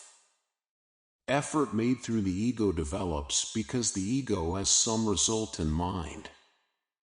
It wants to feel better than others, wants to control them, or it is afraid or hostile or insecure, and this end-gaining action, so limited in viewpoint and knowledge, has only the barest chance of succeeding, and then only by coincidence with the purposes of the secret self.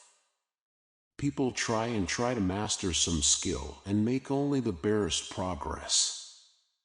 They finally despair and give up altogether, and this giving up, this release of the end-gaining aims of the ego, is exactly the time that skill may develop in them because the secret self takes over. Examples of this psychological phenomenon are so profuse as to be irrefutable. Pasteur, laboring over test tubes and microscopes, received his greatest illumination in the period of his greatest hopelessness. Galileo was inspired with the idea of a revolving solar system at the nadir of his despair over the ineffectuality of his telescopes. Every researcher knows that a secret door is often found on a dead-end street. Every creative artist knows that his greatest work comes after periods of intense frustration. That it is always darkest before the dawn is a well-known saying. We have to have our egos reduced to nothingness before the secret self takes over. We have to get ourselves out of the way so that skills can develop in us, so that work can be done through us by a greater mind and being. How often have you wadded up a piece of paper and unthinkingly tossed it across the room and been amazed when it landed directly in the center of the wastebasket? You may have wadded up other pieces of paper and tossed them at the wastebasket without a single further hit, and probably you shrugged your shoulders and wrote off the first hit to luck. Well, it wasn't luck at all. It was simply that you performed the action without the interference of conscious mind. In effect, you allowed the paper to propel itself at the wastebasket, with yourself as only a medium of impulsion. This kind of psychic unification of the basket and the paper and the propelling energy allowed all elements in the action to become one piece, and anything occurring within that unity had to have perfect symmetry and be absolutely effective. Becoming one with our tasks. Now, if there is one mind common to all things and exclusive to none, it follows that we basically are all part of a single organism, and our effectiveness within that organism depends upon our recognition of this fact. As long as we view ourselves as separate selves, we are moved by the delusion of egoistic desire and thus led into opposition to the will of the secret self. Any action that is conceived in the ego and entered into for egoistic purposes, if not doomed to failure from the outset, can result in only mediocre success. Its entire purpose and impulsion arise from a limited knowledge, set against the ocean of knowledge that is universal mind. We learn to do things well by becoming one with them, by so engrossing ourselves in our tasks that we pick up a sense of unity with them. This sense of oneness is impossible to the egoistic nature for the simple reason that the ego itself is a sense of separateness. When we become completely absorbed in things, we have a true spiritual experience, for by this psychological transference of self, we plunge deeply into universal mind and become the work that we are doing. Everyone who has great skill or talent goes daily to this fount of forgetfulness, plunges in and is renewed, and the temple of his religious worship is his own talent. Henry David Thoreau wrote, "If one advances confidently in the direction of his dreams, and endeavors to live the life which he has imagined, he will meet with unexpected success in common hours." Thrusting against pain. All barriers to accomplishment are in the mind. Education itself teaches limitation, and history establishes a definitive level that suppresses human aspiration.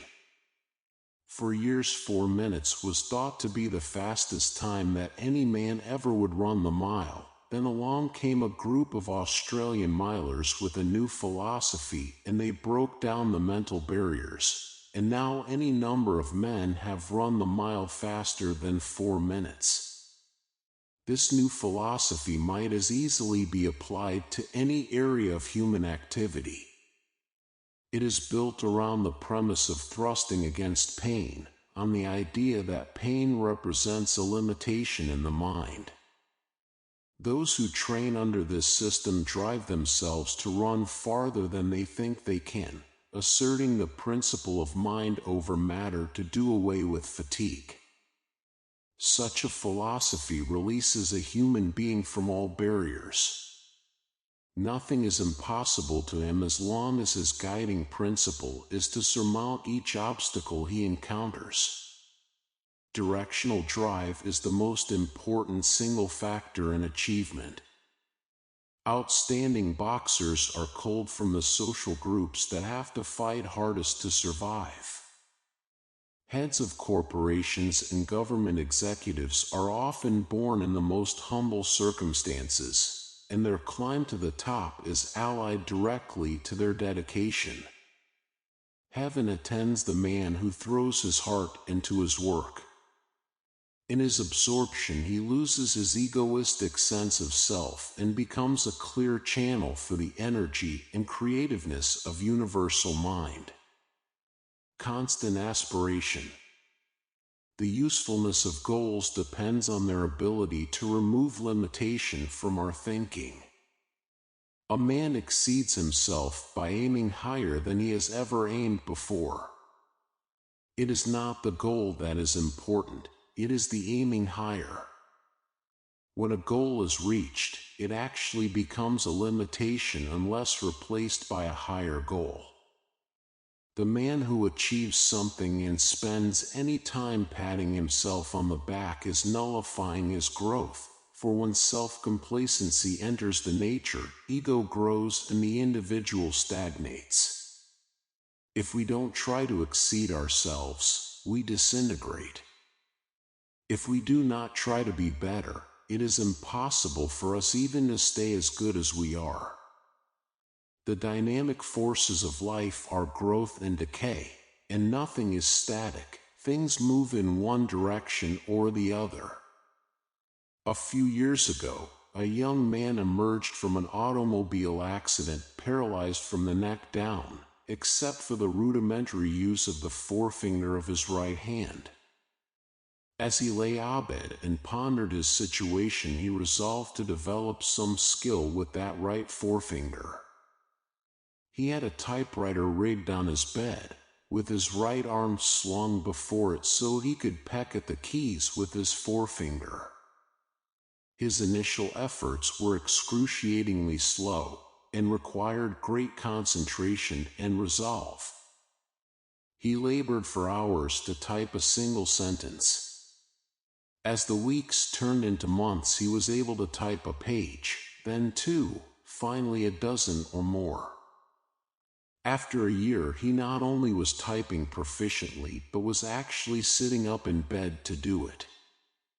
Today, he gets about with crutches and has embarked upon a program of total rehabilitation. He seems well on the road to recovery. Such tenacity and purpose might be expected to belong to a very grim person, but this young man has deep humility and a wry sense of humor. When asked how he has been able to accomplish such miraculous results, he stated, "I was given this body, and I banged it up. The least I can do is put it back in the condition I found it." Men have searched out the trackless wastes of the poles, journeyed to the depths of the seas, flung themselves miles into the air, and now contemplate journeying amongst the stars. Who can say that anything is impossible to the mind and effort of man? There exists within him a power to imagine a better world than the one in which he lives, and he never ceases attempting to find it. Our imagination should be treated with precious care, for it is the tool of our liberation from the bonds that hold us. We can be anything we are capable of visualizing, do anything we are able to imagine, for the images that form in our minds inevitably lead us into the work that affects their realization. Inner acceptance. Skills are developed by faith that one possesses the skill already. This a priori inner attainment of the skill allows the individual to act as if it were impossible for him to fail. He still will go through a period of ineptness, but such ineptness will not stay with him. He will surmount all fear, all ineffectuality, for he is sustained in all circumstances by an inner vision that he already has accepted as reality. If a man aspires to an ability, he becomes accomplished only after inner acceptance. No one can ever be any better or greater than his mental visualization. If we accept ourselves as exactly what we already are, it becomes impossible for us to improve. To become better, we must think we are better, not in the egoistic sense of thinking that something is our due, but in the wider spiritual sense of realizing that all things derive from the image within. Such psychic positioning of the ego releases it from bondage to itself and allows it to accept on faith the fact of its wider being and effectiveness. Skillfulness is primarily a matter of becoming an instrument for the action of a greater mind and will. Any egocentric effort to dominate the world or to originate action from the standpoint of the surface mind immediately raises the problem of the ego controlling itself. Any system of self-control, inasmuch as it approaches perfect self-control, also approaches perfect self-frustration, for control implies keeping something from doing what it normally is disposed to do. The idea of acting in accord with our nature meets with objections on every hand. Taking the restraints off human nature supposedly would be like letting loose a swarm of locusts. Religious and social groups have adopted the idea that man is more a work of the devil than of God, that his bestial nature must be held in restraint by laws and inhibitions. Thus duality is forced upon man, the necessity of presenting one face to the world while living in solitude with another, and it is responsible for more mental and physical ailments than all the microbes ever discovered. Be yourself, we present one face to the world and behold another in the privacy of our rooms. And this knowledge that we are not what the world expects us to be manifests in a kind of social conscience that makes cowards of us all. Most of us are afraid to be ourselves. Like chameleons, we change colors to suit our backgrounds. Our opinions are formed by what people expect us to think. Our behavior patterns are based upon how people expect us to behave. And since we are always thinking in response to outside circumstances, we scarcely know how we feel at all and never have any sense of self other than the one reflected in the eyes of others. To thine own self be true, wrote Shakespeare, and it shall follow as the night the day. Thou canst not then be false to any man. It is important to act in accord with your own nature. When you live sincerely and feelingly, you become a pure channel for the expression of the divine. Each of us is accorded a unique individuality. As long as that individuality is unhampered by inhibition and fear, it is capable of expressing something different and vital, but when it is restricted and limited by apprehension, it cannot express itself at all. The dammed-up torrent of universal energy then turns upon itself, and the dual sides of the ego nature, like the gingham dog and the calico cat, eat each other up. Countless people are restrained from learning because they are afraid to try. In them is a false pride that is connected directly to the ego, and it will not let them perform awkwardly because it has no humility. And it will not let them begin anything and be novices because it cannot stand any idea of itself that is not better than others. If a man be rid of ego self and have accepted that he is only an instrument of divine will in action, he is able to embark upon the learning of a skill with the utmost humility and deep indifference to the opinions of others. He can be laughed at without shame. He can be jeered at without ridicule. He can laugh at himself. He can ridicule himself. But all the while his vision burns brightly, and he knows that one day he will have the attainment of the skill. He has no fear, for fear is possible only to the ego, and the ego has been subordinated in his nature. He embarks upon all enterprises with courage, persistence, and faith. Just because he toils endlessly at the door of creation, that door eventually yields, and marvelous works are wrought through him because his hand is moved by the divine. Whatever your aspiration, remember this: the master of that skill is within you. He who already possesses it is greatest of all. Give over the doing of your work to him and get yourself out of the way, and you will find that you are soon performing with consummate knowledge and skill. Chapter 10. Creating your own talent. Creativeness contains a secret. The creative man exhibits a deep psychic tie with the inscrutable mystery of life. He performs in his work with the same naturalness as the flower grows from the soil, for he has attained to a unity in mental and spiritual relationships that make him seem part of the thing he is doing.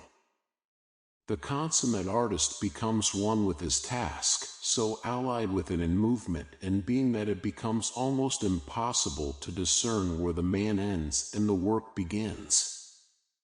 Carl Jung states that it was not Goethe who created Faust as much as it was Faust that created Goethe.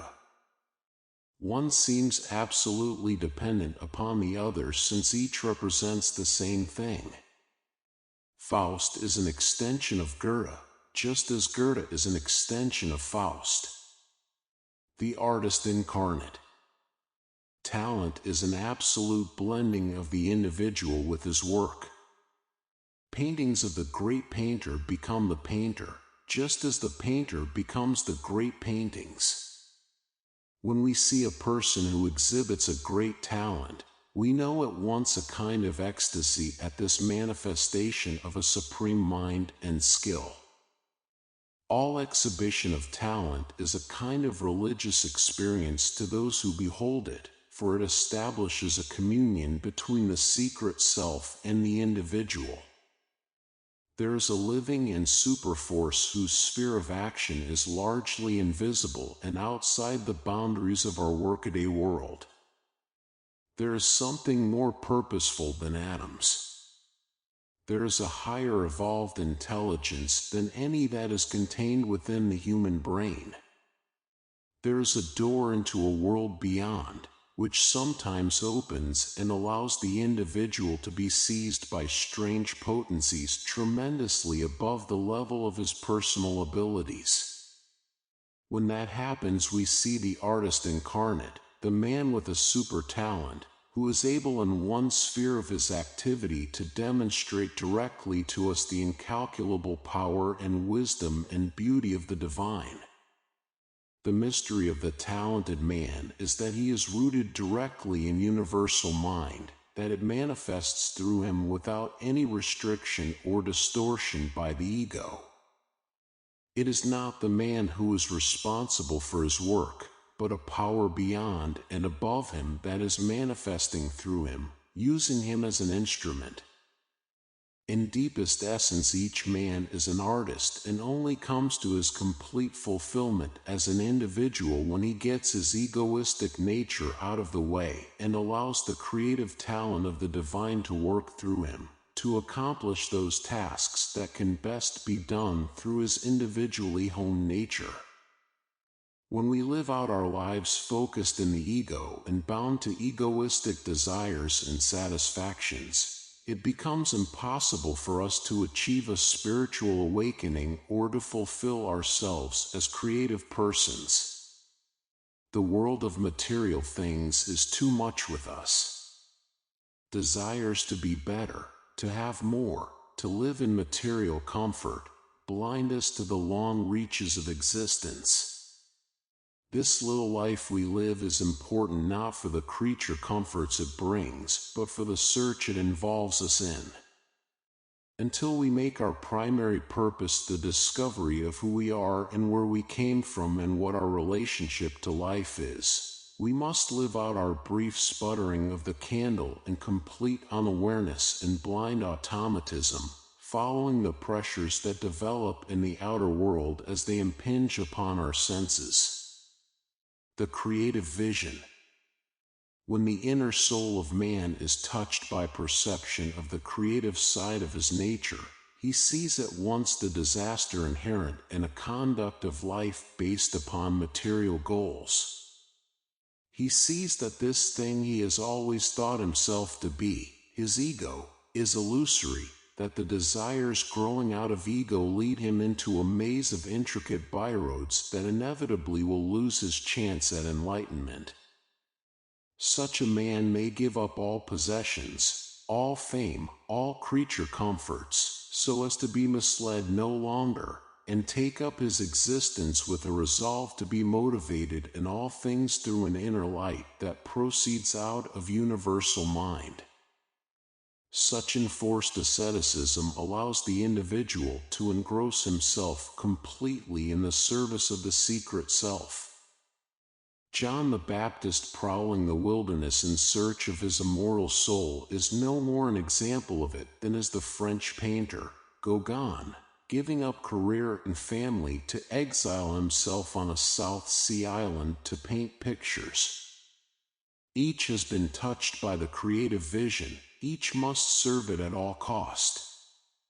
When a man's eyes have been opened to the creative nature of the divine, he no longer can help himself, must serve it as an instrument, and nothing stands in his way.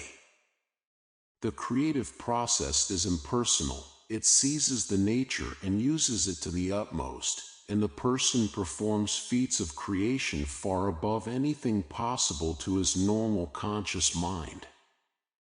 When this force truly predominates in our makeup, it monopolizes our energy. In the awakened artist, life is ruled by the subconscious. Conscious intention means little, and the man is swept along on subterranean currents in which he is firmly enmeshed and in which he joyfully participates. Common consciousness. Participation mystique is the secret of artistic creation and consists of a swallowing up of the individual by the secret self, so that the man becomes an outlet for the manifestation of the beauty and variety and infinite complexity of universal mind. No one truly does a thing well when he does it with conscious intention. His effectiveness in action is always the result of unthinking naturalness. He does not come to skill and works through objective analysis of his action as separate from the action of others, but through a complete identification of himself with the work to be done.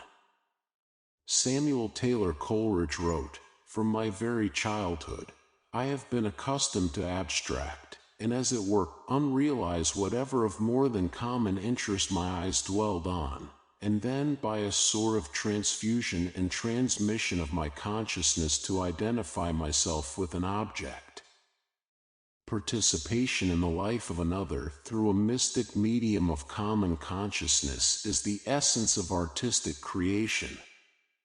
The man who affects to do something through conscious intention and at the urging of the separate and unique desires of the ego is performing by the light of one candle in an arena where thousands of kilowatts are available. He cannot possibly create a true and effective work through the limited knowledge and tiny scope of his conscious mind. All intention works of art are flat and useless and depict only clichés and are not truly works of art at all, but only a kind of syncretism of the elements of knowledge available to the ego. Such effort in writing is journalism, in art, poster painting, in music, dollar mongering, and the individual who performs thus, even though masquerading under the mantle of artist, is actually destroying himself through knowledgeable corrupting of his talent. Every man has a talent in some area of his nature, as big a talent as has ever existed, and if this talent has not manifested, it is because his egoistic nature has dammed it up. No matter how long the dam has existed, no matter how tightly controlled the egoistic nature, the dam can be broken and the power can be let loose, and a man can realize the highest level of his talent and live the life of the artist incarnate. To turn the eye within and to release the egoistic nature from selfish desire is the first thing to be done. Once the whole nature is turned over to a power greater than it is, to be used for whatever purpose, without aim or intention, then the power comes through, then the man begins to be transformed, performing naturally in all circumstances, guided correctly in all actions. Psychic position. There is tremendous joy in correct psychic positioning of the ego. There is a feeling of usefulness that comes to the individual, a rooted certainty in his soul that he is performing in the best manner possible. This is the feeling of grace that comes to the religious man. This is the time of creativity that comes to the artist. This is the period of great productivity that comes to the businessman. This is the time of superior skill that comes to the athlete. Each serves, performs under the impulsion of an intelligence and talent so vastly superior to the surface mind that the relationship is accepted as a happy child follows a loving father. Of this time of attunement and consequent creation, Friedrich Nietzsche wrote, "One can hardly reject completely the idea that one is the mere incarnation or mouthpiece or medium of some almighty power." The notion of revelation describes the condition quite simply, by which I mean that something profoundly convulsive and disturbing suddenly becomes visible and audible with indescribable definiteness and exactness. One hears, one does not seek, one takes, one does not ask who gives. A thought flashes out like lightning, inevitably without hesitation. I have never had any choice about it.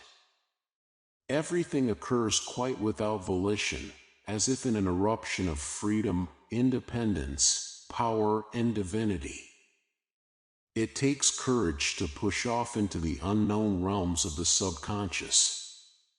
It takes daring and boldness to abandon the little ship of egoistic self and swim to that uncharted island of the secret self that lies beyond the horizon. Many people cling to their egoistic natures as if they might be saved by them instead of inevitably abandoned. Pain and frustration and ineffectuality are the only rewards that come to the man who follows his ego.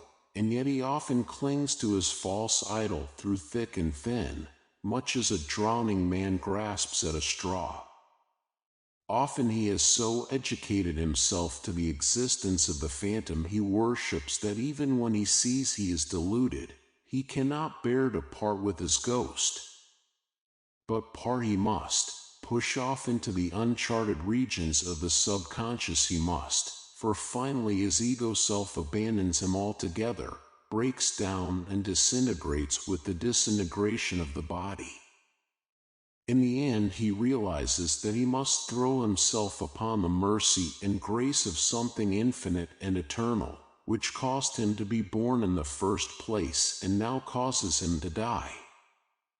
No daring is fatal. Accident, perversion, illness, and ineptitude are the lot of the apprehensive. The prize is always to the bold, and the courageous own the universe. But despite these obvious facts, the majority of people cower in caves and refuse to abandon the flimsiest security and strike out in quest of the great and the good. If you have the courage to take a chance, you will not be abandoned by fate. The universe works on the side of the man who aspires. It gives wings to birds and fins to fish and touches the toes of the tightrope walker with magic. No daring is fatal, wrote René Crevel. The secret self has a cherished place for its torch-bearers.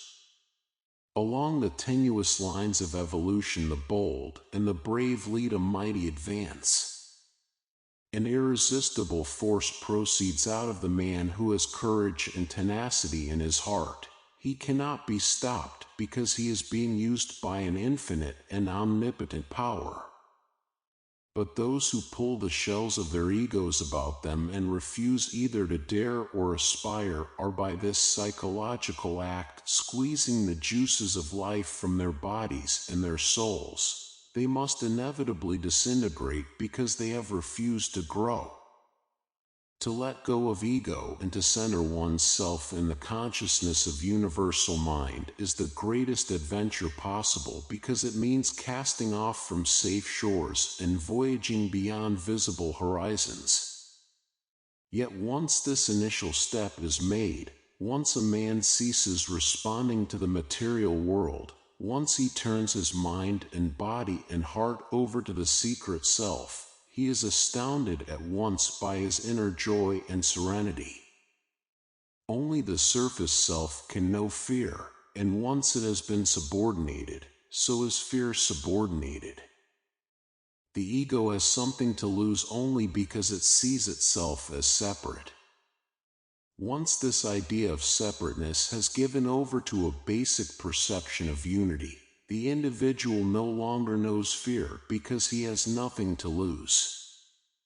A sense of being a part of all things and a part of all life is a psychic condition that produces the most indescribable satisfaction. It is the ecstasy reported by mystics, the sense of creativity reported by artists, the religious revelation reported by the saints. It is denied no one, is possible to all. Once it comes to a man, it provides a springboard for the development of a talent by which he is able to express the infinite nature of the divine. Metaphysical adventure. Religious revelation is exactly the same thing as creative activity. They are both metaphysical adventures. They involve the acquisition of a total instead of a partial view of the universe. They are out of time and space and individuality, and are centered in eternal terms and whole significances. Talent develops in a person when his spiritual awakening has begun because talent is inherent in each of us, and the purpose of life is that we be creative. When the spiritual awakening is true, so will the talent be true, and not compulsive or obsessional, allowing the individual to perform his work out of sheer joy, dropping his fruits like a ripe tree. It then becomes possible for him to obey his instincts and intuitions and not to be inhibited in his actions by what others expect of him. He gets near the heart of truth because he sees the sham and hypocrisy that are bound to partiality. He subordinates this partiality completely in all his actions and thought, and the talent that is visited upon him is the talent of something beyond him. Art speaks to us in symbols of the universality of our true being. By it we perceive a portion of that ecstasy and unity from which we have sprung. By it we are able to achieve an inkling of the great destiny that awaits man.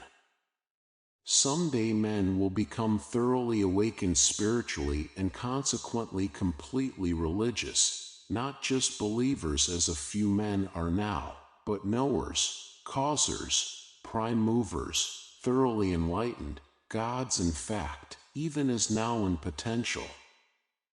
The attitude that results from a man's discovery of his inherent talent is not one of intention, action, or thought, but one that looks for discovery.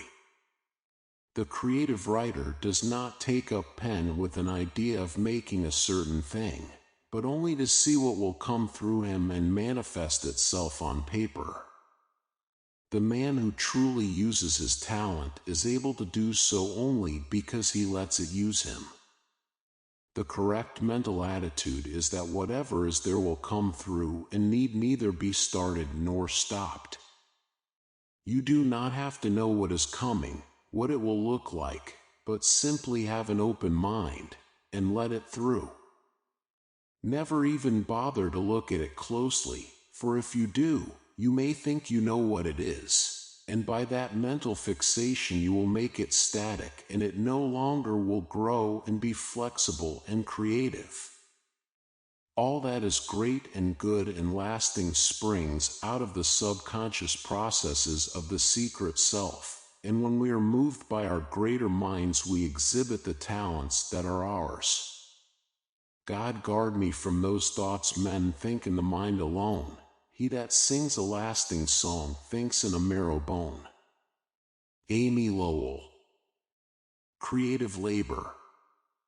1,000 faces has the secret self, approached by 1,000 doors, and when one is opened and that face beheld, there bursts through the individual a torrent of creativeness, a kind of super talent. Partial is the human being, barely aware, a surface manifestation of unlimited realms of subconscious intelligence, but there is a path by which each may penetrate universal mind, and when he does, he creates his own talent, depicting for the world some particular aspect of the divine. No man is denied talent except by himself.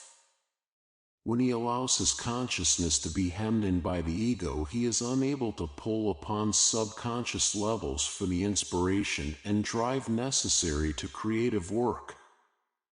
Unique individuality is the vehicle which the secret self uses for the manifestation of talent, and is largely being stultified by our modern industrial society. Our education teaches conformity. The industrial machine needs workers, and workers must be predictable, and predictability, as far as society is concerned, is best obtained by inculcating the same social conscience in each man.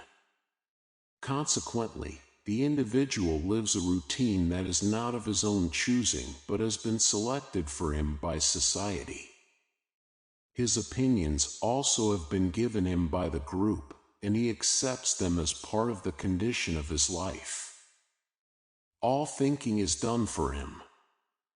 He believes the political institution best that he belongs to, the labor union best that he belongs to, the state, city, and community best that he belongs to. He is unable to make an objective decision about anything he encounters, but reacts to everything as it affects his preformed opinions. This egoistic basis for judging things is completely false and completely static because it does not allow the individual to grow. Truth in some final analysis may be absolute, but for the individual man it is an individual matter. What is good for one is not necessarily good for all, but neither is the good of all necessarily best for the individual. As long as man continues to live in groups, social conscience will continue to have a distinct and necessary function, but such social conscience must make provision for individual growth and responsibility, for it now tends to defeat itself by making automatons of its adherents. Large industrial firms are finding that the idea box in the plant pays dividends. When a worker is encouraged to think creatively about the business in which he labors, his mental attitude toward that business is changed. He not only becomes more efficient in his tasks, but sooner or later contributes toward the growth of the business. No man is built to put nuts on bolts all day. That is the task of a machine. But a man may endure such a job if allowed to pursue means by which it may be done more efficiently. Naturally, he will not be disposed to such activity if he feels that it may result in his being without a job at all, but only if he feels that he will be rewarded with a better job or a better income. The basic problems in industrial advancement are delineated by the opposing forces of labor and management.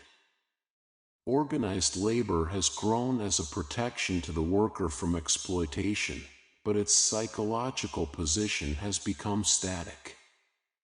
It is largely opposed to advances in technology that may do away with job categories, and feather bedding in all industries has achieved such proportion as to be a distinct burden on efficient operation. The solution to effective industrial growth is not likely to be found in organized labor, but rather in an enlightened management which makes its labor force part of its creative effort, rewards each man on an individual basis, and allows participation of every member of the organization in the fruits of that organization. When such industrial enlightenment finally is achieved, there will be a unification of labor and management because their aims will be the same, and each man will have a creative responsibility toward his work. Productivity. Creative talent demands production. The displacement of ego in favor of the guidance of the secret self results in a man being driven to accomplish tasks that heretofore he would have considered impossible. No mountain is too high, no wilderness too broad, and the creative soul attuned to the divine labors and produces unremittingly. Thomas Carlyle wrote, "Even in the meanest sorts of labor the whole soul of a man is composed into a kind of real harmony the instant he sets himself to work." Produce. Were it but the pitifulest, infinitesimal fraction of a product, produce it in God's name. For the most part we are too inhibited and repressed to be able to express the personality that is uniquely our own. The ego-controlled nature acts always in accord with an idea of how people expect it to act. Since it does not know itself, it does not know how it truly feels, but adopts feelings from desire goals rather from the individuality innate to it. The man who endures all to make money is a classic example of repression and inhibition. He swindles his inferiors and fawns on his superiors, and by this consequent warping of moral values so completely represses the secret self that it is impossible for him to be creative or spontaneous in any area of his activity. Making money is not an end in life. Pursuing the god, mammon, has only fatal results. But achievement is one of life's primary aims, and achievement often results in monetary success. To be what we naturally are and to live and act as we naturally were created should be the primary aim of each of us. We have been put here on earth by a power greater than we are. We have been manifested in our particular form so as to reflect in humanity an image of the divine. We cannot reflect this image or do the work natural to us if we become repressed by centering our consciousness in our egoistic natures. Spontaneity is the secret of doing things well. A man acts in accord with his whole nature when he does things feelingly instead of thinkingly. Reason is valuable too, but it serves a limited world and a limited knowledge. When a man acts only according to his reason, he acts with the barest facts in his possession. But when he acts instinctively and intuitively, he acts as an instrument of the secret self, and behind his action lie all knowledge, all intelligence, all power. When you are spontaneous in your actions and in your thoughts, you are being yourself, and when you are being yourself, you are 100 times more effective, more joyful, more creative than you are when you are ordering your life in accordance with the aims of the surface mind. The consciously controlled and intentioned man is suppressing his talent, for he is suppressing the action of the divine within him. No talent ever is exhibited by the conscious mind or ego, and the man whose life is ordered by them never can be creative. Get into the game. Let yourself go. Shake off inhibition and fear, and be yourself. Learn to think and act naturally, spontaneously. Harmony and symmetry will enter your life, and you will discover your inherent talent. Most people never find their proper niches simply because they inhibit the talent they possess. It takes courage to go out on a limb and do the things that are natural. It is much easier to sit on the sidelines, watch somebody else perform, and criticize. Monday morning quarterbacks are notorious in football. And in the world of art it has long been axiomatic that the critic is a frustrated artist. Fulton Ausler reports, "One winter's night, many years ago, when I was no more than 20, I was belaboring a typewriter in the newsroom of the Baltimore American. A copy boy summoned me to the office of the managing editor, a bald-headed old walrus with white mustaches like hanging gardens and a perverse sense of humor. Leaning back in his swivel chair, he asked me, "Do you play the piano?" "No, sir." "Fiddle?" "No, sir." "Sing?" "No, sir." "Then go up to the lyric and cover the concert." Our music critic just dropped dead. You've got the job. If hindsight were foresight, we'd all be kings. It takes little imagination and absolutely no enterprise to recognize the errors of people who have the courage to try when the outcome is in doubt. Creative talent carries with it an element of deepest personal risk. Before the individual becomes a fit vehicle, he must figuratively hang himself from a cliff by his fingertips, suspend himself between life and death. In this psychological position of awareness of the basic elements of life, he no longer is confused about the purposes of the secret self, is able to pierce quickly the sham and subterfuge of egoistic action and thought, and to act always as an instrument of the divine.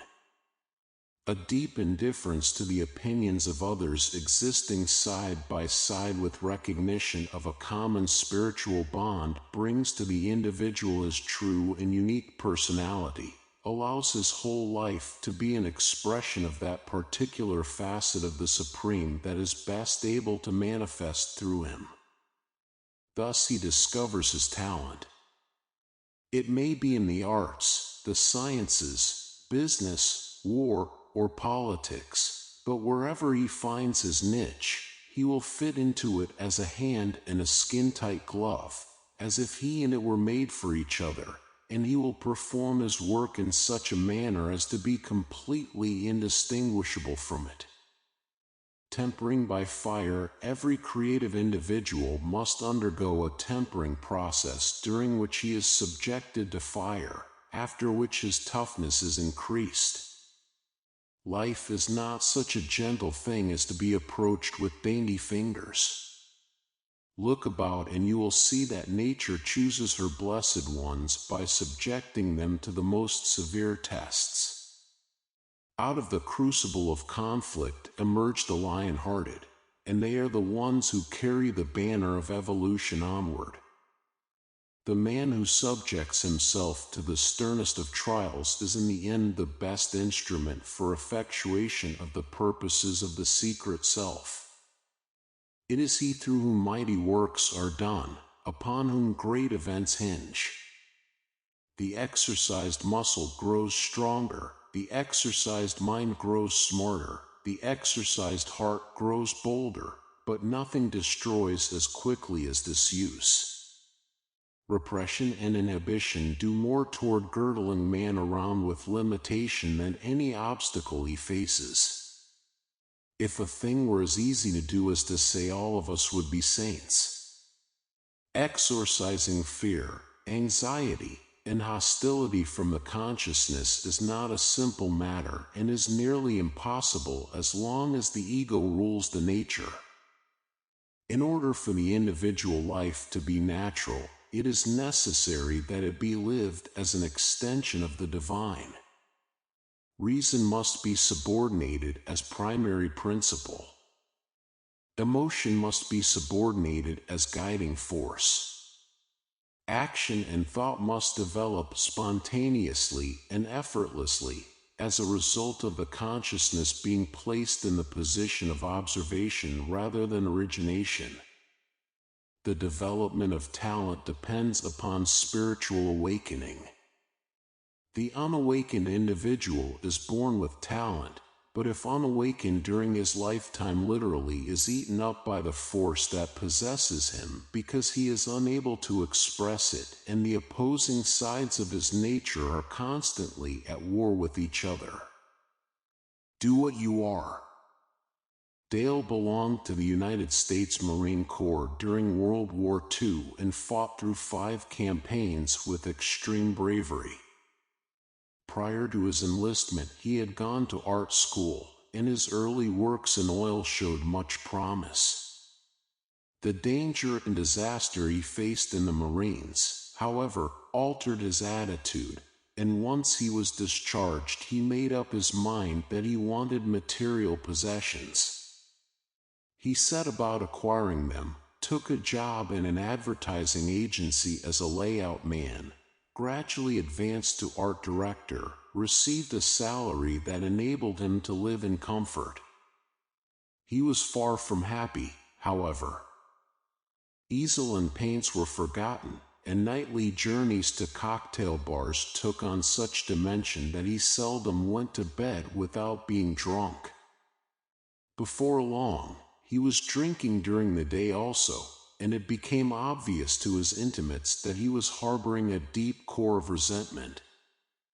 When this resentment finally manifested in an arthritic attack, Dale was sent to bed by his doctor, and there had time to think.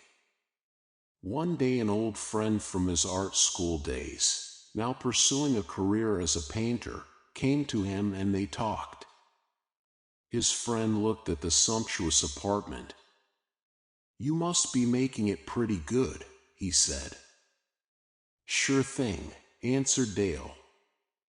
$20,000 a year and all the trimmings. Practically anything I want. How about you?" His friend smiled. "I'm lucky if I do $3,000 a year, and you could put my little studio in one corner of this apartment." "Then why not give it up?" asked Dale. "Come into the ad agency. I'll start you at $10,000. Dale's friend shook his head. "No, thanks," he said. "I'm happy the way I am." "You are?" asked Dale. "Yes." "Really happy, eh?" "You bet." "Aren't you?" "I couldn't be more miserable." "Then it strikes me that you're the one who ought to change. There isn't enough money in the world to lock me into an unhappy job." "You're not painting, are you?" "I don't see an easel or a canvas in the whole apartment." "I've given it up," answered Dale. "So you've given it up and you're flat on your back and you've got lots of money and you're unhappy. I'll tell you something. There's a studio right next to mine, and the rent is $30 a month. You give up your job and move in there and begin to paint again. Unless I miss my guess, that's the cure for what ails you." After his friend left, Dale thought it over. That evening he obtained brushes and oils and started to paint. By the end of a week he was deeply engrossed, and his arthritic pains had gone. He moved out of his apartment and into the studio and has been painting ever since. He smiles cheerfully now in his paint-stained smock. "I made $2,500 last year," he says, "which is big money for a painter, but it barely kept the wolf away from the door. Still, I couldn't care less about that wolf. All I want to do is paint. When I paint, I am completely happy, because I'm doing something that is part of me. Creativeness and competitiveness."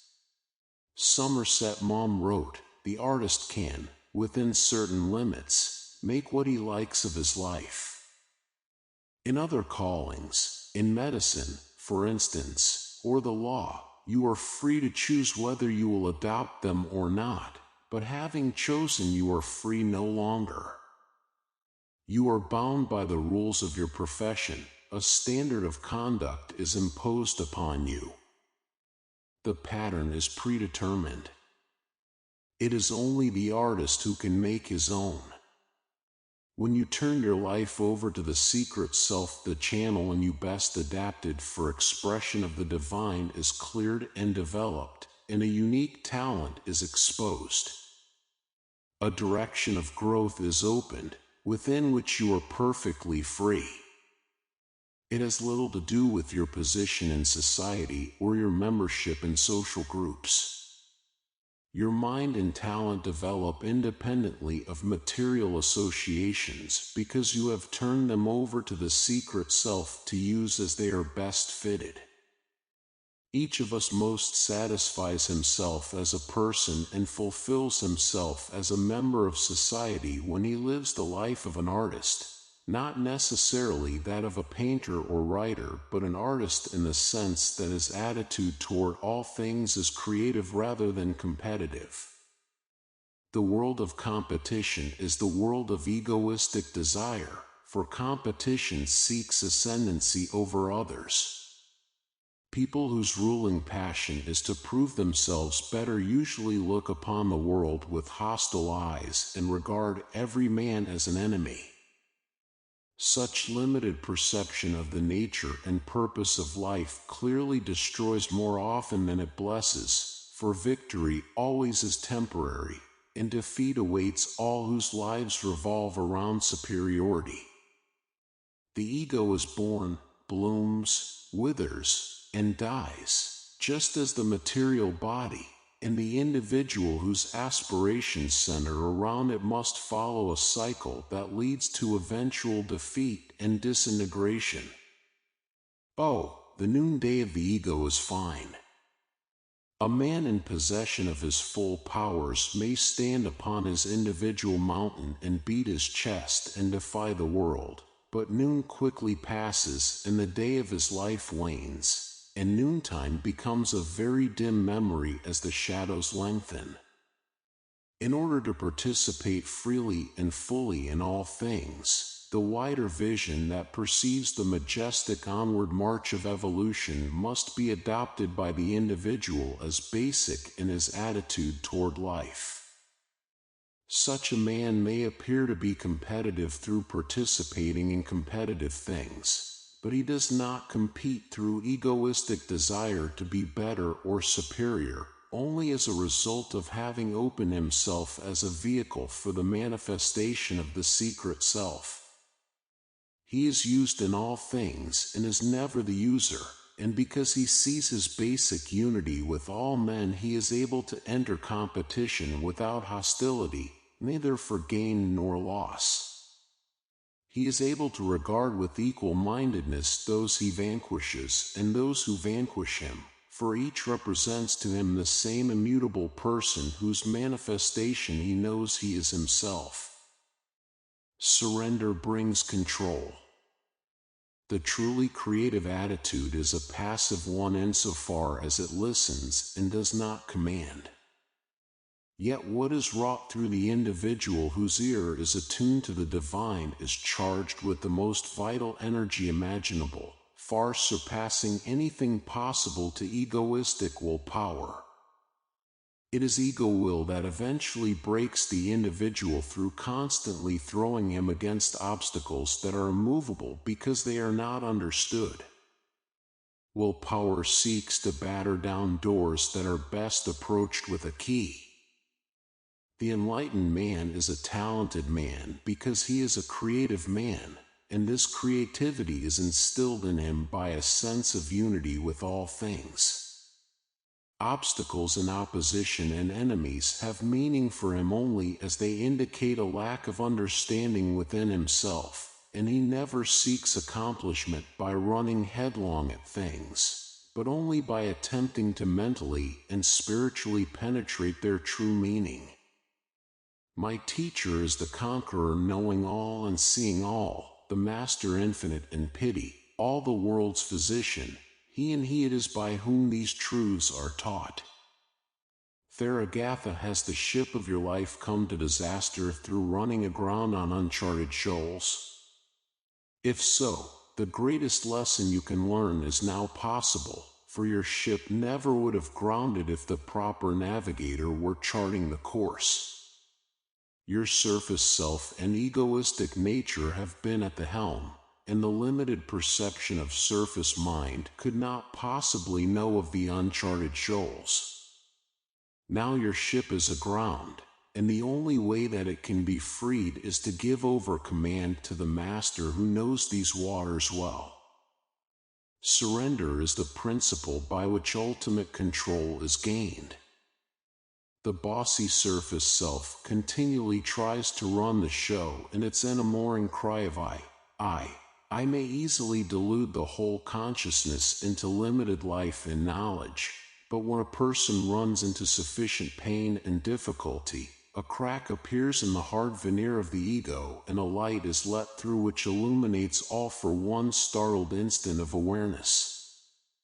Then a man knows that his life and self are in the hands of something greater than he is, that his identity with the surface mind has always been an illusion, which in this moment of enlightenment he is freed from. Creative men affect us as being rich in possibilities. They are ripened trees that drop their fruit, and we scarcely can be near them without attaining to some unexpected good. The creative man's attitude has an aspect of abundance, as if he has some mystical tie with a horn of plenty, not of material things necessarily, but of ideas and of possibilities that give a universal note to everything he does. A good thing is effective and generative. It grows and propagates and makes room for itself.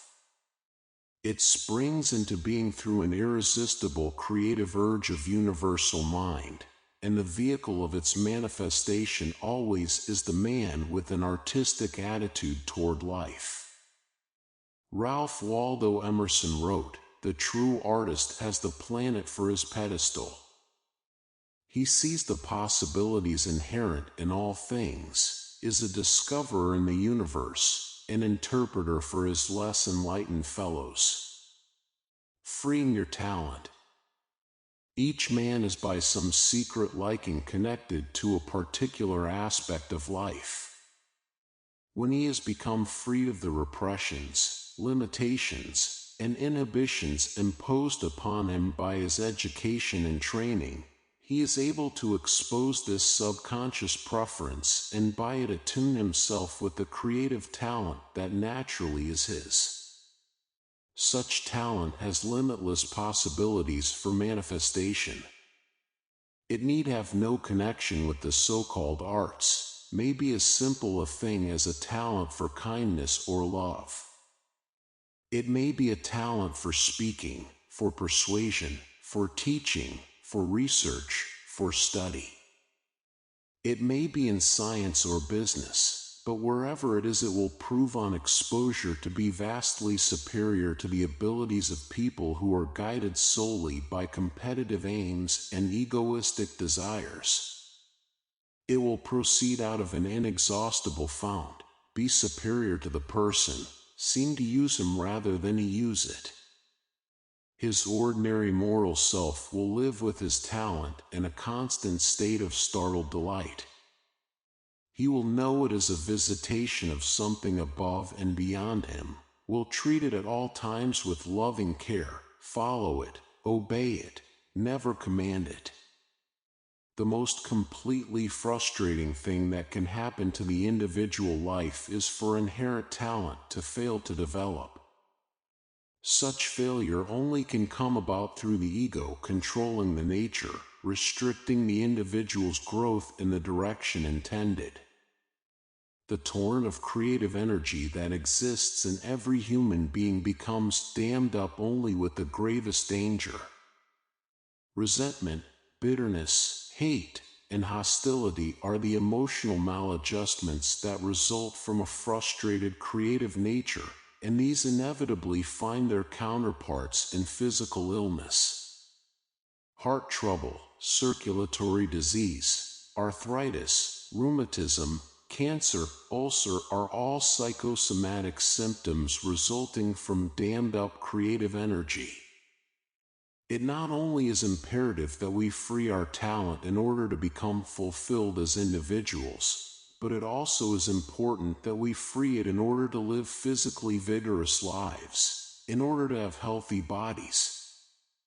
These ends can be accomplished only by lowering our egoistic barriers, by turning our lives over to the divine to be used for whatever purpose our basic natures are best suited. When we are able to do this, we become natural persons, blend into our tasks and our work in such a manner that we seem an extension of our activities and they an extension of us.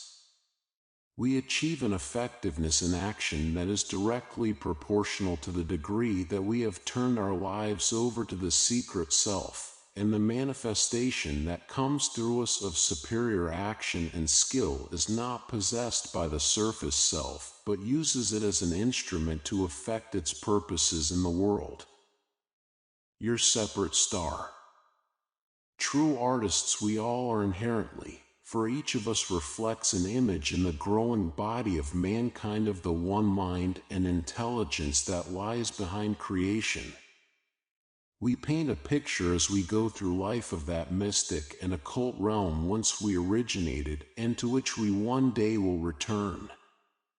When we depart, the picture remains, with our signature in the corner, and is just as surely the representation of what we saw and felt and heard and attempted to communicate as is the picture of the painter, signed and hung upon the wall of the gallery. And in the final analysis, who is to judge which vision is the most beautiful or worthwhile? For if a man live the life of an artist, his hand is guided by a will other than his own, and what is wrought through him is wrought at the behest of the divine, whose deft brush strokes are gradually adding to the picture of eternity and infinity. Throw off the egoistic bonds that hold you and allow the secret self to shine through. You will become the artist incarnate. A talent will begin to develop in you toward which your whole nature can be lent. You will begin to do the work that only you can do, that will fulfill you as a human being and as an aspiring soul. Wherever your heart leads, you may joyfully follow, with an inner certainty that you are acting in accord with the deepest motivations of life. Each for the joy of working, and each, in his separate star, shall draw the thing as he sees it for the God of things as they are. Rudyard Kipling. Chapter 11. How to use your sixth sense. Today the existence of a sixth sense is well recognized. Supersensory ability has been recorded through the centuries, but only recently under laboratory conditions. Now its existence is finally and irrevocably proved. Under sixth sense may be lumped all paranormal phenomena such as thought transference, clairvoyance, and psychokinesis, which in parapsychology are called ESP, extrasensory perception. Intuitive understanding of circumstances comes through the use of the sixth sense, and its range and scope are vastly greater than the other five. The dimly seen world. The physical sensory organs reveal to us the barest indication of what actually is encountered in the material world. They record vibrations. Each sense records a tiny segment of the total spectrum of vibrations. The recording of all five senses is only an infinitesimal part of that total spectrum. 1,000,000 times more remains untold about each object we encounter than is ever revealed to us by our physical senses. We move about in a world that we obtain only the dimmest impression of. Objects that we regard as solid are not solid at all, are merely enclosures of higher vibrations, and everything exists in a constant state of movement and flux. Form is merely the imprisonment of movement within dimension, and in the final analysis all things are far more mental than physical.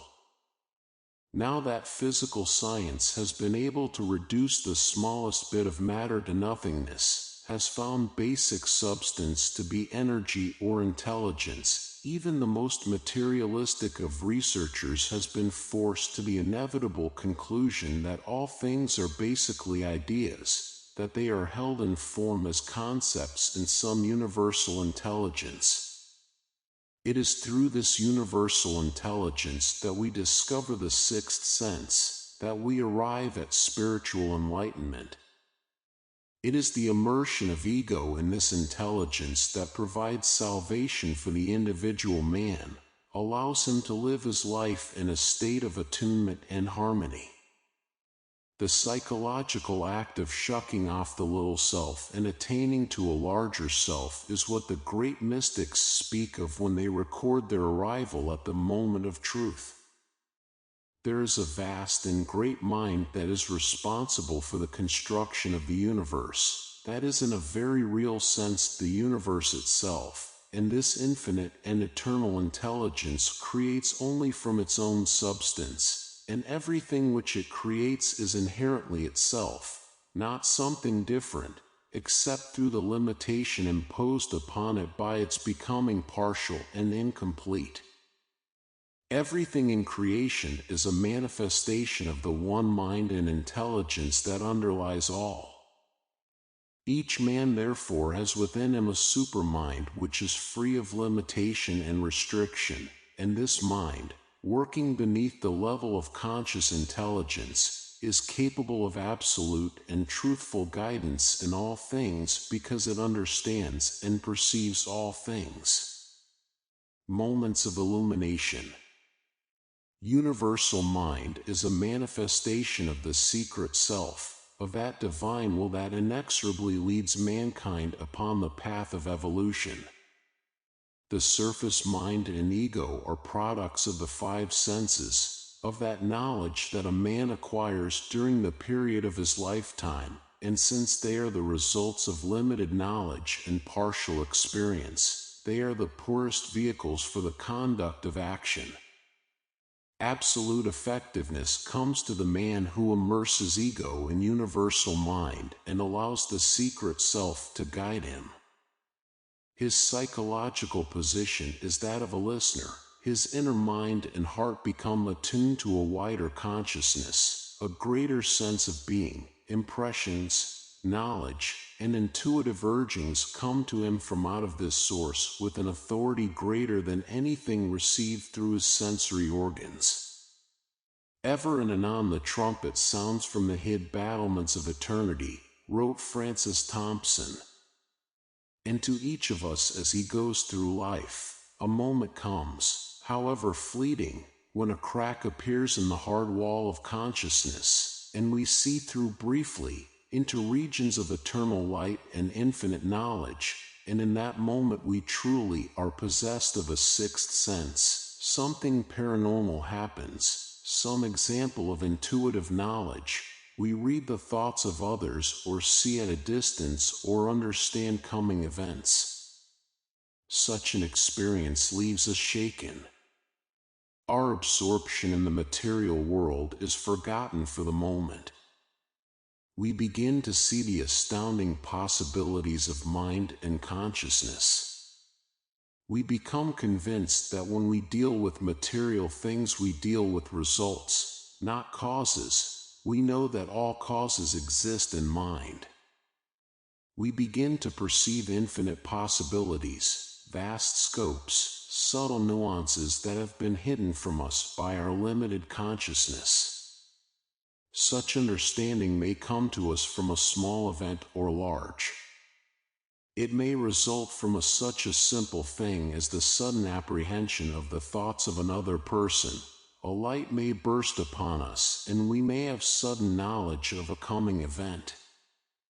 Perhaps one of our dreams comes true, or a loved one materializes and instructs us as to a course of action. In any case, intuitive phenomena come to all people. The dice player urging the goddess of fate to smile on his next cast does not always beseech Lady Luck in vain. Sometimes he opens up a channel between him and omnipotent intelligence, and the dice repeat magic numbers at such length as to reduce mathematical odds to absurdity. Intuition and reason.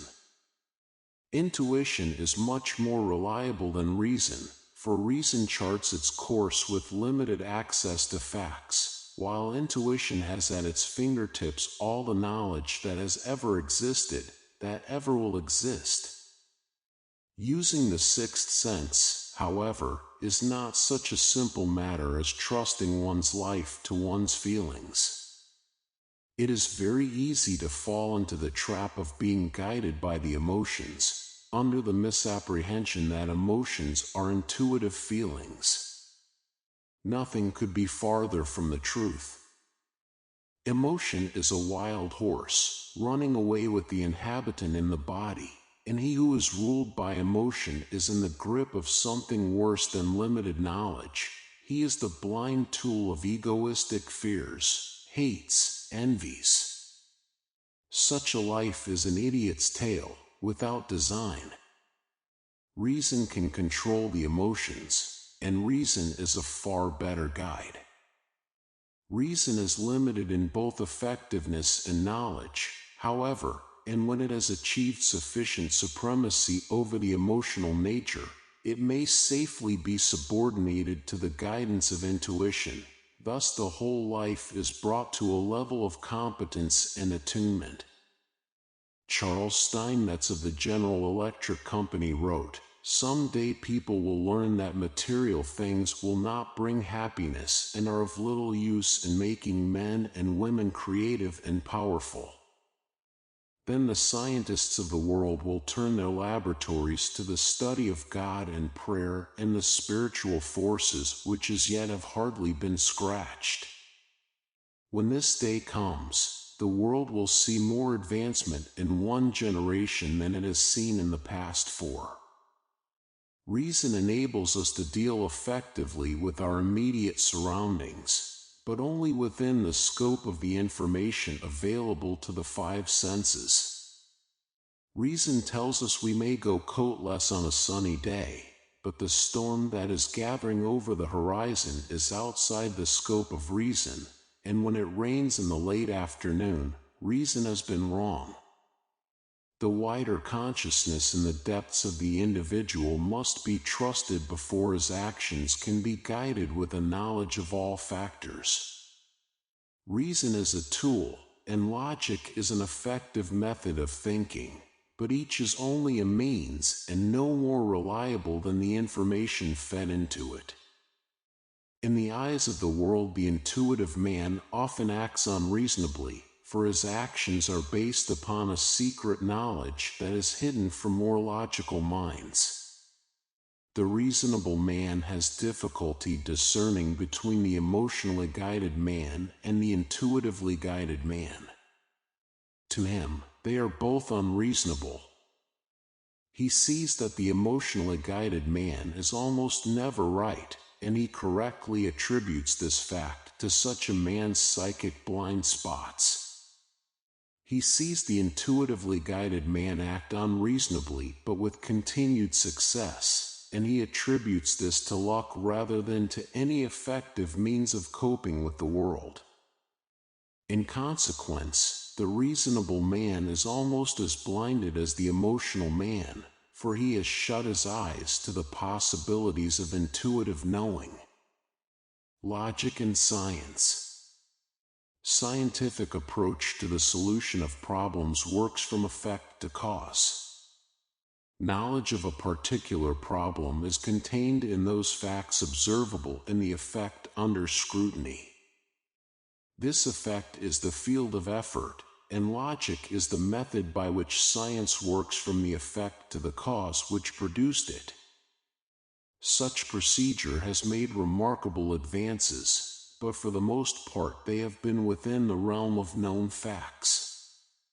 Now and again a creative thinker joins the laboratory armies and in one intuitive flash spans years of painstaking experiment.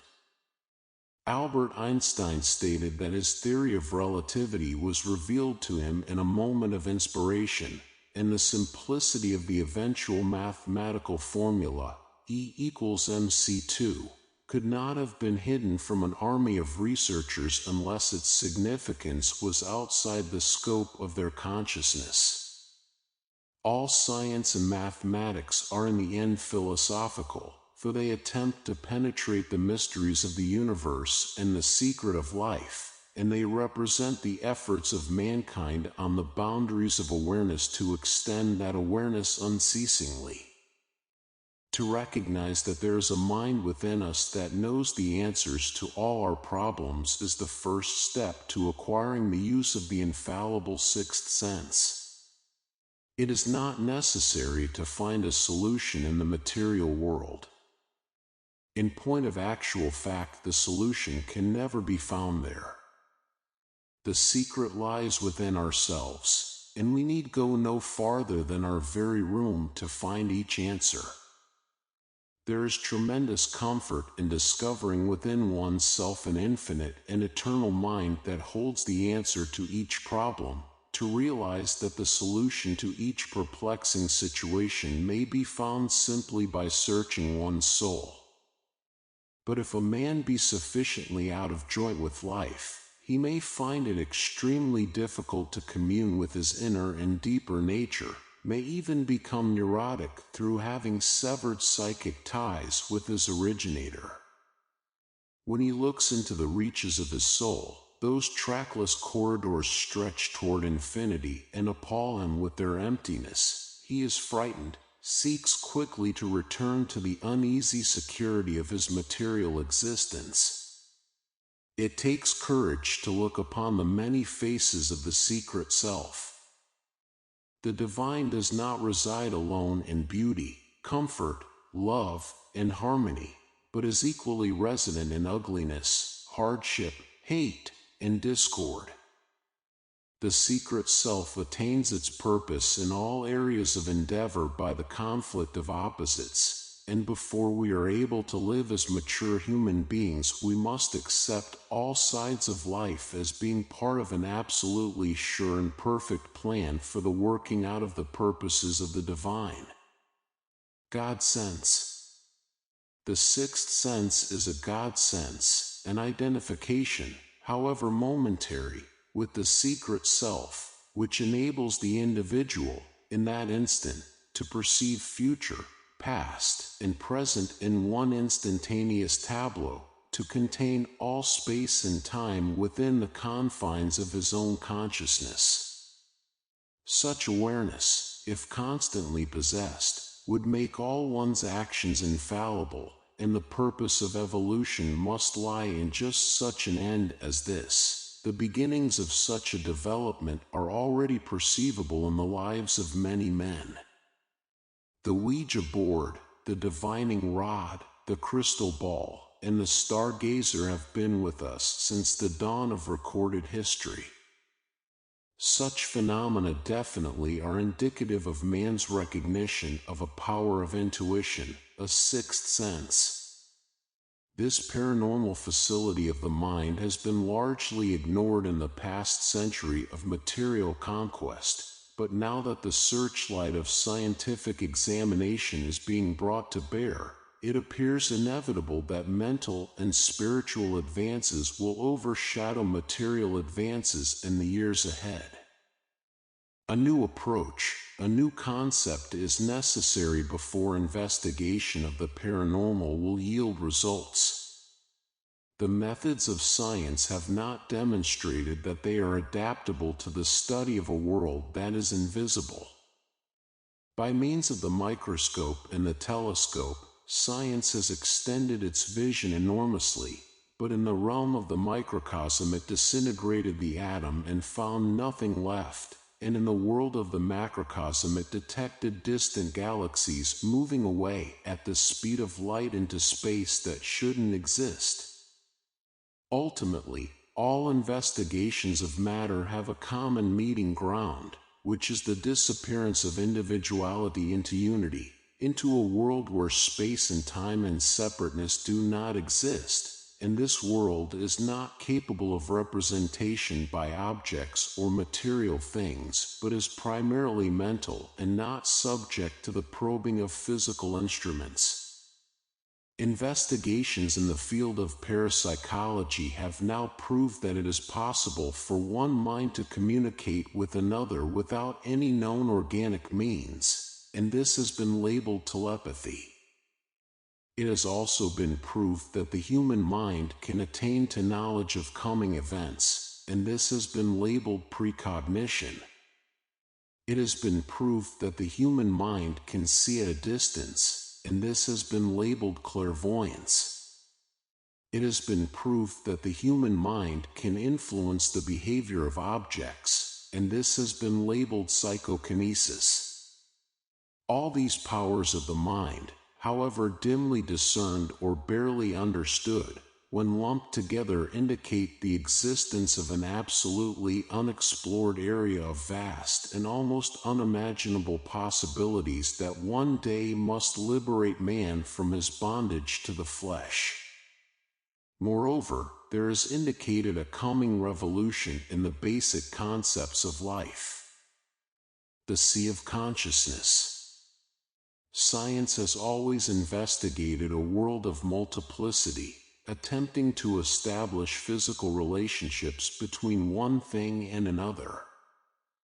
Man, the animal, exists in a world of action and reaction, but man, the mental being, exists in a world that appears to be without division, without space and time, for inherent in his mental makeup is the ability to transcend these. No enlightened mind can have any quarrel with the investigations of Drs. J. B. Rhine and S. G. Soule in the field of parapsychology, and from their results the only possible conclusion is this.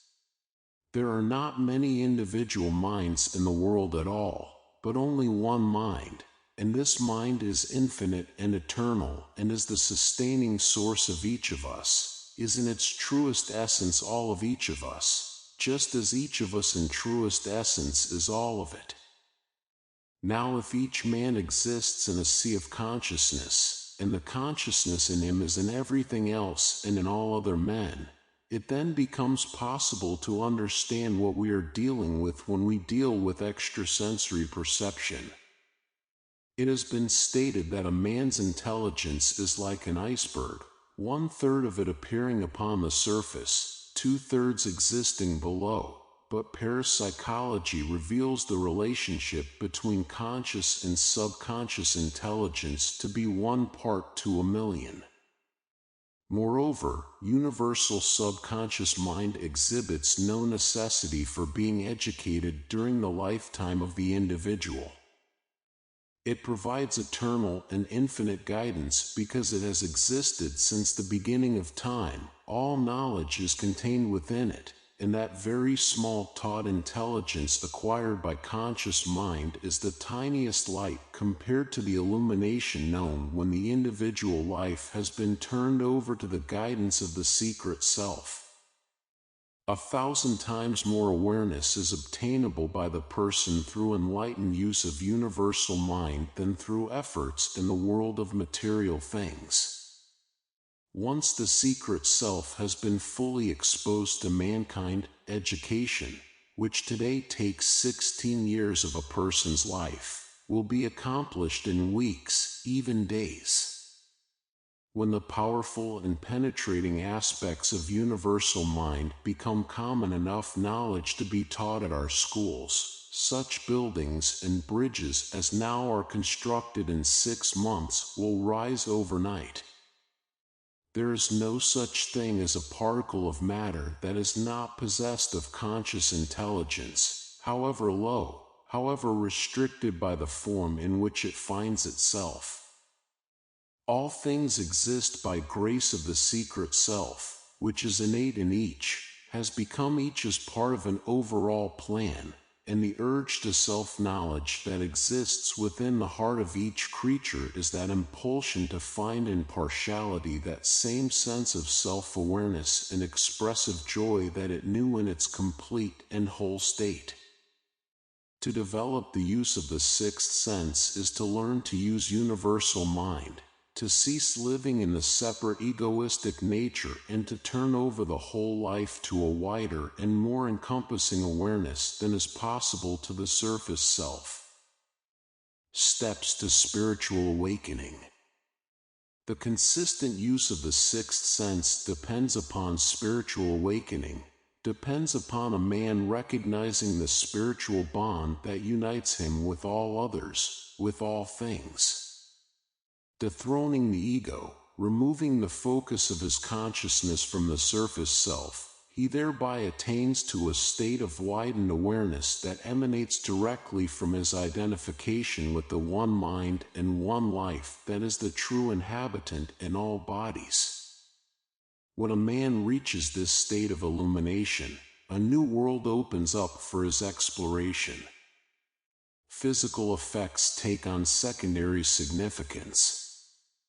He sees that things originate on an invisible plane, that all causes are mental, proceed out of ideas, out of visualizations. He begins to see that material things are not really solid facts at all, but only partially revealed manifestations of conceptions held in mind. Now he is able to perceive the secret of acting mentally, of altering things by altering the idea that exists within them.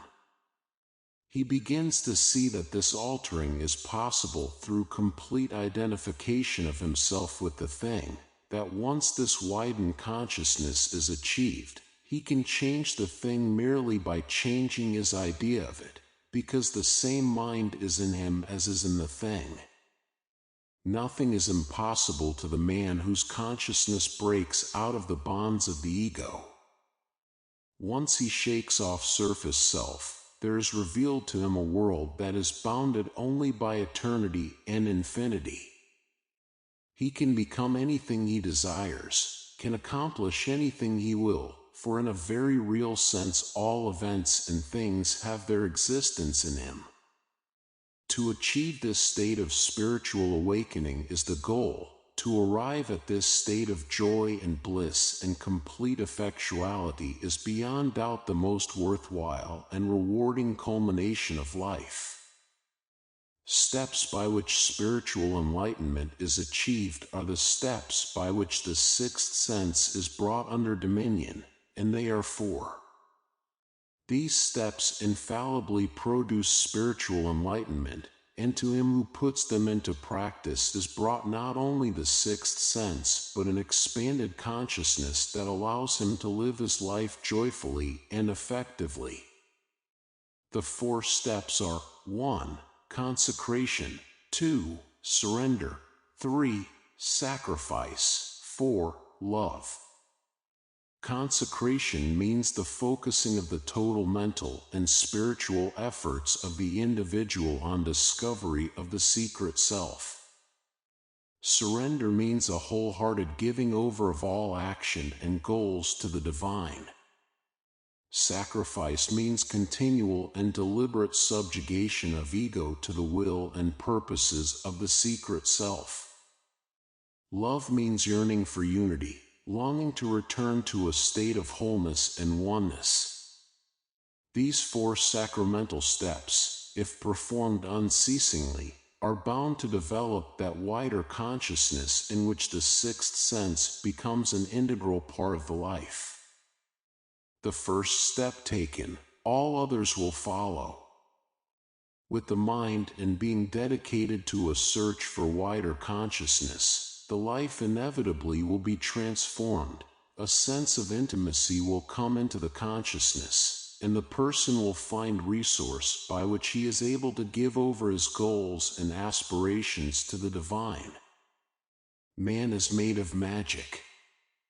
Once this psychological divestment of the ego has taken place, illumination is near. Now it becomes second nature to practice the sacrifice by which the ego is kept in subjugation. Little egoistic desires are daily given up in favor of that one encompassing search for unity that is now the total consecration of the individual. The ego does not cease to exist, far from it, In some areas it appears as vigorous as before, but now it recognizes that it is only a tool, not originator, not captain or master, and it performs its tasks, goes about its work under the impulsion of and following the guidance of a will and a power totally beyond and inexpressibly more powerful than itself. There comes to the individual an experience of the unity from which he has sprung, an experiential return to a source of absolute bliss and joy and power. He enters the secret self enters him. This mutual penetration, this merging, is the union known as love, and when this takes place in the consciousness of the individual, his emergence as an enlightened and effective man begins. Now he realizes that man is not bone and blood and flesh or even brain, but is constructed of invisible essences that can only be called magic. Jean Gebser wrote, telepathy, trance, precognition, telekinesis, levitations, dual personality, and many other paranormal phenomena are rooted in the magic structure of man. So-called paranormal phenomena are not at all paranormal but fundamentally natural. Without certain telepathic powers, without traces of the magic structure, without a minimum of inner prevision, or the power of precognition, without sleep and light intuitioning, not one of us could live another day. And all of these powers arise in the main from the magic structure of our consciousness. The effective use of the sixth sense is attained by the man who comes to the realization of the essential magic of human consciousness. He does not give his allegiance to the world of material things, but to a world of ideas and concepts and thoughts, which he perceives pre-exists and preordains the material world. Perceptions of the sixth sense are never as concrete as those of the five physical senses. The reason for this is obvious. Our physical senses are used through all our waking hours, our sixth sense seldom, if at all. The sixth sense works in us as feeling, not feeling sustained by emotion, but inner certainty as to a course of action, as to the development of coming events. Reason is not renounced altogether, nor logic, nor knowledge, but all these are subordinated to intuition, and they are used only to bring into consciousness all aspects of a problem that needs to be solved. Intuition develops the solution, which emerges in the consciousness of the individual as a deep certainty that may have either visual or auditory manifestations, perhaps both. A man might list all elements of a problem confronting him. He might wrestle with the problem in terms of reason and logic, but he will draw no conclusion immediately. He will turn over the problem to his subconscious for a period of resolution, confident that the correct solution will be delivered to him. Frontiers of the mind. The enlightened man does not shut out one part of his nature in order to use another, but uses all he is all the time in all places in each thing he does. Reason and logic and intuition become a unified tool for his coping with life. The sixth sense merges with the five material senses so as to convey to his consciousness a constant impression of both the inner world and the outer. Because he exists on all possible levels of consciousness, he is able to perceive things and events in their true nature and thereby to guide his own actions accordingly. He does not oppose events because he sees their inevitable direction, and he takes up his tasks within the moving stream of history as if he were directing it, when in point of fact he actually is playing the part best suited for him in that moving stream. The sixth sense brings to us impressions and convictions that are impossible to attribute to memory or experience. We are moved to conviction from out of the inexhaustible resource of universal mind, and we eventually become as positive in the reception of this feeling as we do to our senses of sight or touch or hearing. The Irish poet, George Russell, reports, "Once in an idle interval in my work I sat with my face pressed in my hands, and in that dimness pictures began flickering in my brain. I saw a little dark shop, the counter before me, and behind it an old man fumbling with some papers, a man so old that his motions had lost swiftness and precision. Deeper in the store was a girl, red-haired, with gray watchful eyes fixed on the old man.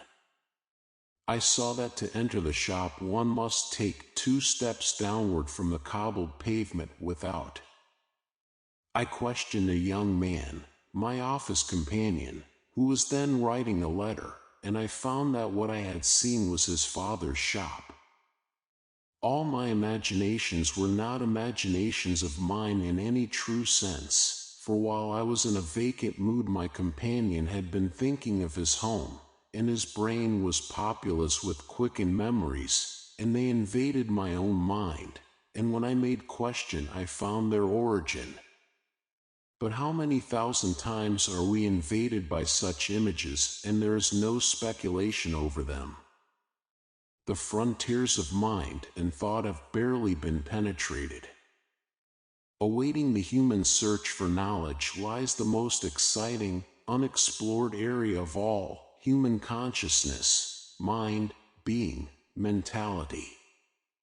Our lives grow into images of those things which our minds are preoccupied with, and if we are concerned with bolts and nuts we achieve a bolts and nuts mentality, and our very absorption by this infinitesimal slice of existence bars us from perception of the tremendous possibilities in other spiritual and mental realms. A man who takes up his tasks as he might approach an altar transforms his work, no matter how menial, into a sacrament.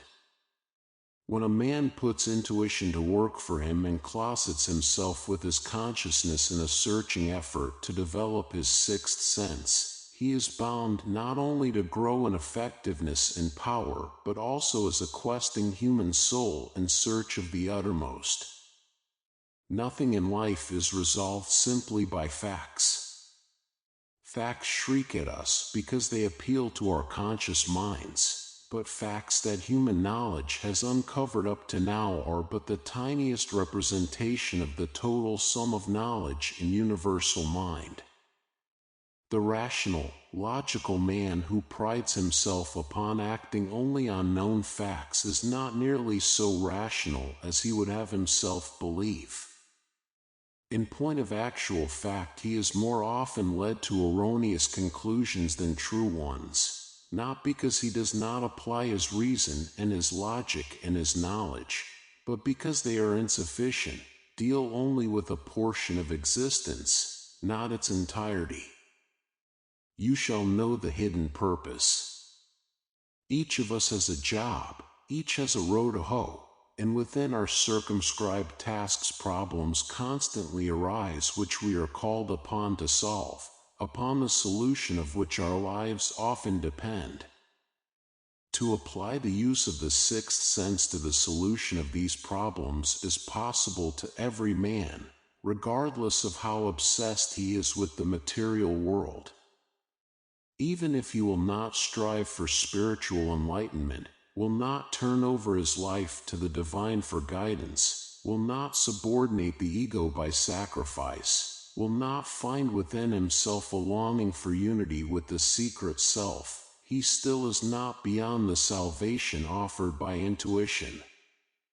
When his time of conscious striving with a problem is over, when he has considered all elements, pitted them against each other, weighed them, counted them, tabulated them, he then may visualize within his own mind a secret computing machine into which he can feed all elements of the problem and which will deliver him a true and accurate answer. Each of us, no matter how spiritually enlightened, can profit by this visualization. When your problem is upon you and you know as much about it as you ever possibly can, forget it completely. Envisage your secret computing machine. Feed all elements of the problem into it. See them go in one by one until finally the whole problem is out of your hands. Know in your own heart that the problem will be solved, that you need do no more about it than act upon the solution when it is presented. Have no fear, the solution will come. It may be the following morning, perhaps the next afternoon, it may be a whole week, but it will illuminate your consciousness and you will know with the utmost certainty that the true answer has arrived. Once this highly significant experience has come to you, reason and logic and knowledge will have been dethroned as the principal activators of thought and action in your life, and enshrined in their stead will be that faculty of intuition that transcends and transfigures all situations and circumstances because it is infinite and eternal and speaks to the individual from out of his sixth sense. Chapter 12. The mental attitude that never fails. Over most men hangs the sword of Damocles. They have fallen into the psychological trap of creating their problems by trying to solve them, worrying because they worry, being afraid of fear. There is a capricious quality in our psyche that denies us each object we try to grasp. Our wrong thinking, wrong acting, egoistic nature leads us to pursue things through vain desire. Acting and thinking in the small part of our nature, it is inevitable that we be frustrated in our purposes. Ensuring success, the mental attitude that ensures success is one in which the individual turns his work and the results of his work over to the divine without attachment or desire. This psychological absolution from the aims of partial seeing allows him to follow the behest of a master will with perfect equanimity. He will not be dismayed by circuitous routes. He will not be bitter about apparent defeats. He will not rail against obstacles, because he knows that the ends of his actions are in the hands of an omnipotent being which ensures his absolute development and complete success eventually. An enlightened man sees that the purposes of the secret self are the only true purposes. He adopts these as his own, dons the mantle of divine as his true, inmost being. All his actions take on long-range significance. He understands that there is a secret purpose in the smallest task, that the eventual result of this purpose lies beyond the perception of his conscious mind. There develops within him a towering trust, a positive certainty as to eventual victory that makes him irresistible and impregnable in the midst of all action. He cannot be defeated, for defeat is possible only to a being bounded by space and time, and he has taken up his residence in a self that is eternal and infinite. He sees that all things are brought to him for his inner perfection, that victory and defeat are merely opposite ends of a scale of sensitivity by which his aspiring soul gradually is able to abdicate from masquerading as a separate, isolated ego and to recognize its absolute unity with the divine. To be undiscouraged and undismayed by whatever turn of fortune is encountered is always a mark of maturity and enlightenment. Such fortitude is possible only to a man who has forsworn desires to be better, to get more, to have power, or any other of the egoistic shortcomings that mark the individual at war with his fellows. The vital and animalistic nature hungers always for the fruits of its labor, and when these are denied, it becomes disconsolate, loses faith, may even give up altogether. Whoever is bound to his animalistic nature is bound also to constant hungering for the fruits of his labor, and in consequence takes up his tasks under a delusion that blinds him to the possibilities for success. Selfish striving for gain defeats enterprise at the outset because it is based upon the false belief that one manifestation of the divine is innately better than another and therefore more deserving of reward.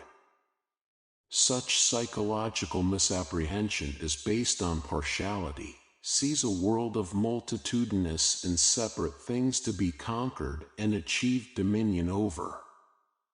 The separate surface self never achieves dominion over anything, even over its own nature. It did not spring itself into being, it cannot stay itself from eventual oblivion, its growth and development are entirely reactionary, and all things lie outside the scope of its effectuality. Effective guide to living. In almost everyone, however, the surface self achieves the illusion that it is able effectively to influence life.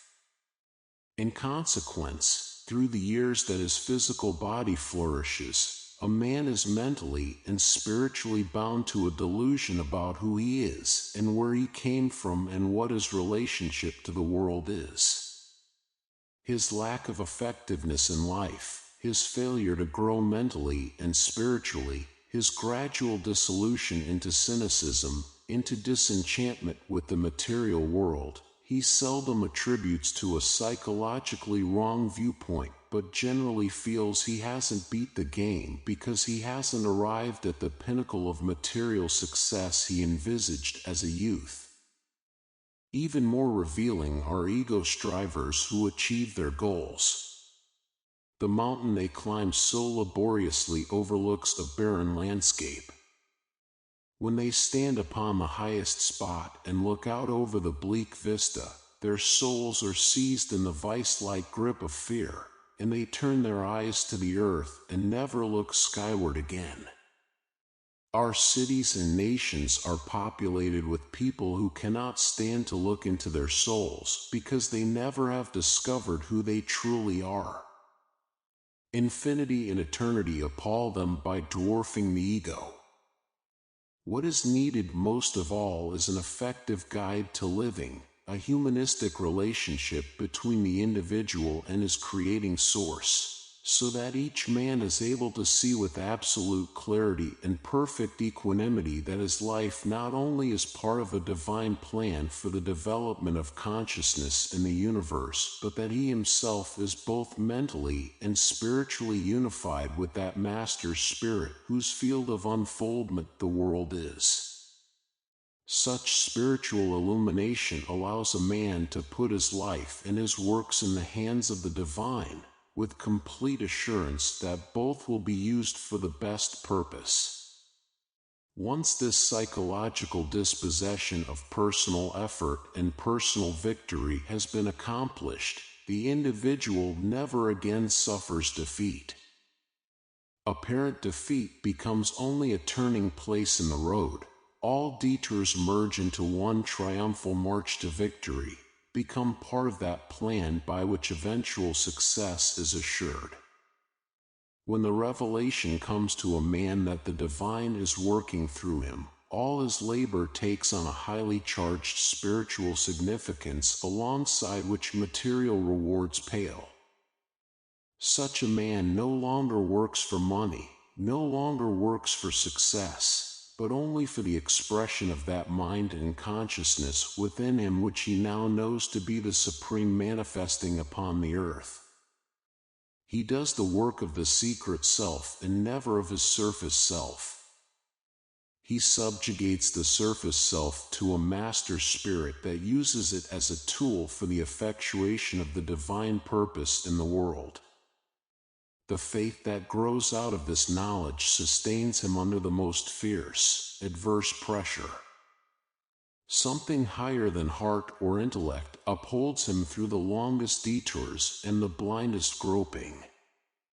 His egoistic self has found that supreme master and highest philosophy by which it not only understands itself and its place and purpose in the world, but also is admitted to a secret place of light and peace and understanding.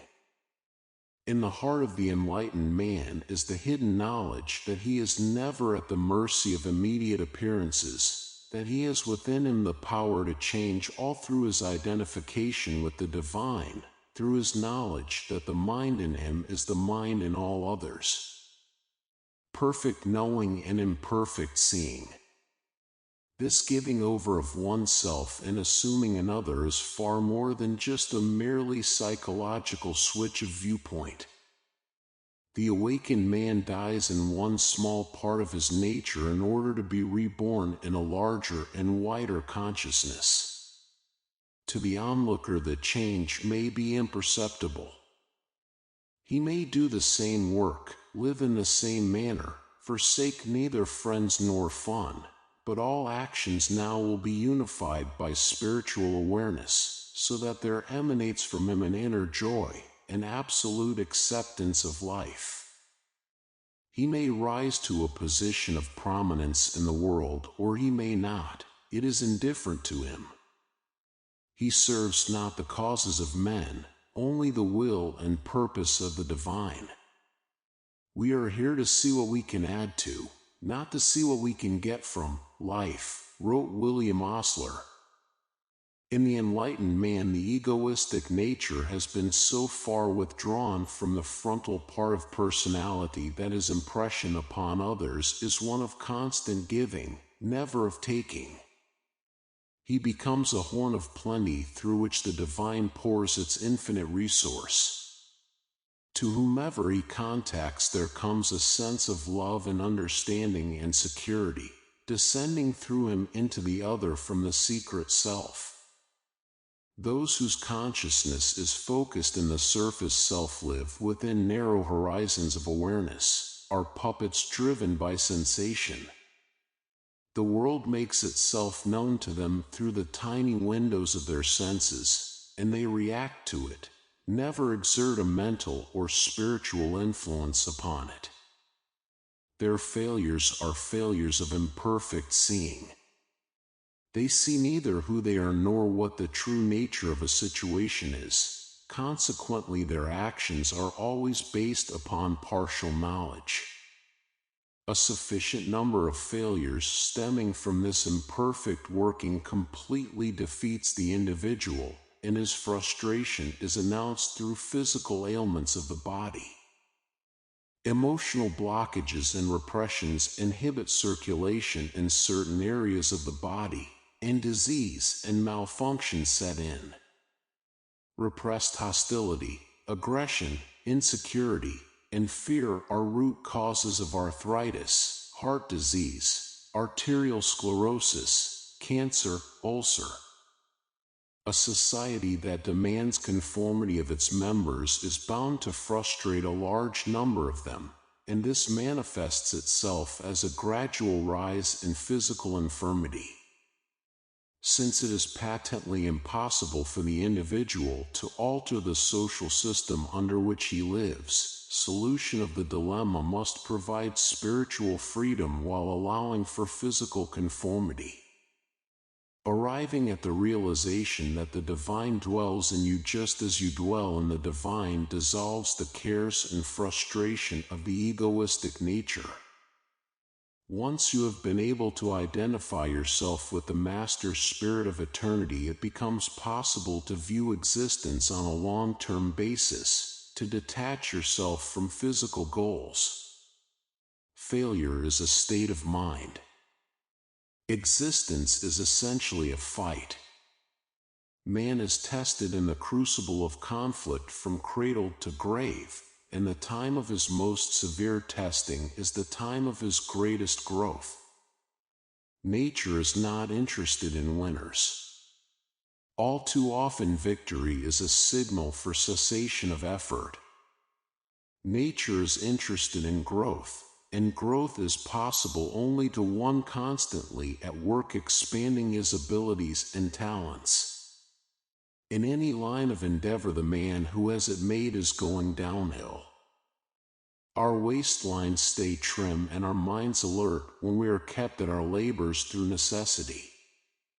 Our surface selves often find in victory or gain the opportunity to indulge sensation, and we are caught in a trap from which we may never emerge as aspiring individuals again. Havelock Ellis wrote, "Conquest brings self-conceit and intolerance, the reckless inflation and dissipation of energies. Defeat brings prudence and concentration, it ennobles and fortifies." Defeat, of course, is never a fact unless it is accepted as final. The man who realizes that all growth possibilities are within him never accepts defeat. He knows that he can do much better than he thus far has shown, for he has a secret pipeline into the source of all energy and talent. Failure is a state of mind and never a physical fact. We try to accomplish something, and if results don't come our way within a certain period of time, we often throw up our hands and say we can't do it. If this psychological abdication from trying is done without a cessation of physical effort, we may find that suddenly we are getting results, for unconsciously we have turned our works and actions over to the secret self and they have become effective. But if the individual ceases to make any further physical effort, then the work will never be done, for the man has turned his back on it. Boldness, each of us best fulfills himself and the purposes of nature when he performs the task of torch-bearer in some area of his activities. Boldness engenders its own success through liberating energies repressed by inhibition.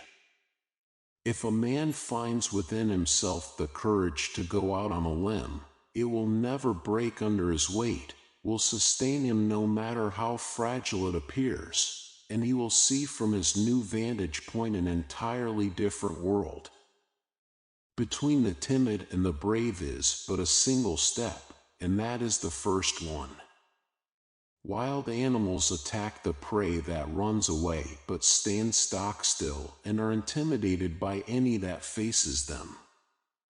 If a man will find within himself the spiritual resource to make his first step toward danger instead of away from it, he will find that danger disappears. But if he gives in to the impulse of fear and makes his initial step away from danger, life will chase after him, surely devour him. Let any man show the world that he feels afraid of its bark and 'twill fly at his heels. Let him fearlessly face it, 'twill leave him alone, but 'twill fawn at his feet if he flings it a bone. Edward Bulwer Lytton. Fear engenders fear. The first step away from danger turns into a trot, then a shambling run, then a panic-stricken dash, and the innocuous cur that pursues us is now a fancied monster. Similarly, courage engenders courage. The first step toward danger allows us to see our antagonist clearly. We examine his face and behold that it is not nearly so threatening as we imagined. We begin to see ways and means of coping with him, and just because we have confronted him head-on, he stops his aggressive action toward us and considers whether we ourselves might not pose some danger to him. This is true of events as well as living things. A psychological aura emanates from events as from people. If something seems to threaten us, then it surely will pursue us if we run away, but if we advance upon it boldly, it stops its movement toward us. It hangs back to reconsider, eventually yields. Nothing stands before continued effort, and nothing can resist the man who persists in the face of all discouragement. The mental attitude that never fails is one in which the individual dispossesses himself of the goal-seeking ego and lodges his psyche firmly in a consciousness of the divine, viewing his own life as an opportunity for emergence of the Master Spirit, regarding the work that he does as being the work of the secret self. Perseverance. Everything great is accomplished by men whose perseverance transcends mere human endurance. Galileo at his telescope, Newton beneath his apple tree, Einstein in his laboratory, Columbus on his ship, all are examples of illumination following a period of prolonged perseverance. No man performing at the behest of egoistic desire could possibly have accomplished the feats of these enlightened pioneers. Long before illumination arrived, he would cease his searching and go on to other fields. The divine uses the discoverer and the creator, each for the purpose for which he is best suited. Such men cannot fail, for they are doing the work for which they were intended at birth. In consequence, their lives are completely absorbed in their tasks, so that the work is inseparable from the man, is in some kind of mystic sense the man spun out in space and time and perpetuated as a creative fact. When that psychological turnabout is made by which the individual life is surrendered to the secret self, there enters into the person an unearthly determination that impels him to perform his work in the face of all odds, in the teeth of the bleakest appearances. He takes his cue from a light within, and he is able to alter the psychological aura of things by bringing into the midst of events his own positive determination and absolute dedication to the accomplishment of his tasks. His impact upon events is not brought about through vain desires or selfish goals, only because he is doing those tasks that are natural to him. Fear of failure is a deterrent to action in all those entrapped in ego consciousness. The surface self does not possess that sense of equality necessary to the undertaking of perilous tasks. It is concerned always with appearances, and it cannot bring itself to undertake an adventuresome action, because if such action comes off disastrously or comically, it is made to appear incapable or a fool. Millions of people are afraid to try because they are afraid to fail, and such inhibition keeps them from realizing all but the tiniest fraction of their capabilities. This short-sighted focusing of consciousness in the surface self keeps the individual's attention upon transitory goals. He undertakes to sing a song, for example, not because a song in him must be sung, but because he wants the attention and admiration of others.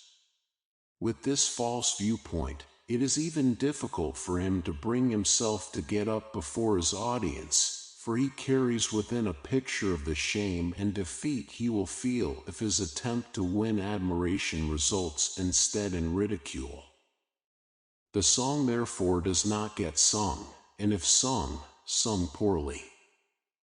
The individual has not become the thing he is doing, but is only using it for the satisfaction of his surface nature.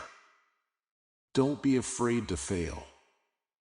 The mental attitude that never fails is one that is not afraid to fail.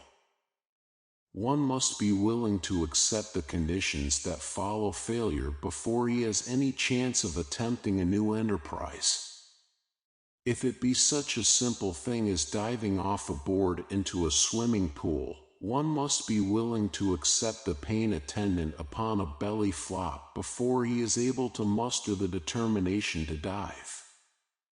Once fear is gone, he will not belly flop, his dive will be swift and clean. He performs it because it is in him, and it performs him as much as he performs it. To get the surface self out of the way and allow the psyche to be possessed by a master spirit allows the individual to undertake his tasks without the slightest fear of failure, because he not only has a sense of equality toward others, but knows that a power greater than he is guiding his steps in the best possible manner. We need to realize that everything is the result of change, that there is nothing permanent in the entire world except that secret self from which we have sprung. The end. Copyright 2022 by Free Books Tube. Thank you for listening. Please consider to subscribe, like, and share to help the channel growth. New videos on a daily basis.